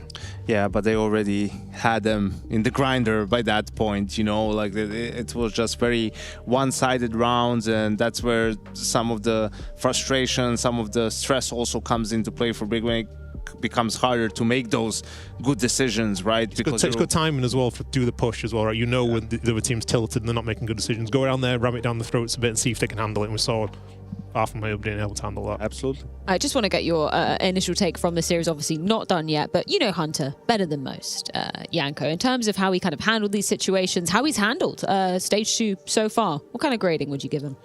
Honestly, I'd give him and G2 A- probably because they lost the game to Foot. But some of the things that I saw, we pointed out the other day in that Monte game, being down 18-15, having to win 3 rounds on T side in overtime, they showed poise, they showed confidence. They still had, it didn't seem like they lost belief for a second that they were going to win that game. And also yesterday, picking Overpass, I think that was a bit surprising to me. I know Hunter hates the map, but just sort of understand they've had success on it with this lineup. And I think for a team like theirs that is still going to be lacking in firepower compared to your Spirit or your Vitality, being good on a map like Overpass or Anubis, preferably both, is really important because you need to have that edge in the map. So a combination of what I saw on the server and a little bit in terms of where they feel their map pool is, I think shows a lot of progress for this G2 lineup. And then you're not as surprised to see how much confidence they have on the server, but also in some of these interviews. I know we had a couple of questions about the T side, Ash. We didn't really get to see all too much in that second half, but going into Mirage, that's G2's chosen ground, what are the expectations for them in the second map of the series? It's good thinking from G2, just win so fast you don't have to play T side, then we can't question it. Actually, I'm more intrigued about how big think this, because I think them not banning Dust 2, they thought for sure it would be Dust 2 with their preparation, and G2 have kind of maybe thrown a curveball in where they've said, actually, we're prepared to play Mirage. Let's play Mirage, because they thought it would be a Dust 2 ban. So interesting to see now kind of what the prep's going to be. I think this could be maybe a surprise for Big. I'm actually a little bit worried that if that is the case, it could be a quick blowout. But we're kind of seeing now G2 will becoming reliable at beating teams below them. It's just that question mark, can they do it against these better teams, which we saw before. The record, I think, was 3-14 so far. And G2, played it in both best of ones. Mirage, I think they still feel good on the map. Against Foot, it's a different sort of a story. Like they really love Mirage. So it would be a good sign for G2 to see like the depth of their map pool, being able to do it on multiple maps. Obviously is crucial going into the next stage, seeing how it's going to be all best of 3s in stage 3. They'll be starting on the T side of things as well, they being that of G2, so we will get a guaranteed to see a little bit more of that. Janko, what do you want to see straight off the bat from G2 to make this one clean? Honestly, I just want to see them not go off script too much and not to get overconfident and do crazy things, right? Like they have a lot of players who like to make plays. Just make sure, it's not 3 guys at the same time going for a play.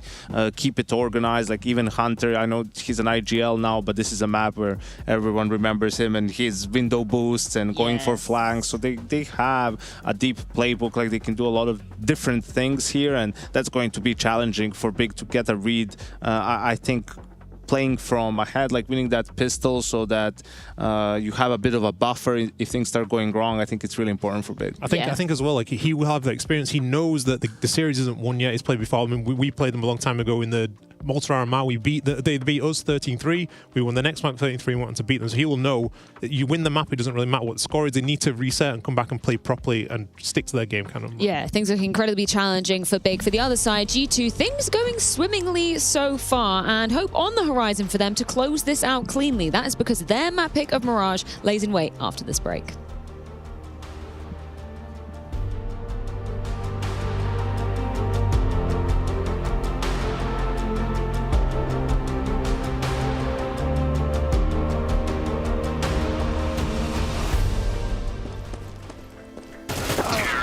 Bro, you're baiting every round. What are you talking about? I had so many trades. You're trading anything. You're miles away. I carried you. Tell me game. 1 round. Hold on. Let me pull up CS stats.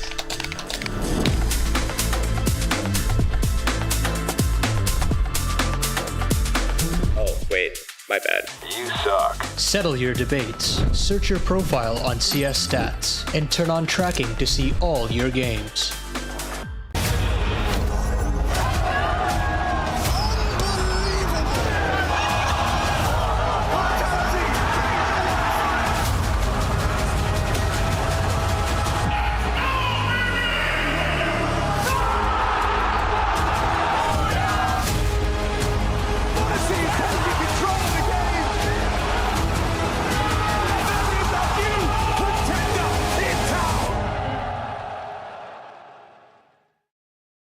Dispatch is back and looking better than ever. Oi! Get a move on, you know who we are! This season, it's bigger deliveries. It's alive, Hugo. Bigger personalities. Efficient way of working. And bigger problems. Trace! Featuring special guests. Alex, what the hell is happening? And of course, the team you know and love. Is this really necessary? There it is! $100,000! I've had enough of you! Be careful what you wish for. The Dispatch. The all-new season premieres February. Let's go, let's go. Let's go. You want to do SK early now? Yeah, go for it, go for it. This is more like it from Base. First 2 kills for them, Guardian and Carrigan. Dead mid. Olaf will have no idea that he's already made his way in. If he does get all the way towards CT spawn, perhaps, undetected, maybe this has a chance to him. Who knows? Oh, not only does he spot him, thank you very much! Oh, wow, no way. Stay in connector, Hobby. Finn, we go together. Wait for me. Flusha gets one more kill on this. Lekbro's got the whole map to play with. Look at Flusha go, my god. And that smoke is tantalizing! Flusha! He's gonna clean out connector! It's just Nico yet again who has to try and pull it back, and he's got the AK-47.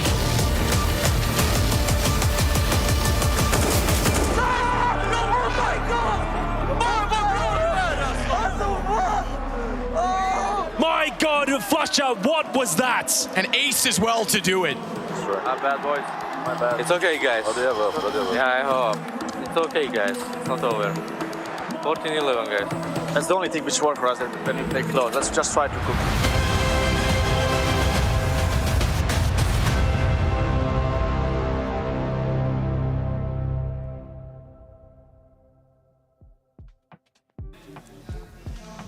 All right, I got Tabson here from Big. That's Berlin International Game for short. Tabson back in the server, another day in the server. Tell me about Big. Staying alive? Staying alive, grateful to be here, and we're ready to prove hopefully more wins. Let's talk about a little bit, obviously in your own words, how you approached Inferno on the T side against MIBR.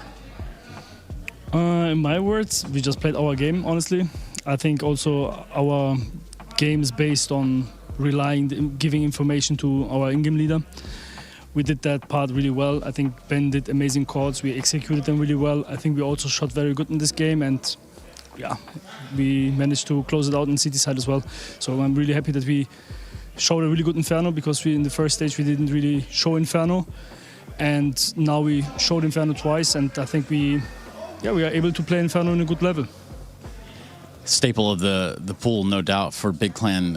What are some of the hurdles? What are some of the obstacles or some of the big problems you guys have had since you've been here in Cologne that you feel like maybe you guys have went and addressed and it made it better somehow? I think in the very beginning it was definitely lack of official games. We haven't played officials for 1 month, I think, in total. Now we are really grooved in. I think we feel really comfortable being here. We enjoy being here, and yeah, we just play our game right now, and we just feel really confident in going into further games, because we also, as I said, we've been here for a long time, I think longer than many other teams. So we have played also way longer than other teams here in this tournament, so we feel confident. 9 years, nearly 2,100 maps. We're almost there. You're getting close. Another shot at glory in Cologne. Are you going to do it? Absolutely. Looking forward to it. You going to off-gets these folks? Absolutely. Auf-gets. Off-gets, danke. Danke. Once again, the first base is a Dren. He's going to hit the ground there. Oh, what a jumping double for Cole! What is going on right now? How does he do this?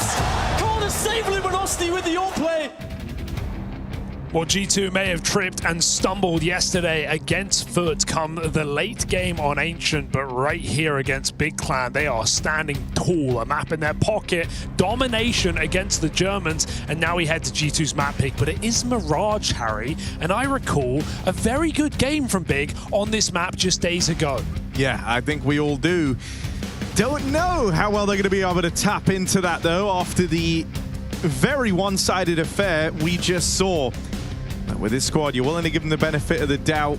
No one was switched online for Big. That's their big issue because G2 had everyone firing on all cylinders from the moment the game started. And so now, heading into Mirage, I don't know, there's a lot of variables for Big that they've got to rein in. They've got to regain some control over. There was not a single player really giving you any hope for Big Clan. Absolutely not. Got a feel for JDC just eating grenades all T-side down on Inferno, still trying to keep a good face, and so are Big with their backs against the wall. It might be another 2-2 day for Big tomorrow if they can't get through G2 here and now. We just saw a Nerds masterclass back on Inferno, so eyes attuned to this T-side as G2 pull in with the A hit. All right, that's a nice way to get the ball rolling. Blame F, dual Berettas on a ramp push. And Tabson. More like Tabson with that little double. That was clean. G2 don't know what hit them. Alf gets thinking, who the hell are these guys? That's not the same team we were up against just moments ago. Hey, NRG said the same thing. Nice pistol from Big. Coming through with a 5 alive round.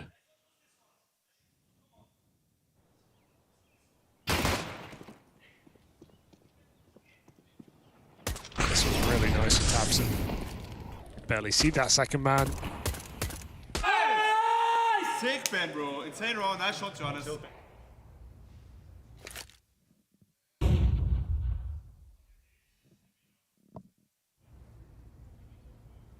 That old school stack in the pistol while you talk things over.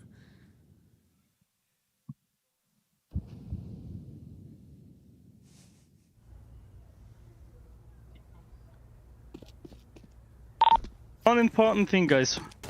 I really need to have the will in the duels. Yes, sir. Yeah. You understand what I mean? Like, if you take a duel, just take it. Like, there's nothing to lose. We don't die in real life. Very literal. But I like it for Tabson. I think you could tell everyone was a bit tense in that last map. You know, he was kind of remarking it all throughout Inferno. It's a lot of like jiggling and non-commitments, and yeah, Big looked scared because every time they walked into G2, they got multi-killed. You don't die in real life, he said. All right, let's see what Favin's got. Chance just for the mow down here, and there he is with an ace. That'll do. Doesn't get better feeling than that, does it? That will definitely do. So the ace counter is at 1 per team. You could say Nerds was a little bit harder. A little bit better. But Favin still gets one.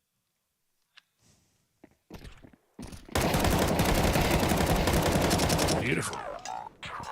Nice! Nice, insane. Thank you. Sick hit, baby.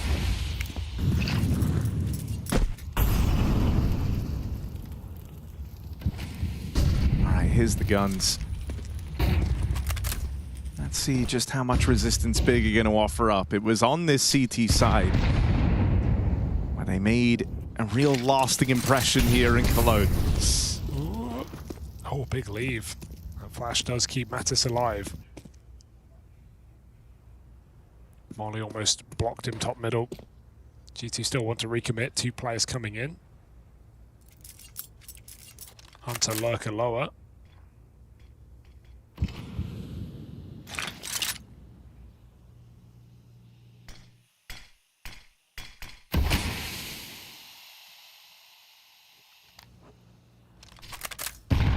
Sometimes get a bit of a tonal whiplash when you go from a game where it feels like you can't do anything wrong to suddenly getting more resistance, but maybe we're going to pick up where we left off. Bit of spam for Hunter. You heard the molly hit that player. Tabson feeling some pressure here as he's left all alone out here on the A-bomb site. Going to reposition, puts a bit of distance between himself and Palace and ramp, and that's a good idea. G2 do have their eyes set on A. Evigod can call the A anchor is back in CT right now. Sure, there can be a player hidden in the site, but they know Tabson is no longer a threat, looking to play retake on this site. Lazy on the clear, they just run forward and Nerds keeps up his heroic performances from that previous map. Brutal headshot to JDC, tabseN out, Nerds puts him down, and this guy is not stopping after Inferno.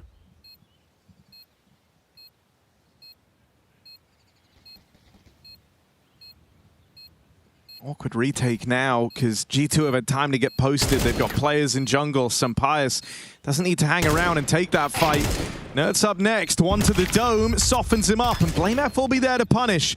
Tap on that bomb, you've got info on both players, but no smoke for it. Someone's going to get on that defuse soon if you do want to attempt this, and big head for the hills. Willing to give it a look in, but they come to terms with that being an impossible retake the moment they spot those post plants. I don't think there was even a kit in play in that position, so didn't feel like it was ever going to go down with no utility to block G2. No fights getting offered up, tucked back in jungle. G2 just play it safe. And they let the time bleed out. Nice shot out of Nerds. And just that step of tabseN, you could see the consequences, right? G2 don't clear anything really in there. They don't check site, they don't look under balcony. They just kind of run towards connector for the short kill. tabseN gives Heavy God the info, and it's used against him. Now we're looking for a B pop, are we? Faven, you ace this? Plays through the smoke, gets in behind them, but only out with the first. Just a roll over these two B site defenders. Down to a retake, you need a kill to try and bring you back into the fold, really. BlameF hasn't even moved a muscle out of the connector. With nothing presenting itself. Big start to slink back. Save call, 2 entries, relatively cleanly, more than enough. And another one provided by Nerds.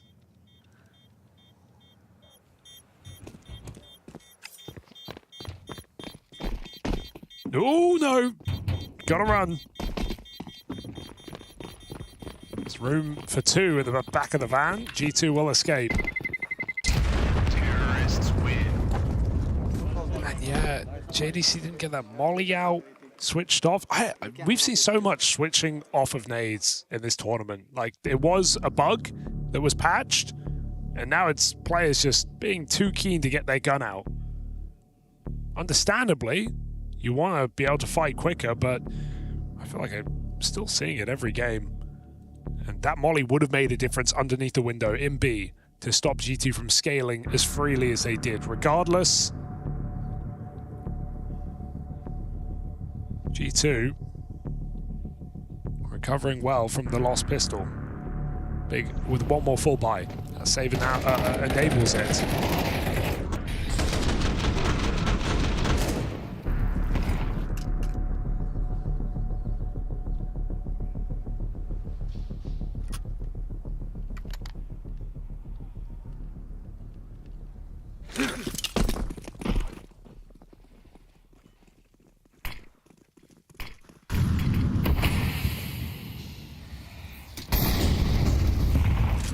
Oof. Riggs, this is out there. Oh. All right, good trade back for Faven. Make sure that JDC's death isn't entirely in vain, and he's even hanging around looking for more timing on that nade pull. Couldn't be worse, and with a missed shot for Grix, Nerds has just handed a sheet of opening kills in middle. Love it when Nerds is this aggressive, and sure, it's a good day for him, right? His time to kill is super fast. He's hitting instant headshots, but when he's playing this aggro, he's a lot of fun. Beautiful. I think that's kind of the scary thing about this G2 squad, right? There's just a number of players in here who sure can be a little streaky, but all have that capability of just stepping up and taking charge of a game. Think back to Sampaius and what he was capable of. All the way back in, even going back to Movistar. Heavy God, what he's done in this roster, how quickly he was turning heads. Doing MVP and anchor positions in Tier 1 tournament, beating Vitality in a BO5. And then Heavy God putting on just a live tournament there. You add in Nerds, who in a way is like perfect for that formula.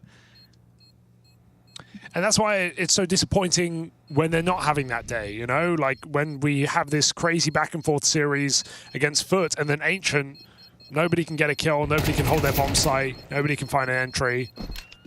So streaky is the right word. And today is a good day for G2.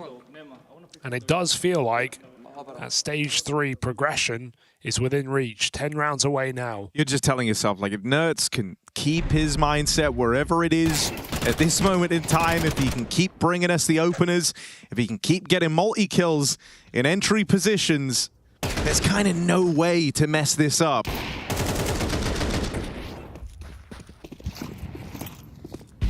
Hell, look at him go, even at the spawn, so he took the AWP in this round.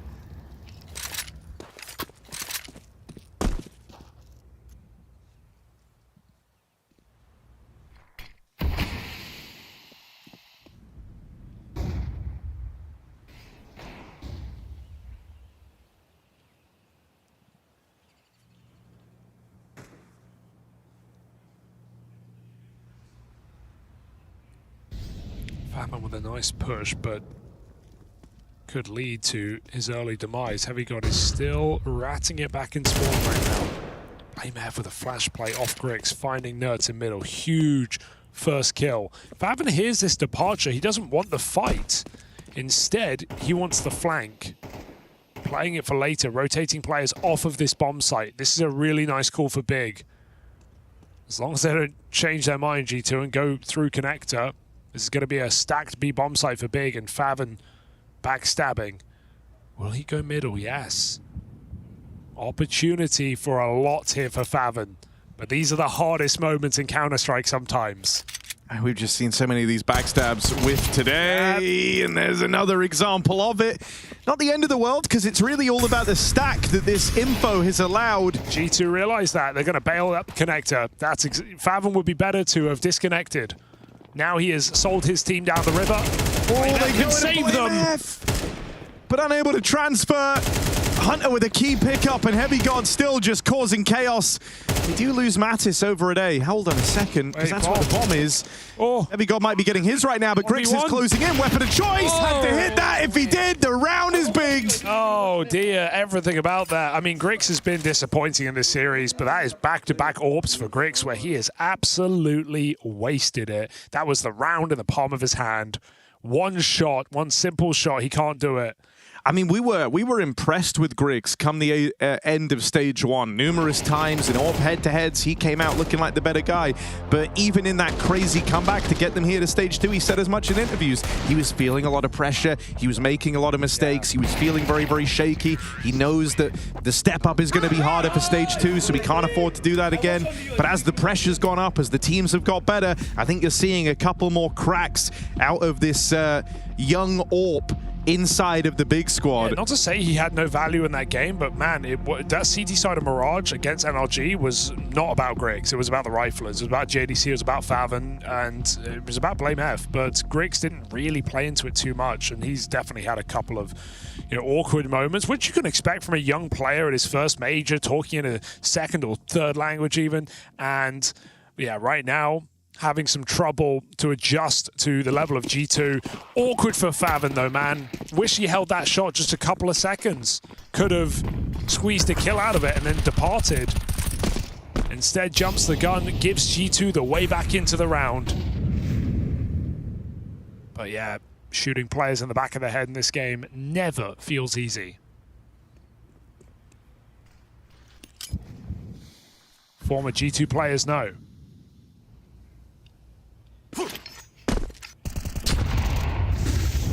All right, open up for Tabson.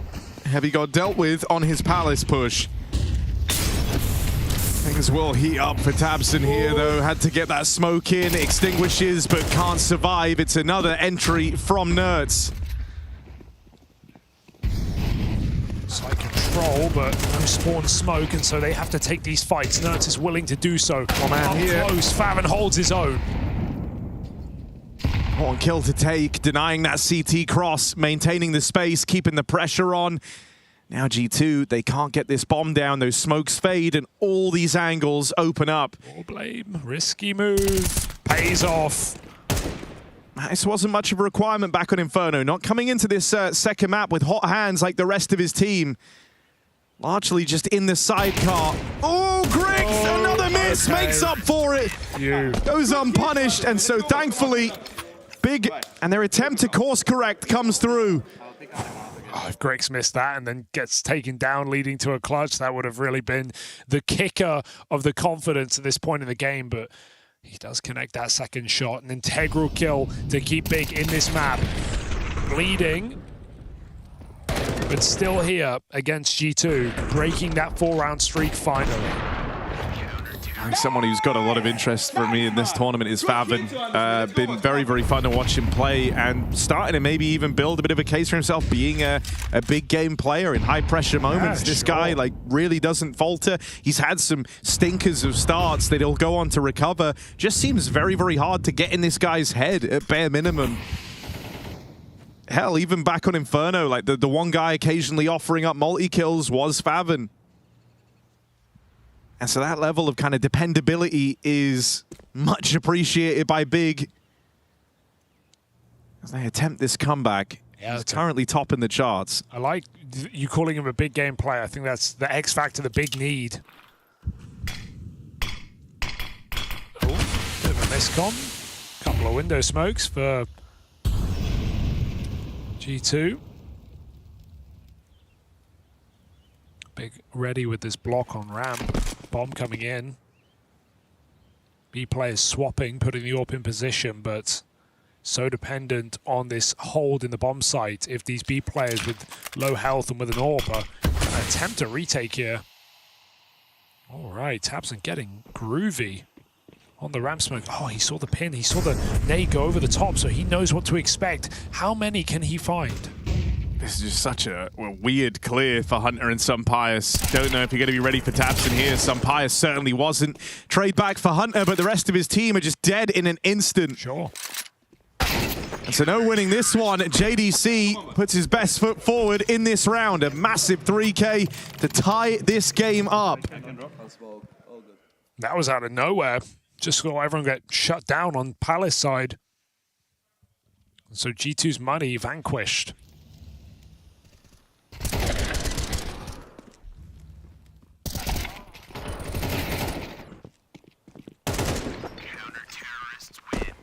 Let's fucking go, man. Dabei, komm mal was.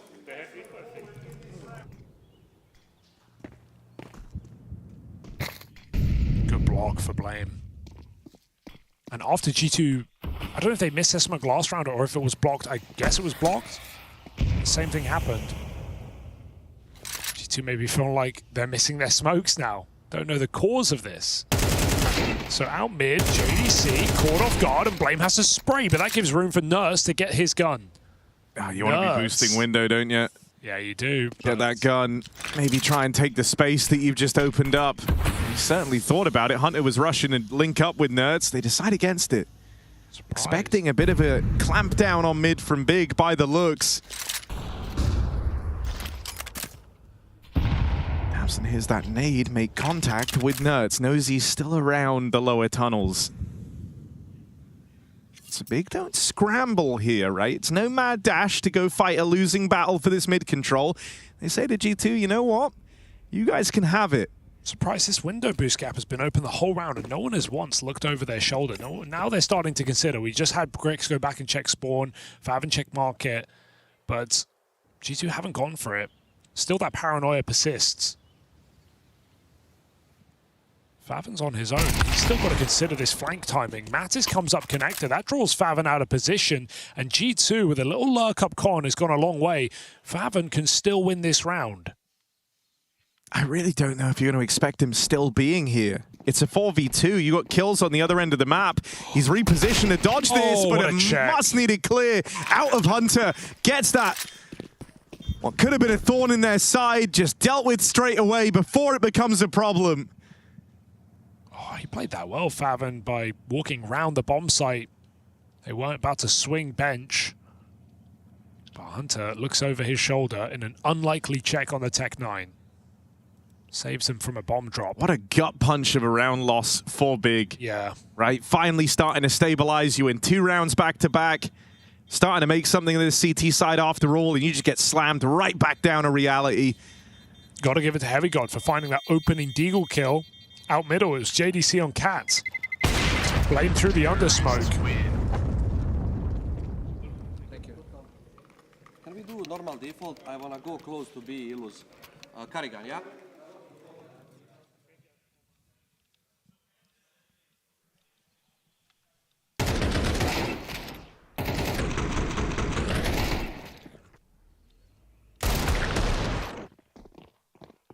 I think you've noticed about Hunter here across this stage 2 run is seems to be against doing too much in these rounds. Prefers to just be stripped back. Calls for a standard default here. Well, he tries to work his way up close for some B entries right in to Grix AWP. And so the fight Grix was hoping for. Oof. On the other end of the map, Heavy God is causing you problems. He's feeling good right now. 2 massive openers in these last couple of rounds. Just what G2 need. Orb still here for Big. Grix wanting to fight, wanting to go back in for one more shot. Confident approach. His teammates stacked on the other side of the map. So while it is risky, his push reaffirms that Big are in the right place. This is their best bet to win this round, and it is a must-win round. Oh, careful. Might need that smoke. That's his up connector.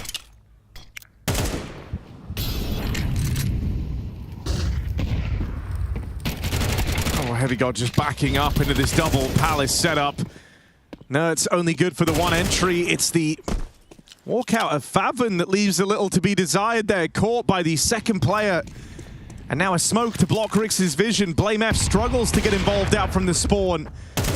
And a backstab for Mattis seals his fate. Grix tries to charge down the bomb planter, but can't get his bearings coming through that smoke. G2 starting to chain together rounds on the back of their pistol win. Oh, I mean, you know, last map it was about a couple of players just going absolutely giga and running over this game, but now it just feels like rollless Counter-Strike for G2. Anyone in any moment with any gun can deliver you around. We're having everyone find entry kills, everyone clutch up. G2, high to low, playing outstanding.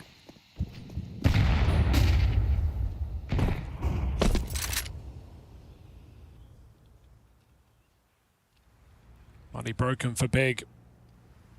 G2 eye up. The 7th round here. Laser beam on Blame F. Just feels really tricky to get a solid read over this game if you're Big. And even in the rounds where they've had the info, something's happened to go wrong. And that just starts to be so demoralizing. There's only so often you can have the stack in the right place and still lose the round.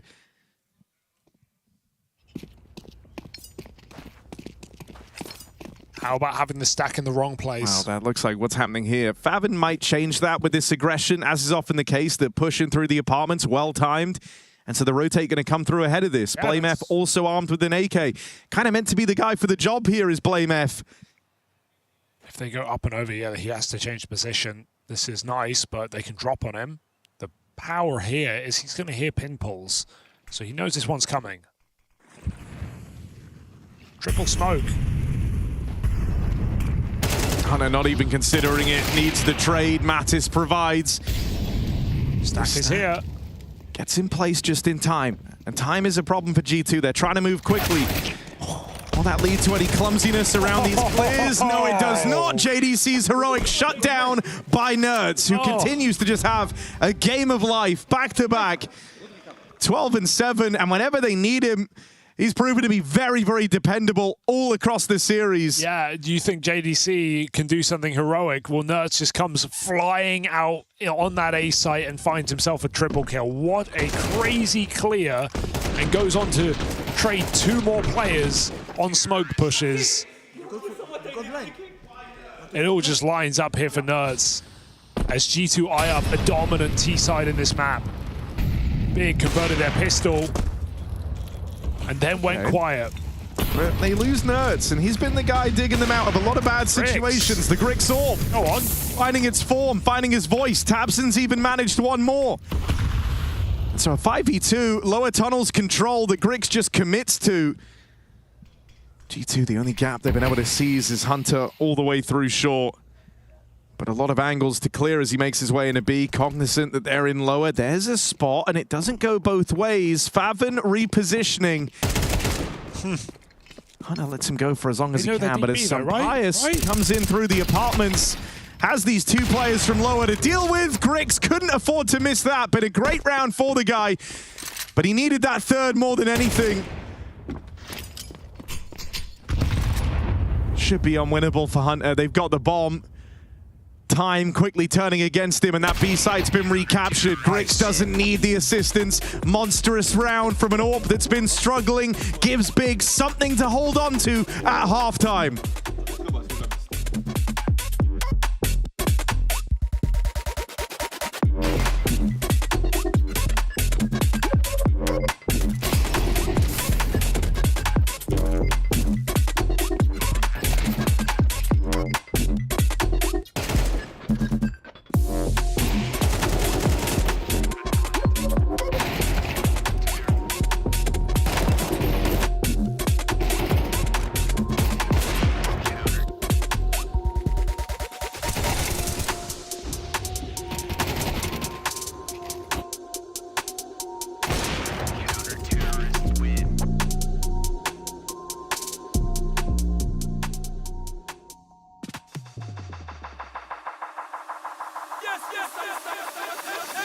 Tell me one gun coming like key.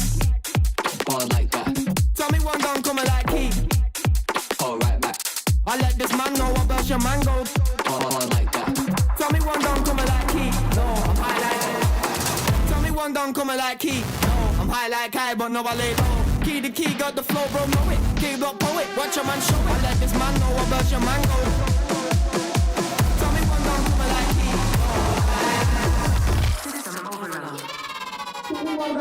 key. Ball like that. Ball like that. All right back. Ball like that.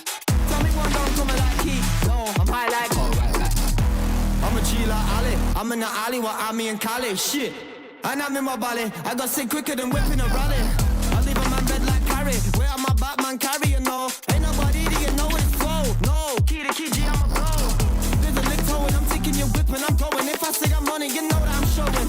If I say I'm money, you know that I'll show. Go. Know about key G, get to know. Cause you know revive and I choose to blow. Cause you know revive and I got the flow like the wobber. I lick your mother. Tell me one gun coming like key. No, I'm high like high, but no, I lay low. Key to key, got the flow, bro, know it. Key rock poet, watch your man show it. I don't tiptoe it, don't loud I come. Kick back with a louder bun. Chat shit by my bro, rude boy, get done. Then I'll give him a brother, but a son up in your mum. Tell me one gun coming like key. Ball like that. Tell me one gun coming like key. All right back.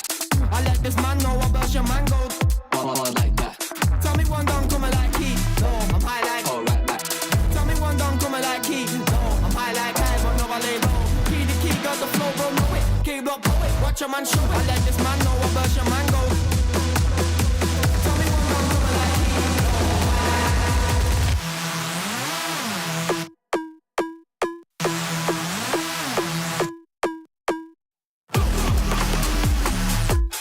Ball like that. All right back. I let this man know about your man. Ball like that. Tell me one gun coming like key. No, I'm high like. All right back. I'm a G like Ali. I'm in the alley with Ami and Kali. Shit. And I'm in my valley. I got sick quicker than whipping a rally. I leave a man bed like carry.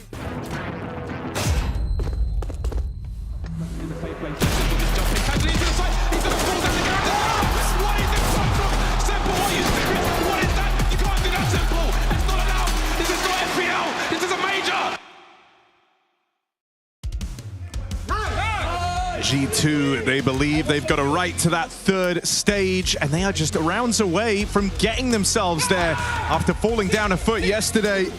Redemption on the cards for Nerds, a guy who went missing in the pivotal map of that series. Well, he is more than made up for it, been the difference maker multiple times over, and very much the one that G2 are rallied behind on this push for stage 3. Big balls again, okay? Good bounce back, John. Good from the voice, good from the killings. Hey, we did exactly what we need. We have a game now, guys. 7-5. Big still believing. I mean, Tabson moonlighting as a sports psychologist across this series, isn't he? Yeah. Trying to keep the squad in check. They lose Blame F to open this pistol, this limp B fake. Meant to give rise to an A play, but still a stack here. One player dealt with, sure. Dorberetta's up next. Hunter puts the fear in Big. Yeah, that's smoke in the way, makes things awkward for Big, but they can climb over it in numerous directions. Hunter's with his back turned, won't get punished. This is still going to be an A hit, though. The difference is there's only one more smoke. No flash, nothing to stop Nerds on this bench. But G2 really seem to doubt it right now. Smoke should draw their attention. Nerds coming through. He was willing to go through it once already. Let's see if second time is the charm for Nerds. No, dead straight away. It's Hunter clawing back kills over the top of the stairs. And that was the bomb drop. That actually buys you a few more precious seconds for Heavy God to get into CT and lay waste to Big. What a shutdown from him. I mean, you're not shy of pistol players on this G2 squad, are you? Hunter with a massive 3K back on the previous map in high spirits after his. Heavy God now with a hulking 3K effort out towards the spawn. And that puts G2 in the fast lane. Yeah, they cruise into the finish line. Big have forced up. This is looking desperate now. We know their T-sides have been met with troubles. And that tick on the molly gives it all up for JDC, who tries to crawl down middle. Rest of Big going for this B pounce. Mattis steals himself away. Didn't like that first fight. How's he going to fare the second time around? Bit of help from some Pius. Nice. And no worries, JDC might have dealt with Nerds in the back line. It won't go any further than that. Heavy God homes in. People come to be against us. And now an eco for Big to give double digits over to G2. It feels like it's right there, doesn't it? 4 rounds away for G2. One of them being a full eco from Big with just the Eagles, in fact. And G2 can smell stage 3. Absolutely felt destined to get there. Felt like Foot was just a bump in the road. First map, backed that up. Big have had a couple of moments in this match. But for the most part, this has been G2's story. I think it's one of the things that separates like these very experienced squads from some of the fresher faces. I think, you know, when a team like G2 loses that match at 2-0, it actually kicks them up a gear. You know, it lights a bit of a fire under you to go like, okay, let's not repeat that again. Let's not squander the second chance we get. We're only going to lose one of these. Whereas, you know, you think about the amount of times over the years you've seen more unproven squads in that 2-0 position. They lose the first BO3, and that's where they lose all the momentum with it. So just reassuring, really, is the only word for G2.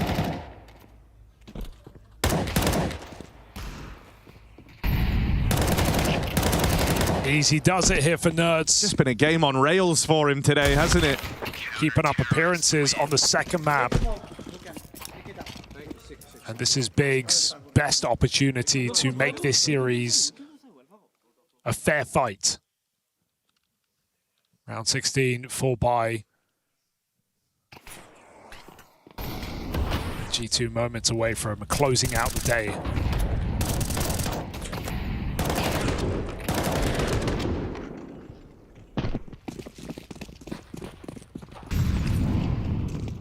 Set piece for Big. I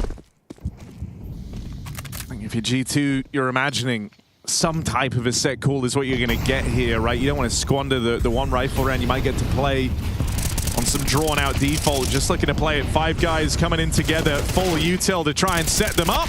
Hunter, no way you get out with a double kill there. Boxed into a corner, low health the whole time, but Bigger offering up resistance. Mattis and Sampius, 2 most quiet players here left in it for G2. They lose Sampius. Mattis, oh, that's crazy. Quick flick down and BlameF gets deleted. That is sickening. And that was Big's rifle round, man. That's just brutal, isn't it? You're going to come through with a partial. You got 1 more rifle round left in the tank, but that's going to be now a flawless game, really, up against match and series point for G2 if this one doesn't pan out. That just hurts. If BlameF has an AK, it's his round. He gets the dink. He hit the headshot first, but doesn't matter. Galil and just gets bursted by the A1S.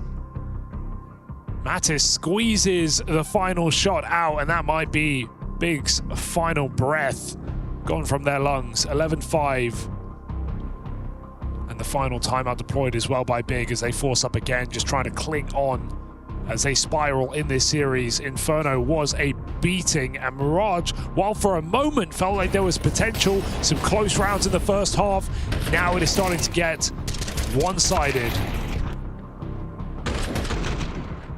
Because you can almost win rounds, but Big haven't almost won this game. This is 11-5, and G2 are storming ahead. JDC just got knifed by his teammate. Oh no, he got naded top mid rather. Not in the pack, he walks through the con smoke. Psych, Nerds is there. Great grenade on B. And it's too easy for Hunter, just as players crossing. Tagged up already at the hands of that nade. He's even mollied Mattis. He's trying to give Big a chance. BlameF collects 1, but rotates are arriving. Nerds on a backstab as the ultimate failsafe in this round, really. Just there to play insurance. And he won't be a requirement as all the G2 pull up. It's too much for BlameF. G2 feeling absolutely meant to be in stage 3 right now, splitting the difference between the best teams and the rest. Hunter showing up big time in this series as well across both maps, has put on a phenomenal game individually. Same as against Foot yesterday, although in vain. And the difference is today he has had a lot of stars showing up on his squad. This map with Heavy God and Nerds. Last map with Sampius as well. And the thing that's sick there as well is just like, even though his stars are shining and it's making his life way easier, Hunter is still throwing his name into that conversation. You know, he's willing to match their firepower every step of the way. Always nice to feel like you've got a captain who can hang with you up top of the board.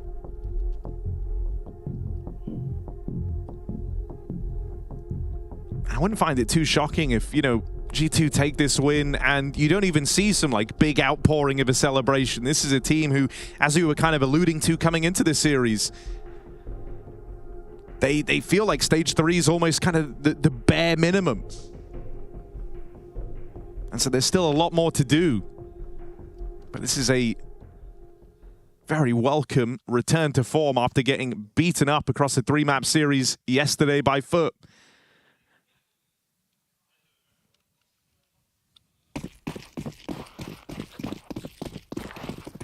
Final buy for Big Clan. Orpon Grix, rifles for everyone. And an attempt to go about this mid-take.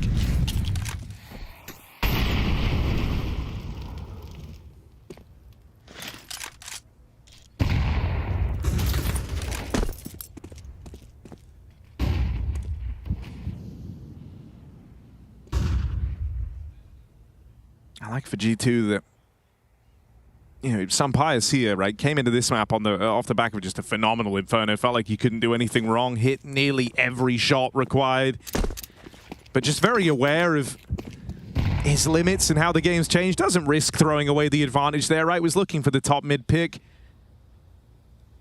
but didn't feel the need to force that. He's got a lot of faith in his riflers right now. G2 not giving anything away for free off the top of this round. No, it's just trying to squeeze a kill out the window, but smoke does come down. Bomb outside of B here for Big. Faking on an A execute. This might just work, but still, we know one player from G2 can save them from this situation. So keep your eyes on B later as Big puff up their chest. 35 seconds for this fake to draw a rotate. Yeah, and if it's going to draw them, you need some entries. You don't get the first. You've opened up at least on a heavy guard. Chance to find Hunter pushed up ramp side. And that is pulling players out of position. This is a resource-intensive fake with 3 players committed to it. And Sampaius will get eyes on the apartment. Spots the bomb, moving out. G2 begin their rotate. They get away from Grix. Chance at a backstab now. That's a free kill on Sampaius. He knows. G2 look to come back and flush out this AWP. They get it quickly. Maybe you see them attempt this with Grix finding another. And Mattis arriving too late to the party. Grix has done more than enough. Whoa, whoa, whoa, slow down, boys. They've given him a couple of kills, but time's so low. Mattis just commits to this save. Okay, it should just be fine here. As Big relief. That's what they feel closing this round out. That got very, very scary, hearing that AWP fire off on short. Sampaius even pre-read. Someone's definitely making the call. Yo, watch out, B. It doesn't feel like a commitment. Looks over his shoulder. If he hits that shot instead of the tag on Tabson, suddenly G2 are poised to win the round. Great performance out of Grix. Close the half with a 4K, comes in with this, cuts off, rotates, saves his team who are pinned in by Sampaius' AWP. When do you see an AWP lurk like that? It is a very welcome, late game activation out of Grix, especially because we were talking about him earlier on, how there's been a couple of cracks showing. Nice to see he's able to dial it back in. It also kind of begs the question, though, what would it look like if he was this switched on? Right off the rip, an opener for Hunter. And Big just trying to pick up the pace on an A play, going into a stack.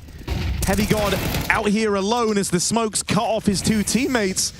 And they will get past him. Chance at the plant now, and post-plant's taken towards CT.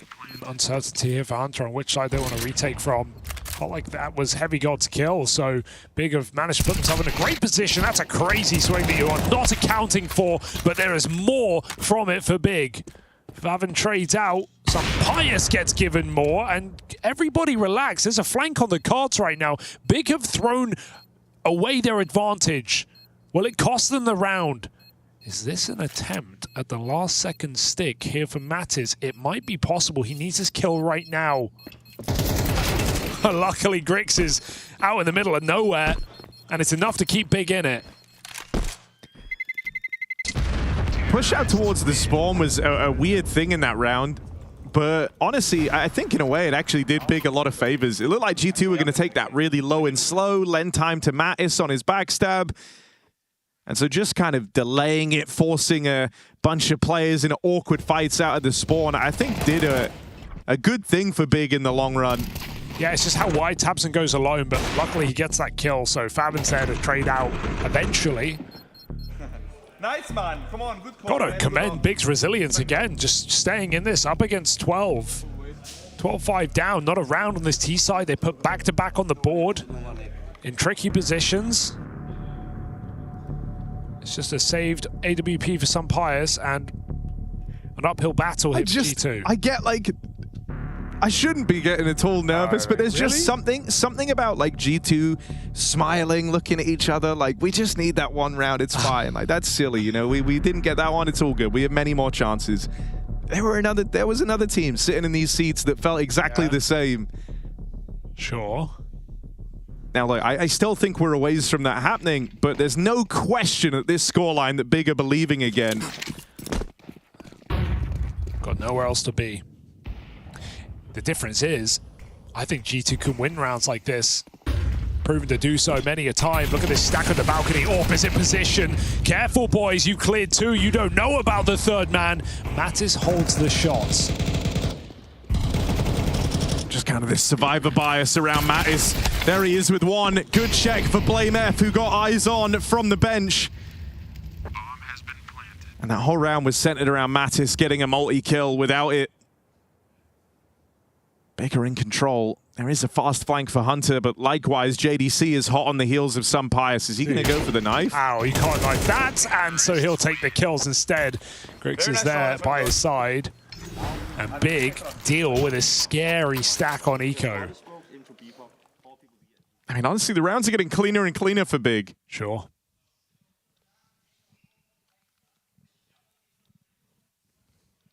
Three rounds in a row. Another buy here for G2. Another timeout for Saul.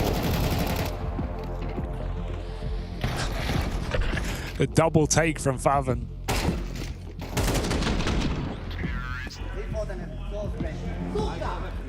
Big have also been quite knowledgeable, like when their opponents are feeling stress. We heard it in their other Mirage comeback. Just the idea of, you know, timeouts being called. Now they're feeling pressure, trying to find some comfort in that. You see, Zen barely even required to speak here. It's been a lot of conversation between Blame F, Tabson, and Griggs. Griggs may be trying to organize an opening move on this AWP. Tabson with some words of wisdom as he's been offering all across this series, trying to be that soothing voice for Big Clan. The guns come back out for G2. One of their 4 remaining chances to close. Yeah. No kit either, so can't let this go to a late round. So they keep getting these opening kills. It hasn't been enough before. Maybe Mattis just throws himself in to finish it all. 2 kills from Mattis. They'll hunt him down, but his job is done. Inside the B site, Hunter holds strong. And just like that, Big, they were celebrating success. Now they're suffering in a 2 versus 4. Ooh, don't go giving up yet, though. Do they know about the bench player? They've got no idea. They've got no clue. Nertz, the guy that has been an absolute menace all series long, there to steal it away. And so G2 swan their way into stage 3 without breaking a sweat. It's a 2-0 over Big. Mirage pushes them to the limit a little more than maybe they were ready for, but all in all, a quick day in the office for this G2 squad. Yeah, don't forget about Inferno, how this series started. G2 absolutely blazed through that game, and man, this addition of Nerds, when he's on, proves to be profitable for G2, proves them as a team to watch out for in that next stage. Big are in trouble. They're down in the 2-2 bucket, but they've been here before. Can they break through in that final day of play? Yeah, Big trying to push the comeback on this second map of Mirage, but it's G2-0 to see them through to stage 3. And after an individual showing like that, Yanko, we can't really fault what G2 showed here in stage 2. Yeah, they definitely embraced the role of the favorite in this game from the get-go. You could tell it on the server as well, how they played. It was fearless, it was in Big's face, and just Big couldn't really find answers for it in this game. I think it's actually less close than the scoreline looked. To be fair, we were kind of ready to go on air, thinking this game's over, then just dragged out a little bit. It's on the back of a tech pause, maybe a mental reset. But yeah, this was kind of a blowout from G2. Very impressive today. It was indeed. We do have Hunter joining us up here on the desk. Congratulations, stage 3 secured. Ash was just saying the scoreline was maybe really not indicating how dominant this game was in terms of that Mirage. Would you say the same? Was it easier than maybe it looked? Good evening, first of all. I think, yeah, I mean, it wasn't that easy on T side, I would say. We won a lot of clutches and close situations. We didn't play it smooth CS, but since we switched to City side, I think it was a bit smoother, but they were playing a bit weird as well. A lot of A hits, B hits, not defaults at all, and we were expecting something else, I would say. But yeah, overall good game for us and good Mirage. Overall, so far on this event, that's something that I'm happy about, and yeah, just hope that we'll continue Mirage way and stage 3. Congrats on the win and stage 3. I have to ask, what did they do to you, man? You picked Overpass yesterday. You hate Overpass. You bought in fully. Picking Mirage as well. Mirage and Overpass weak maps a while ago, and suddenly... Yeah, I mean, in my career, I haven't played Overpass almost at all. And then last year, when So came to the team, we decided to play Overpass. When they switched it back, I don't know, instead of Anubis or whatever, I don't remember what happened, but I know that we decided to play Overpass as a team because we thought it will be a good fit for us. And I think we were struggling a lot. I needed some time as well. New role as an IGL, never played Overpass before. But yeah, now I think we clicked together. It fits us as a team overall. I think it's open map with a lot of defaults, and I think players in the team that I have, they know how to take the space and good communication overall. And yeah, I think our Overpass is getting better and better. We've won a lot of good teams on the map, and yeah, let's see in stage 3 maybe we pick it again. You said yourself that you just changed to in-game leader not so long ago. What was kind of the hardest part for you to make that change to in-game leader? Obviously with Saul coming as well. How kind of have you found it so far? Yeah, it feels like 10 years and not 10 months, to be honest. A lot of work behind me, and I need a lot more experience, I would say, as an IGL, even though I have a lot of experience as a player, but it's really different role. Yeah, I have a great coach behind me who is helping me a lot, and my job is as well not only to call but to shoot, and I think I did really well this event, and I just hope that I will keep my form and keep shooting like I was doing back then when I wasn't IGL. And yeah, it's not easy. A lot of work, a lot of adjustments, a lot of thinking, not only about yourself but about the whole team and about the big picture and about the opponent.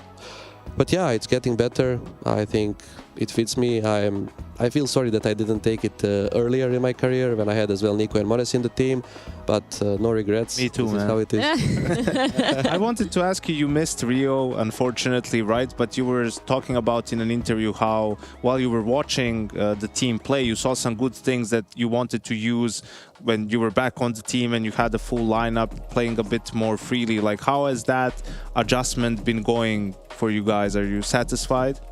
Pretty well. I'm satisfied because when I watched them play Rio, I couldn't listen voice comms. I was waiting for the event to be done to listen to those voice comms, because decisions that they were making together as a team and the moves they were doing, it was amazing. Because before that event, it was most of the time waiting for my call. What should I call? And it wasn't easy. But yeah, then without me, they all stepped up in different directions. They all helped Sampaius, who was IGLing that event, and I learned a lot just by watching them, and I saw what my teammates are capable of more than just being their IGL all the time. And then of course we adjusted a lot of things, and I think it's getting better. We are not on the level we want to be yet, I would say, but we are close. I think for stage 3 we'll just show a game of G2, and yeah, just looking forward. Less pressure, I hope so as well. I just want to ask as well, because you maybe didn't have a chance to watch the game back, but what kind of did you learn from the FUT game yesterday? They were kind of in your face a lot, and it was probably uncomfortable to play, right? Yeah, to be honest, I didn't watch. We came in hotel after midnight. We just went to bed to sleep, and as soon as we woke up, we needed to prepare for the new game. But definitely, we'll watch that game and we'll try to run, especially Anubis, because we can expect some teams picking Anubis against us. I think in stage 3, that will be obvious pick, and we need to fix our mistakes. But I think FUT, they are a great team. They have great individuals in the team, and they played well overall. But I think we had our chances as well to beat them. The T-sides was something that Ash was kind of picking out from that game yesterday versus FUT. But Janko, you've picked out a T-side round from this Mirage. Yeah, I have to ask you, is this intentional? Be honest. Be honest. Or was this just sheer luck? We're going to show you the eco that you guys won. The missed smoke window. Is it intentional or not? No. You didn't know, because it's blame and blame. He blocked it. He blocked it. We didn't see that he blocked it. We thought it was himself. He played himself because he jumps out, and we thought maybe you guys knew this and you missed it on purpose. So it was just lucky. Yeah, but we expected him, to be honest, to be around me to go for eco kills. So that's what saying, he will be somewhere around and I will go across the smoke. Be ready to pick off me, but it wasn't intentional to miss the smoke. I mean, he blocked it. Yeah. So. We thought it was mixed, but yeah, we were just wondering if that was the case. I mean, this was a big round for you guys to win 1-2 more after this. So yeah, almost. Sometimes it's better to be lucky than good. Yeah, you make your own luck. You make your own luck, Janko. Hunter, just one final question from me. Just looking at your kind of record throughout CS2 majors. It's been a while since we've seen you actually make the playoffs. I believe it was back in Shanghai. Stage 3 has been the minimum for you guys, though. Where's the goal set right now? Stage 3 secured. What is minimum for G2 going forward? First goal obviously was to secure stage 3. Now I think we are capable of going to playoffs. And yeah, that's the next step for us. Just try to secure playoffs, and then in playoffs, whatever happens, happens. I will be happy in whatever happens in playoffs, to be honest. Anything you want to say to fans, maybe family watching at home as well? Nothing, just thanks for support. Of course, I miss my kids, I miss my wife and family, but this is how it is. Thanks to my wife, who is taking care of my kids while I'm traveling, playing and everything. And yeah, see you on stage 3. the extra MVP, of course, coming out of this one. Thank you so much, Hunter. Congratulations. We will indeed be seeing him in stage 3. Yes, that's G2 locked and loaded into that next stage of the major. That has been the minimum that G2 have achieved for quite some time. And it was the minimum that we were expecting. Let's be honest, Janko, obviously Spirit, another one of those heavy favorites, but G2 as well. This was what we were expecting from them. They're just playing 4D chess, Freya. You know, if you're 3-0, you have to play Vitality. This way we'll get like maybe G2 Falcons in the opening game. You know what we all want to see, or something like that. I have no idea. But no, they legit look as they look the best they have with this lineup, and probably the best they've looked in a while.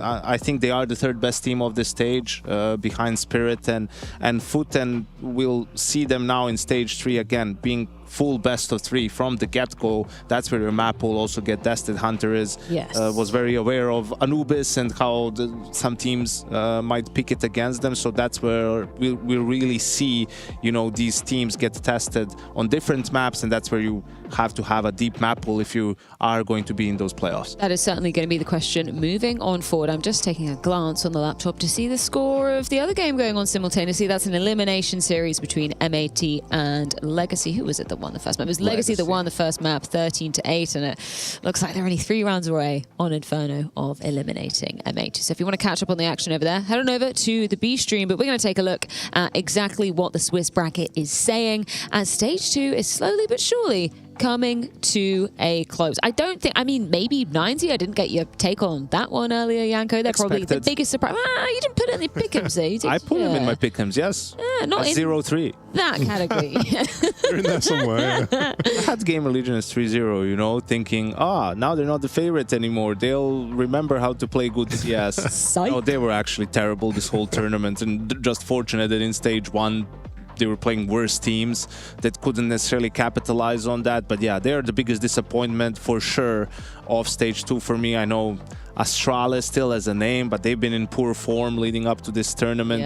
I was hopeful maybe MIBR could surprise, but that loss to Big in the best of 1, I think was really, you know, something they couldn't afford to happen to themselves. So yeah, still some teams in the mix. Tyloo still has a chance.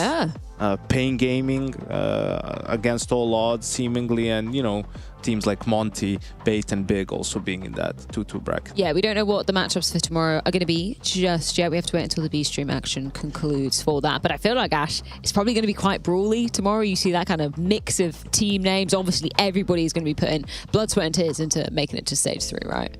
But a lot of pressure again tomorrow. This is where the games are less tactical and becomes a bit of a brawl again. I think the team that I'm kind of maybe the most impressed with relative to what we expected is probably Bait, actually. I think they've been brawling their way through it and actually shooting pretty hard. When they won that game against Game Legion the other day, it felt like they came down to lots of individual moments where they just kind of had no chance and they were just out-fragging them, which was kind of surprising, and a good win again for them today. So seeing them around there, still nice, and also 9Z going through. I just think Luchov is a really good player, had a really good map in the second one as well.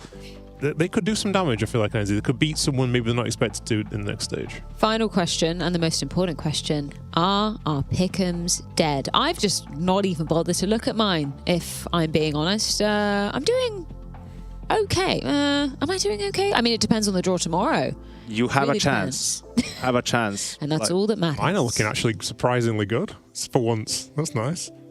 You also have a chance. You have a chance. You're the same. Wait, we're on the same. Let's go. I feel smarter already. It's between Legacy Bay. If they get drawn together, it's over. Oh, then it's over. It's over. It's absolutely over. It's kind of already over for you, Janko. It's a shame you can't read, right? You really don't know where you're putting those teams.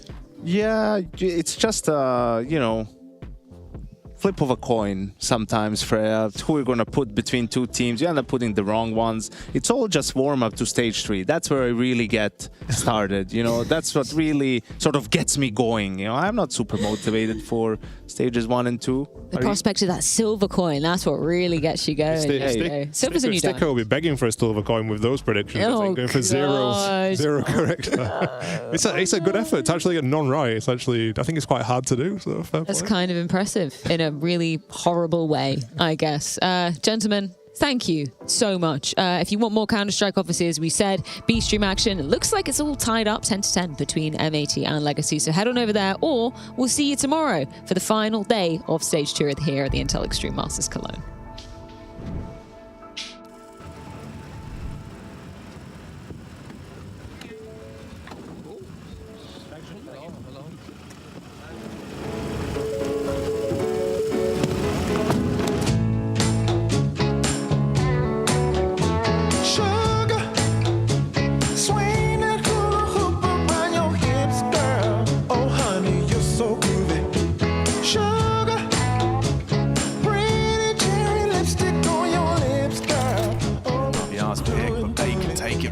And now back to turn. MPL secures it. MP9 tries to fluster him. It's 2 kills in. Upper catches flank, and now it's a battle of these arms, and G's not gonna win.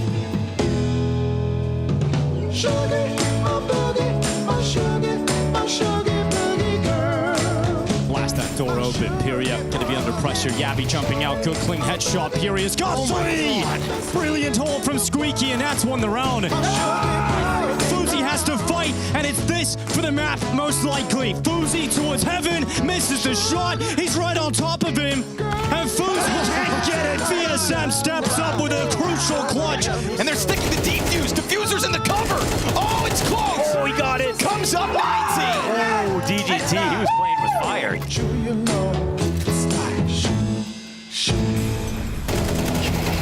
Oh, nuts! That is ridiculous! There's the ace!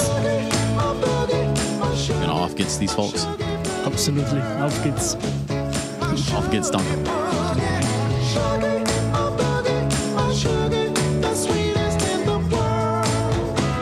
And so G2 swan their way into stage 3.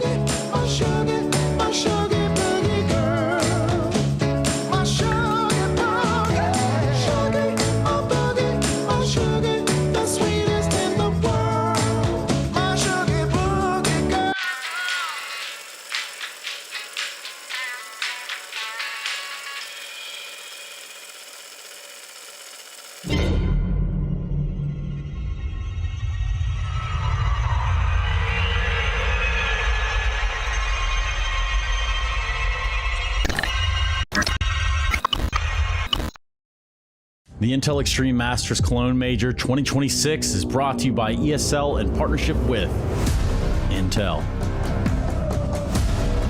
Acer Predator, DHL,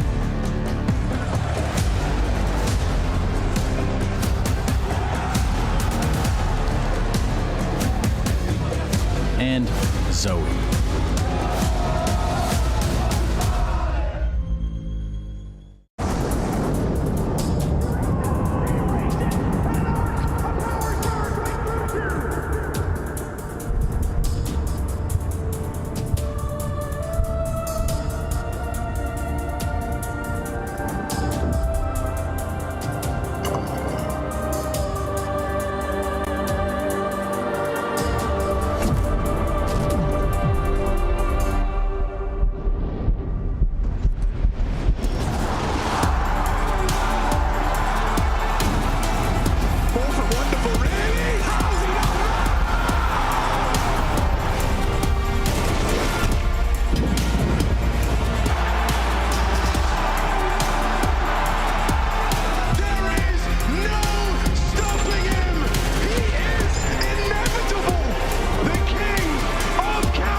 Bro, you're baiting every round. What are you talking about? I had so many trades. You're trading anything. You're miles away. I carried you. Tell me one round.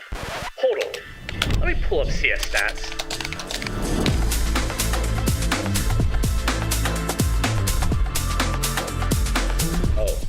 My bad. You suck. Settle your debates. Search your profile on CS Stats and turn on tracking to see all your games. The pounding heart of esports beats louder here at Katowice.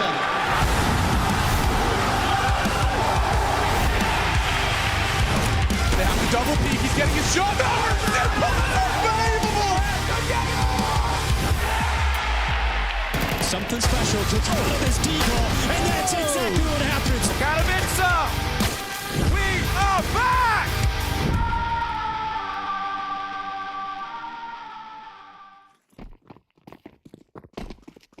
Those two saved guns set them up for 5 rifles in the final round of regulation with Slacks wide out middle, and not just content with a peek, but he's out deep and then tucked back in.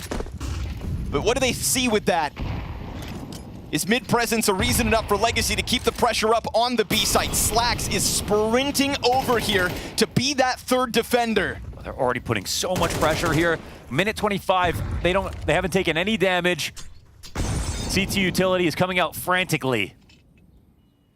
They're boosting Lake up. That's 1 player less inside of the bomb site. I mean, it's going to be a full exec. They're not even here to clear this. Oh, Slacks gets the kill in the corner. Catching Dumau out. Man advantage made possible off of that one. We've seen M80 in multiple overtimes on Inferno. I think it's a good move from Lake, but it's not M80 actually. It's not Legacy abandoning this game plan. And he just feels he has to come back and check Arch in case there's a lurker. And this is with Lake, who was previously boosted up, now gone. Over towards the Arch side instead. Swisher to put the smoke down. Can an op behind this thin pillar deliver? Swisher's on the cross as the clock hits 30 seconds. Yeah, daunting task to get through this smoke. The full commitment swing is coming. Legacy will still commit to this, and it's going to be Lake with the supportive flash this time. It pops in the little pit. Slacks from the depths of that site delivers tons of damage off of Swisher. And so Legacy trying to face into the B bomb site instead find themselves in this unwinnable now 1v5. Sadson dead, a clean sweep, and M80 erected defense that was nowhere to be found 1 round prior. Overtime needed. A bounce back from Slacks in this game on CT side. He had a very poor first half, and a 4K of op impact is definitely his biggest round so far.